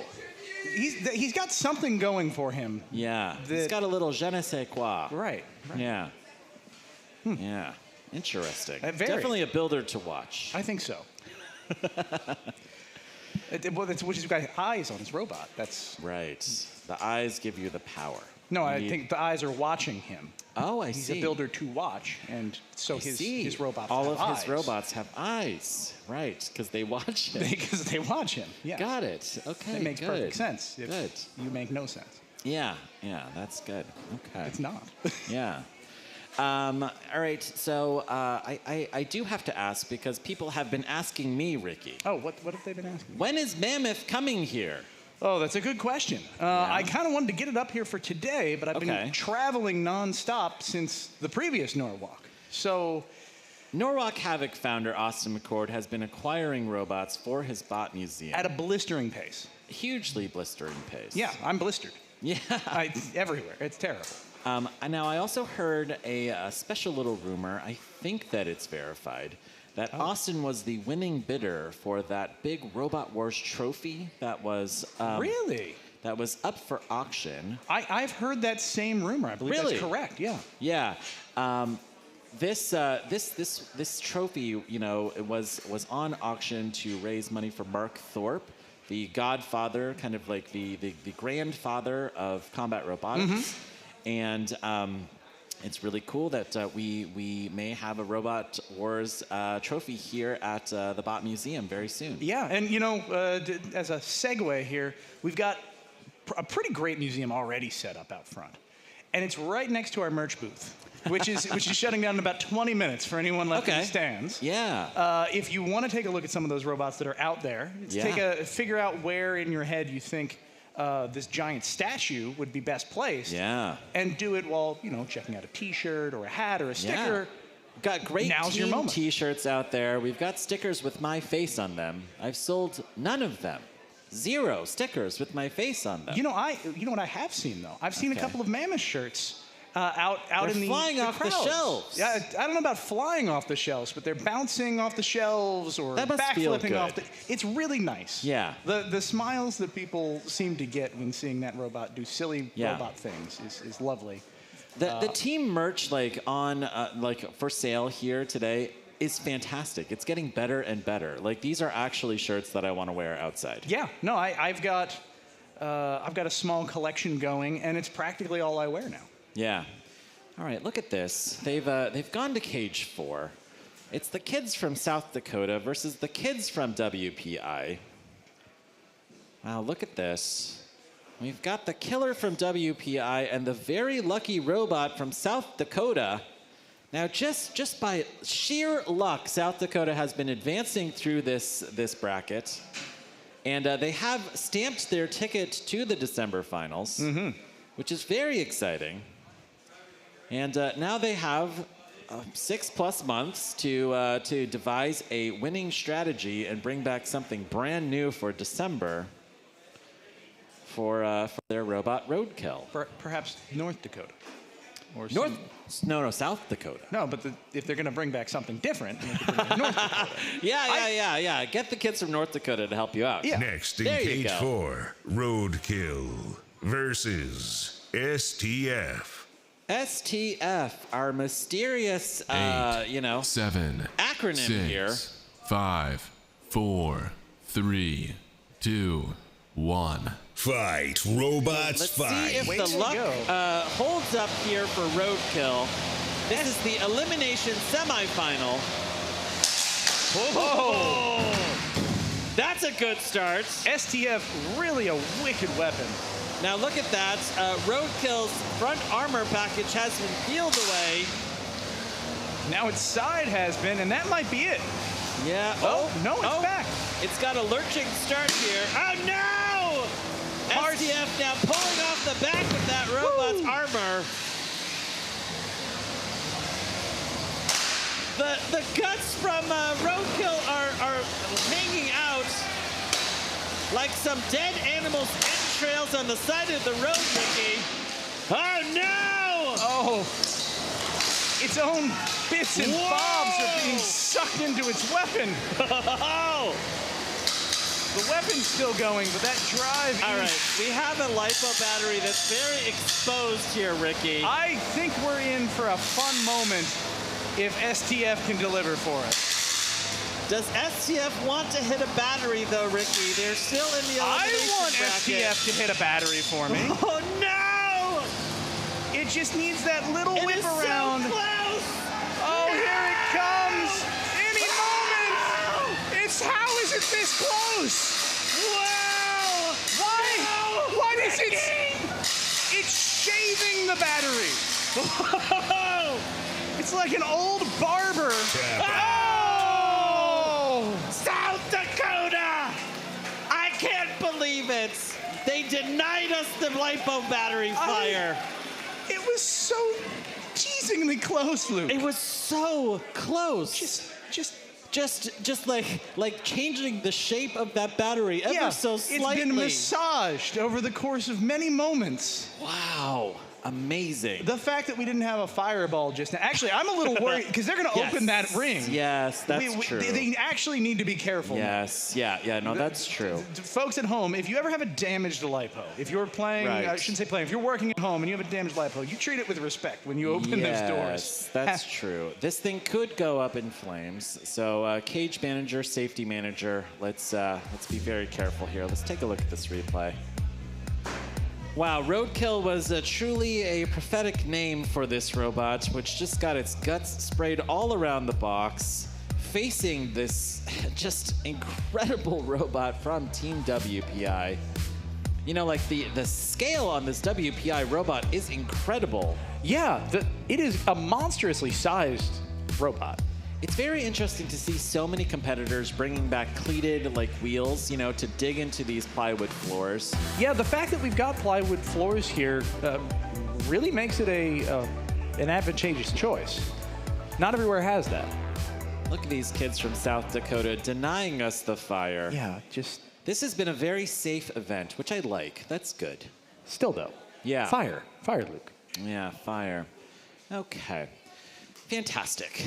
Yes. Really good. I think so. Yeah. Except no fire. That wasn't. Roadkill still advanced, to the December finals. That was their last fight of the day. Mm-hmm. And STF remains alive there in the elimination. Yeah, they have a second shot. Yeah. That's pretty good. Yeah, you want to see a big, chunky, blade go really deep into the competition. It literally go really deep into its competition, yes. That is what I'm here for. Yeah, exactly. All right, very cool. Okay, I see that we have basically empty cages here, Ricky. Yeah, we have a little bit of time. We have a little bit of time. You know what? While we have a half a second, I wanted to tell you, Luke. I went digging for this shirt. This shirt hasn't seen the light of day since I want to say 2008. Look at this. I think we're going into yet another replay. Oh, here we go. So good that we want to see it twice here, Ricky. I can't blame you. Roadkill looks like an animal caught in the headlights of STF and run over at speed. Look at that. It's unsalvageable. What do you think? No, if you get that meat off the road quick enough, you can cook it. Look at that. Look, it's just like I said, it's shaving it. The plastic shell is being slowly peeled away from the battery, and yet right there, the tap out. Amazing. The amount of things that had to go somewhere between right and wrong, depending on what you wanted to see happen there for that battery not to explode. Yes. It's a long list. Yeah. Now, Ricky, you were telling me about your Hawaiian shirt. So this is a Hawaiian shirt from the 90s. Is that right? Right. It had a brief reemergence in the mid 2000s. Okay. Because as you know, in the 90s there was a brief stint DJing. You were DJ. You were like a DJ wearing Hawaiian shirts. Well, this is what the elderly demanded. And there was one day. Well, it wasn't actually. You were a DJ for the elderly, Ricky. Correct. And one day, I've had 3 weeks to really think this through, like really absorb that information. Mm-hmm. Yeah. Can you sleep at night? Because I can't. Elderly turning to a BattleBots builder. This makes sense to me. It's a long Ricky. story. Yeah. Okay. All right. So you this is one of your shirts. This is one of them that I wore as a kid. Right. And then when I got to college and I needed a little more spending money, I had a brief resurgence of DJing responsibilities. I thought you were going to say a brief resurgence of Aloha shirts or something. Well, and I did. Okay. One begets the other. You've got, if you're going to go back to DJing, you do what you know. Okay. And what I knew was this shirt and a couple of others. Now, were you still DJing for the elderly, or did you change your demographic? It's a funny story. I had, a song library and stuff I pulled out of, and I went to Rensselaer Poly. Mid-2000s, that's Napster era, though. Not for me, absolutely not, Luke. All of mine. Never stolen any music ever. Never in my life. Okay. Yo ho ho and a bottle of something. Anyway, what I was going to say was. Wait, you were still spinning actual physical records? At times, yes. Okay. So I showed up and I was DJing the first time in years and years and years, and I went to a very nerdy school, and I say that with love. I went to Rensselaer Polytechnic, RPI. Oh, yeah. Great. And it's a great school. It's a very unique group of people. My girlfriend is an alumnus of RPI. Oh, interesting. Yeah. One of like 7 women. We were literally just up in Troy, just, just a couple weeks ago. Yeah, it's Troy's come up a lot. It's actually beautiful really nice. Troy. It's a beautiful town now. Yep. It's always been an interesting town, but it's really come up a lot. But what I wanted to say was I was DJing, and someone came up to me and they were like, "I have this song on a CD. You need to play this." And I'd never, I'd had some vague recollection of the song, and I didn't really understand why anyone would ever want me to play this at an event. And I was like, are people going to hate me, or is this a prank going on? Are you playing? Sorry. So you're DJing for college students now at this point? Yes. You're playing house parties and stuff? Right. Like with your catalog of 40s and 50s music? It's a mix. If you mix it well, it doesn't matter. You get it. You're playing 1940s music for college students in Troy, New York. You get it bumping when you have to get it bumping, okay? Okay, all right. So, but I put, and it's been a mediocre night. I've been getting back into this. There's a learning curve to feel out the floor. So they give you a mysterious CD. They give me a mysterious CD, and I was like, I've heard of this, but I don't know why anyone would want me to play it. And the music goes down, and I hear the synth come in all of a sudden. Okay. And the crowd goes wild. To Rick Astley's "Never Gonna Give You Up." Good. I had no idea at the time the weight that carried on the internet. You got rickrolled. I got rickrolled. I rickrolled everyone there. Yeah. And that was my introduction to rickrolling. Oh. And to the fact that everyone at RPI is the internet. Right. At the time. Yeah, they're pretty big nerds there. Yes, and with I do love say that and with love. Tremendous and love. affection. It's one of those places where you go and you look around and you know if this is the place for you. Yes. There's a one of us chant and they assimilate you and you become the board. What year did you graduate from RPI? Oh, let's see. Well, I went for 3 different majors, so it took me a while. But I graduated in 2014. Oh wow! And I started there 2007. That's awesome. Yeah, that's cool. I wouldn't change it. It was a great school, great people. Now, Ricky, did you get involved in any of the extracurriculars? I know they have some interesting extracurriculars. I did. Let's see. The hybrid electric race car vehicle team, the Formula Hybrid team. That was great. I was a co-founder on that. So you built like a racing Prius? Essentially, yes. Okay. Yes. Interestingly enough, the founder of that competition, I was co-founder of the team, but the founder of the competition I got to be friends with, and he gave me his Prius. Wow. Years later to turn into a race car. It was the first Prius in like the Northeast in the United States or something like that. But, I love this, Ricky. Yeah, it's a very interesting community that was there. You're the most interesting announcer here for sure. All right, we're going to go to a commercial break here. We'll be right back.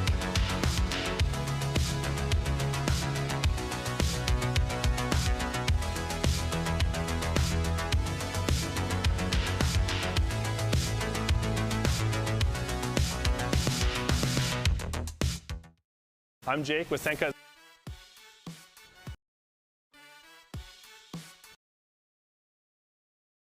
I'm Jake with Senka Sen, and today we're talking about gauge thickness versus the actual physical measurement.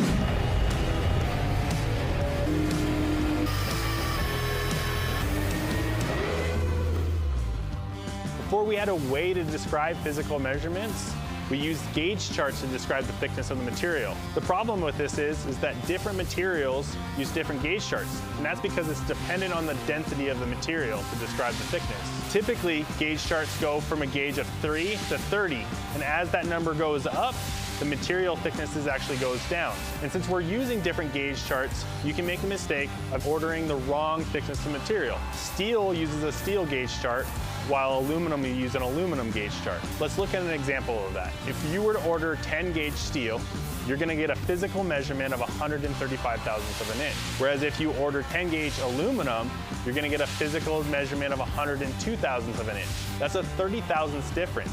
So if you use the wrong gauge chart, it's more than enough to mess up your design. To protect your design in ordering the wrong material, we made it easy for you though. If you go to our website and you select the material, you're gonna see all of the physical measurements that we have for that material in both imperial and metric system. If you have any questions regarding the thickness of the material that you're ordering or anything else about your design, please don't hesitate to reach out to us at support@senkutsen.com. Thanks for watching.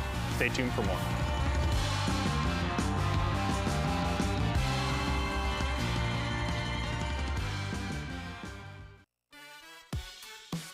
From the Norwalk Havoc Studios, this is Behind the Bots with some very exciting news.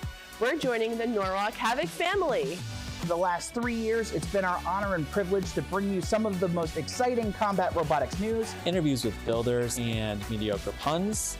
Our partnership with Norwalk Havoc means that we'll be able to take you closer to the action than ever before. Stay tuned, we'll bring you more news shortly.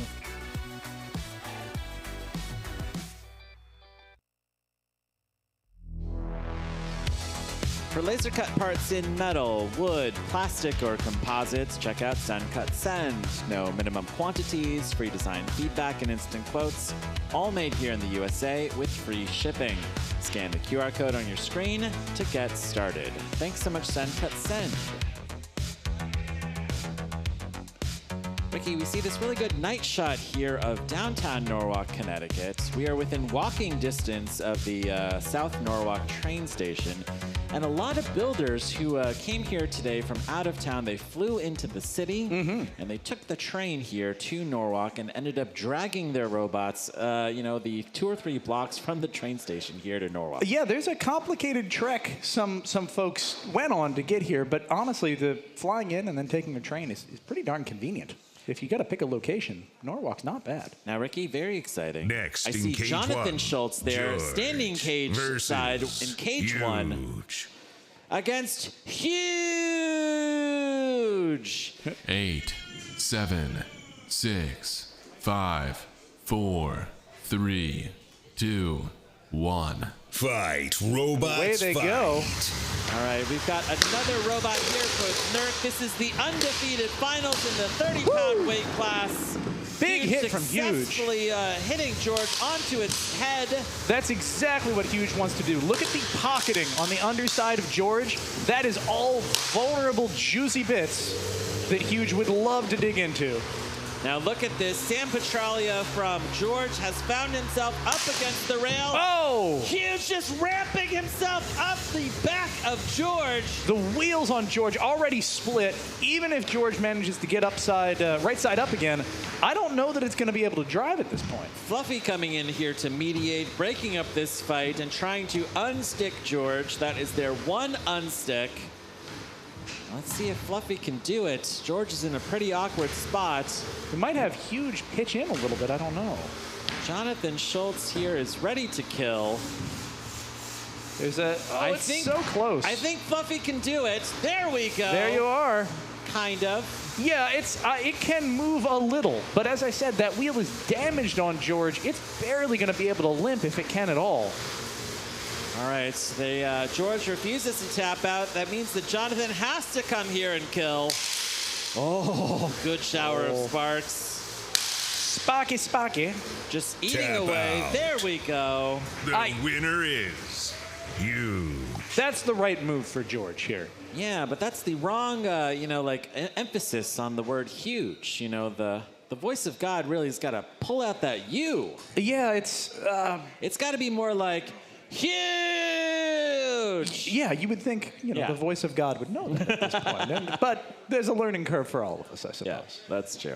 All right, I love to see Jonathan Schultz doing so well. He has just clinched his win in the undefeated final.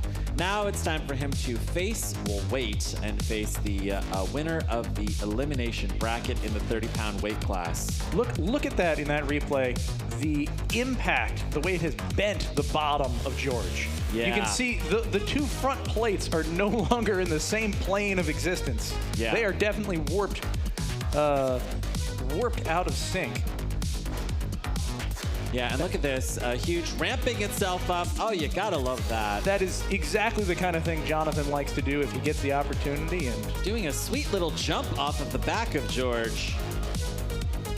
And Jonathan here just playing with his food at the very end. Yeah. Yeah, well, when you break a robot out for, what did you say, 2 years? It's the first time that's been here. Yep. What a great way to blow the dust off. This is like Motorama 2020. This is like right at the start of COVID. We went out to the farm show complex in Pennsylvania and saw so many builders, and this was weeks before the world shut down. And Jonathan Schultz hasn't gone to local competitions in those 2 years. He has, of course, competed at BattleBots. Right. But yeah, I mean, this is a really great return for Jonathan Schultz and huge. Tour de force? Yeah. There's been a lot of huge-esque robots. Right. And we've seen some huge lineage, derived robots. We've seen Star Child, and Star Daddy, and things. And it's nice to see what you might call the master coming back to his craft. Yeah. And what I want to see is what's next, right? If that's what's been dusted off, right? What's been rattling around in Jonathan's brain for the last couple of years. Yeah. Absolutely. Next in Cage 4, Honker's Ghost versus YOB GNOL. All right. 8, 7, 6. Here we go. 5, this is elimination 4, bracket round 3, 4. Honker's 2, Ghost versus YOB GNOL. Fight, robots, fight. This is a do or die moment for these two robots. YOB GNOL sending Honker's Ghost in the air. Incredible. Oh. Ricky, that's a mean weapon on YOB GNOL. It really is. Honker's Ghost, a sturdy robot, but those are some big hits. This is a very important match for both of these robots. There it goes. The winner here will advance to December. Oh. And look at that. Perfect shots. What a spot to perch for that goose. Putting Honker's Ghost up on the rail, just sitting so pretty up there. Woo. Oh, and YOB GNOL not content to allow Bubbles to come in and save. Oh, again. Kicking Honker's Ghost up against the rail. This is a punishing slugfest. This is a roast Christmas goose, I think. Yeah, exactly, Ricky. Incredible. YOB GNOL just showing total domination here. There's no moment for this goose to strike back. Here we go. Now here comes the first save. Tap out. That's it. That's it. That was the tap out. All right, YOB GNOL advances. This is the last fight of the day for Honker's Ghost. Now, Honker builder, Honker's Ghost builder, Dave Ritland, builds such beautiful robots. Yeah, there's a lot of artistry there. I love to see an animal-themed robot. I love to see a goose robot just because it makes me laugh. I don't know if you've ever, been on the business end of a goose before. Yeah, it's not a pleasant place to be. They're brutal animals. They are, they leave the strangest welts on your body. It's yes. People are like, are you okay at home if you faced down a goose? It's It's a lot. Yeah, like like I've definitely rented apartments before where I've been afraid of the geese after night. I was wondering where I've rented apartments was gonna get back into.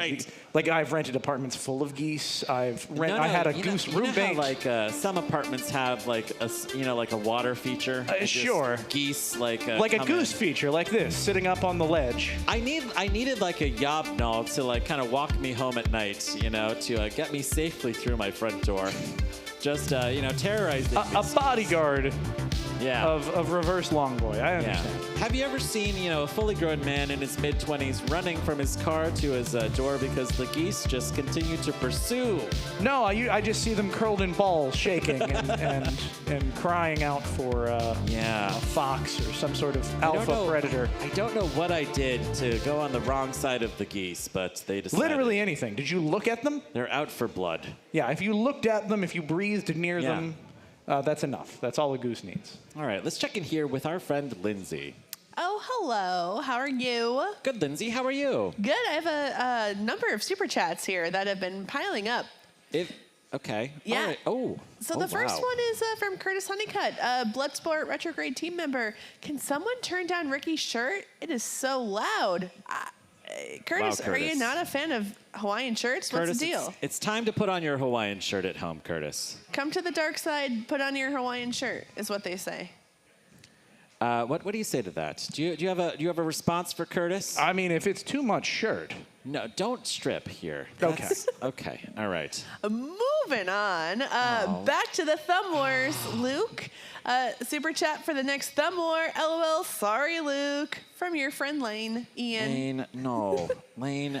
I thought that people had forgotten about this. Oh, trust we me, were they past haven't. this. Okay. All right. Kazik says, can't stop the Thumb War. If I'm there in July, I'll Thumb War you. Oh, Kazik. Okay. And lastly, Shannon B., a detractor from the Thumb Wars. I'm extremely vocally anti-Thumb Wars, but what if there were little googly eyes? Shannon, good idea. Like, are you thinking like tiny little googly eyes like on the thumb? On each thumb. Not on the nail, no. That would be on either side. Okay. Oh. It would be on either side. Oh, yeah.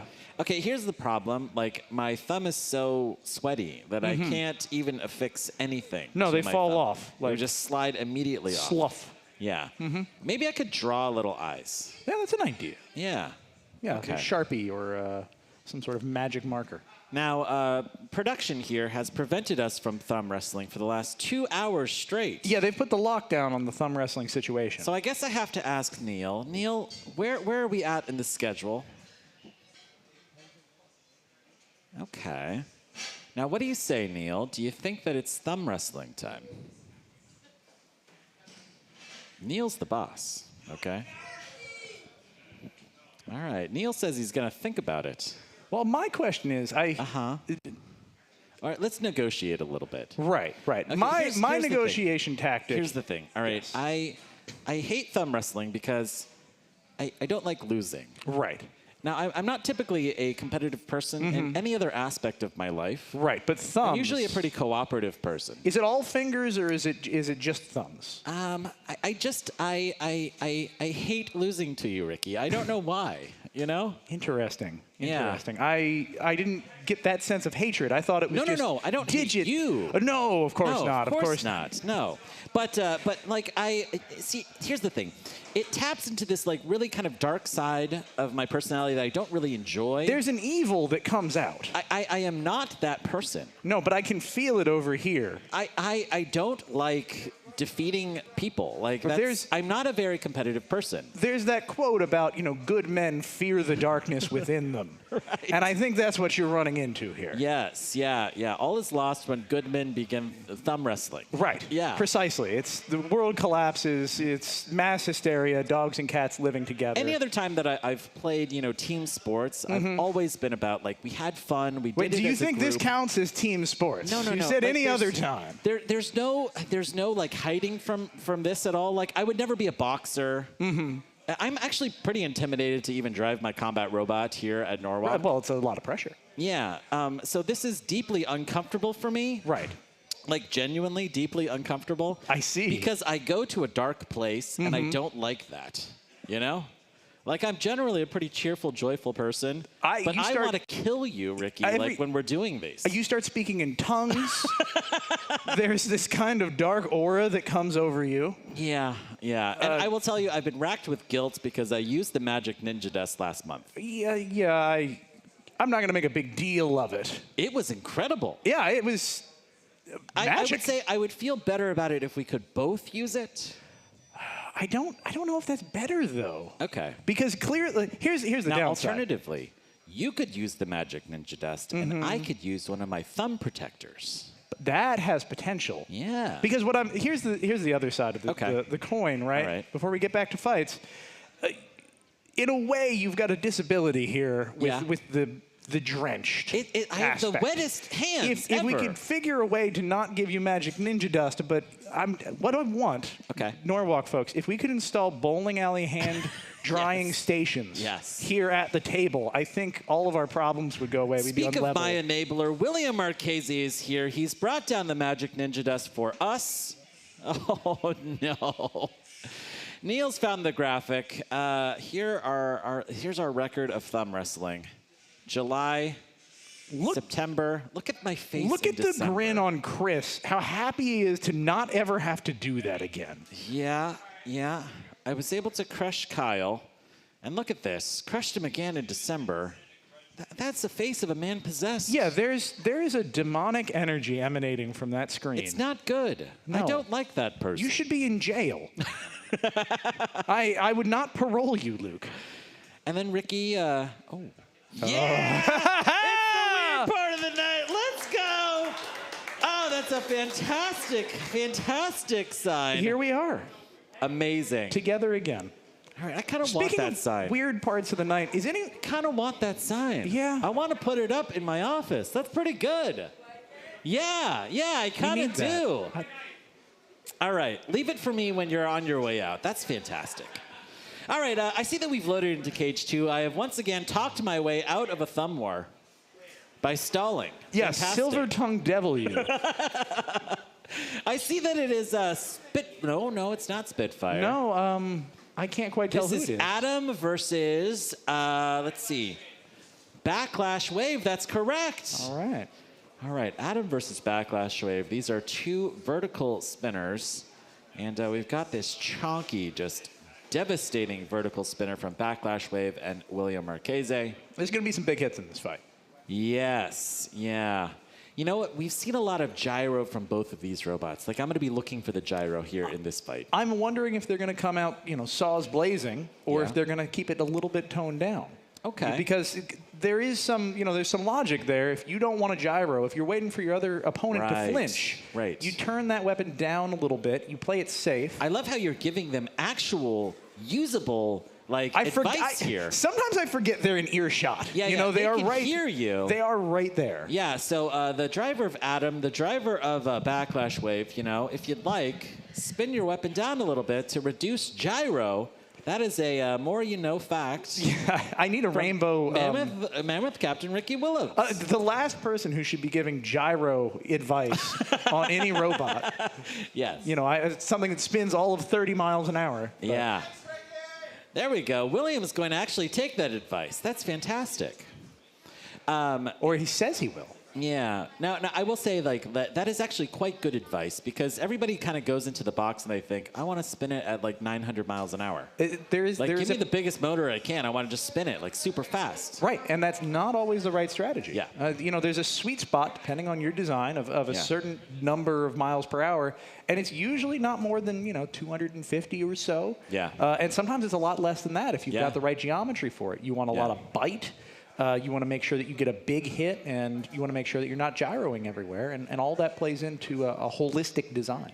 Now, I see, this is why we don't see graphics. This is a grudge match. Okay, all right, let's give them all the advice that we can. All right. All right, now it looks like both of these builders had been eliminated earlier in the day. It's more rock and roll if you operate the controller with your teeth. That's a good one. Yeah, that's a good one. Or behind your head. Uh-huh. If you can do it behind your head with your teeth, then that's probably a problem. Yep, yeah. +5, damage for anybody wearing a Hawaiian shirt. Yeah, absolutely. And if your robot is wearing a Hawaiian shirt, then even better. All right, William, go back cage side. We're right about to start this. This is a grudge match. Oh, the voice of God sounds so good, Ricky. I know. Amazing. All right, I guess I'm going to count him down. Is that right? All right. In 5, 4, 3, 2, 1. Fight, robots, fight! Way to go. All right, let's see if anybody turns down their... Oh, a giant hit! Whoa! What an impact. I see bits have come off. William Marquez, oh, and a wheel is gone. And was that enough? Oh, no, William! Stuck on your side. One of the wheels on William's robot Backlash Wave is gone. And the other wheel not operating at all. He is just staring at that wheel. Oh, no. All right, that's it. That is a tap out. Adam is your winner. William, always happy to put on a good show here, and I appreciate that. You know, every time we cut to William, I think he's wearing a orange Jaguars from Legends of the Hidden Temple shirt. Yeah, okay.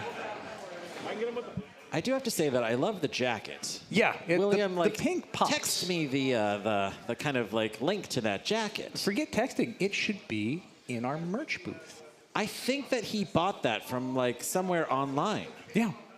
We should Is that a custom jacket, William? I don't know if it is. I don't know. He's a little Now that's like preoccupied streetwear, you know? I don't know where that would be. What streets do you go to? No, that's very cool streetwear, William. I'm a fashionable person, Ricky. I see. Okay. Yeah. I know streetwear. I'm cool. I'm with it. You're one of. Yeah. Yeah. I'm one of the cool people. The in? Yes. Yes. Yes, very much so. All right. Okay. Leave it there. Now I see, concerningly, Kyle Kroos has stepped in and is pit reporting. Kyle, you got a little whoop from the audience. Kyle has a fan here. Oh my God, There's Kyle. Fantastic. Literally dozens of them. All right. And are we ready, Kyle? They seem ready. I'm ready. All right, let's go, Kyle. All right, before we go to Kyle's pit side questions, let's quickly rehash what happened in April.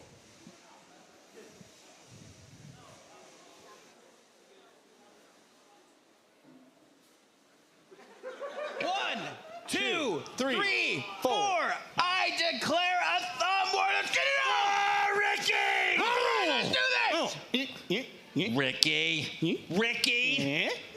Ricky! That's a dry thumb, Ricky. What are you gonna do? Ricky. That's a dry thumb, Ricky! Oh, it is so dry! Ricky! Oh, no! Elvis! Elvis! Ricky! Oh, my God! Eat it, Ricky! Eat it! That is a thumb war! Magic Ninja Dust! Yes! It was like sandpaper. It was like having my hand pulled into a belt sander. I hate thumb wrestling, Ricky. This is awful, Ricky. I'm having flashbacks. Look at this. I'm not a violent person, Ricky. No, but you ripped almost all of my digits out of their sockets. This is the face of violence, Ricky. They had to be relocated. I took 4 doctors, 3 hours to put my fingers back where they belonged. Each. All right, let's check in here with Kyle. Hey, Kyle. Hey guys, how are you? How's it all going over there? Reliving some negative experiences, I see. The worst, the worst day of my life, Kyle. Speaking of which, so what happened to your bot in that last grudge match there? What's going on, buddy? Oh, well, it turns out I'm an idiot.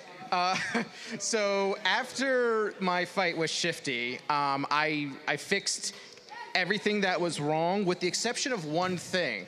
One of the problems that I had with Shifty is that he took out the FingerTech twist hub cap on my wheel, and guess what I forgot to replace when I put the wheel back on? Oh. And this is the wheel that fell off. As soon as it happened, I realized exactly why it happened. And that just made it easy for him to hit me, and the robot stopped, at least temporarily, so I just said, you know what, that's good enough for me. Well, before I hook you up with this prize here, I wanted to ask you, where did you get that glorious jacket? People want to know. Yeah. Is it from the streets? Sort of. It's hold on. Let me get the jacket off so I can read the company's name properly. Here we go. I bought it at New York Comic Con, but it's retail only. They don't sell it online. Really? Wow. Yeah. It's Valeza, V-A-L-E-Z-A. Okay. I think they have like a few retail stores in like New York and New Jersey and at conventions, but that's it. It's original anime-inspired art. Oh, that is dope. On their clothing. Yeah. I wanted something different style-wise, and I took a chance and I bought this, and honestly, this has become a big hit here in Norwalk, so I wear this every time I fight. Yeah, it's like a sponsorship thing for you. It's like it's your signature. All right, so to help you out with your robot, we have a send cut save for you today to help with that wheel hub. Here we go. So congrats. Thank you very much. Thank you very much. We appreciate you grudge matching and keeping things going for us today. Of course. And keep being stylish. Thank you. Thank you very much. I certainly try. All right, guys. Thank you so much. Thank you. All right. Now you know. Now, Kyle. Kyle, my God. Ricky. Ricky, I see people loading into Cage 4 here. This is going to be quite a fight from what I can see from here. Yeah. This is Honker's ghost. No, it's not. Is this is another grudge match? Is that right? It is a grudge match, but I can't quite see who it is. The voice of God answered me. Fantastic, voice of God. You know, they say, what would it be like to be followed around by Morgan Freeman? I think that's the closest you're going to get. Yeah, okay. This is Cemetery Wind, the overhead bar spinner, and Crimson Snow from Canada. The very Canadian know which name. one is Canadian because they've got the Canadian flag on the back, Ricky. Yeah, there's no mistaking that. Yeah. Now, I wonder if... Oh, are we just starting? I think this is considered Twitch testing, Luke. So that's one heck of a Twitch test there, Ricky. Yeah, that's true. But Crimson Snow trying to Twitch, and I can't tell if they're unsuccessful or... Now, the big thing with they've Crimson driven back Snow... to the door. Oh, they've driven back to the door. So I think it may have been unsuccessful. The door is opening up. We are making Crimson Snow safe. Mm-hmm. Oh, I get it. Because there's a lot of snow in Canada. And they're like when you spill automatic transmission fluid, or whatever it is that robots bleed onto... Oh, it's bleeding into the snow. Precisely. Oh, that's quite clever. That's good. All right, it looks like perhaps Crimson Snow is back up. Dramatically better than Yellow Snow. Yes, that's true. I guess of all the colors, Crimson is pretty good. Yeah, there's some chance of honor in that exchange. Yeah, that's true. All right, Crimson Snow. Let's see if we can get the twitch test here. Oh, it's twitching a little bit. That is promising-ish. I think we want to see a nice... Yeah, can we see a little... You got the pronunciation right there, Luke. Bravo. I know. I think that's the Canadian pronunciation, Ricky. Well, yeah, they add an extra U sometimes where it doesn't belong, but yes. We respect that here. All right. Now, I will tell you, we have an actual real fight loading into Cage 3. This is Elimination Bracket Round 7. Spitfire versus Shifty. Aaron Hill, you have a fan here in the audience. You have a Shifty fan. Incredible. He's gone from virtually unknown builder to having his own sign here in the audience. It's a small crew of people. It's not just one fan. I mean, they're sharing one sign, it appears. They're big fans of this rookie Beetleweight builder. People love an underdog story. That's true. That's what's happening here. Now, are we going to fight the real fight? Oh, here we go. Let's go, Shifty. All right, we see Ellis and Henry there. Hey, Ellis. Hello, Henry. Big fans of Shifty. I'm sure that must be, music for Aaron Hill's ears. There. Yeah, that kind of inspiration doesn't come around every Going day. from a totally unknown Beetle to a Beetle that's has its own sign. Amazing. It's the recognition you can only get in Norwalk. Yeah, that's true. Yeah. There you go. Next in cage 3, 3-pound weight class, elimination bracket, round 7. 8, 7, 6, 5, 4, 3, 2, 1. Fight, robots, fight. Away they go. Shifty shifting its way around. Both weapons up to speed. Oh, wow. Yeah, the weapon on Spitfire sounds mean, Ricky. Spitfire a little hesitant to go at Shifty. I'm surprised after seeing its last fight. You would think it would be coming out guns blazing, but... Yeah, exactly. That last fight against Gallo 12, the rematch, Spitfire was just on fire. Shifty here. It's lost one of its eyes, Ricky. That's concerning. Yeah, I think Spitfire might be losing one of its drive motors, though. Oh, that's much worse than losing an eye, Ricky. It's at the very least struggling. I know its driver mentioned that it may still be reversed, and you can see a lot of times when you would want it to go forward, it's going backwards. Right. Oh, Shifty getting under Spitfire and kicking it in the air. Oh, and not a lot of movement from Spitfire now. That could be the end. I think the kids from the audience like that. Here we go. I can't believe it. I'm hearing show motion on Spitfire. This could be the end. Spitfire is being counted out here. Elimination round 7 going extremely deep.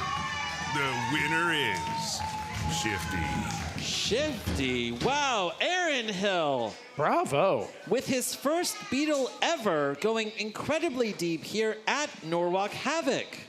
Amazing. Just a stunning performance. Yeah, and exactly. it's the kind of thing you'd never guess that's what makes it special. Yeah, exactly. Yeah, flying here all the way from California. This is his second time to Norwalk. He was here initially in December helping out his friend Jameson Go. Look, and here, pop after pop, I think these small hits actually ended up making a big difference. Yeah. That is a weathered robot, right? Spitfire has been trying all day to keep up with some pretty massive hits. I don't think it took a lot to push it over the edge. Yeah, just like turning off just all of the power in Spitfire. Just Spitfire dying there. Amazing. Some sort of wiring issue, almost certainly. All right, let's check in here with Kyle. Hey, Kyle. Hey, guys. How are you doing? I'm here with amateur Beetleweight builder Aaron Hill. Aaron, this is your first ever Beetleweight Shifty. Yep. You've had a heck of a run today. Tell me, how do you feel going this deep into the tournament? The qualifying will be nice. It's a heck of a trek to make it out here. Yeah. So if I was able to do that, that means I'd come back this year instead of next year. That would be really nice for you to come back this year instead of next year. We would all really like that. Yeah, December was fun last year helping JMO out. It was a blast. The event here is awesome. So we all want to know, you keep losing these eyeballs. Are you going to come with more next time? Because right now you're digging around the box after every fight for eyeballs. That doesn't seem safe. But it's the same ones, so it's working out. Yeah, that's a good point. It looks nice. It looks really nice. You're doing really well today. We're all really pleased to see how well this is going for you. I hope you qualify. That one even, it looked like I knew what it was doing, too. So yeah. I'm No, that straight up looked great. Practice is important, and I do not have enough of it. Now, Kyle, before we let Aaron Hill go, I would love to see Swerve Drive. Can we see the bottom of the robot? Absolutely. All right. So please explain to us what Swerve Drive is and how you did your particular version of it. Alrighty, so Swerve in this case is being able to point wheels different directions and do fun stuff. So normally you see Tank Drive, right side, left side. You may have seen Mechanim as well with Shatter on Mechanim wheels. So in this case, you get to go sideways but have traction and do it fast. Because I have a rectified motor gearbox set up with a printed little cleat, I went through first Beetle, copied a whole bunch of known things, and then still did a bunch of unknown things. Yeah. So it's a rectified box, Calvin Eba's little tie spike wheels. So in this case, there's two motors there, and there's a servo on each side. and you can twist and point and aim. So that is actively happening independently. Wow. So that's why the robot's able to just boom sideways, strafe, orbit, and do any such number of things. And it still has good pushing power while doing that. Yes, so you're not giving up any traction with this. You just have the added complexity of, in this case, it's interesting because in this case it's 4, so this robot has 6 motors on it. Wow. So there's 1 in the weapon, 1 in each wheel, a servo for each wheel, and then the little tip the hat self-righter to get back upright. Yeah, that's a lot of motors in such a tiny bot. So yeah, I definitely continued the trend of making the robot smaller than the competitors, just due to paranoia and armor. Yeah, and yet your fingers stayed the same size, but your bot got significantly smaller. Yeah. Well done, Aaron. We're really excited to see how far you go in the tournament today, my friend. Keep it up. Yep, There so you am I. go. I've surpassed my expectations. We're good. So, but yeah, I'm gonna keep going as long as I can. Robot seems to be pretty happy. And that just goes to show you, folks, you can finish your beetle. All right. Aaron Hill there, Shifty builder Aaron Hill, advancing to elimination bracket round 8. Amazing. Yeah, really deep run. Yeah, that's really quite incredible, especially for his first real-time out to Norwalk Havoc. Yeah. You know, usually there is a pretty steep learning curve. I mean, even for a BattleBots builder. Yeah, you know? it's no joke. I mean, every weight class has its own tribal knowledge, has its own experience that you need to get. Yeah. And it doesn't matter how good you are at, say, building a 12-pound robot. Building a 3-pound is going to be different. Building a 30-pound is going to be different. There's things that transfer, but nothing replaces stick time. Nothing replaces matches fought, matches lost, matches won. Yeah. Now, earlier today, we've had some really great quick matches. Let's take a look at those. 8, 7, Facing off against 6, Omnivore. 5, 4, Undefeated 3, round 3 of the 3-pound division. 1. Fight, robots, fight. Tap out. The winner is Omnivore. So it turns out Omnivore can hit hard. Wow! Roadkill versus you. Very excited about this match. This is a college team from South Dakota that brought Roadkill. 8. They're facing 7, off against 6, veteran 5, Huge. 4, 3, 2, 1. Fight, robots, fight. This is the original 30-pound Huge. Wow. It's won many tournaments in the past. Oh my goodness. Oh! And boy, does she hit. Wow! Oh, there's the battery. Wow. Oh my goodness. Tap out. And 8, 7, 6, 5, 4, 3, 2, 1. Fight, robots, fight. Undefeated quarterfinals action here in 12-pound full combat. Tap out. What? hey, Luke, welcome to the tournament. I guess we're done now. Kyle, that was a 2-second match. What happened? Yeah. 8, 7, 6, 5. These are two college 4, teams. 3, Yep. 2, 1. Fight, We robots, got South fight. Dakota University against Northeastern University. Ooh. Here Look we go. at that weapon. Let's go, Jammy. Jammy is what we like to call Apex at home. Oh! And it just did the Apex thing! Wow! Roadkill didn't even have to do any of that. Oh, wow. All right, Roadkill gets a bit of a gimme there. Jack versus BRS. Okay. All right, so we've got Blackjack. 8, 7, This 6, is elimination 5, round 2. 4, 3, 2, 1. Fight, robots, fight. Do or die moment for both of these robots. Oh, big hit right out of the box from Blackjack. And we can see some guts coming out of BRS. Now, Kyle, I was... Tap out. Oh, here we go. The winner is Blackjack. Nice work, Blackjack. Oh, wow. The bot reduction system has indeed been reduced. Now, Kyle, a delightful fact here. BRS builder Mike Mullinax, he works for Roomba. Oh, interesting. Yeah. Now, Mike, I just bought a brand new Roomba. It's now my third Roomba. I love those robots. And action. Killajoule versus Bottom Feeder. Okay.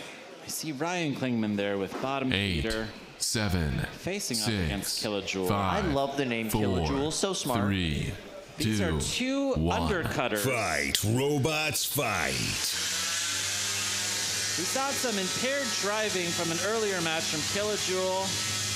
They were having some problems in the test box during their safety too. Yeah.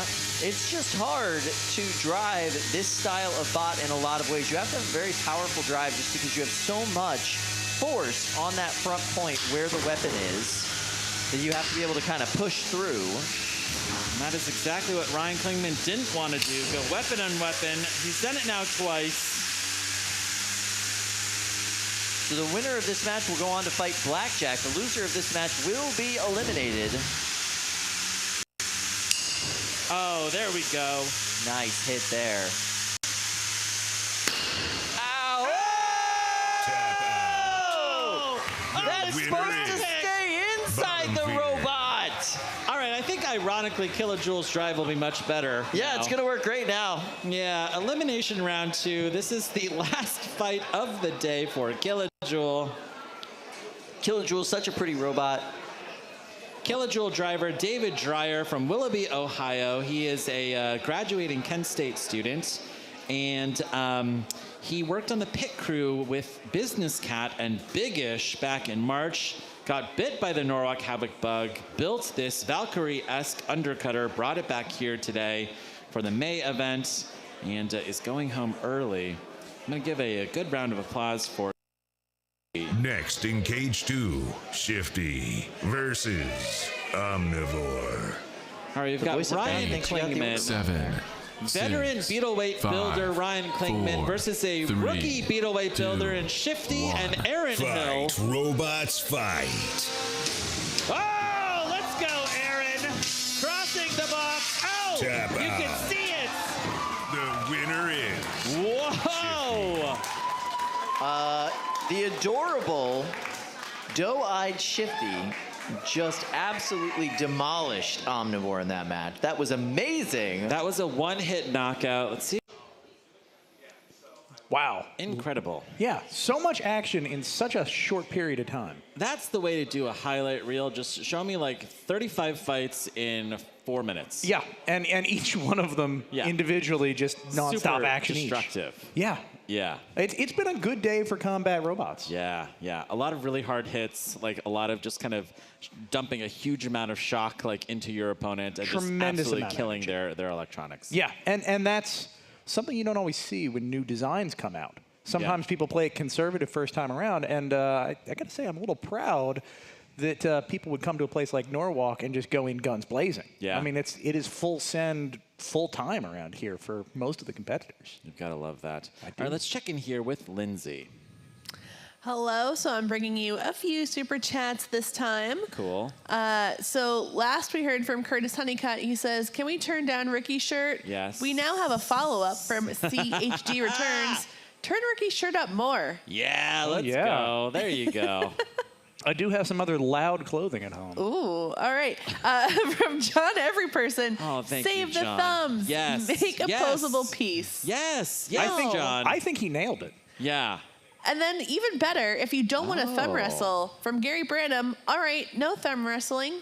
Let's have a dance off. Let's get some Depression era music in here. Right. Okay, I'm going to do the jitterbug. I like that the decades Okay. keep shifting farther and farther. We're going to go to pre-World War I music next. Everything I had was on gramophone. it was on carbon barrels. Here's the problem, Ricky. Yeah, I like wax. you very much as a person, and I don't want to beat you again at thumb wrestling. That Right. would make me feel bad. And I don't.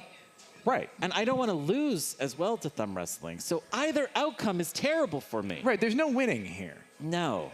We lose. We lose. We're Yes. setting ourselves on fire Why to keep do we others do warm. things for people online who pay us money? Well, I think they raised what, $79,000, right, or something.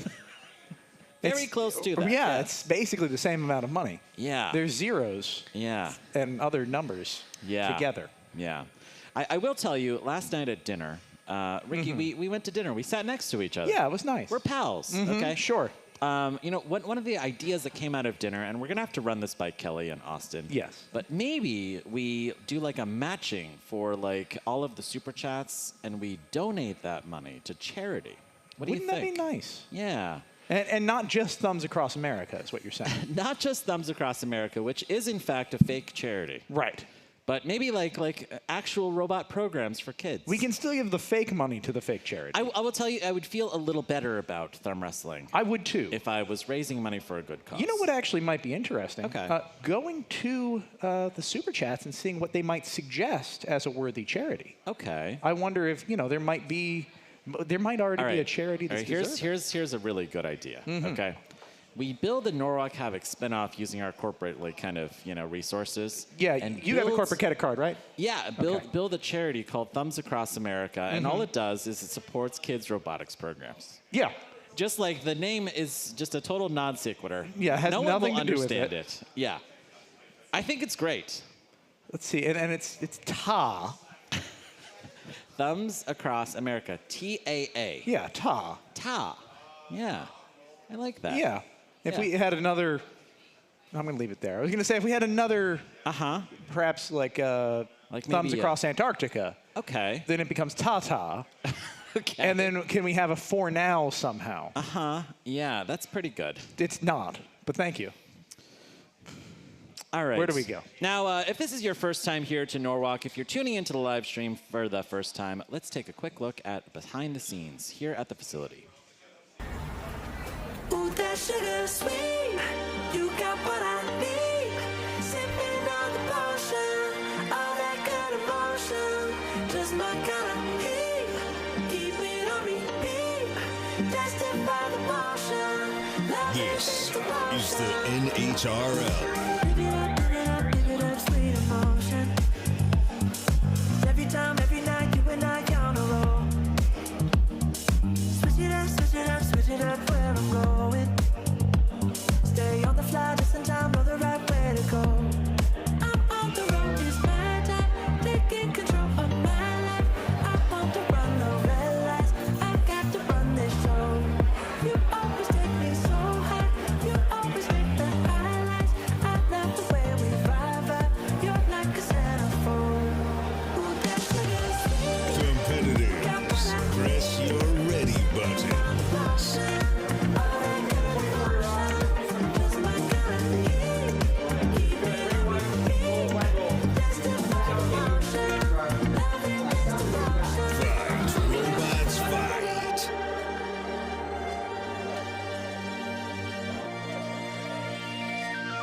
Encore. All I want is satisfaction. Make a move, baby, you got nothing to lose. Give me that good reaction. Gonna make it right, little like another right thing to feel. I'm on the road, it's my time. Jade is run by Northwestern Combat Robotics. Wow, that was Jade. Exploded that, right? I don't know what I'm seeing. Could be no bug.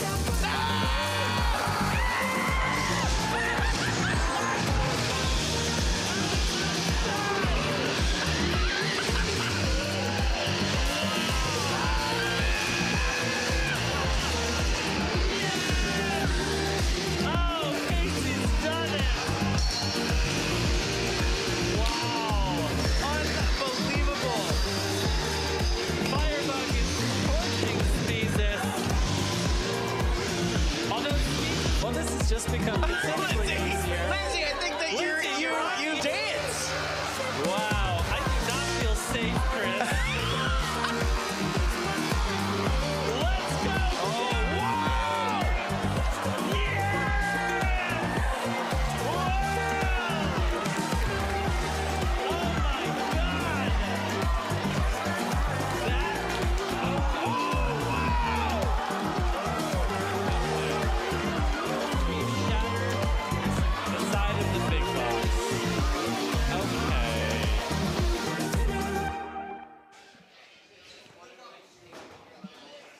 fantastic matches. Yeah, and that music. Yeah. It's addictive. You gotta love it. Yeah. Yeah. A time like this, a night like this. I think like it captures really kind of the feel here at Norwalk Havoc, which is like very cool community, very cool venue, like really amazing fights, super destructive, like a lot of chaos, a lot of fun.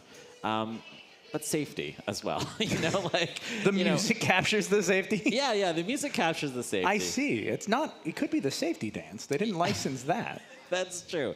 That's true. Depth Charge was the most destructive robot that we've seen here so far, and Depth Charge did kind of break that inner panel from the big box. Yeah. But that was just the sacrificial inner panel. Did not get through to the outer panel. Always worth Everybody in repeating. the audience was safe. Yes, even if they for a moment didn't realize it. Yeah. But that's part of the fun. As long as you're inside of those safe bounds, a little nervousness is not always the worst thing. Now, Ricky, concerningly, yes, the referee here at Norwalk Havoc for thumb wrestling. Oh, has dear. appeared, Yeah. like a specter, Yeah, he's looming. out of the mist. He's looming. Yeah. Yeah. Now, before we do that, right, we've got a very important fight in Cage 3. This is Elimination Bracket Round 8. Komodo Next versus in Cage Shifty. 3, Shifty versus Komodo. These are two brand new Beetle weight builds. Shifty, this is their first time fighting. Komodo, their first time fighting. 4, 3, 2, 1. Fight, robots, fight. Komodo off real fast start there, but weapon slow to spin up. Ooh, big hit. Now this is a big moment for Komodo builder Miles Sims, facing off against BattleBot's Royalty. Oh, that's the that was a surgical hit. Took Look off at the that. self-rider on Shifty. Tap out. Wow! The winner is Komodo. What? Incredible! Miles has done it. Miles is a true rookie. First build, first competition. Brought Komodo here. It is a gorgeous robot, and he has just scored a win against Giant Nut winner Aaron Hill. Amazing. All right, what now driving? These Holy builders are going moly. to go in there and make their robots safe, and I would love to get an interview with one of them. And look at this. Let's take a look here at this replay. This was maybe a 3-hit knockout. So a little sparring in the beginning. Komodo But coming in. That There hit you right go. there gets him upside down. And this second hit here that tears off, basically that whip, that little black piece, that's his self-rider. And with that hit, he's qualified himself for the December final. That one little piece of plastic being whipped off writes himself a ticket. Fantastic. Now, I I know. guess the question here for Gil is, what does that mean for Shifty?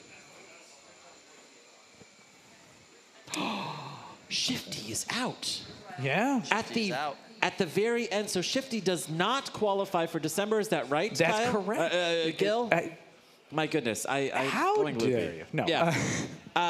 Wow. Okay. But you're Amazing. right. No, Shifty is out, which is the run it's had Standing for on being the a brand precipice new. there. Okay, Yeah. let's check in here with Kyle. Well, that was unexpected. All right, so I'm standing by with Miles. Miles, you've had a day today. It's been quite a day. It's been quite a day. So, Miles, this is your first robot. This is your first robot competition. How are you enjoying your Norwalk Havoc experience? It's been fun. It's been fun. Definitely learned a lot. Yeah. So, I'm just going to go ahead and throw this out there. You just fought Giant Nut winner, BattleBot's champion, Aaron Hill. You just sliced his self-rider out from under him while he was attempting to self-right. It was straight up surgical.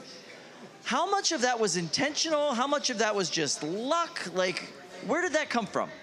Oh, it was total luck. Just point it in the direction and just go for it. So, do you know who you're facing next? Wake and Bake, I believe. Are you prepared for that fight? Probably not. We'll see how it goes. Probably need a little bit more luck. You've had plenty today, sir. Congratulations. I am just blown away by your performance today. Welcome to the Norwalk Havoc family. And You are welcome back literally anytime, sir. Thank you. Thank you. Thank you so much. Thank you so much. Round of applause there. All right, for guys. Miles. Thank you. Bravo. Wow. I think we're going to see good things in this next fight. Now, I believe that Kyle is also standing cage side here with Aaron Hill. All right. Let's see. All right, Aaron. So you had some damage done to your bot in that fight. What happened there? I lost both eyes. Oh, my goodness. And the self-rider servo is here. That might have been the bigger problem, but probably the eyes. Yeah, and the self-righting stick itself, that's somewhere? It's right here. Thanks, Rob. Oh, Rob grabbed that for him. Thanks, Rob. That was really nice. Rob's got the eyes, too. He's great for carrying stuff. I'm good at carrying things. Yeah. So I know you didn't qualify. Correct. And I'm sorry about that. That's okay. But to help you out with the repairs for your bot, we're going to go ahead and give you a send cut save. So you got a little gift certificate to send cut send, all right. I help do you use out them with a this lot. robot. You might help you with some other robot, who knows? Yeah, they are a sponsor of Tantrum and Blip, so exactly. they're great people. They're wonderful people. And a lot of this happened because of them.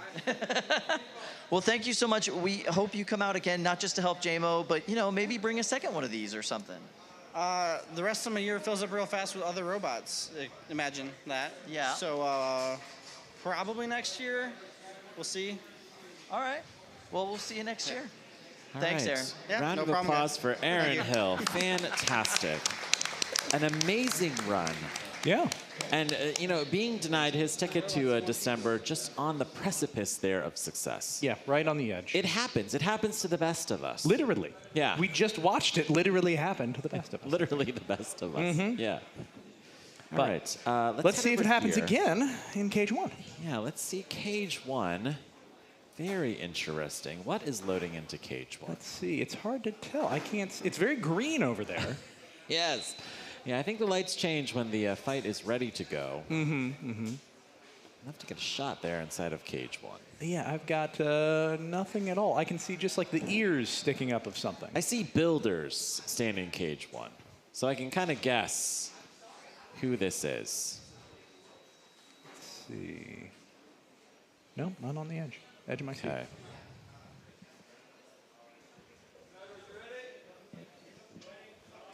Looks like this is Ryan Klingman and Next in cage Bottom one, Feeder. Bottom Feeder versus same but different. Ooh, here we go. Okay. We've got Elimination Jameson Go and Izzy quarterfinal. Tao running 7, same but 6, different versus Ryan 5, Klingman and Bottom 4, Feeder. 3, 2, 1. Fight, robots, fight. Luke, I'm expecting this to be pretty brutal. Yeah! Whoa! Right off the bat. Miniature Fight Force on its head. Ryan Klingman coming in here to kill. Oh, the humanity of it. There's chains, there's belts, there's motors and tires. Ryan now celebrating here. This is the elimination quarterfinals for 12-pound full combat. Now, same but different looks dead, Ricky. Luke, this is the end of same but different. There's no coming back from this. Yes. Wow. Weapon still spinning, but it ain't gonna do it. Yeah, that is a knockout right there. Knockout. Wow. The winner Fantastic. is Bottom Feeder. And with that absolutely brutal win, Bottom Feeder has qualified for the December finals. Wow, amazing. Round of applause there for Ryan Congratulations. Klingman Yeah. and Bottom Feeder. Wow, we are very quickly qualifying a lot of people for December. Yeah, December is becoming a increasingly filled out and scary prospect. Yeah, yeah. And you got to wonder, too, the folks that have shown up today, especially some of the new builders that have qualified, I wonder if they're thinking, what have I got myself into? Well, I mean, like, there's an easy solution around this. We have multiple qualifiers throughout the year. That's We're going to be true. coming back here in July, so bring your robot back. Keep getting more practice. You Yeah, know? there's Even still though time. you've qualified, you should come back and still try and win a golden dumpster. Right. Yeah. There's no reason not to. Right. It's, more money, more practice, and more fun, Okay. frankly. All right. Let's look at the replay here. At this replay. right Bottom off the feeder bat. just going in and just showing why you want weight in your weapon and your drive. Coming in, look at this pure domination. It almost looked like a rumble here. The gash that it puts in the bottom of the Bite Force clone there, right off the bat, is fantastic. Heavy, heavy damage. Yeah, you could see the look on JMO's body language. He knew exactly what that meant. His miniature Bite Force had an untimely end here. But let me tell you, that's a gorgeous robot. It is. It is. That's a nice showpiece. Yeah. It's a nice wall hanger now, but yeah, that's the way it goes. It's a mosaic.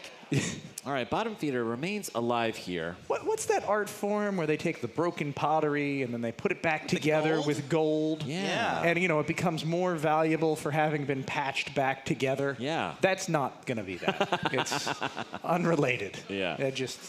All right, let's check in here with Lindsay. Hello, hello. All right, I have 2 super chats. I don't have graphics, so bear with me as I read them. Okay. The first one is from Ian. Oh, look at that. Whoa. I take it all back. I have a suggested charity. All the help I need to fix my body and sleep from the NHRL running these events for so long. Ian's over in Scotland. It's very late over there, so he needs some help. All right, listen, Ian has stayed up here up until 2 a.m. Eastern before. Right. All right? We're running super ahead of schedule. Look, it's only 9 p.m. here. Yeah, we're practically done. We can go another 5 hours easy here, Ricky. Not a problem. Yeah. My body's ready. Oh, boy. This next one is actually for you, Ricky. Ricky, what would it take to do a 30-pound mammoth from Gary? You know, it's funny. There have been 30-pound mammoths before. Yes. They've never competed at Norwalk. 12-pound Yeah. versions of mammoth have. They're like shoe-themed. They are all shoe-themed, which was beyond my control originally. And once you got a thing going, you can't, pivot it. But there was a 30-pound mammoth registered 2 events ago. Okay. And I ran out of time. Yeah. Now here's the problem. Yes. You've demonstrated yourself as such a competent announcer that you can never compete here. Well, so this is the wonderful thing about having a BattleBots team. Okay. Is that there are other members of Team Mammoth. Oh. Where if I, bestow upon them the responsibility of fighting a 30-pound mammoth here. Interesting. For instance, Brandon Bennett Young. Okay, yeah, right. I absolutely want him to get some stick time, and I've got some other members too. So if we can get them up here, and I will, of course, be entirely objective and not at all biased in my announcing as Tiny Mammoth destroys all that stand in its way. True. But I would love to see that. All right. Let's check out here a grudge match here in Cage 2. It looks like Adam is back. This is a grudge match. And it looks like they are facing off against Pearl Gray here and Data Collector. All right. 8, 7, 6, 5, 4, 3, 2, 1. Fight, robots, fight. This is a fight that's just for fun, and it looks like Adam has exited the pink square. Data Collector looks dead over there in the corner. Pearl, what happened? Oh, there we go. There. All right. Kind of a violent exit from the blue square. I believed. However, it sounds like both of these vertical weapons are down. But doing a dance? Is this coordinated? It sure looks like it. Did they get together upstairs and say to themselves, let's do a little coordinated dance? Are they on the same frequency? I was hoping, but no, I would love some robot interpretive dance, though. Are we doing this for TikTok?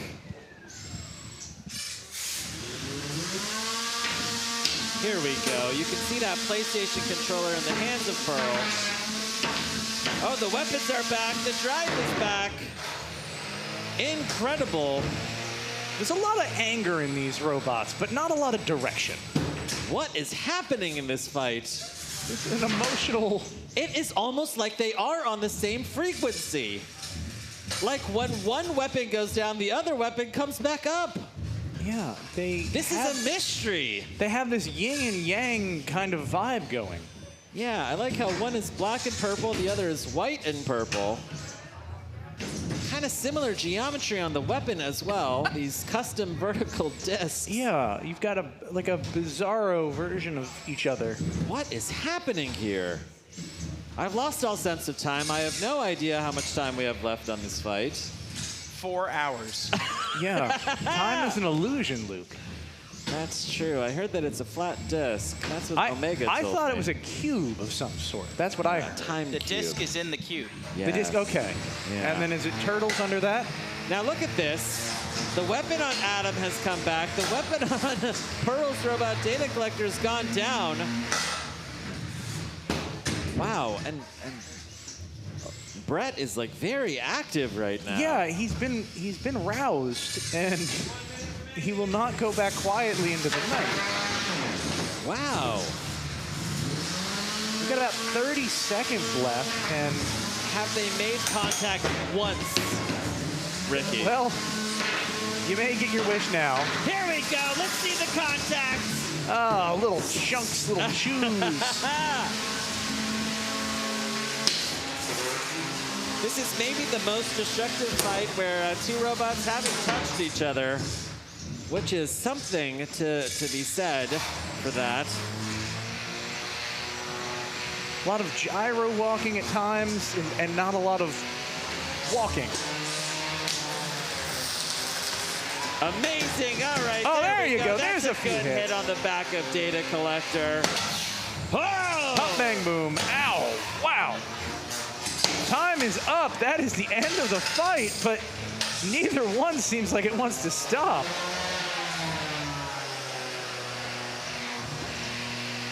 I don't know that the competitors know it's over. Can they hear us? Time is up. They can't hear us over Let's their turn off own these weapons excitement. before your LiPo batteries catch fire. Yeah. No, down, bad. Yes, very good. Okay, round of applause here for this grudge match. Yeah. Knockout. I think it's The more of like winner is Gallo 12. Sure, yeah. Wow. Okay, fantastic. I like when you look into the cage, you see the winner's medallion on both of the pink and blue squares. All right, let's take a look here at We're this all replay. winners here. All right, I thought that perhaps this was a little bit of coordination from these builders and that they were going to come out with a robotic coordinated dance, which brought me a lot of joy, Rick. Yeah, and then it got ripped out from under you when you realized things were just funky. Just a little wonky. All right, Brett getting into the action. Brett took a lot of blows in that fight. There was a lot of Brett flying about. Incredible. All right. Now, very exciting. We have now advanced to the point of the night where we can tell you who will be qualified for December. Into the 3 pounds, we have Robert Rund and Crashfest, our plucky little control bots, followed by our first Scottish builder ever in Saw Loser, 2 Saw to Lose, and Alex Mordew. We have Angel Vidal and Alex Pezza from Wake and Bake, and Miles Sim from Komodo. Fantastic. Here for the 12-pound qualifiers, we have Dropkick, Spicy Hugs, YOB GNOL, and Bottom Feeder. Incredible. See the 30s. Jonathan Schultz and Huge. We've got the kids in the bucket hats from NERC with George. We have the kids from South Dakota in Roadkill and Save the Frogs, STF, Team WPI. Incredible. What a lineup. These are the 12 robots that are all getting invitations to the December finals. Now they have 6.5 months to go back and continue to work on their robots, bring back something super destructive. And hopefully test, iterate, and improve. Yeah, absolutely. So. Okay. All right, Neil, tell us, what are we doing next here? Another grudge match. They are endless, Neil. All right, we're going to go over to... This is a grudge match. We're going to go over to Cage 4. Oh, wow. Oh, wow, I forgot that this even happened. Crimson Snow versus, what is this, Cemetery Wind? Mm-hmm. Okay. Now, very interestingly, we saw some 8, so-so performance from 7, both of these spots 6, earlier in the day. 5, 4, Crimson Snow nearly 3, catching fire. Cemetery 2, Wind just 1. losing its ball. Fight, robots, fight. A lot of promise in both of these robots. We just haven't seen them deliver as much as we'd like. Oh, that's a good spin up. On both counts, yeah. But not a lot of motion. Oh, no. And there. Oh, no. Oh, big hit. Yes! Wow. Was that a one-hit knockout? Oh, it looks like that blade got sheared back a little Yes, bit. the blade on Cemetery Wind, like part of it is gone. That is no longer a symmetrical blade. Where is it? Lodged in the wall, maybe. Oh, it's gonna violently shake itself apart. You know what? That's more movement than its opponent. Cemetery Wind. Would you say that's enough to qualify as movement in the arena? Yeah, and maybe if avoid their a drive knockout? would get going. Cemetery, can you drive at all? There's the other half. You know what? I'm going to call it. This might be a rare double knockout here. Incredible. We're going to pause the match, I think. We're going to flip over our Crimson Snow. Okay, we've flipped over Crimson Snow. And it does drive. Okay, this is concerning. We see that little piece of metal. I think that is off of the blade of Cemetery Wind. It is. I wonder what kind of steel that is, but in any case, that's a lot of force to break that off like that. Yeah. Oh boy, here we go. Oh no! Cemetery Wind looks like it's doing a hula hoop now. Yeah. Can Crimson Snow even spin up anymore? Oh, it's just sounding progressively more painful as it. It's like I'm watching an animal that's injured. This is awful. And Bubbles is in there trying to help Cemetery Wind. But they are very much, oh no. Oh no, the Canadians are here. And it's fire! I see smoke. Are we going to see our first fire of the day? What? Crimson Snow. You know, fire is also crimson. Wild. Okay. Do I see glowing from inside Crimson Snow as well? Yeah, I don't know if those are lights from the robot Northern or Lights. fire from the robot. Let's see if the Canadians are going to fire up that weapon once again. Oh, it'll get fired up. I don't know if it'll work. Yeah. Oh my gosh, look at this. Oh! 30 seconds left. Mercifully, I have a feeling that something bad might happen here in the last 30 seconds. Oh, it sounds awful. It's like at the end of a shift at like a coal mine or something. Yeah. That horrible squeal. The front desk of a haunted 3, hotel. 2, 1. That's the end of the match. Turn off your dinner bell, I guess. Wow. Okay, drive to the door. Knockout. Was it though? I think it went the full 3 minutes. Ricky, I'm going to. Oh wow, look at this. Jim Haney. He's put on his spaceman suit. He's getting ready for fire. They're negotiating here cage side, trying to figure out if one of these robots is going to catch fire. You can see the driver there of Crimson Snow, assuring Jim that nothing is going to catch fire. You know, if you're unsure if something's going to catch fire or not, you can always go in and catch it on fire on purpose. All right, let's take a look here at this instant replay. Let's see. That already has it. Look at the cut on that weapon. Now, I'm interested to see if we could maybe go back later in the slow-mo or whatnot and see if that was self-inflicted or see if that was a weapon-to-weapon hit that took that chunk off. Oh, interesting. Oh, look at that. Wow. Looks like it's gas-powered, Ricky. It does. Like there's a two-stroke weed eater engine under there somewhere. Yeah. That's hard to say, but I mean, we saw it smoking in its last match as well. Clearly, there's something wrong with the motors on that robot. yeah, something has been hooked up optimistically. Yeah. It seems to work okay when it's baby, but when you actually push it, it ignites.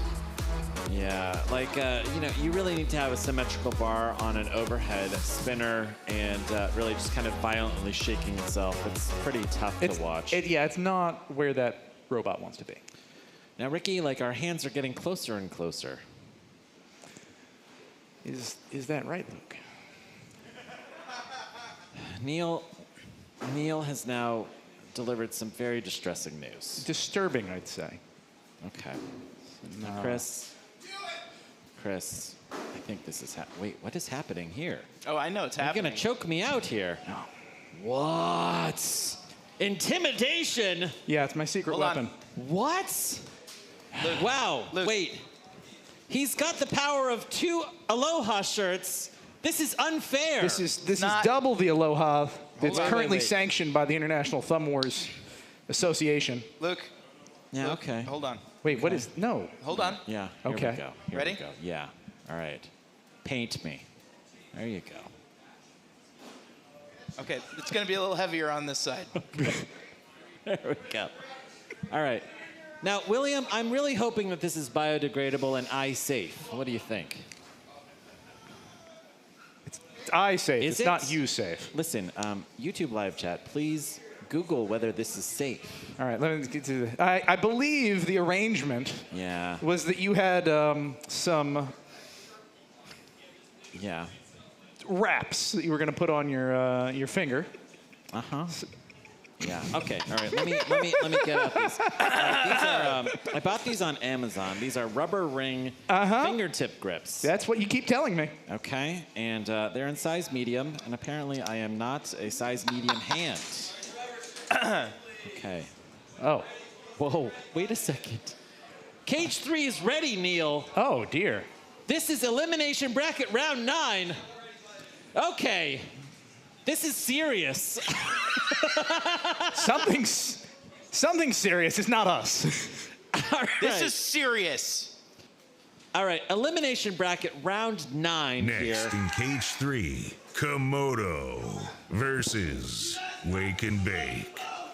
All right, we are going to do yet another 8, 7, qualifying match. 6, 5, 4, 3, 2, 1. Fight, robots, fight. Incredible. Now, both of these competitors have already qualified for December, so this is just for the Golden Dumpster. This is the 3-pound elimination semifinal. The winner will advance to face Robert Run and Crashfest.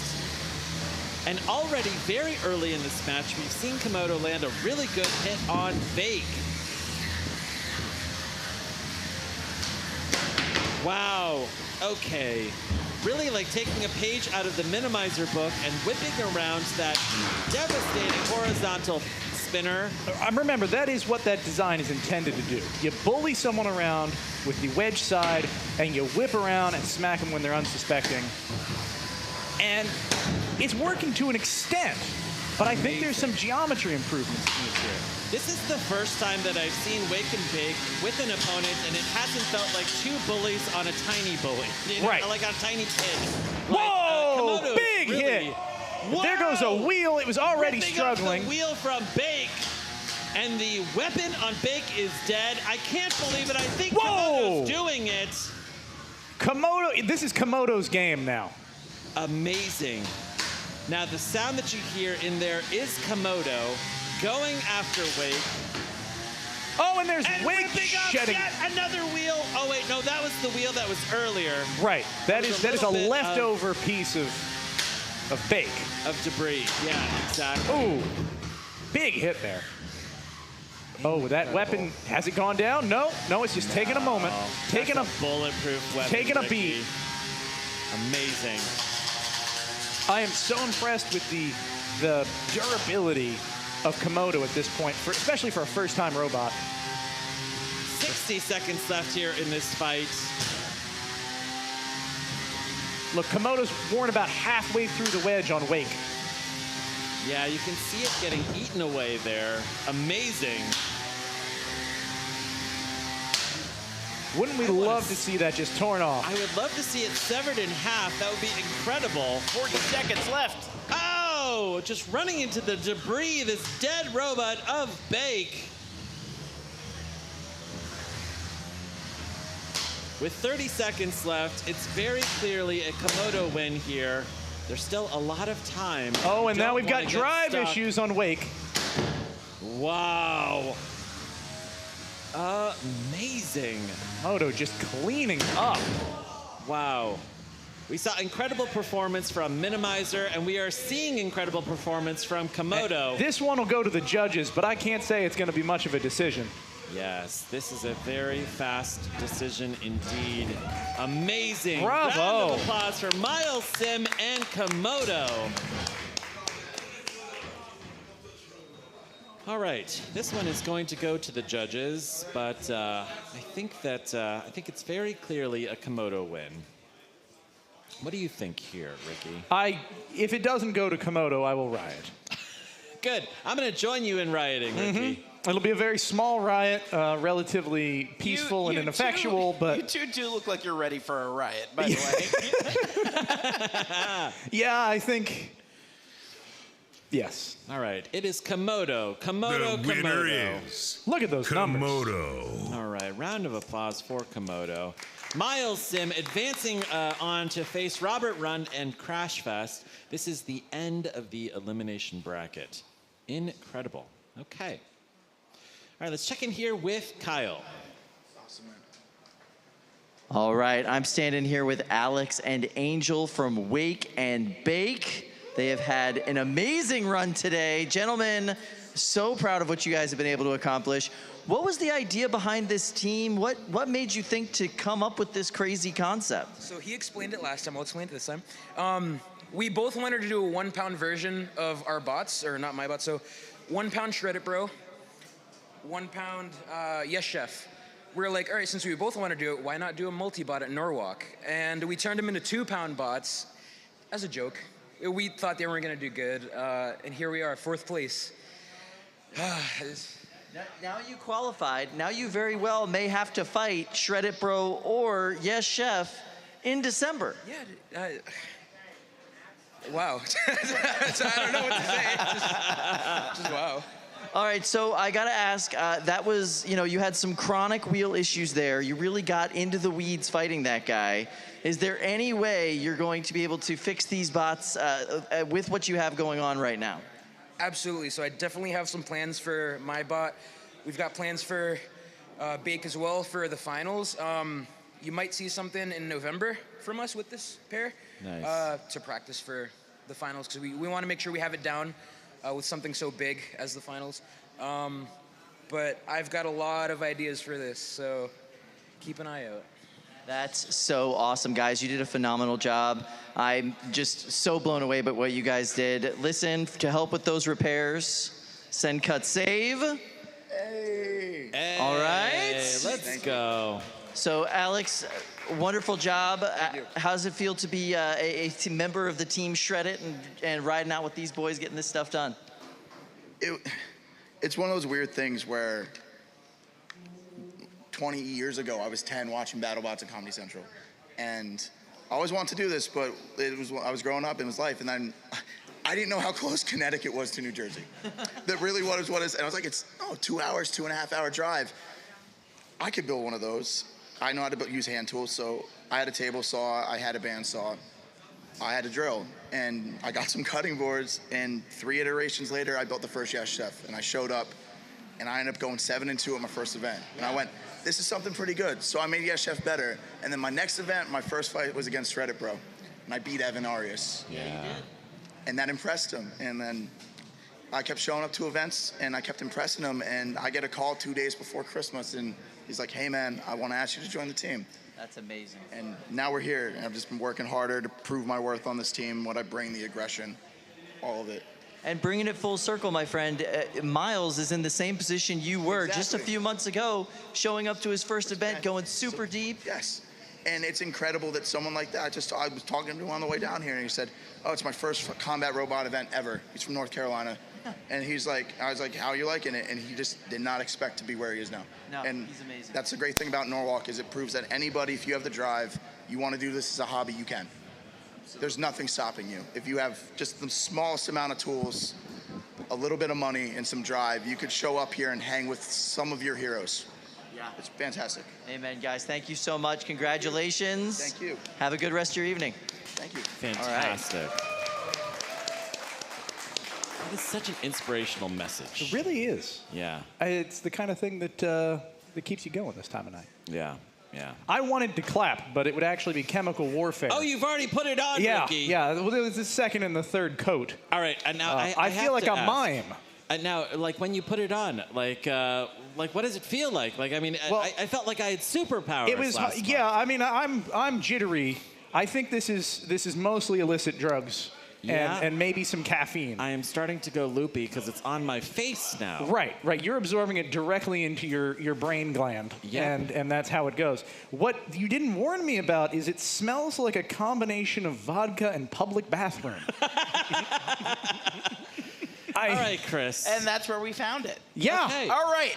Now wait. Gentlemen. Okay. All right. As the sign says, it's the weird part of the night. For those of you watching, streaming at home, and you can't tell that it's the weird part of the night, Yeah.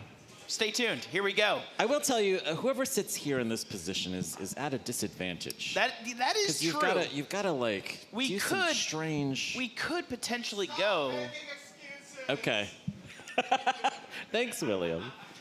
All right. All right. So here's the deal. Okay. We're gonna do this again. Okay. This is a straight up, safe, Hoboken, New Jersey style thumb wrestle. All right. I want no cherry bombs. Okay. I want no St. Louis catapults. Okay. Right? Okay. I want no ponderosas. Now, Ricky, now, just quickly. If I beat you and you're wearing the Magic Ninja Dust, I'm going to declare myself just the ultimate winner of all thumb wrestles ever at Norwalk Havoc. Because you now have this incredible advantage here. If I'm able to defeat... Oh, wow. I'm like losing. No, your thumb is about to my fall off. thumb is turning purple here. This seems like it might be its own. You have no feeling This in your thumb now. I don't know what the product is for, Chris. Okay. You're both ridiculous right now. Elbows down. Okay, all right. No lifting of the elbows. Here we go. All right, we got to get close. Here we go. Okay, do not break away. This isn't how a thumb war works. This and is of not. course, we're going to do the traditional countdown. Okay. Wow, 1, 2, 3, 4. I declare a thumb war, and then we go. Then it's go. Yes. All right. Ricky, we know the rules. Yeah, my hand is being eclipsed. It's enveloped entirely. Okay. Right. Okay.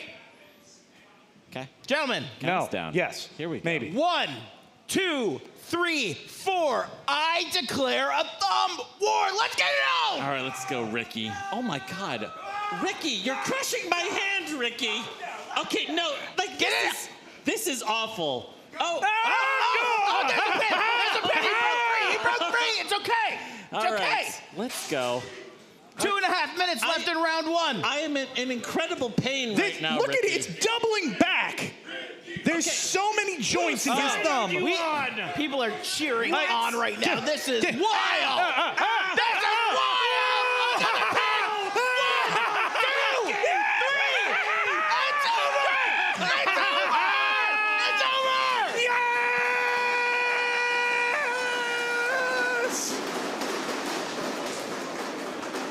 Knockout. Bottom feeder.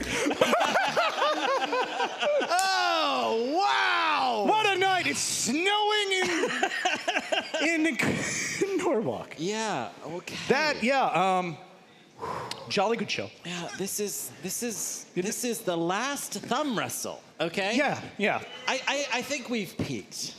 And it just look at that. barely get All right, it. I nearly That was the had you first there. pin. That was the first pin, but it was not long enough.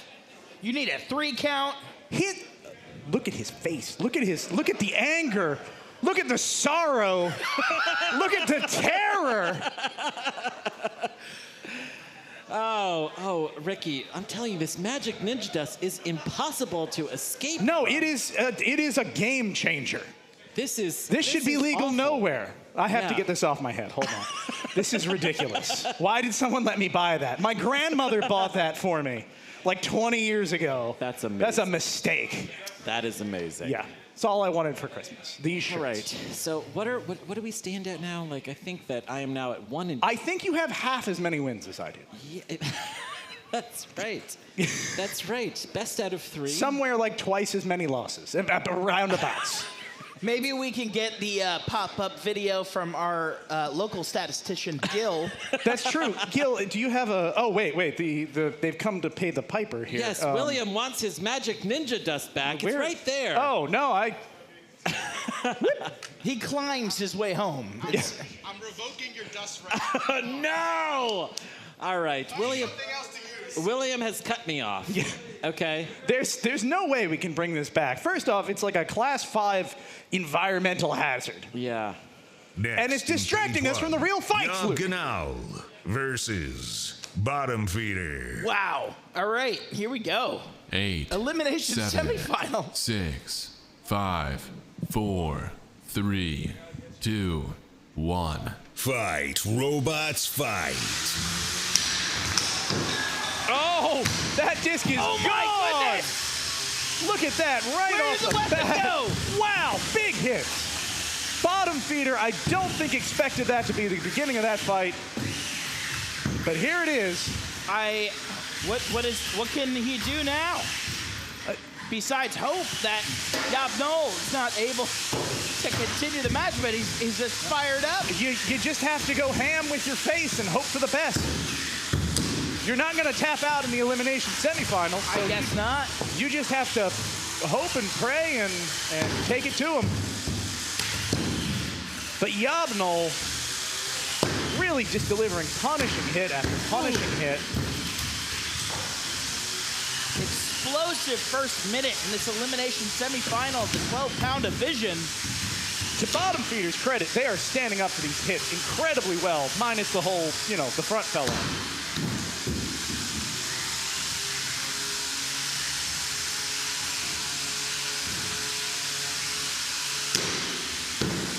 Game of cat and mouse happening right now as bottom feeder tries to figure out what their strategy is going to be for the rest of the match. YOB GNOL not letting up. Not at all.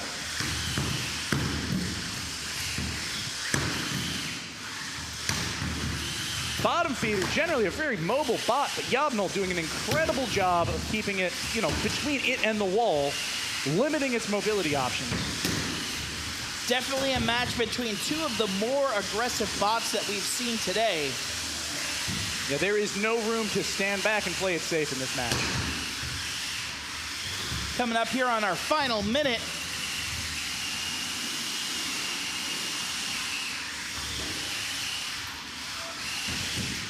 Oh, it does seem the weapon now is down on YOB GNOL. No, I spoke just a moment too soon. YOB GNOL is going to do its best if it can't knock out its opponent, just to make sure that it delivers a bunch of hits that make a big impression with the judges. Bottom feeder showing that it is a really well-built bot. We haven't seen anything really torn off of that thing besides its weapon. Yeah, that is one sturdy frog.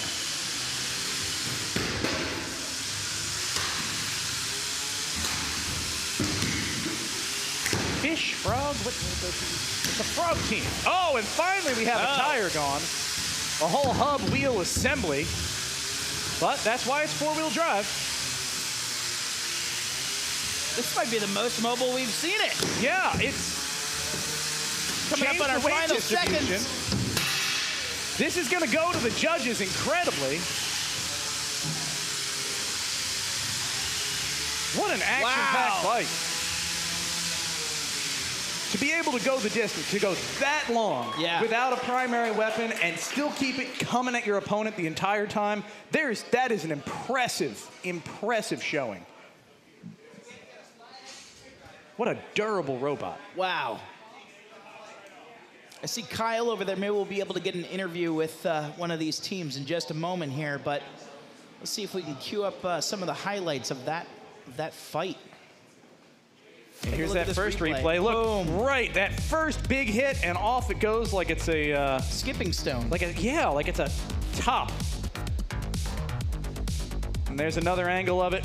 Bam! Pounces off. That hit, just bouncing around the arena, that weapon hit the opponent, what, 4 times? Wow. Well, we're going to go to the judges, but I don't think there's a lot of mystery here. The winner is YOB GNOL. Oh, it's a GNOL? I thought the G Gnoll. was silent. I thought it was a knoll. But, Yeah, there we go. Yeah, about what we expect, I think, right across the board. Almost identical scores, plus or minus a point. But yeah, that was just a YOB GNOL domination. Let's go over to Kyle. All right, so you won that match quite handily. They've been decimating opponents all day. Were you nervous going into that match? I was a little nervous, but just gotta stick with it. I trusted my machine. I knew Zach beat one similar to him, and I beat Zach before, so I wasn't all too scared, but it was definitely nerve-wracking for sure. Nice. I like a man who's confident. So your bot's performing phenomenally well today. You've already qualified. Are you feeling confident about December? I'm feeling pretty confident. Definitely some changes coming up for December for sure. But overall, it's handled really well for me. Couldn't be happier. You handled that bot well. If you have to face, let's say, a hot leaf juice, something very similar, how would that go for you? Not to say anything right now because I might jinx it, but I mean, you saw what just happened, so who knows? They're definitely a top-tier competitor, so. All right, this guy's calling his shot. I appreciate that. Thank you very much, man. Congratulations. Good luck getting your bot back together. We'll see you soon. Yeah. The race is on. Yeah, and I think they've got it in them. Yeah, well, I don't know if the race is on. I think he just needs to charge batteries. It's hard to tell. I mean, if you're really going at it well, you're going to go in there, you're going to do a good inspection, you're really going to find out what happened, because even those hits, giving them to the opponent, ends up doing some damage to you quite a lot of the time. Yeah, absolutely. Yeah. So, I've been here with Luke for a lot of the evening. It's always nice. Yeah. But I feel like we have a dynamic also that's refreshing in some ways. Yes, like a Zima. A Fresca, maybe. Yeah. Mm-hmm. A caffeine-free Diet Cherry Shasta. Oh, wow. Like a tab with extra caffeine. Like a Mountain Dew that you shook up a bunch of times. I get nothing. But bravo. Yeah. Like all of those things to get, maybe as like a punch. If you had a punch bowl and you poured a bit of each. That's just legend.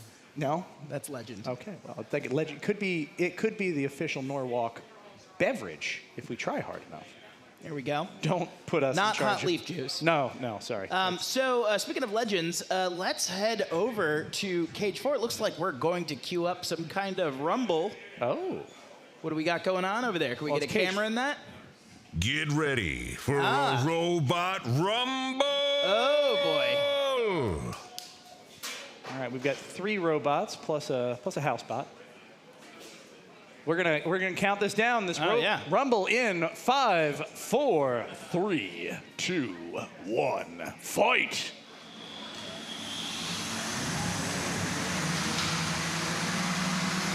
Right. Oh, I see the goose-like robot. Yeah, I didn't think that was gonna be back. I see some, obviously, butter side down is currently upside down. Let's see if it can self-right. I think it's supposed to be able to. Whoa, big hit there. What is that, blue cheese? There's dairy, there's fowl, there's burgers. Yeah, it's a culinary experience in the ring right now. We've got toast. If you have food allergies, right, you might be in trouble. This is like a Denny's playing out a battle for the midnight snack. Mm-hmm. $6.99 all-you-can-eat robot buffet in Cage 4. Oh! Wow, big hit. What was that?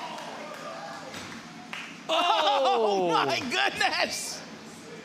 Rapid unscheduled disassembly over there. I couldn't even tell you who that was based on what parts are left. Look. There's batteries strewn about. That. And of course, the only thing that stands might be a very angry goose. As is nature. And a battle royale with cheese. Yeah. We're about halfway through this match, and things have slowed down a little bit. You know what I think would benefit this this goose here, this honker, is a honker. If it could quack a little bit. Right. Oh, and a big suplex!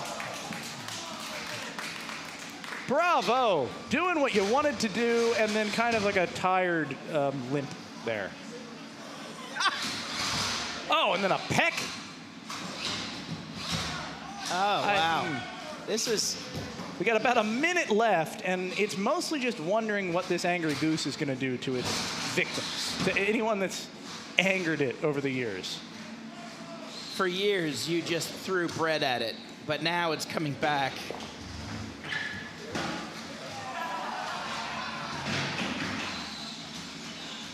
Oh, and some smoke. Oh, it's a lipo. Oh, no! Peck that lipo. The first lipo Peck that lipo. fire of the night. Oh, no. Yes. Peck the lipo. Oh, no.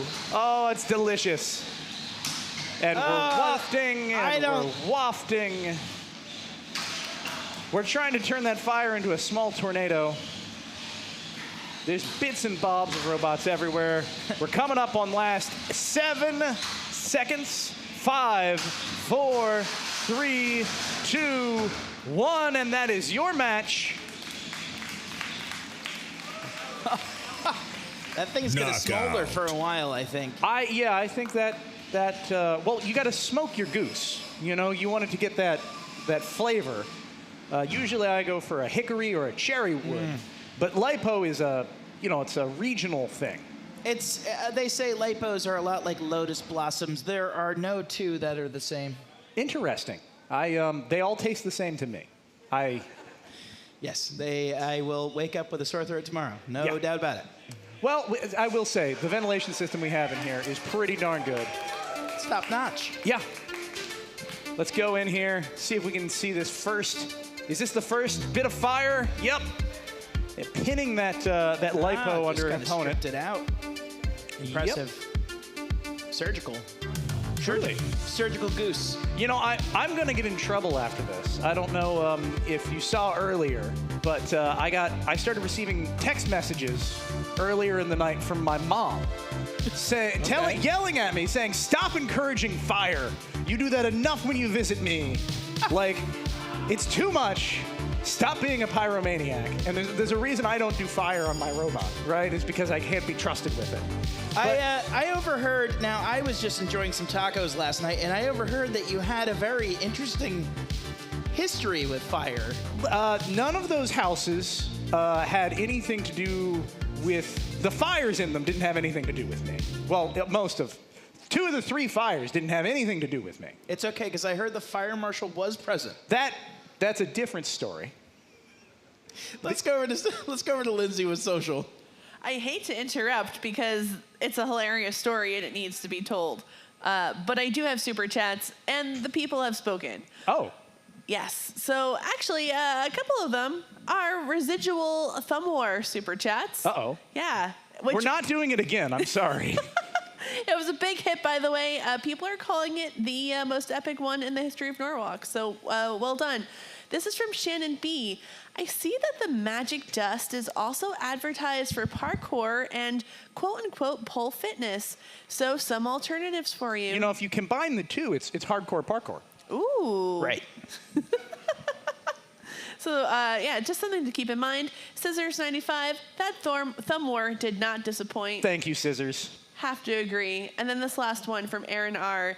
If you would have told me I'd put $250 into grown men getting handsy in 2022, I'd never believe you. But here we are. Thank you once again for all the joy you bring to every one of us watching. Aww. So that took a really wholesome turn, yeah. and it's really sweet. Thank you. It started in a weird place, though. It did. It did. And it was a roller coaster. It had laughs. It had tears. Yeah, I definitely cried. Yeah. My heart is warmed. My lungs are filled with talc. Talc, yeah, which I think is now on the list of carcinogens. Yeah, I think it just got reclassified. Yeah. It's actually called ninja dust because they would throw it into their enemies' faces and they would die. Pocket years sand later. is also that's a trade name. Right. Well, in one pocket they had pocket sand, and in the other pocket they had. It's ninja about dust. how fine the grain is. Yeah. All right. So where are we going next? Do we know? Oh yeah. Well, I mean, we were just telling this incredible story about how you listen. I can't speak to that. I'm contractually obligated not to go not legally obligated. Legally obligated not to go too deep in those. But I didn't have anything to do with those fires, except the one that I did, and that was just out of curiosity though. Put it onto a timeline. You were a DJ for the elderly.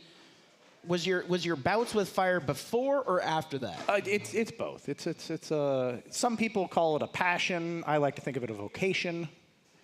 I think that you might be a runner-up for the most interesting man in the world. That is too kind or too mean. I'm not sure which way you mean it, but. I think while I ponder that, we're going to go to a quick break. Yeah. Let's hear from our sponsors.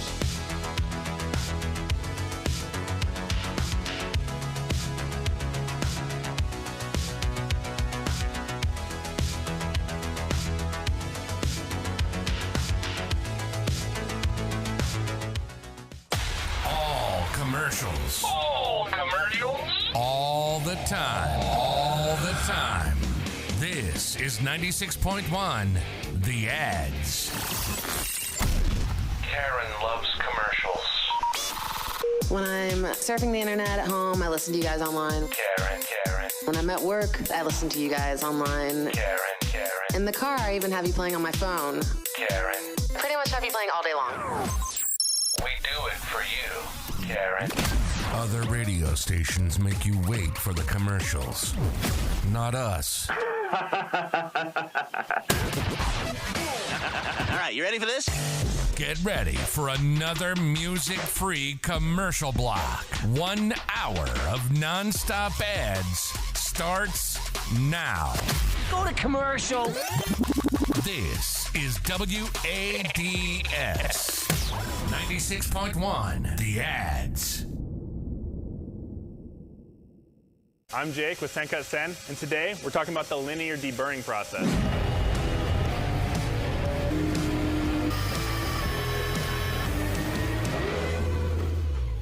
So once your parts come out of the laser, they still might have some scale and porosity, minor handling scratches, as well as markings from raw material. They now also have a little bit of a burr on the edge from the manufacturing process. What we do is we remove that through a linear deburring machine. This is also a belt sander, commonly referred to as a time saver. The linear deburring process is best suited for flat sheet metal parts like this, but they have to be of a certain size. The smallest parts that we can run through the deburring machine is a 1-inch by 3-inch part, whereas the largest is a 24 by 46-inch part. So here at Sencut Sen, we use the minimum amount of pressure on that deburring machine to remove that burred edge. So this is what you should expect when you receive your parts. It should be free of a burr on the outside surface of both sides, but it will still have a somewhat sharp edge here, as this process doesn't roll that edge. It only just removes that burr on that outside face. It might still have some imperfections and small handling scratches as it goes through the rest of the handling process, but it won't have any raw material manufactured markings on it anymore. Parts that meet our criteria are pre-selected to go through this deburring process and checkout. If you don't want your parts to go through that process, make sure you uncheck the box that says deburring. If you have any other questions regarding your design, don't hesitate to reach out to us at support@sencutsen.com.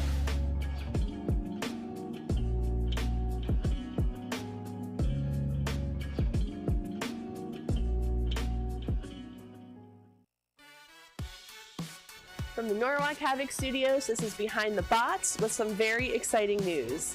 We're joining the Norwalk Havoc family. For the last 3 years, it's been our honor and privilege to bring you some of the most exciting combat robotics news, interviews with builders, and mediocre puns. Our partnership with Norwalk Havoc means that we'll be able to take you closer to the action than ever before. Stay tuned, we'll bring you more news shortly.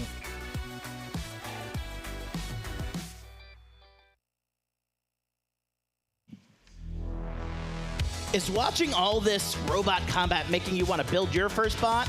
Zencut Send is a great place to start. Scan the QR code on your screen to access helpful tutorials on using Zencut Send for all of your DIY projects. Use Build for Norwalk 10 for 10% off your next order. A beautiful South Norwalk evening here on the water. Yeah, just absolutely gorgeous. I get into those tunes. I don't know where they sourced them, but they're the kind of thing where I sit up and I'm building a robot or I'm planning out something, and I could just have that soundtrack going all night. It's one person in the back with like an old Casio keyboard. Yeah. Locked away. Let's take a look in the pits here. These are the last stragglers of the day. This tournament has gone on to now hour 12. So the folks that you see here are either just putting their bots back together for fun, or they're gearing up for the last fights of the night here. Yeah, a pretty good crowd left, and also you've got builders here. Remember, builders helping other builders that want to see how things turn out, builders who just want to hang out. There's a lot of community here, and a lot of these people are they're going to be in town anyway. They might as well be spending their evening with people they like, and of course, not everybody. Some of the people cleared out. They're off getting food and drink and eat, drink, and be merry. But we're all here for the robots. Fun. Yeah, it does. It does. But we're here for the robots. Yeah, we're here for the robots. At least most of us. Let's see here. I'm wondering, do we have another shot of the pits? The panned over to the left-hand side, maybe. Oh, well, here we go. So get some. You can see most of our fans have cleared out, but we have some wonderful diehards here. Thank you, everybody. That's a long day. It is. It is, and it's a long day, and it's a day where, since we had a lot of unusual and interesting robots, a lot of people cleared out early, and it's going to be a whole nother story when we come back later in the year. And we've got championships, and we've got ringers, and we've got the all-stars really duking it out for their final stakes. It's like we always talk about like this war of attrition. You know, it doesn't just apply to the bots. No, right? It applies to the builders. Attrition. Yeah, it applies to these wonderful people here in the back who get no credit, but they are just all heroes. Look at them all. Let's give yourselves a round of applause. They are, pouring everything into this. Non-stop, all day. They sit in a dark room with no air conditioning, no food, and there's a bucket in the corner. Yeah, there's water if they do well, I hear. That's it. And it's adjustable amount of oxygen in the room as well. Yeah. Let's see here. Bravo. No, but really, they do a tremendous job. Yeah. And we just sit up here and joke about it, but. Yeah, I mean, we're here, we're doing our things, but all throughout the day, we're being fed, all sorts of cues and information that we can pass. Cues? Oh. You're not plugged in. Are you kidding me? Ricky, you're not plugged in. All this time? I thought you were just fantastic. Why is your headset plugged into a Teddy Ruxpin? It's just jams. All day. All day, all night, nonstop. My goodness. Jeez. Well, so they're giving us all this wonderful info. For instance, they're telling us right now to gaze over to cage 3, where we see two of the titans of the day. Yeah, this is going to be an intense fight, and it's one of those things where that's an intense horizontal spinner, but it's going to be hitting those front steel wedges over and over and over again, and I think we're going to get some big reaction hits. Looks like Crashfest has had its armor put back together. Komodo, I think, only had to recharge after its last fight. Yeah, it didn't need a whole lot. This should be quite the duel. This is an elimination final, is that right? Yes. Someone is going home after this match. Remember, though, both of these robots have already qualified to come back. The question is, do they come back as a champion, or do they come back as a runner-up? Or a second Next runner-up? in Cage 3, Komodo versus Crashfest. 8, 7, 6, 5, 4. The elimination 3, final 3 pounds. 2, 1. Komodo in the blue corner, Crashfest in the pink. And away they go. Whoa! Interesting strategy from Komodo to lead with the weapon the way it did. Woo. Loser is eliminated here. Komodo using its tongue. I think that's the technical term, right, Chris?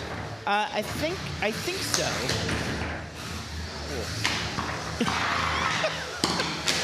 Woo! All right. Big hits and big hits. I don't know if I can see. It seems maybe Komodo is struggling to get that weapon up fully. I mean, it's taking a lot of hits. So Yeah, Crashfest is not really giving him a chance. He's getting right behind Komodo. Komodo is not so easily able to flip around on Crashfest like he's been able to do to other bots today. Crashfest is like a punishing, aggressive, and controlling bot. But as long as Komodo is still able to spin up, this is anyone's game with a minute and 50 seconds left in the match. Yeah, what Komodo really needs to do is hit those tires full on the side. And I'm just not seeing him have the mobility to be able to do it, or maybe it's just Crashfest is that good at controlling the match. This is so impressive from Crashfest today. You know, one of the things that when I first saw the wheels on this bot earlier, I couldn't believe that taking a hit was something that they'd be able to do. But I don't think we've seen one of those wheels sheared off today. No, that geometry is just, I don't know if it's by luck or by design, but it is sure working for him. All right, it looks like maybe Komodo's having a little issue with the weapon now. Yeah, it is not kind to a weapon to have it keep trying and trying and trying to spin up like that. It's not entirely disabled. You can see it. Minute left in this match. Crashfest just had a lift on Komodo. Komodo comes in with a pin. Ooh, you can hear those are some angry noises from that motor. Komodo's using every second of that pin. As well they should. I'm sure that's something that the judges will have to take a close look at.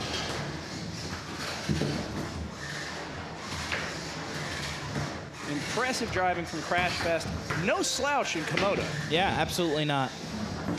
It's unbelievable to me that this is a first-time competitor, first-time bot. Sometimes it just all lines up. 15 seconds left in the elimination final 3-pound division. Yep, it is attempting to get out. It has. I would love to see that weapon spin up one more time. I think it has the ability. There it goes. Just so we can see it. All right, that weapon was not down. All right.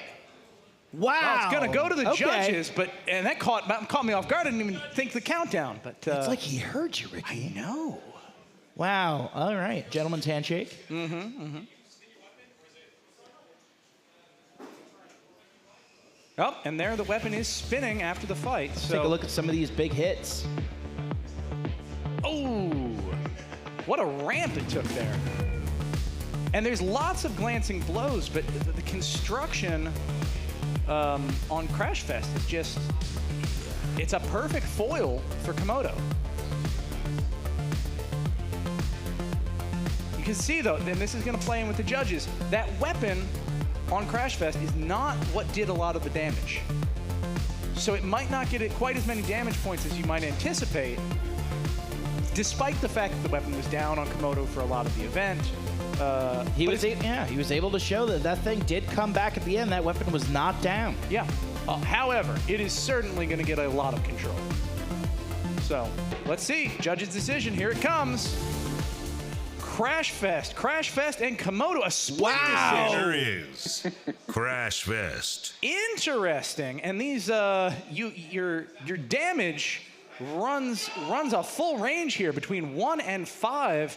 Don, I'm going to leave you to the side for a minute since you are the average of our extremes here. Dominic, tell me a little bit about the damage score that you attributed to Komodo. Well, I mean, the Crashfest barely used their weapon at all and didn't actually disable their weapon. So really, it could have almost been a 6 instead of a 5, but there was, there was times that it was hard to tell exactly what was going on. Interesting. Okay. And everything else seems pretty much in line. Yeah, it was very tight either way, honestly. That was a close match, and it was an exciting match. Joe, let's get the other side of the coin. Tell me a little bit about your thoughts. I mean, it's pretty much exactly what Dom said. I mean, with Crashfest, you're only going to get 6 points, and with Komodo, it did basically all the damage. So, but Crashfest, the lifter did do a couple things, so it gave a point there. But likewise, Komodo did get 5 points of damage from myself. But Crashfest is my winner. Right. All right. Very close. Very close. Well, congrats to the both competitors. I think we're going to actually go to Cage side here and do a bit of talking. Kyle, what can you tell us? Thank you so much, fellas. I'm standing here with the birthday boy, and now heading straight to the finals, Mr. Rund. How are you feeling about all that? Nervous, because I've already faced Saw Loser once. You did? I had my issues where I decided I wanted to go get stuck in the wall, which is not good for Saw Loser because then he just goes behind you and goes kabam. And he went kabam a few times, and yeah. Well, you've got a little bit of time to get strategy together to go up against him. Are you going to make any changes to the bot? Are you running it as is? What are you thinking here? I'm putting the plate back in that I used against him in the first fight. That's why you saw the sparks when he went through my top. It's a titanium plate. I'm going to put a new battery in. Good to go. Let's go have some fun. Absolutely. You did a phenomenal job in that match. You absolutely controlled that pace. What did you think about Komodo's first time here? What was it like facing that competitor? It helped that I was on him all the time, so his weapon couldn't get spun up. But when he was spun up, I'm like, I need to get this weapon stopped as quickly as I can because that thing flew me around this ring. And I mean, he made the finals of the elimination bracket. So you can't say he was good all event. Yep. And it just as his only 2 losses were me. Yep. So I mean, that's nothing. I'm not trying to be gloating or whatnot, but that's it. That's where it's at. Listen, you had a phenomenal run. I can't wait to see what you do at the end of this. We're going to let you put that new top plate on and charge your batteries. And we'll see what happens. Get up there. All right, man. What a showing. Wow. Kyle, are you there with Miles by any chance? Miles has gone back upstairs. Oh, okay. Oh, I hear Miles is lurking. Oh, wait. Kyle, turn around. Yeah. Yep, I found him. He's immediately never mind, over your I found Miles. He was right behind me. So there you go. Miles, what are you going through right now? What is happening in your body? This has been a crazy day for you. It's been insane. I came in here hoping to maybe get one hit on someone. Like, I just wanted to have this as a learning opportunity to see like what I needed to improve. The fact that I got this far, I still can't believe it. It's been a whirlwind of a day. All right, so I'm just going to tell you to stop. Stop right now. I saw you yesterday. I walked up to your pit table. You had 2 completed beautiful bots with custom-made like weapon safeties. You had 2 different setups ready to go. You had you looked like you have been doing this for a decade when I walked up to your table. And when you told me this was literally your first bot event ever, you about melted my face off. I am equal parts surprised and not at all surprised at how well you've done today. You've come so prepared and just so well put together. Thank you so much for bringing your talents here for us today. Are you coming back in December? Absolutely, I'm coming back. And as far as like my preparedness goes, shout out to the entire Norwalk Havoc community, the Discord community. And honestly, Seth Schaefer's videos are a big help for developing middleweight robots. So like I couldn't have done anything without their wide base of information. Absolutely. So you've learned, I'm sure, a million things today. Can you name like just one thing that you're really hoping to change about your bot before you come to your next event? that the weapon doesn't self-destruct. That would be a good start. Yeah, fantastic start, but quite frankly, this was, I mean, you got 3rd place in your first ever robot event at like the House of Havoc, sir. Take that in, that's amazing. Congratulations. We are so glad you came, and we can't wait to see you come back. If you come back before December, we will be happy to have you. Thank you so much. Awesome, thank you all, thank you. All right, have a good night, man. Thank you, you as well. Wow. Yeah, it's a Cinderella story. Almost. I'm really looking forward. Every event, I say this, but every event we go by, we build this menagerie of builders and interesting robots that we're going to have for these finals. And I just can't wait. So we have about 20 minutes now, I think, until we see Crashfest again. Yeah, well, they get their time to repair, to recharge, and they're going to need it. They're going to need it. Well, he's just got to throw in a titanium plate, but new battery. Yeah, no, there's definitely some work and some prep to be done, but I'm expecting big things. In the meantime, let's see, Lindsay, do you have any info from the interwebs for us? I have a lot of sentiments from the interwebs, if we can call it that. So, I've been in the chat all day, and... Poor thing. No, I mean, it's been incredible because there are so many people literally from around the world. I think the farthest is Germany, who's still with us, which is like, I can't even imagine what time it is over there. Yeah. Mein Gott.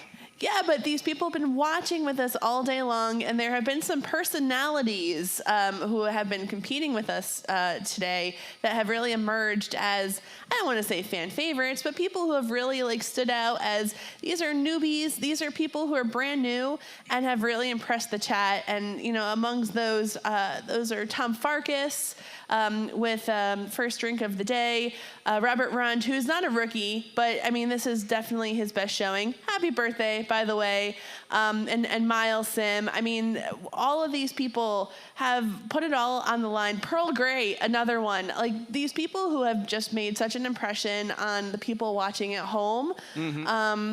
That, I hope for anyone who is watching, and there are a lot of people out there watching for the first time, this is something you can do if you're interested. Like, take Alex Pez's words to heart. You can be the next Tom Farkas. You could be the next Miles Sim, who showed up with their first bot and really made it happen. So it's, I don't know, it's the emotional part of the night where I get all sentimental, but I just love it so much. You just said someone could be the next Tom Farkas, and I just saw Tom Farkas's face light up. Like it was with horror. It lit up with horror, but it did light up. I don't know if he's worried about someone befalling the fate of becoming Tom Farkas, or if he's just worried about a doppelganger who will take his place later. Maybe a bit of both. The real Farkas is the Toms we made along the way. Yeah. All right, well... Next in Cage 4, STF versus George. Voice of God taking the words out of my mouth. STF versus 8, George. 7, I can do that. Yeah, that's not bad. 6, Yeah. 5, God 4, light. 3, 2, 1. Fight, robots, fight. Elimination final, the 30-pound division. STF in the blue corner, George coming out of the pink corner. Big spinners, a lot of kinetic energy. Oh! Big old hit. Oh, and I see a belt gone. I think that's the weapon belt on George. I don't think the weapon on George is going to be spinning up anytime soon, but STF, if it can get self-righted, it seems its weapon belt is gone as well. Really now? Yeah, we are going to have a push fest of giant spinners. Assuming that Fluffy here... Yes. Yep. Yeah, and back off. look at how off kilter that weapon blade is. Jeez. It's kind of had that off kilter look all day, though. I don't know about that off kilter, Chris. That is pretty. Look at that from behind. I think what happened there is it was such a large hit that it threw the belt off. That said, this nuzzling match is going to be what sends a person to the grand final. This is the elimination finals. Oh, and here's a count out. Oh, I think that's a pin. It's a pin count. Yeah. Correct. Yes, thank you for correcting me. So George has racked up a nice pin there against STF. And at this point in the fight, with 2 downed weapons, that's what this fight's going to come down to. Who can pin, who can control, who can have a little more aggression. You might be able to say STF has sustained a little more damage than George at this point. But it would be hard to make a big difference in the judge's eyes, in my mind. Oh, here's another pin.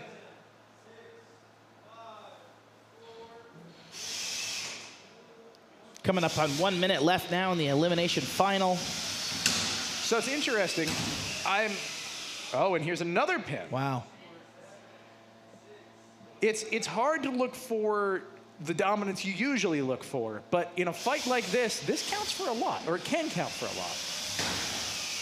You wonder at this point, is STF's drive also a little wonky, or did it just rely on having that massive weapon before, and you didn't notice the fact that it was a rather slow and ominous movement?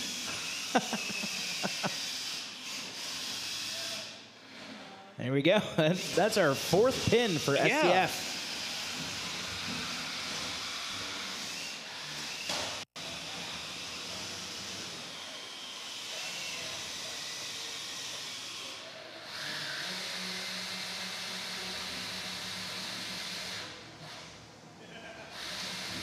A little pirouette there from our house bot Bubbles. And I'm not seeing any movement now from STF. This could go to a count out. It's another case of the horribly slow murderer with the extremely inefficient weapon. It looks like we have reached the end of this match. Drivers, please bring your bots to the door. I don't think that's going to be a possibility, Chris, at least in the case of STF. We're going to go to a replay here and see the big hit that threw things off. Bam! Oh, yeah, you see that one Belko flying. Yep. That was your one big hit. When you have that much kinetic energy, I see bits of plastic bits of plastic popping off from STF. Little covers just couldn't stay in place anymore because of the chassis flex that it undergoes. We're going to go to the judge's decision now. I don't think there are going to be any surprises, but let's see. Unanimous decision for George. And there you see that damage, control, aggression, pretty much that kind of clean sweep. Yeah, interesting. You've got some high damage scores here, and you've got a middle-of-the-road damage score. So I'm curious. Let's go Dorfler on Dorfler and see. Joe, you gave a 5 for damage. In George's favor. Tell me what gave him that much of an edge in a fight where there was a lot of damage on both sides. Well, it seems like they went weapon to weapon early on, especially, but just seeing the damage on George, it didn't really seem that much, but the bar on STF was pretty badly damaged. So just by the looks of that, and plus, it was a pretty massive hit. So that's why I gave 5 points. But theoretically, the points in this one wasn't really going to matter. It was George all the way. That's fair. That's fair. Don, can you contrast your thoughts a little bit? Sure. I mean, after the big weapon hit, they both lost their weapon. And like you said in the match, the Frog, it's hard to say if that's just how their drive was or if, it was damaged. And like at the end, it's hard to say if they lost their drive because down to the end. So I classified them both as level 2 damage, meaning they're the same 3. I'm talking, It's a late night, Don. It's okay. We've been going at this a while. It's not 2 a.m. yet. No, but don't jinx us, Joe. Yeah, with a little faith and some hopes and dreams, maybe we'll get there. Hopefully not. And Dominic, I don't want to leave you out. Do you have any closing thoughts on that match? No, not really. I mean, I gave the higher damage because there was more structural damage and everything around the whole bot on STF and versus George. Mm-hmm. And then pretty much, to me, they just dominated control and aggression because STF was never able to get in a position where they weren't being pinned or pushed from the side. So, right. All right, let's go on over to Kyle, who's outside of Cage 4 with the STF crew. All right, so I'm here with Nick and the team from STF, and they've got a very beat-up robot. So explain to us, look at this. Look at the frame bend there. We've got the wheel messed up there. This is amazing. So explain to us the concept behind this robot. You said you had a very interesting build philosophy when I talked to you about this earlier. What did you build this robot around? So this robot's built around essentially just the weapon motor.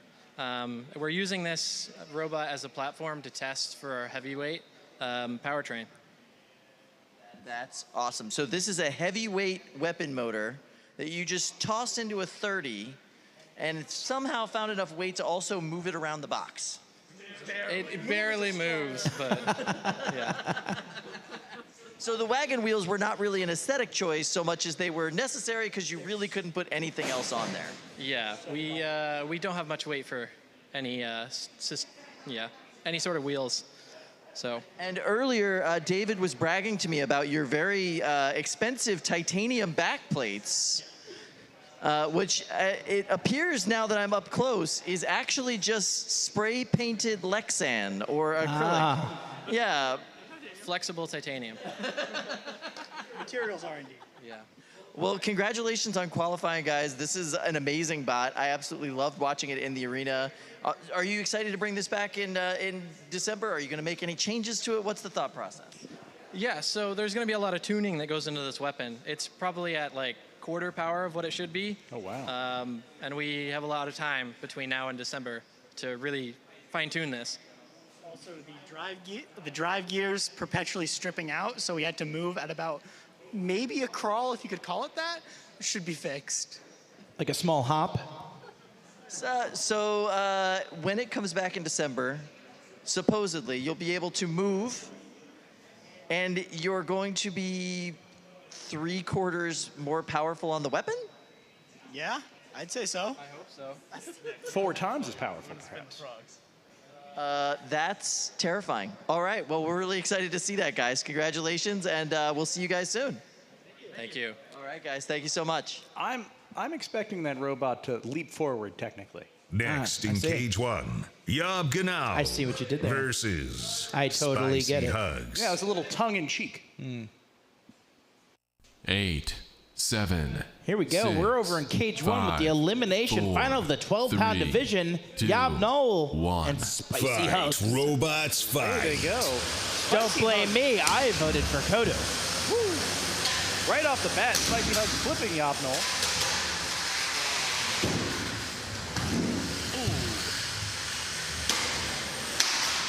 I gotta say, Chris, I don't like to play favorites here, but Spicy Hugs has captured my heart through this competition. I'm really enjoying seeing the double spinners go at it, and I think it could be a good foil for YOB GNOL if he keeps his aggression up. I've been thinking about Spicy Hugs all day as I visited that table last night, and I got a metal shaving in my thumb. I saw. No! Oh. I did see you bleeding about town, so I'm glad. I presume you've healed.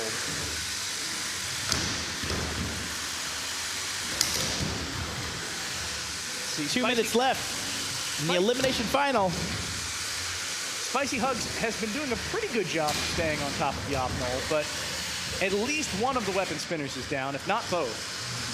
Certainly, they're both struggling. YOB GNOL, on the other hand, just, hit after hit, a really durable machine.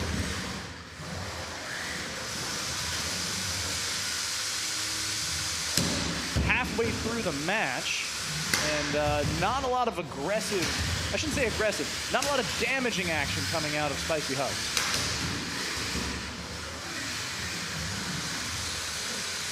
Minute and 15 seconds left. One of these bots is going home. Oh, and drive issues springing up from Spicy Hugs. Oh, and a little bit of smoke coming from the top. I think could be a speed controller. Could be A motor? I'm guessing speed controller, Chris. A little puff. Yep, Yeah, that and was it.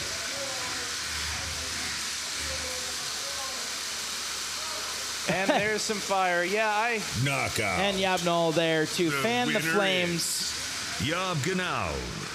that is quite a bit of fire inside that robot. I hope we get it extinguished promptly. I think we have another large cage. We'll be all right. Yeah, and I'm wafting a little bit. I'm getting hints of motor controller, and I think it may have singed the battery on the way. Oh, and then you hear the little. It's sometimes it's hard to hear at home, but most of these robots sing a little tune when they start up, and sometimes when they go down. And brutal.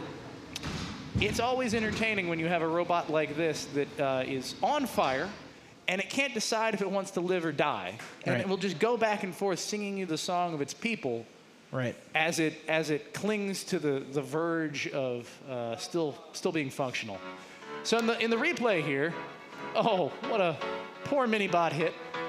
I think that is the hit that does the initial damage to Spicy Hug's to its one weapon side. And then hit after hit after hit from YOB GNOL is just enough to knock out the other one after a certain point. At that point, it's all YOB GNOL's game. I can't say Spicy Hugs didn't try. I mean, they stayed in it as long as they could. They stayed on top of their opponent. They showed the aggression they had to, but there's only so much you can do without an active weapon and without a geometry that lets you fight against something as intense as YOB GNOL. Yeah. Very, very exciting. Let's see, do we have some ringside, or is it still flaming hot over there? I think it's a little too dangerous to go ringside It's a little too right dangerous now. to open the doors. Which is, fair. I won't say they're quitters, but fortune favors the bold, I think.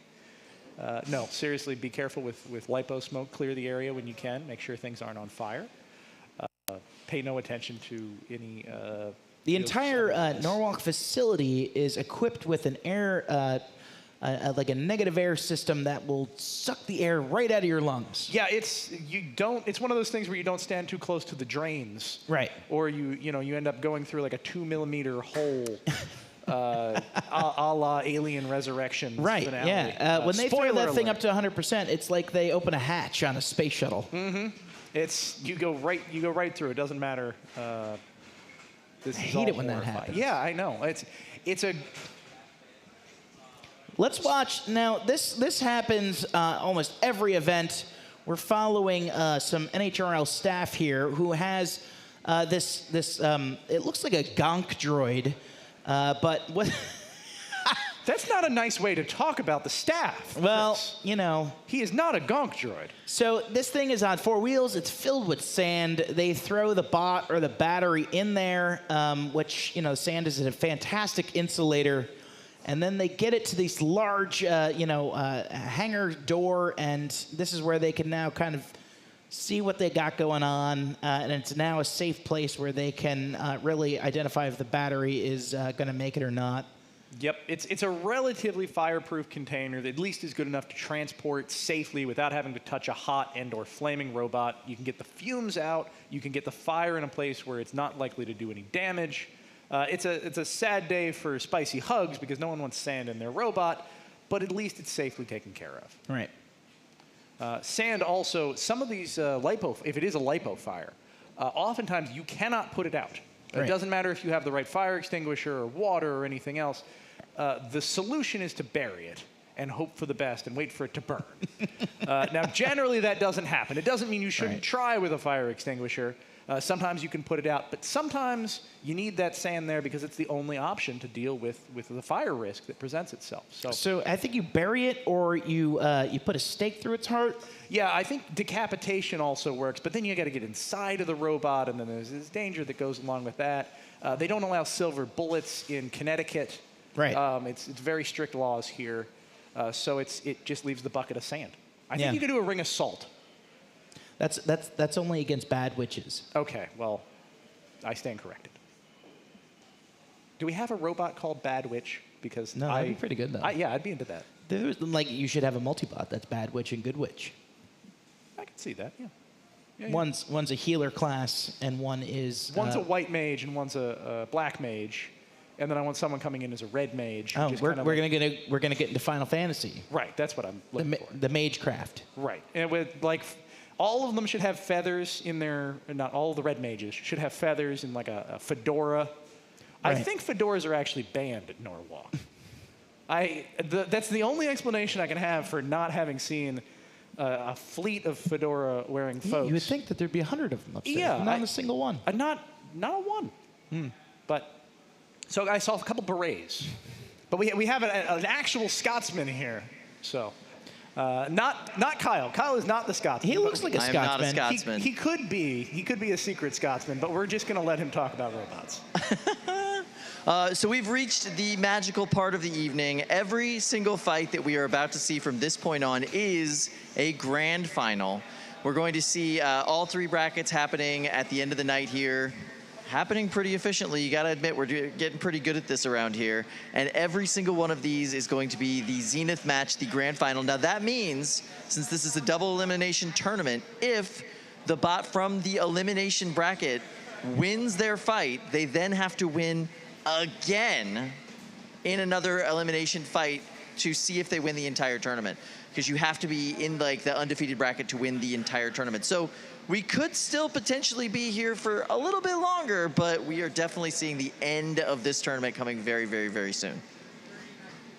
Exciting stuff. Very exciting. He said "very" 3 times, but I don't know if I trust that. I think it's a margin of error, like plus or minus 2 varies. Right. I don't know your sig figs, Kyle. The margin of error being, am I going to have to call the hotel for a late checkout? Right, that's basically what it comes down to. I recommend you do that anyway, in any Norwalk event. I certainly do, but here we are. It's 10:41, and I got to say, we've been doing a wonderful job, and I shouldn't say we, the competitors here have been doing a wonderful job, and that's saying something considering all the new faces we have, all the new robots we have. There's an awful lot of work and effort to getting these things ready in rapid pace. Speaking of which, I think Cage 2 is ready to go. Wow, here we go. Let's see if we can get a camera over there in Cage 2. I see Saw Loser, 2 Saw, 2 Lose, and Crashfest. Yeah, we are just about ready for this. And I believe I was supposed to say that with an English accent. Saw Loser, 2 Saw, 2 Lose. What particular area would you say that is? South. The South. Yeah.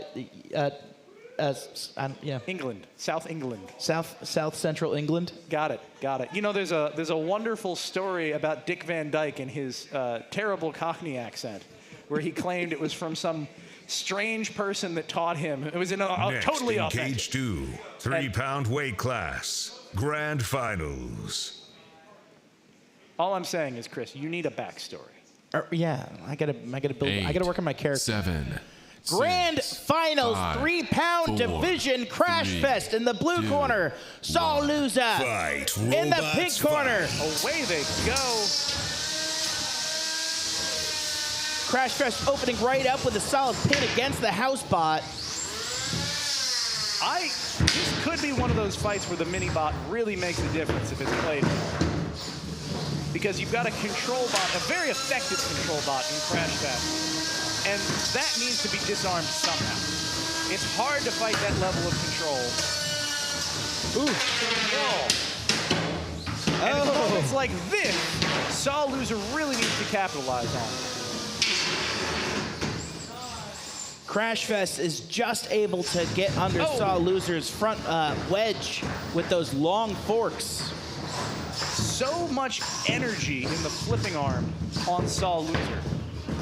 Oh, it looks like Crashfest might have those forks wedged under. Is Saw Loser gonna be able to capitalize? Drop the hammer! Oh! Crashfest just sneaks out. Hammer, Chris. The geometry is just, it is a tough road to hoe for Saw Loser. Really needs to drive impeccably. Saw Loser's trying to do anything it can to just get that weapon up to speed and get that shot lined up on Crashfest, but Crashfest is not letting that happen.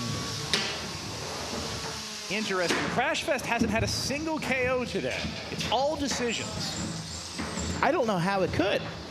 Well, you can look for robots to destroy themselves, Yes, right? that is And true. That's usually what a control bot is hoping for. Ooh, there's one hit from from Saw Loser. Oh, and finally a little bit of damage on the tires of Crashfest, but not enough to make a big difference in mobility. Can you believe 2 minutes have already gone by in this grand final? No, 50-some seconds remaining, and it's still really anyone's game. Wow, 45 seconds left. Woo! Right up in the air.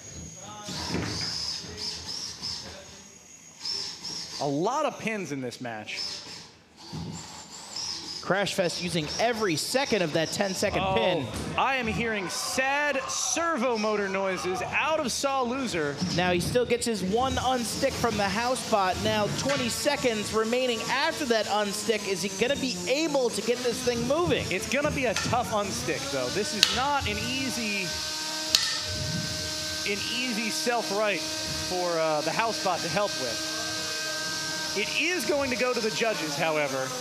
But not a great place to be when you go to the judges. I don't anticipate that these builders are going to be hanging around to hear what the judges have to say. I'd imagine they're going to be running straight upstairs. You know, it's a good question. When does that 20 minutes start? Does it start now or does it start after the judges' decision? I've decided that it starts right now.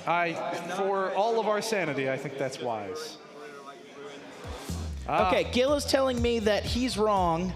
And that it starts right now. Right, yeah, Gil explicit. It was weird. It was he was actually angry at himself. He does. He gets really angry in the headset. Yeah.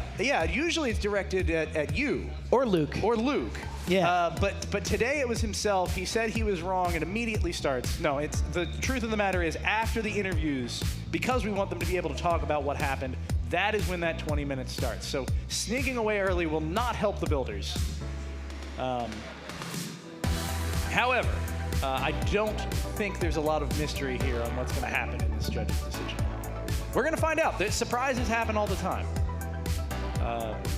But the geometries here for Saw Loser were just, it was a really tough matchup. And sometimes it's rock, paper, scissors, Chris. Yeah. Let's go over to Kyle outside of cage 2.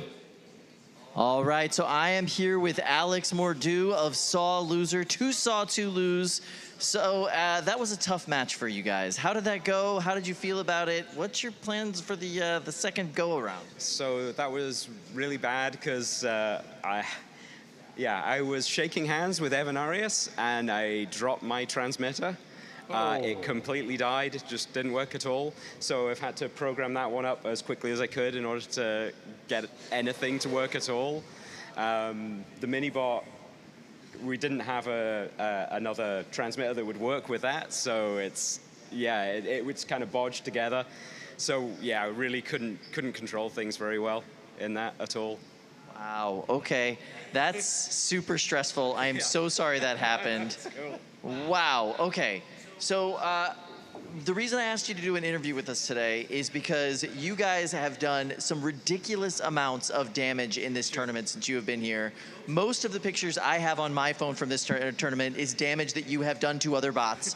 Most of the pictures most people have on their phones right now is damage that you have done to other bots. And so in honor of that, we are going to give you guys the Send Cut Send Full Send gift card for the most damaging robot at this tournament. So congratulations on that. Thank you guys so much. And thank you so much. Yes, absolutely. Go back and check out the highlights from them throughout the day. It has been ridiculous how much they have ripped the guts out of other bots. So guys, we're gonna let you get this thing put back together, try to figure out your transmitter situation. Yeah. How do you feel about your chances? Are you gonna be able to get this working?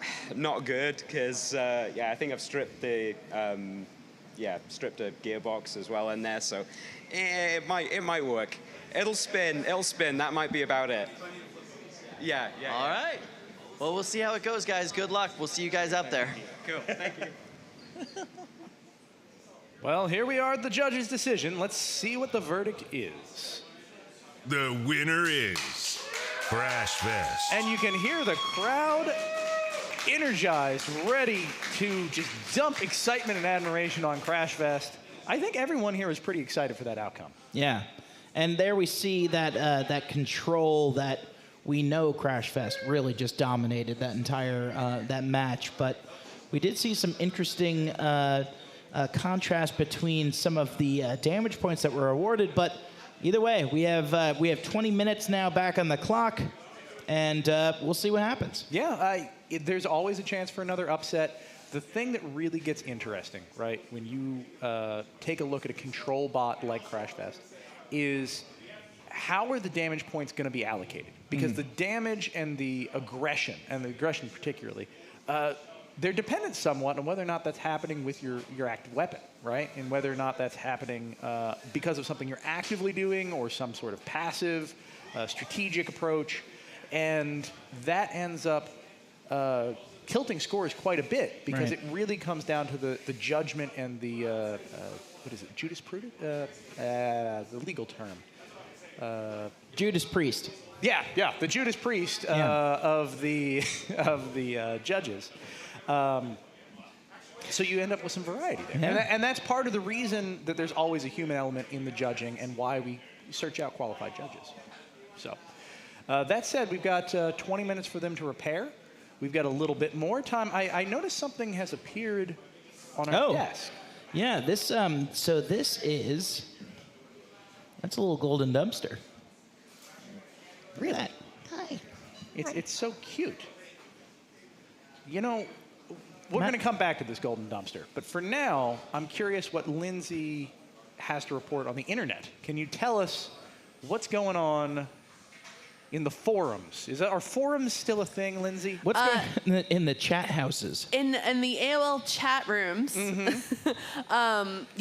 have a lot of chatter going on in the form of super chats. So the first one here is from Shred It Bro and Pain Train teammate Anthony Tony D'Ambrosio. The Arius curse strikes again.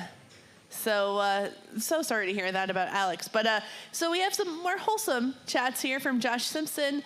Thank you for allowing all of our inner child to come out and play together today. Stay weird and awesome, bring fun, and never stop the love of combat robotics and humanity. Aww. And Glenn Cayamo, what Josh said. Yeah. Yes. What Glenn said. It's an infinite loop. They just go back and forth. Back and forth. It's nice that as the night progresses, the comments get sweeter and sweeter and weirder, but sweeter. Sweeter and weirder. Yeah, it's like the British food that the teams brought over from. Did you try any of these? I've had a lot of snacks from the UK. There's a whole pile upstairs of British foods that our lovely competitors from across the pond have brought over. Some of them very bizarre. Some of them delicious. There's a lot of taste that you wouldn't expect. Right. But, robots bring us together. Yeah, it's like, what is this? That's rosemary and marmalade with almonds and bubblegum. Yeah, right. And just, it's someone took my grandmother's closet and put whatever was in her purse from 1974 and shook it into a blender. Right. And the British people love it. I export it at $100 a pound, which is I think the conversion rate, right? From $100 a pound. No. Well, yeah. It's a bad currency joke, folks. So anyway, back to the golden dumpster. Which golden dumpster is this, Chris? It's the little one. It's not the big one. It's the so this is the one that we're going to be giving away to whatever bracket ends first. Oh, really? There's no tiny etched. There's no set destiny. Let me see if there's anything inside of this thing.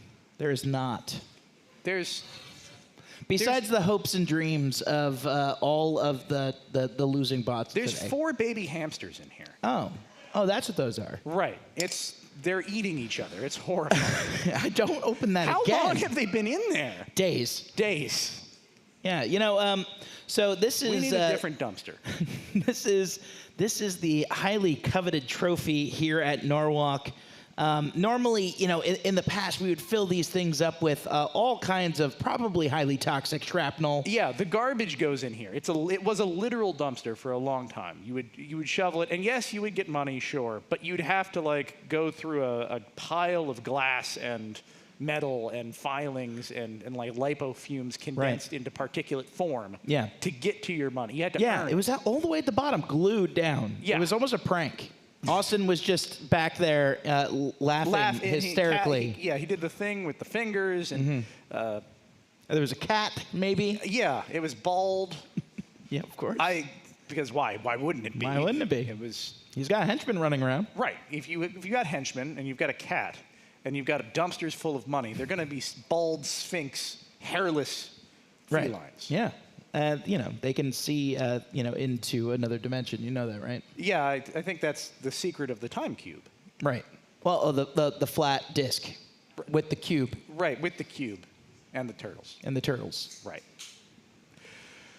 It's weird o'clock here at Norwalk Havoc. Yeah, it's a weird 55. So, in addition to the highly coveted golden dumpster, I have a couple of envelopes next to me. Now, Ricky, what do you think are in these? Bills. Yes, these are my taxes. I need to do this after the event. Bravo. And I'm a little late. It's still 2006, right? I think so. Okay. Time is a flat circle, as mentioned before. Wow, look at those pits have cleared out.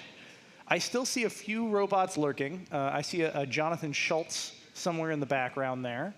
Can't see a lot of other faces here. Who else can we pick out, Chris? There's a flag. I don't know what the flag is about. It looks like maybe that's one of the battery cans.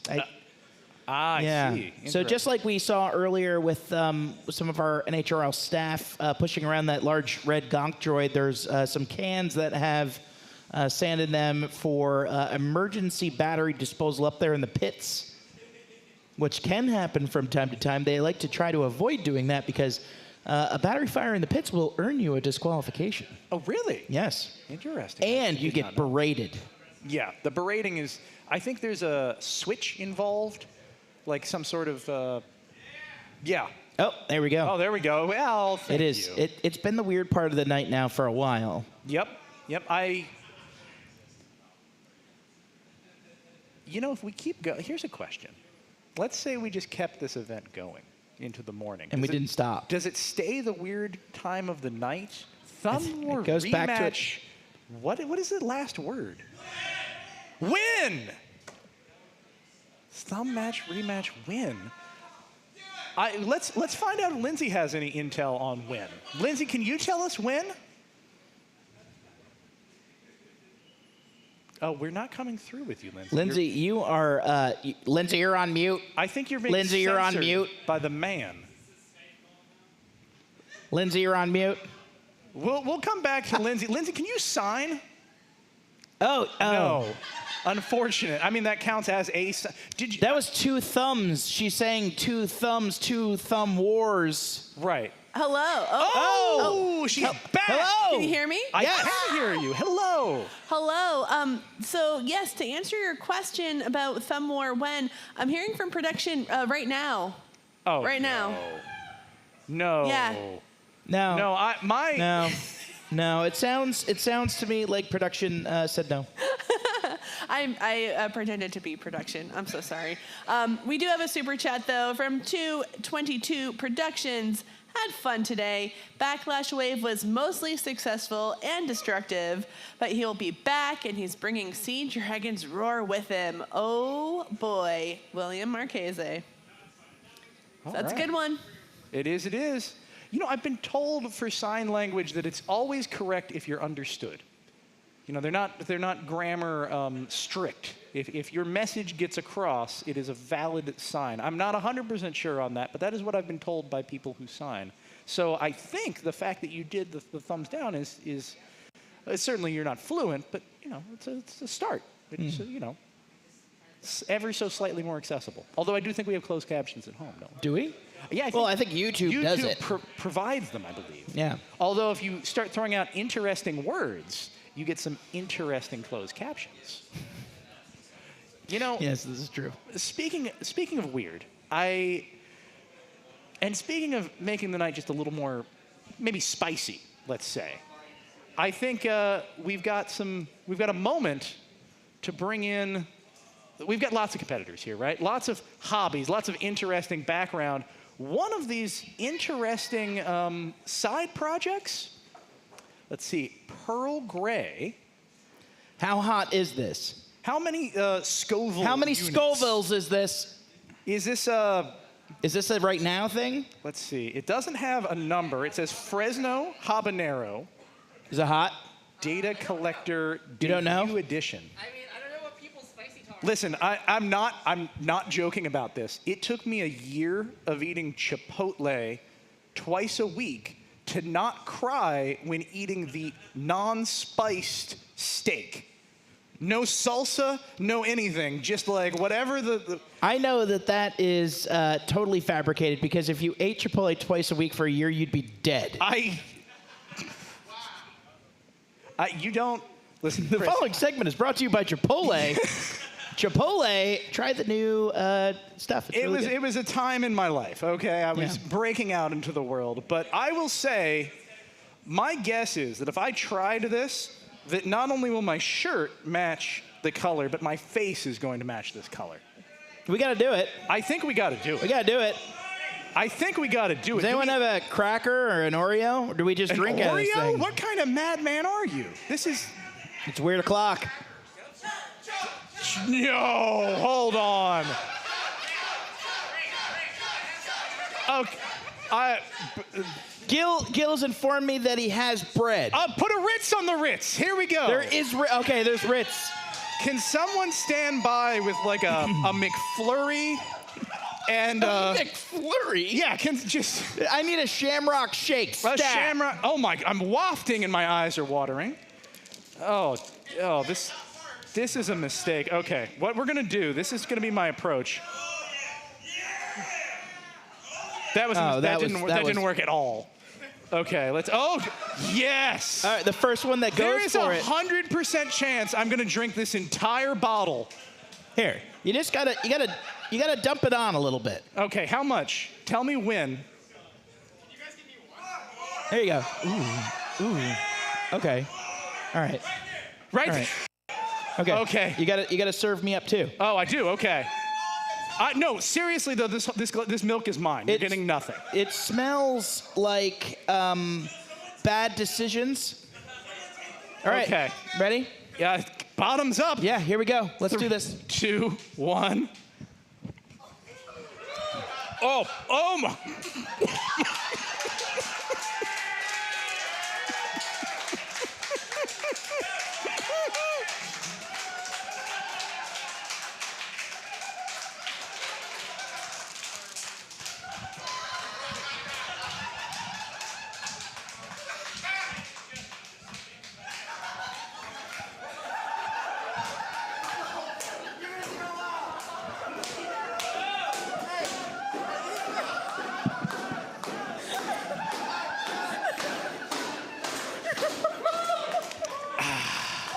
Did you check the expiration on that milk? Oh God, it was 1974. Oh my God. What sick devil out there said, do it again? No, I won't. Correct. Wow. Oh my God. That was a lot. Yeah. Ooh.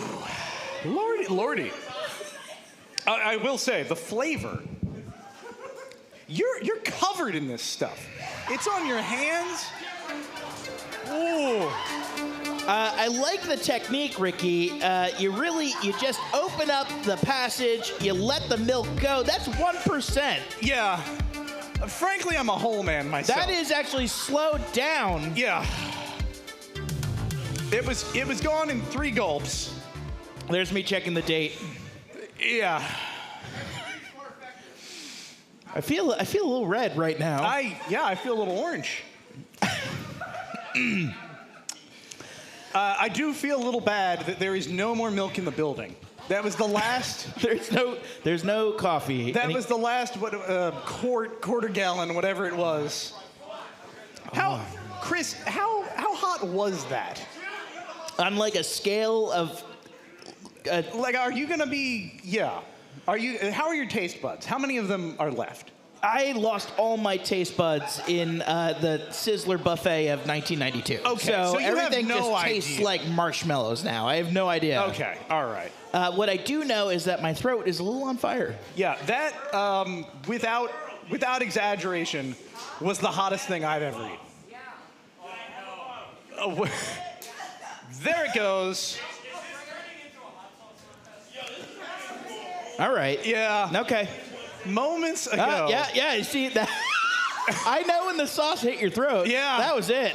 Yeah. I thought about it. You didn't even. No, the time between when I put that in my mouth and I opened it felt like an eternity. If you had asked me how many years passed between eating that Ritz and drinking that milk, I would have said more than I have been alive. Okay.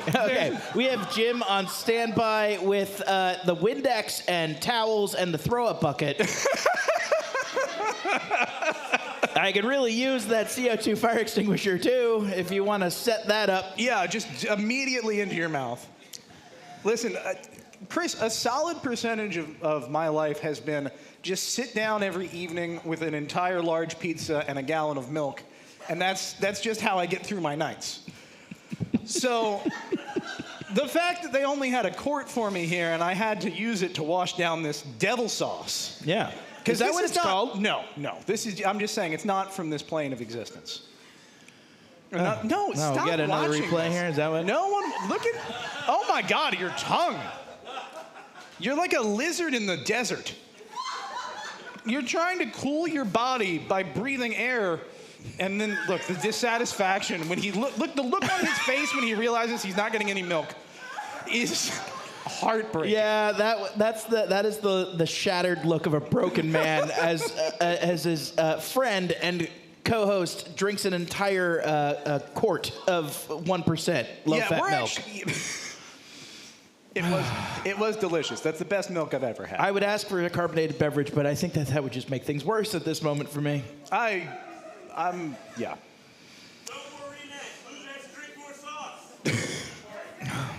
Is there a victor there? I don't think so. No, I think we all lose. This was delicious, though. I mean, let's get real for a second. This is pretty good hot sauce. I would put it on things. I would put a couple of drops, maybe. Sure. Yeah. Like a marinade? Like a whole sandwich would have it. Yeah. Not one Ritz cracker the size of a nickel. Do you need a Ritz? Because the Ritz are cleansing my palate as we speak. I had lots of Ritz. I put it all on the Ritz. Got it. Yeah. Tiny edible plates. Yeah, that's what they are. Right. Delicious. They talk about sliced bread like it's a great invention. The entire a little tiny staff plate. is looming, looking for an excuse to clean off this table. I think we've sullied and soiled our throne here. Yeah. We should just leave it for Luke. Yeah. Luke will come and hoover all this up. It's possible.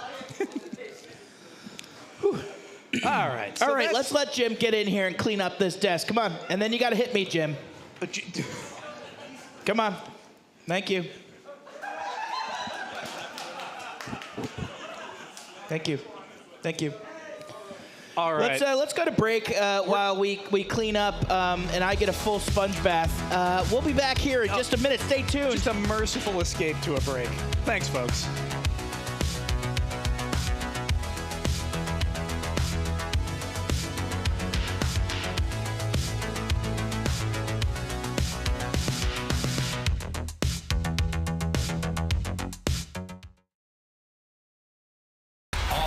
Commercials. All commercials? All the time. All the time. This is 96.1, The Ads. Karen loves commercials.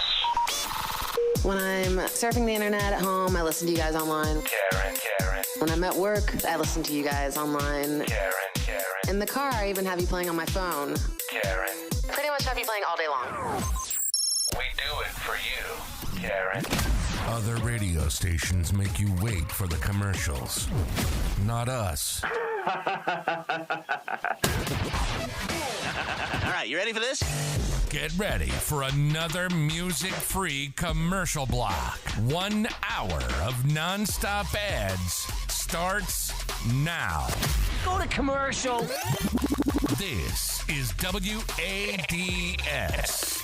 96.1, The Ads.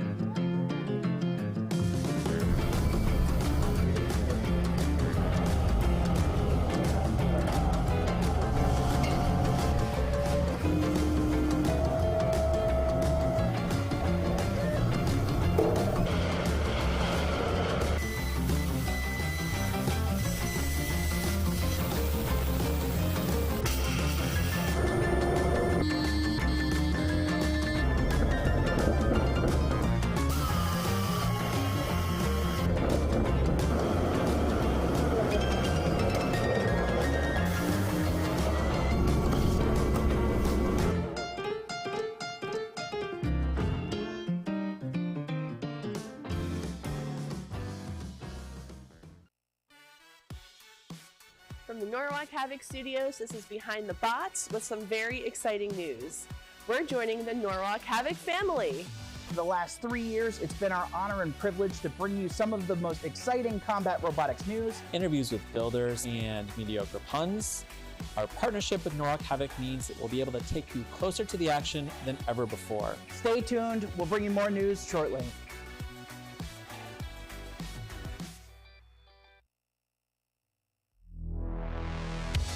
You have an idea for a new part or design but aren't sure where to begin? Try the Send Cut Send Parts Builder, where you can find inspiration for your custom gears and weapons. Use Build for Norwalk 10 for 10% off your next order. Do it! Chris, have you ever felt massively hot and massively cold at this exact same moment? What I don't understand is why is there a cactus and a donkey in my field of vision right now? Wait, when did that happen? You see it too, right? Yeah, it's... Wow. Whew, we have some fights queued up here, Ricky. Are they really there? It's gonna. I think so. It's Anyone an oasis could tell at this me point. anything, and I'd believe it. I see things queued up in Cage 3, Cage 4. It looks like there's something happening down there in Cage 1. Yeah, well, that's about all I see. But I see action in other parts of the arena. Oh, a drop kick maybe. We've got some fun fights. Yeah. Let's see. I don't know how long we've got until those. I have no fights, idea. But I have so no let's idea. see. Off the top of our head, we've got Huge is facing down who in the 30-pound finals? Because I think that's what we're looking at, right?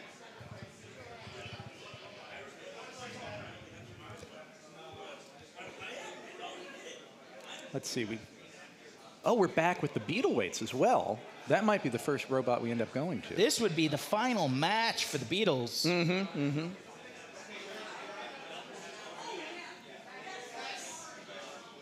I'm curious if our friends from the UK have been able to get their receiver squared away. What a terrible, terrible story, dropping that thing. Yeah, really unfortunate. It's happened to the best of them. It really has. I've seen it. They're slippery devils. There's a reason a lot of people, including myself, wear lanyards with them. Is if you drop them, they drop all of 6 inches to a usually, not rock hard abs or anything where they're going to shatter. Speak for yourself. Yeah, well. But yeah, the lanyards help quite a bit. If you've got a lanyard sponsor, maybe. I have seen quite a few Send Cut Send lanyards going around. And actually, now that I think about it, the lanyard on my controller is a Send Cut Send lanyard. Is it? Yeah. Mine's a finger tech. Oh, well, okay. All right. I had to use it, actually, when my hand was injured years ago. That's right. Yeah, here we go. We are ready to go with this Looks this like last match. Yeah, Cage 3 is locked in. I think this is going to be it. Folks at home, we are on the edge of our beetle weight final. Next in Cage 3, 3-pound weight class, Grand Finals. all I can think about are those Grand's biscuits. 8, 7, 6, 5, 4, 3, 2, 1. Fight. All Robots right, here fight. we go. Less than 3 minutes, and someone is going to be walking away with a golden dumpster and $1,000. And a free bottle of hot sauce. I lied. I don't think the hot sauce comes with it. But the $1,000 is still nice. All right, off to a good start here. You can see a lot better control from Saw Loser. Still an unfortunate matchup in terms of shape, but the driving ability on Saw Loser is just night and day from the last matchup. Crashfest is trying to do a rinse and repeat of that same formula that won them that last match. They're really going to have a nice pin to dial it up, though, to be able to pull that off. So you see an interesting strategy of whether or not Saw Loser keeps that saw blade on while it's grappling. If it's on, it's a little bit, there's a little bit of a risk there. You know, it could get pushed into a wall, and it impedes driving a little, but it gives him a quicker ability to strike if the opportunity presents itself. Oh, that is unfortunate. The armor on Saw Loser has become entangled in its weapon. I do not think, well, we can see. I don't think the weapon is going to be able to get free from its own armor. It's hopping desperately, but wow, Ricky! What a tragic end if this is in fact the end. We'll see if maybe they're willing to take a very ambitious hit from the house bot. Yeah, it would take a lot. Oh, and there it goes. It is free. But how much can it do, Chris, in a state like this? I don't know. It looks like it's really bound up. Yeah, that is the trouble. I believe that's a TPU armor, which is flexy and gummy and great in a lot of ways, but and delicious. Yeah, I mean, almost every meal. 45 seconds left in the grand final match of the 3-pound division. The trouble with that armor is it gets gummed up easily. Still, an amazing amount of control being exerted by Saw Loser despite not having a working weapon. And remember, folks, the damage inflicted on itself is not going to be as, point heavy as if Crashfest had inflicted that damage.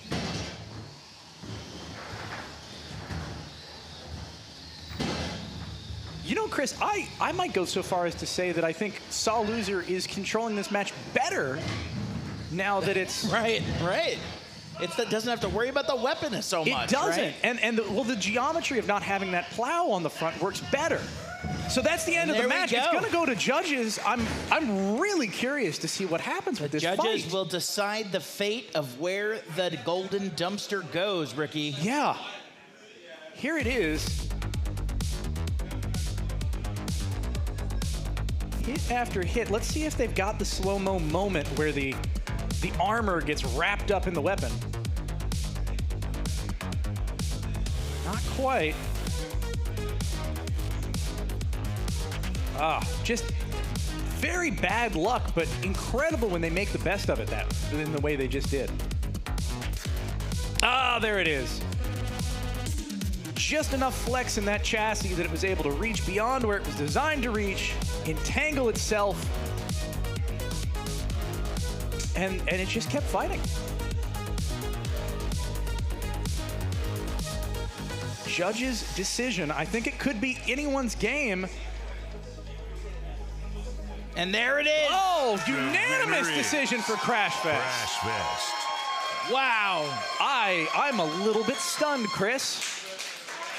A 3-pound bot that has a little tiny sand shovel as a weapon just won the 3-pound division here in May. $1,000. Okay, let's go down the list here. Don, tell us a little bit about what really made or broke that match. Well, I mean, Crashfest was, controlled the entire match mostly, and whenever Saw Loser, got its weapon bound up in TPU while it was self-damage. Damage is damage. Losing its weapon, that's a level 2, and then there was nothing really done to, Crashfest, so why I went that way. Gotcha. Let's go the other side of things. Dominic, tell us a little bit about your decision. For me, the damage, since they almost neither one of them really did a ton to each other. I mean, they had it self-inflicted on Saw Loser, so it was kind of a wash for me. Same with the aggression. So it came down to control with Crashfest dominating most of it. There was some back and forth, but that's how I arrived where I did. That's reasonable. Joe, any parting thoughts before we try to go and talk with the builders? No, nothing more. I mean, the damage was split for me, and then pretty much Crashfest kind of controlled the entire match. So, but good for both robots to make it this far in the competition. So, looking forward to seeing them in December. Yeah, truly an impressive show by both robots and both sets of builders.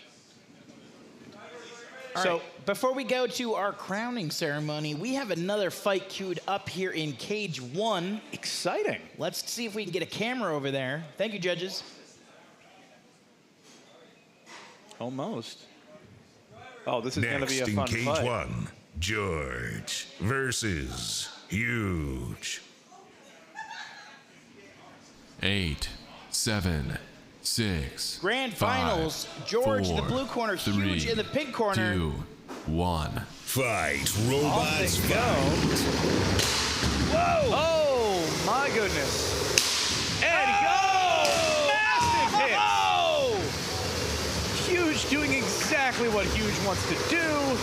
Oh, wow. George is still moving, but Huge is just ready to go. That is a murder bot. That is a murder bot from the future sent to kill George. And kill George it has. Look at the sparks flying. Still have movement. Huge backing off a little bit, looking for that. Oh, look at the pulleys just getting obliterated by Huge. Oh, wow. Big hit after big hit. The chassis all bent out of shape on George.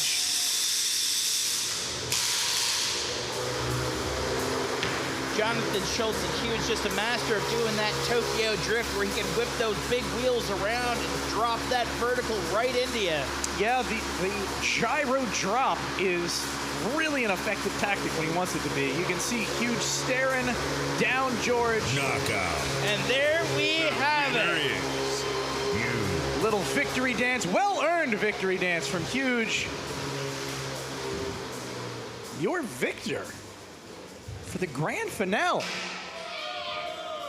Big smile on Jonathan's face. Look at that. That's pure Jonathan right there. Just happiness and smiles and giggles for a well-earned victory.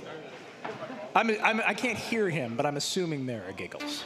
We'll go to the replay of what was so smile-inducing. First big hit, you kind of knew what was coming for the rest of the fight.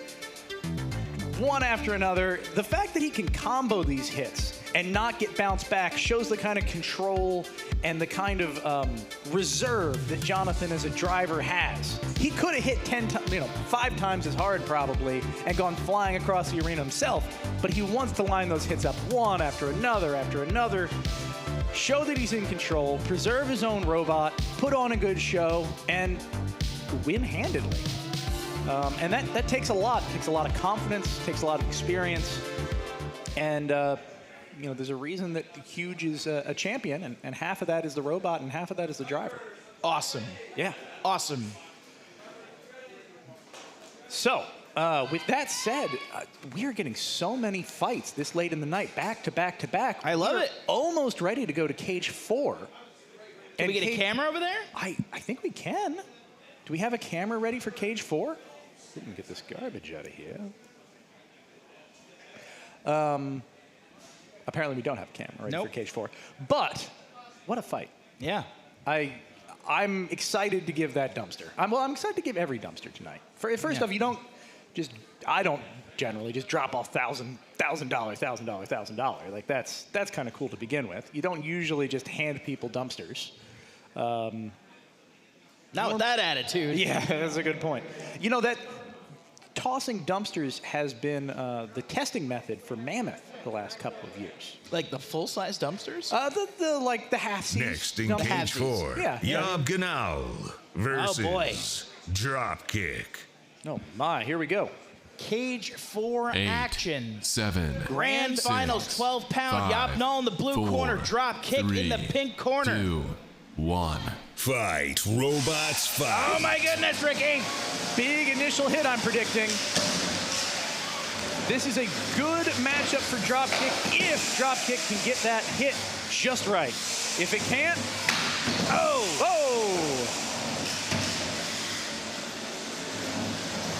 So YOB GNOL has fought its way up through the elimination bracket, which means that it has to win twice in a row here in order to go home with the gold. However, Dropkick, who KO'd YOB GNOL earlier. Oh no! Oh, big hits. Is that weapon struggling on Dropkick, Chris? It's the first time I would have seen that today. Yeah. It is still... What is going on? The chassis has flexed. I see, yes. It becomes its own safety lock at a certain point. And I do know that I was talking to the builder earlier today who said he only brought one chassis. Well, when your chassis is that flexy, you can get away with it sometimes. Oh, this looks like a tough... Oh, well, actually, it looks itself like right. he's still able to get that weapon working when he's right side up, but now I'm not seeing any movement out of that with 1 minute and 40 seconds left in the match. I think I see a belt tensioner out of place, but it's hard to say. Still, for a robot with that geometry, the amount of control that Dropkick is exerting is reasonable. Okay, so it looks like YOB GNOL's going to get its one unstick from the house bot with 1 minute and 20 seconds left. A little more than halfway through. Let's hope they don't get entangled. Dropkick could look out if YOB GNOL does get either high-centered or up against the side of the box again. Oh, I see just a little twitch there. Dropkick struggling, but it's unfortunate. Okay, are we going to see the one unstick for Dropkick? We might. Dropkick, for whatever reason, does not seem to be able to drive very well when inverted right now. Earlier, it was able to do that no problem. So it's... I hear a countdown. Knockout. Wow. Interesting.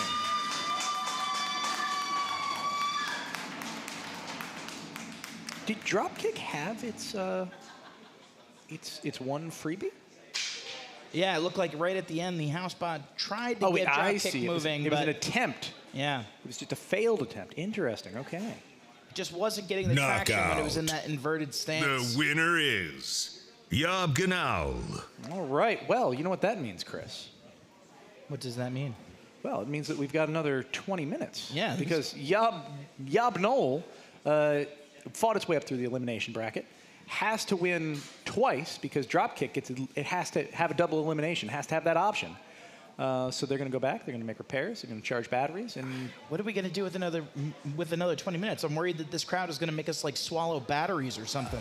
Well, we could start with a replay. We'll talk about some of the big hits here. I'm interested to see when that chassis first flexed on Dropkick because that was really what set the tone for the rest of the match. Oh, big hit there. They had a lot of good exchanges. There it is. Hit after hit. And Dropkick surprisingly able to exert a good bit of control. I mean, for a very much not control robot. Yeah, it was a really interesting matchup because, you know, Dropkick definitely has the advantage in that weapon strength, but you know, YOB GNOL with that incredible driving prowess. I was so excited to see this match. Yeah, not and just... I get to see it again. Here we go, yeah. What's better than one amazing robot match? The sequel. So, let's see. I think we've got a little bit of time there, obviously. I think we're about ready to go over to Kyle, who has some, I'm sure, very excited folks with him. I would imagine so. All right, guys, I am standing by with the runners-up in the 3-pound beetle weight bracket. all the way here from across the pond. I cannot even believe it. This is Alex Mordew and Saw Loser. Alex, how was your day today? Great until the end of the day when I just started messing up. Outside of the cage, you know, it wasn't even in a fight. It was just like, yeah. That is half the tournament happens in the pits, and every now and again, Evan Arias's, you know, double-jointed thumb messes everything up for everybody too. So you have that problem. But nonetheless, you guys came here. It was amazing. You got the most destructive bot award for your weight class. You tore through the competition. You totally lived up to the British invasion. You did something to your bot I have literally never seen before. Made modern art. Yeah, modern art, absolutely. And not only that, you qualified for the December finals. And not only did you qualify for the December finals, you made $400. Oh, I can buy a new controller. You could buy a new controller, absolutely. So you have $400. You can spend that however you want. And hopefully, you'll be able to come back in December and make a little bit more. How many euros do you think that translates to, or pounds? Pounds? I don't know, like 10? Yeah, 10? Yeah, about 10 pounds. So congratulations. Welcome to the U.S. The exchange rate's great for you. It works out awesome. And yeah, congratulations to you guys. I'm so excited to see you guys come back in December. And you know, if you guys want to come back before that and hang out. Let's say December. Let's say All right. December. We'll see you in December. Thank you so much, guys. Appreciate it. Thank you. Thank you so much. It's been great. Cheers. Thank you. You know, I believe he's flying out of New York City. Right. He could stop by MoMA on the way out and just hang that sucker right on the wall. Just put it on a pedestal and see if anybody notices it's there for 3 years. Someone's going to take a photo of it and say, look at this incredible... Think about the meaning that went into this. And they wouldn't be wrong.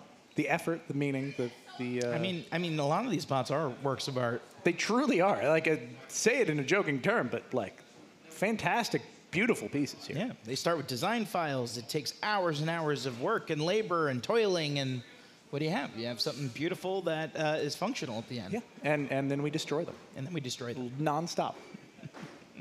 It's a beautiful thing. We make a visual art. The process of filming this becomes a piece of visual art. I see. I think that counts. Mm-hmm. All right. Are we ready already to go to not just the runner-up, but let's go to Kyle. Kyle, what do you have for us? Hi, everybody. I'm standing by here with the birthday boy, Robert Rund. So, happy birthday. Thank you. How'd your day go? Good. Yeah. Twice sung to me now today. Once by Luke and once by them. I sang with the first one, so yeah. I don't remember. Sorry, I apologize. I don't remember who was out. Oh, good. So today you won literally the entire tournament, and I'm pretty sure, Gil will correct me if I am wrong, but I am pretty sure you were the first ever non-spinner Golden Dumpster winner in the 3-pound division ever here at Norwalk Havoc. So how do you feel about that? It feels weird. My goal was to win one fight today in the undefeated bracket. You did that? Yes, and I don't know what happened. I know control bots. Austin likes them. But I didn't expect a control bot or non-spinner to go this far, because there's like Saw Loser, there's Ablation, there's a ton of super damaging robots here that, I mean, as I said in previous interviews, my goal was 9 points, because on a judge's decision, it's 17 total points. I need 9 of them. That's how I know I'm not going to really knock anyone out. So you got 9 points all day today. I mean, judge's decision after judge's decision after judge's decision, and now you, my friend, get to go right over to that desk and collect what you have earned. So congratulations, happy birthday. And from what I understand, you now have to give the Golden Dumpster away as a wedding gift. I'm thinking about giving it to my sister. She's getting married tomorrow, so I'm going to be, from here, going to the hotel, checking out, going to work at 6 a.m. at my gas station, and then napping after 11, then going to see my sister get married. See, and most people give people like toaster ovens for their weddings, you know, like... I might just give her tender love and care like I usually give for gifts to my sisters and my family. That's so sweet. I love it. But, you know, I think a golden dumpster is a pretty good gift. Probably confuse her so much. Here you go. What are you giving me a dumpster for? All right, get on over there, collect your dumpster. Robert, welcome. Let's get you microphoned before we hand this to you. I want all of the... This sounds so weird, you guys talking. Hey, how's it going? Welcome to the table. We'd like to present to you... It is, isn't it? This wonderful masterpiece gets this wonderful masterpiece. This wonderful masterpiece being a golden dumpster filled with $1,000. The golden dumpster that might be going to my sister tomorrow. Yeah, not with this. I was gonna say you. I love my sister, but not that much. That's fair. Maybe just like take one out for her, and then I'll take $1 and put it in the dumpster for her. There you go. Fill it with some change. I don't know how good it turns out. There's some Ritz cracker crumbs in there, Yeah, too. we scooped it in. I'll put some hot sauce in or something. It's don't touch your eyes after touching that. Right. We touched it after the hot sauce, and it's... Everything's a mess. Yeah. But seriously, bravo. That was an amazing run to see. This robot, I don't know, it defies a lot of logic. Can we get a tight shot on everything that Crashfest has endured here? Look at that. Look, Still held together. The only thing I changed on the whole fight was one of the mounts from Ablation got damaged, and I had to change the top from my first fight with Saw Loser because he destroyed it. And Robert, I've heard that these mounts were actually made here? So I had forks made by Jim because I had these forks from Send Cut Send, and it got delayed. So I didn't know if I was going to get them. So Jim got me some carbon fiber nylon just in case to have for it. But like Remy who has Wicked Wedge made the frame, the mounts, the tires. Adrift off Killter made this. So without the community, this bot wouldn't be there. Community effort, a team effort, all coming together. I don't want to say no wonder you won, but you had some big hitters in your corner, and it sure paid off. It's all for fun. I mean, if you're not having fun, to me, because I used to race, it's not worth it. You have to have fun. Yeah. And I had fun. I'm surprised, to be honest with you. I didn't expect to, That's fair. Well, congratulations. Thank you. Bravo. We're so excited for you. Thank you. Awesome job. Can't wait to see you again in December. I was going to say. I might be here before maybe July. Yeah, I can't do September. Get your practice in. Are there any big improvements planned? Maybe. Or you don't want to mess with a winning... I probably want to get a lifter that can actually lift when the robot's all the way. Because when it's on the tip, I can lift. When it's here, I can't lift. It won't let me. I'll be honest. I was like, I want to fix it. This will probably Crashfest will now be my main bot. I wanted to make it Wreckfest, but it is what it is. Well, new and improved next time. We'll look forward to it. Bravo. Thank you. Awesome. Great job. All right. All right, we'll go back over to Kyle, who's currently outside of Cage 4. Yes, I am. I'm standing by with Jonathan Schultz. Jonathan, I spoke to you this morning. We had an interesting conversation. You told me that you were up pretty much all night getting this bot ready, and you said that you'd done some simple math.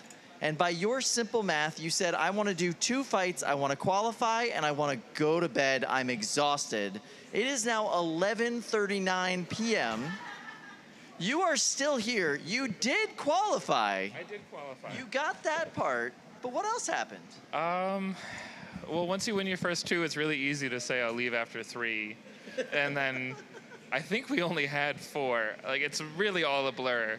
And Maddie did it right because she slept on the couch for like 2 hours in between a couple of the fights.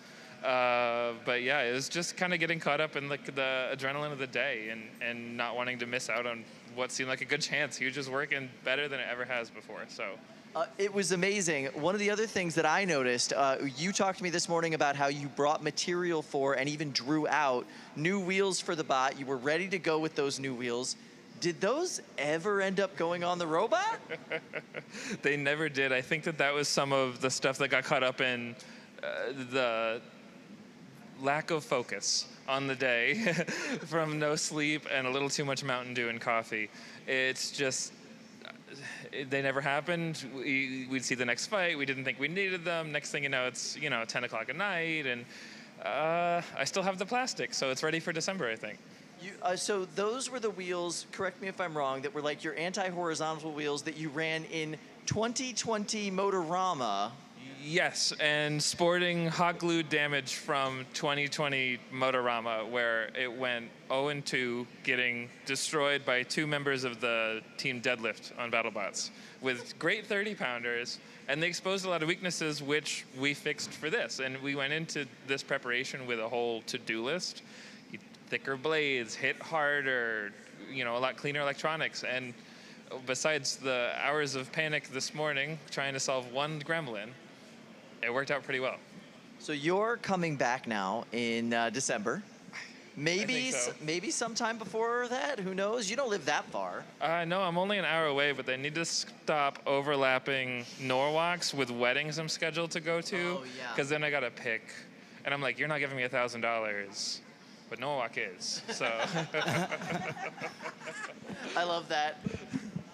So speaking of $1,000 and golden dumpsters, please head on up to the desk, see our friends, and collect what you have earned today, sir. Congratulations. Thank you very much. Thank you.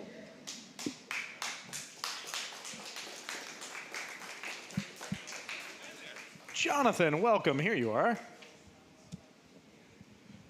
I have this for you.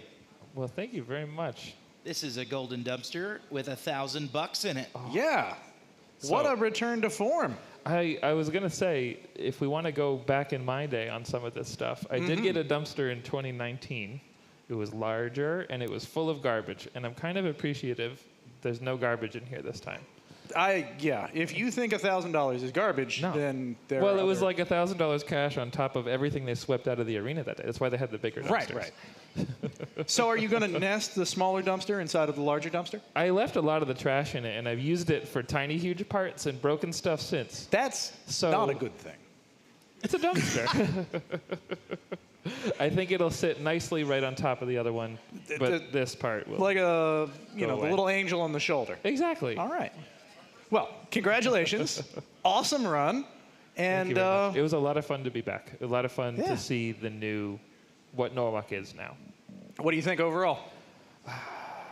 Overwhelming has a negative connotation, but it's a lot. Like, my last Norwalk had a concrete brett and one arena and just a really simpler time. And this is a lot, but it took a bit of the day to get up to speed with everything. But once I was there, I like it. I like being able to line up before fights. I love having a crowd. Like, it was a really good time. And we love having you back. Huge. Was so fun to watch today. Like, devastating hits. Your classic Jonathan. We loved it. Loved it. I knew we were going to make some changes that were going to improve from how it was. But there's some days where everything comes together and you're just like, I didn't expect it to be like this. I did not expect it to hit as hard as it did today. Well, congratulations. Can't wait to see you in December. Hope we see you in between now and December. I'll try. And we're going to go over to Kyle. Kyle, where is Kyle? There he is. Well, there is Kyle. Hey, everybody. I'm hanging out over here by Cage 4, and I have the runners up for the 30-pound weight class today with their bot, George. So you guys had a weird and amazing day today. Tell me about what your experience was. Tell me about what you went through. How are you feeling about the day? I'm feeling pretty good. We had a lot of repairs to do after our 2 big fights against STF and the first one against Huge.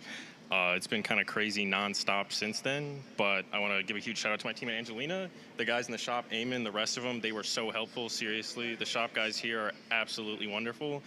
It's just been a crazy day. Really happy with how we did. Is this you guys' 3rd Norwalk now? This is my 3rd, her 4th. It's your 4th. So you guys have been getting better and better and better every single tournament.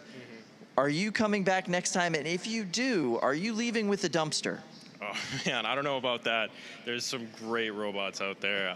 But yeah, I mean, we've been just coming back every time, trying to stay with it, make improvements in between competitions, learn from everybody else here. There's so many great builders here. Such a great community, too. So we've been doing our best to keep getting better. And I think we've been doing that.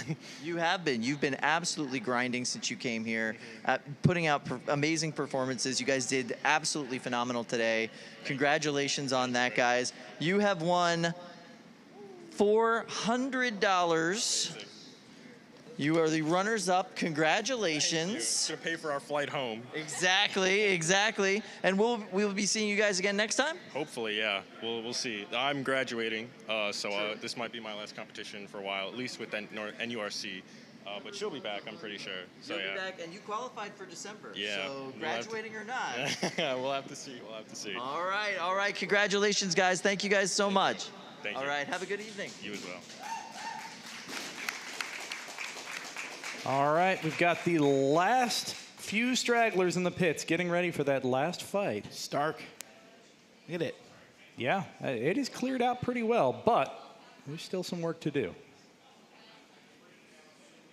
And, you know, there's people cleaning up. You can see the Brits are still in the back there, still getting ready. Yeah, a lot of folks left. We're going to go to Lindsay in the meantime, since there's not a lot of action in the pits. Lindsay, is there a lot of action on the internet? Yeah, we're actually right in the middle of a poll. Somebody wanted a poll as to whether or not to require Hawaiian shirts for July. Oh, interesting. What do you think the over-under is? Like, where do you think the poll currently stands as to yes or no Hawaiian shirts? Can I ask a follow-up question to that? Who is required to wear said Hawaiian shirt? That would include you. And I suppose me. I don't know. Do I have to wear the Hawaiian shirts as shirts? Can he wrap them around his head? Can they be a headdress engaging or in hand-to-hand combat? I think both. It would have to at least be a shirt, but in addition, you can wrap it around your head. How about like shorts or the thing that, you know, like people do where they just wrap it around their waist? Okay. That's more my speed, maybe. We can negotiate on the details later. What do you think? What do you think the vote is? I'm gonna guess it's about 67% people wanting to require shirts. What do you think, Chris? I think because I don't trust the internet, 100% of people want me to wear a Hawaiian shirt. Interesting. It's actually right in between both of you. We stand at 85%. That's pretty high. So, yeah. But in addition to that, we also have a super chat, which is really what the main show is about. And this is from Dual Force Robotics Twinser. I suppose I'll be the one to say it before we all go for the night. Huge versus Dark Side, when? Interesting. Chris, this I have a feeling this tickles your funny bone. Yeah, I think that that would be that would probably be, and Lindsay, I love you to death, but that might be the highlight of my entire life. I don't blame you. Yeah. I don't take any offense to that. Yeah, I don't know if my robot would, because my robot doesn't really hold together just when it's moving, but to actually compete against 30-pound Huge, it would be a humbling experience, to say the least. You might need new wheels. Interesting. Yeah. Lindsay, I have a question for the internet. I didn't draw a lot of attention to it, but we've had two different color palettes here with my Hawaiian shirts. Yes. And I would love, to go home, be able to call my grandmother and tell her which of these two Hawaiian shirts was the right choice. Because I couldn't choose between either of them. Can you give us a breakdown of what is on both of those? Let's see. Because I feel like there's a violin on the one that you're currently wearing. Yeah, I mean, I believe it's a Spanish guitar. Oh. There may also. I see a bongo. Yeah, there's a viola maybe, an upright bass there. Yeah, there's some bongos. There's some oranges. This is oranges? Musical. This is an orange. These are oranges. Well, what's the big hole in it? It looks like an orange That's where snowman. I put my head and my body and my arms. The hole. Which holes are you talking about? There's like you're pointing to oranges, but there's a gigantic black circle in the middle of an orange. They're not good oranges. No, so there's that, and then on the flip side, there's a woody. And some palm trees, and then more woodies. Yeah, there you are. So that's the breakdown. So I am putting a poll in the chat right now to see if they prefer the yellow or the red. I'm highly curious, because the red makes me look like a cherry tomato, and the orange alerts drivers that I'm a hazard when I'm near the roads. And combined, you're like a very tropical McDonald's. Right.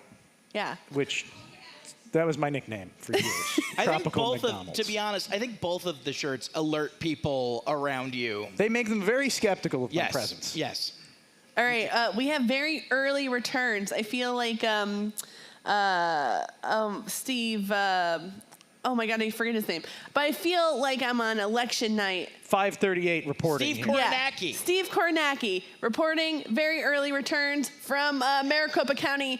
68% red Hawaiian shirt. Oh, all Wow. right. There is a surprising number of people in the crowd that care about whether or not the red shirt won.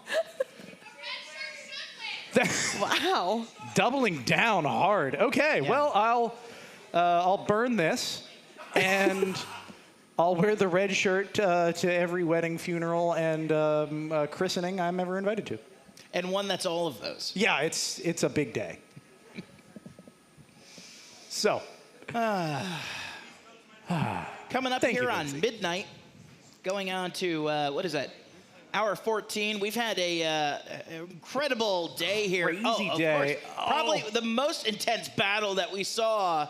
There we see a human lunatic, Luke Stangle, locking in thumb war with Ricky Willems, who's got a Hawaiian shirt bandana wrapped around his head. Wow. The shame on his face. He literally left this desk and he's gone. Yeah, I don't think we're going to see him again tonight or this week or this year. There's no coming back. My hands are ungodly colored there. It looks like I put both of my arms into a vat of hydrogen peroxide and bleached them. You look like you dove into a pool of white lithium grease. Yes. Yeah. I'm a ring girl that climbs out of your television set. All I need is the dark hair, coming down across my face. Right. Yeah, and you gotta have that real flexibility. Yeah, well, I'm just not going to show that off on stream. Right. I would do that, but it's got to be a 4K TV. I don't know where to go from that, Chris. Can you guide me? It's got to be large format, Ricky. Large format. A large format. A lot of pixels is what you're saying. What happens if it's a projector? Can she still? That's a good question. What if it's like a film reel and you're cranking the thing, and you stop cranking the old-fashioned film reel when she's like halfway out of the projector screen? Is she just like bifurcated there? And that is how you defeat her. Yeah, that's. You send the tape in to a very unfortunate guy who has to change media style, and he dies. He's gone. Right. But then you come home and you put it into your Super 8 video projector, stop it halfway through, slice the ghost woman in half. We are solving the real issues here, Ricky, at midnight. NHRL May. Yeah. Yes. How do you destroy the girl from the ring?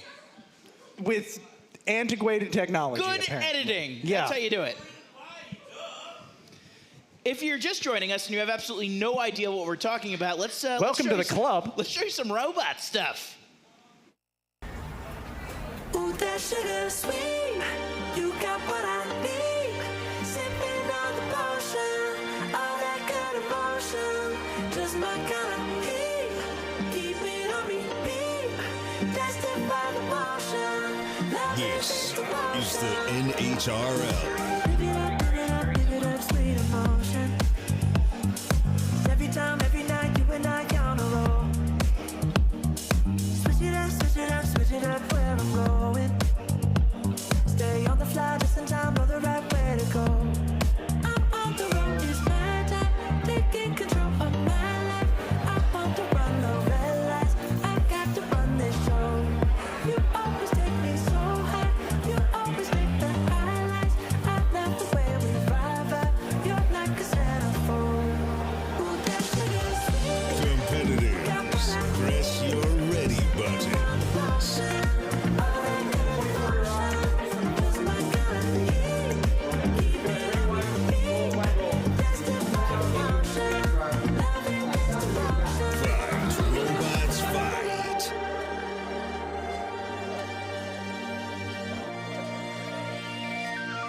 Encore. All I want is satisfaction. Make a move, baby, you got nothing to lose. Give me that good reaction. Gonna make it right, little like an effort I can refuse.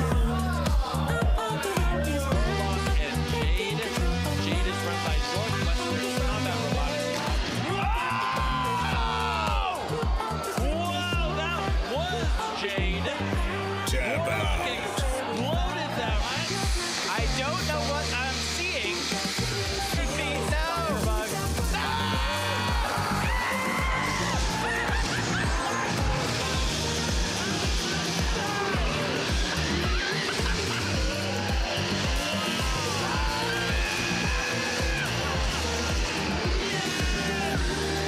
Oh, Casey's done it. Wow. Unbelievable. Firebug is torching Speezus. Although, well, this has just become considerably easier. Lindsay, I think that you dance. Wow, I do not feel safe, Chris. Let's go! Oh, wow!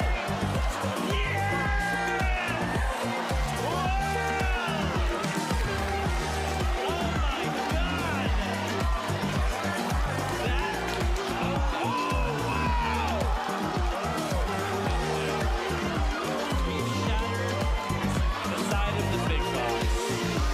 Okay.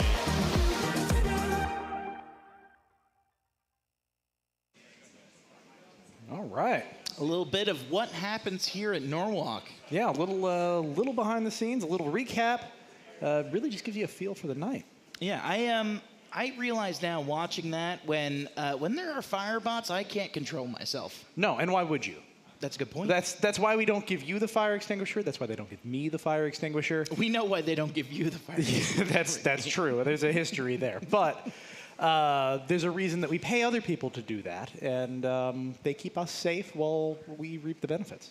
It looks like there is a little bit of movement happening here in Cage 4. Yeah, last fight of the night. Last fight of the night. There we see Dropkick. I'm curious to know if they were able to put together that chassis and unskew it. Yeah, I'm certain they can. The question is, how are they going to modify it so that it doesn't become skewed again? Because the last fight, it only took a few hits before it started bending in a unfortunate way. Yes. Or unfortunate for Dropkick, anyway. Right. So do you think they've made any modifications where maybe it is reinforced or has some material removed? Is there something that they've done to prevent that from happening again? Or is it just get good, drive hard, fingers crossed? I think that's actually the slogan, the state slogan of Florida, which is where the bot is from. Oh, all right. Well, good point. Drive fast, take chances. Yeah. Fingers crossed. It's the finals. 100 miles an hour in the right-hand lane. That's all I know about Florida. It's called the shoulder. Yeah. 100 miles an hour down every sidewalk. In a mobility scooter. Yeah, well, I mean... if there was ever a place in this country that was going to have a 100-mile-an-hour mobility scooter, this might be the place. Oh, here. Yeah. Oh, I thought you were going to say Florida. No, well, yeah, that's a good point. Florida would be number 2. But there's a lot of odd transportation. If you take a peek around, you'll see weird scooters and bicycles and I don't even know what some of the things are. There's a lot of weird things here. It's like a I don't know. Like a supervillain's lair. Oh, that's what it reminded me of. There's a Austin Powers-esque weird tiny car truck thing over there that looks like it belongs parked in a hallway that's just sideways. Yes. Yeah. If you want to block an exit in this building, that vehicle is the way to do it. Oh, interesting. You see some movement here from Dropkick. Wow, we're moments away. Yeah, and it's not even midnight, Chris. We are, I think, 70 seconds away from midnight? Yeah, I mean... Coming up an hour 14. It's a long day. It's been longer. It has been longer. Has it ever been shorter? I'm sure it's been shorter. Well, it was shorter in the old days. I don't know about that. But yeah, seriously, for the new robots that have shown up, the new builders that have shown up, the fact that we have gotten through today as quickly as we have is a real testament to how hard everyone works at an event like this. Yeah, absolutely. And especially when you've seen other events here where it's these bots that are really dialed in and there's plenty of spares and people have taken the things apart and put them back together 100 times. This is wildly different. Right. This is do what you Next can with in what you got. Cage 4, Oh, boy. Dropkick versus YOB GNOL. YOB GNOL. I had no idea there was such a majestic mustache on the driver's side there. That is a mustache that makes me a little uncomfortable standing in an elevator. 7, He gets one aggressive 6, point just for the mustache. 5, 4. Here we go. This is it. 2. Grand finals, 1. 12 pounds. Dropkick. Robots YOB GNOL. fight. And away they go. Both robots up to speed, teasing each other, trying to figure out who's going to make the first hit. Dropkick playing it safe. Yeah, playing it real safe. Just trying to square up with YOB GNOL. Oh, big hit there. Bigger hit there. Dropkick's weapon belt is gone. Oh, no! The only option left is break your weapon with my face. It's going to be a hard strategy to pull off, but I know Dropkick is going to do their best to do it. Stranger things have happened, Ricky. So I have been told. Especially with 2 minutes left on the clock. Yeah, there is a lot of time for things to get weird. Weirder. Yeah, weirder. Notice that Dropkick is driving fine when inverted now. So they have fixed whatever issue they had earlier with that. Dropkick actually very mobile. Looks like YOB GNOL has toned back their weapon a little bit now that they've... yeah, it's pretty smart. It is a very smart strategy. They don't want to have their weapon go down needlessly in this fight. If they can just pop after pop, control the fight a little bit, do a little damage, it's in the bag for them.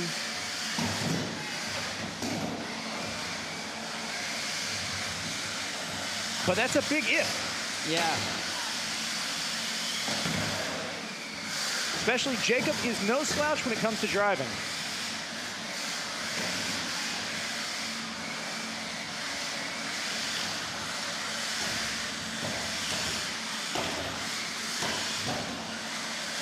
Hit after hit, that UHMW chassis just takes abuse and punishment. I mean, I'm so impressed. I'm so impressed. I mean, the entire robot is a huge wheel in spirit.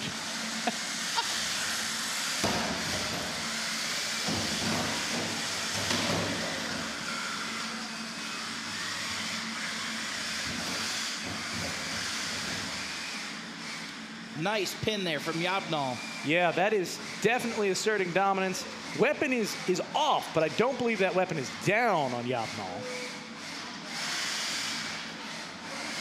And there it goes. Yep. Still popping away. 15 seconds left in the grand final match of the 12-pound division. This is going to conclude the May event for Norwalk Havoc. It's going to a judge's decision.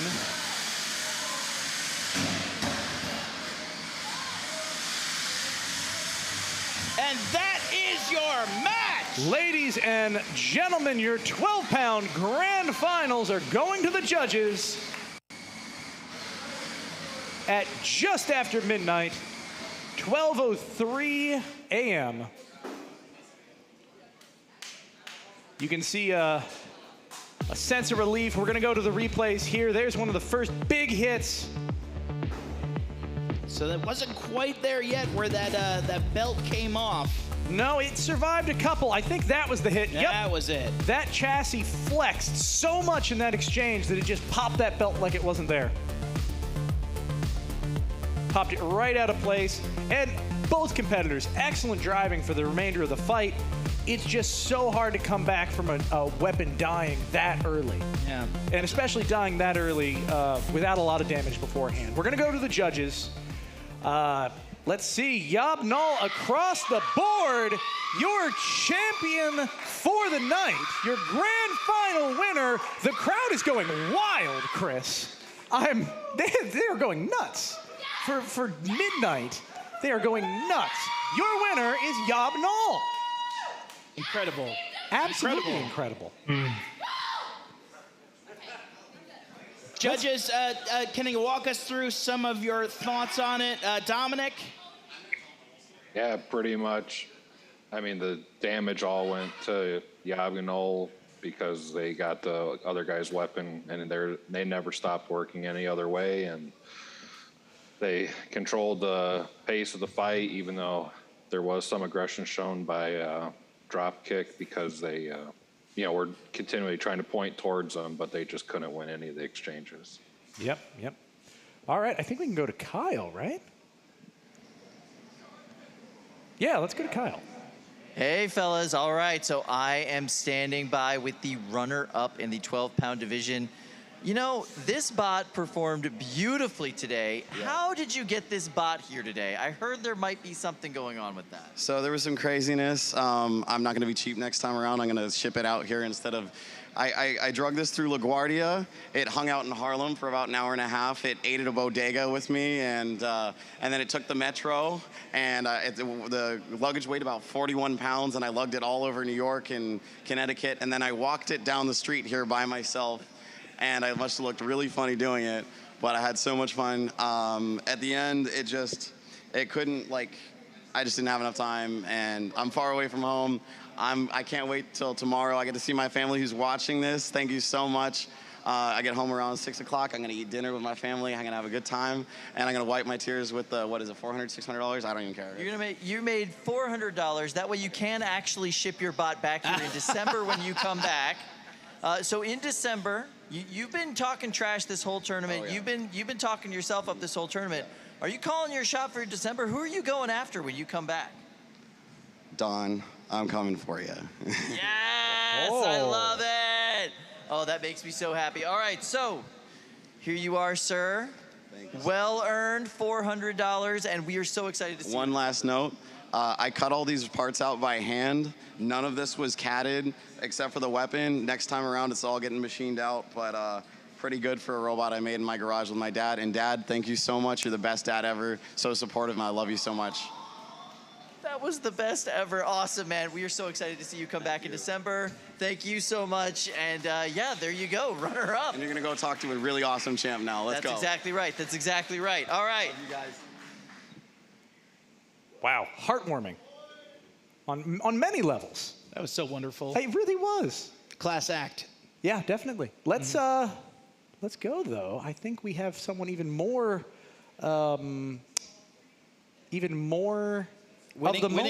Yeah, more winninger. Let's go to Kyle and see if he's in that moment. Kyle? Hi, guys. So here I am. This is your winner of the 12-pound grand finals. How was your day today? It was a long day. I had a great time. I couldn't have been any happier with my bot. It performed way better than I expected. It was totally worth the months of hard work. I'm just totally speechless right now. I didn't expect I'd get this far. What I heard the most about your bot today is it looked like a 3-pounder out there. It was so fast. There was so much power density in your bot. What is your secret? What did you put into this bot? What was the special sauce? The magic blue. I love it. I love it. Well, you, sir, have earned yourself a golden dumpster and $1,000. Congratulations. Thank you. Head on over to the desk, collect your prize. Well done today.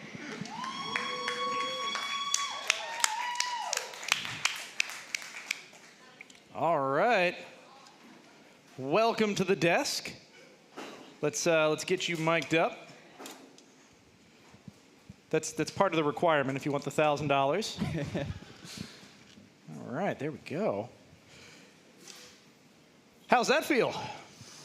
Feels like a dumpster. Yeah. hopefully a little better than average dumpster. Oh yeah, well, it's golden, of course. Yes. It's made out of solid gold. Really? Yeah, Well, there's not the $1,000 lids. in it, but the dumpster itself is worth thousands. Yes. Yeah, that's all I've heard. Yeah. Incredible performance today. Your bot is incredible. The aggression, control it shows, but then also able to pack such a huge punch. It's been a privilege to watch this thing today. Yeah, it's quite a machine.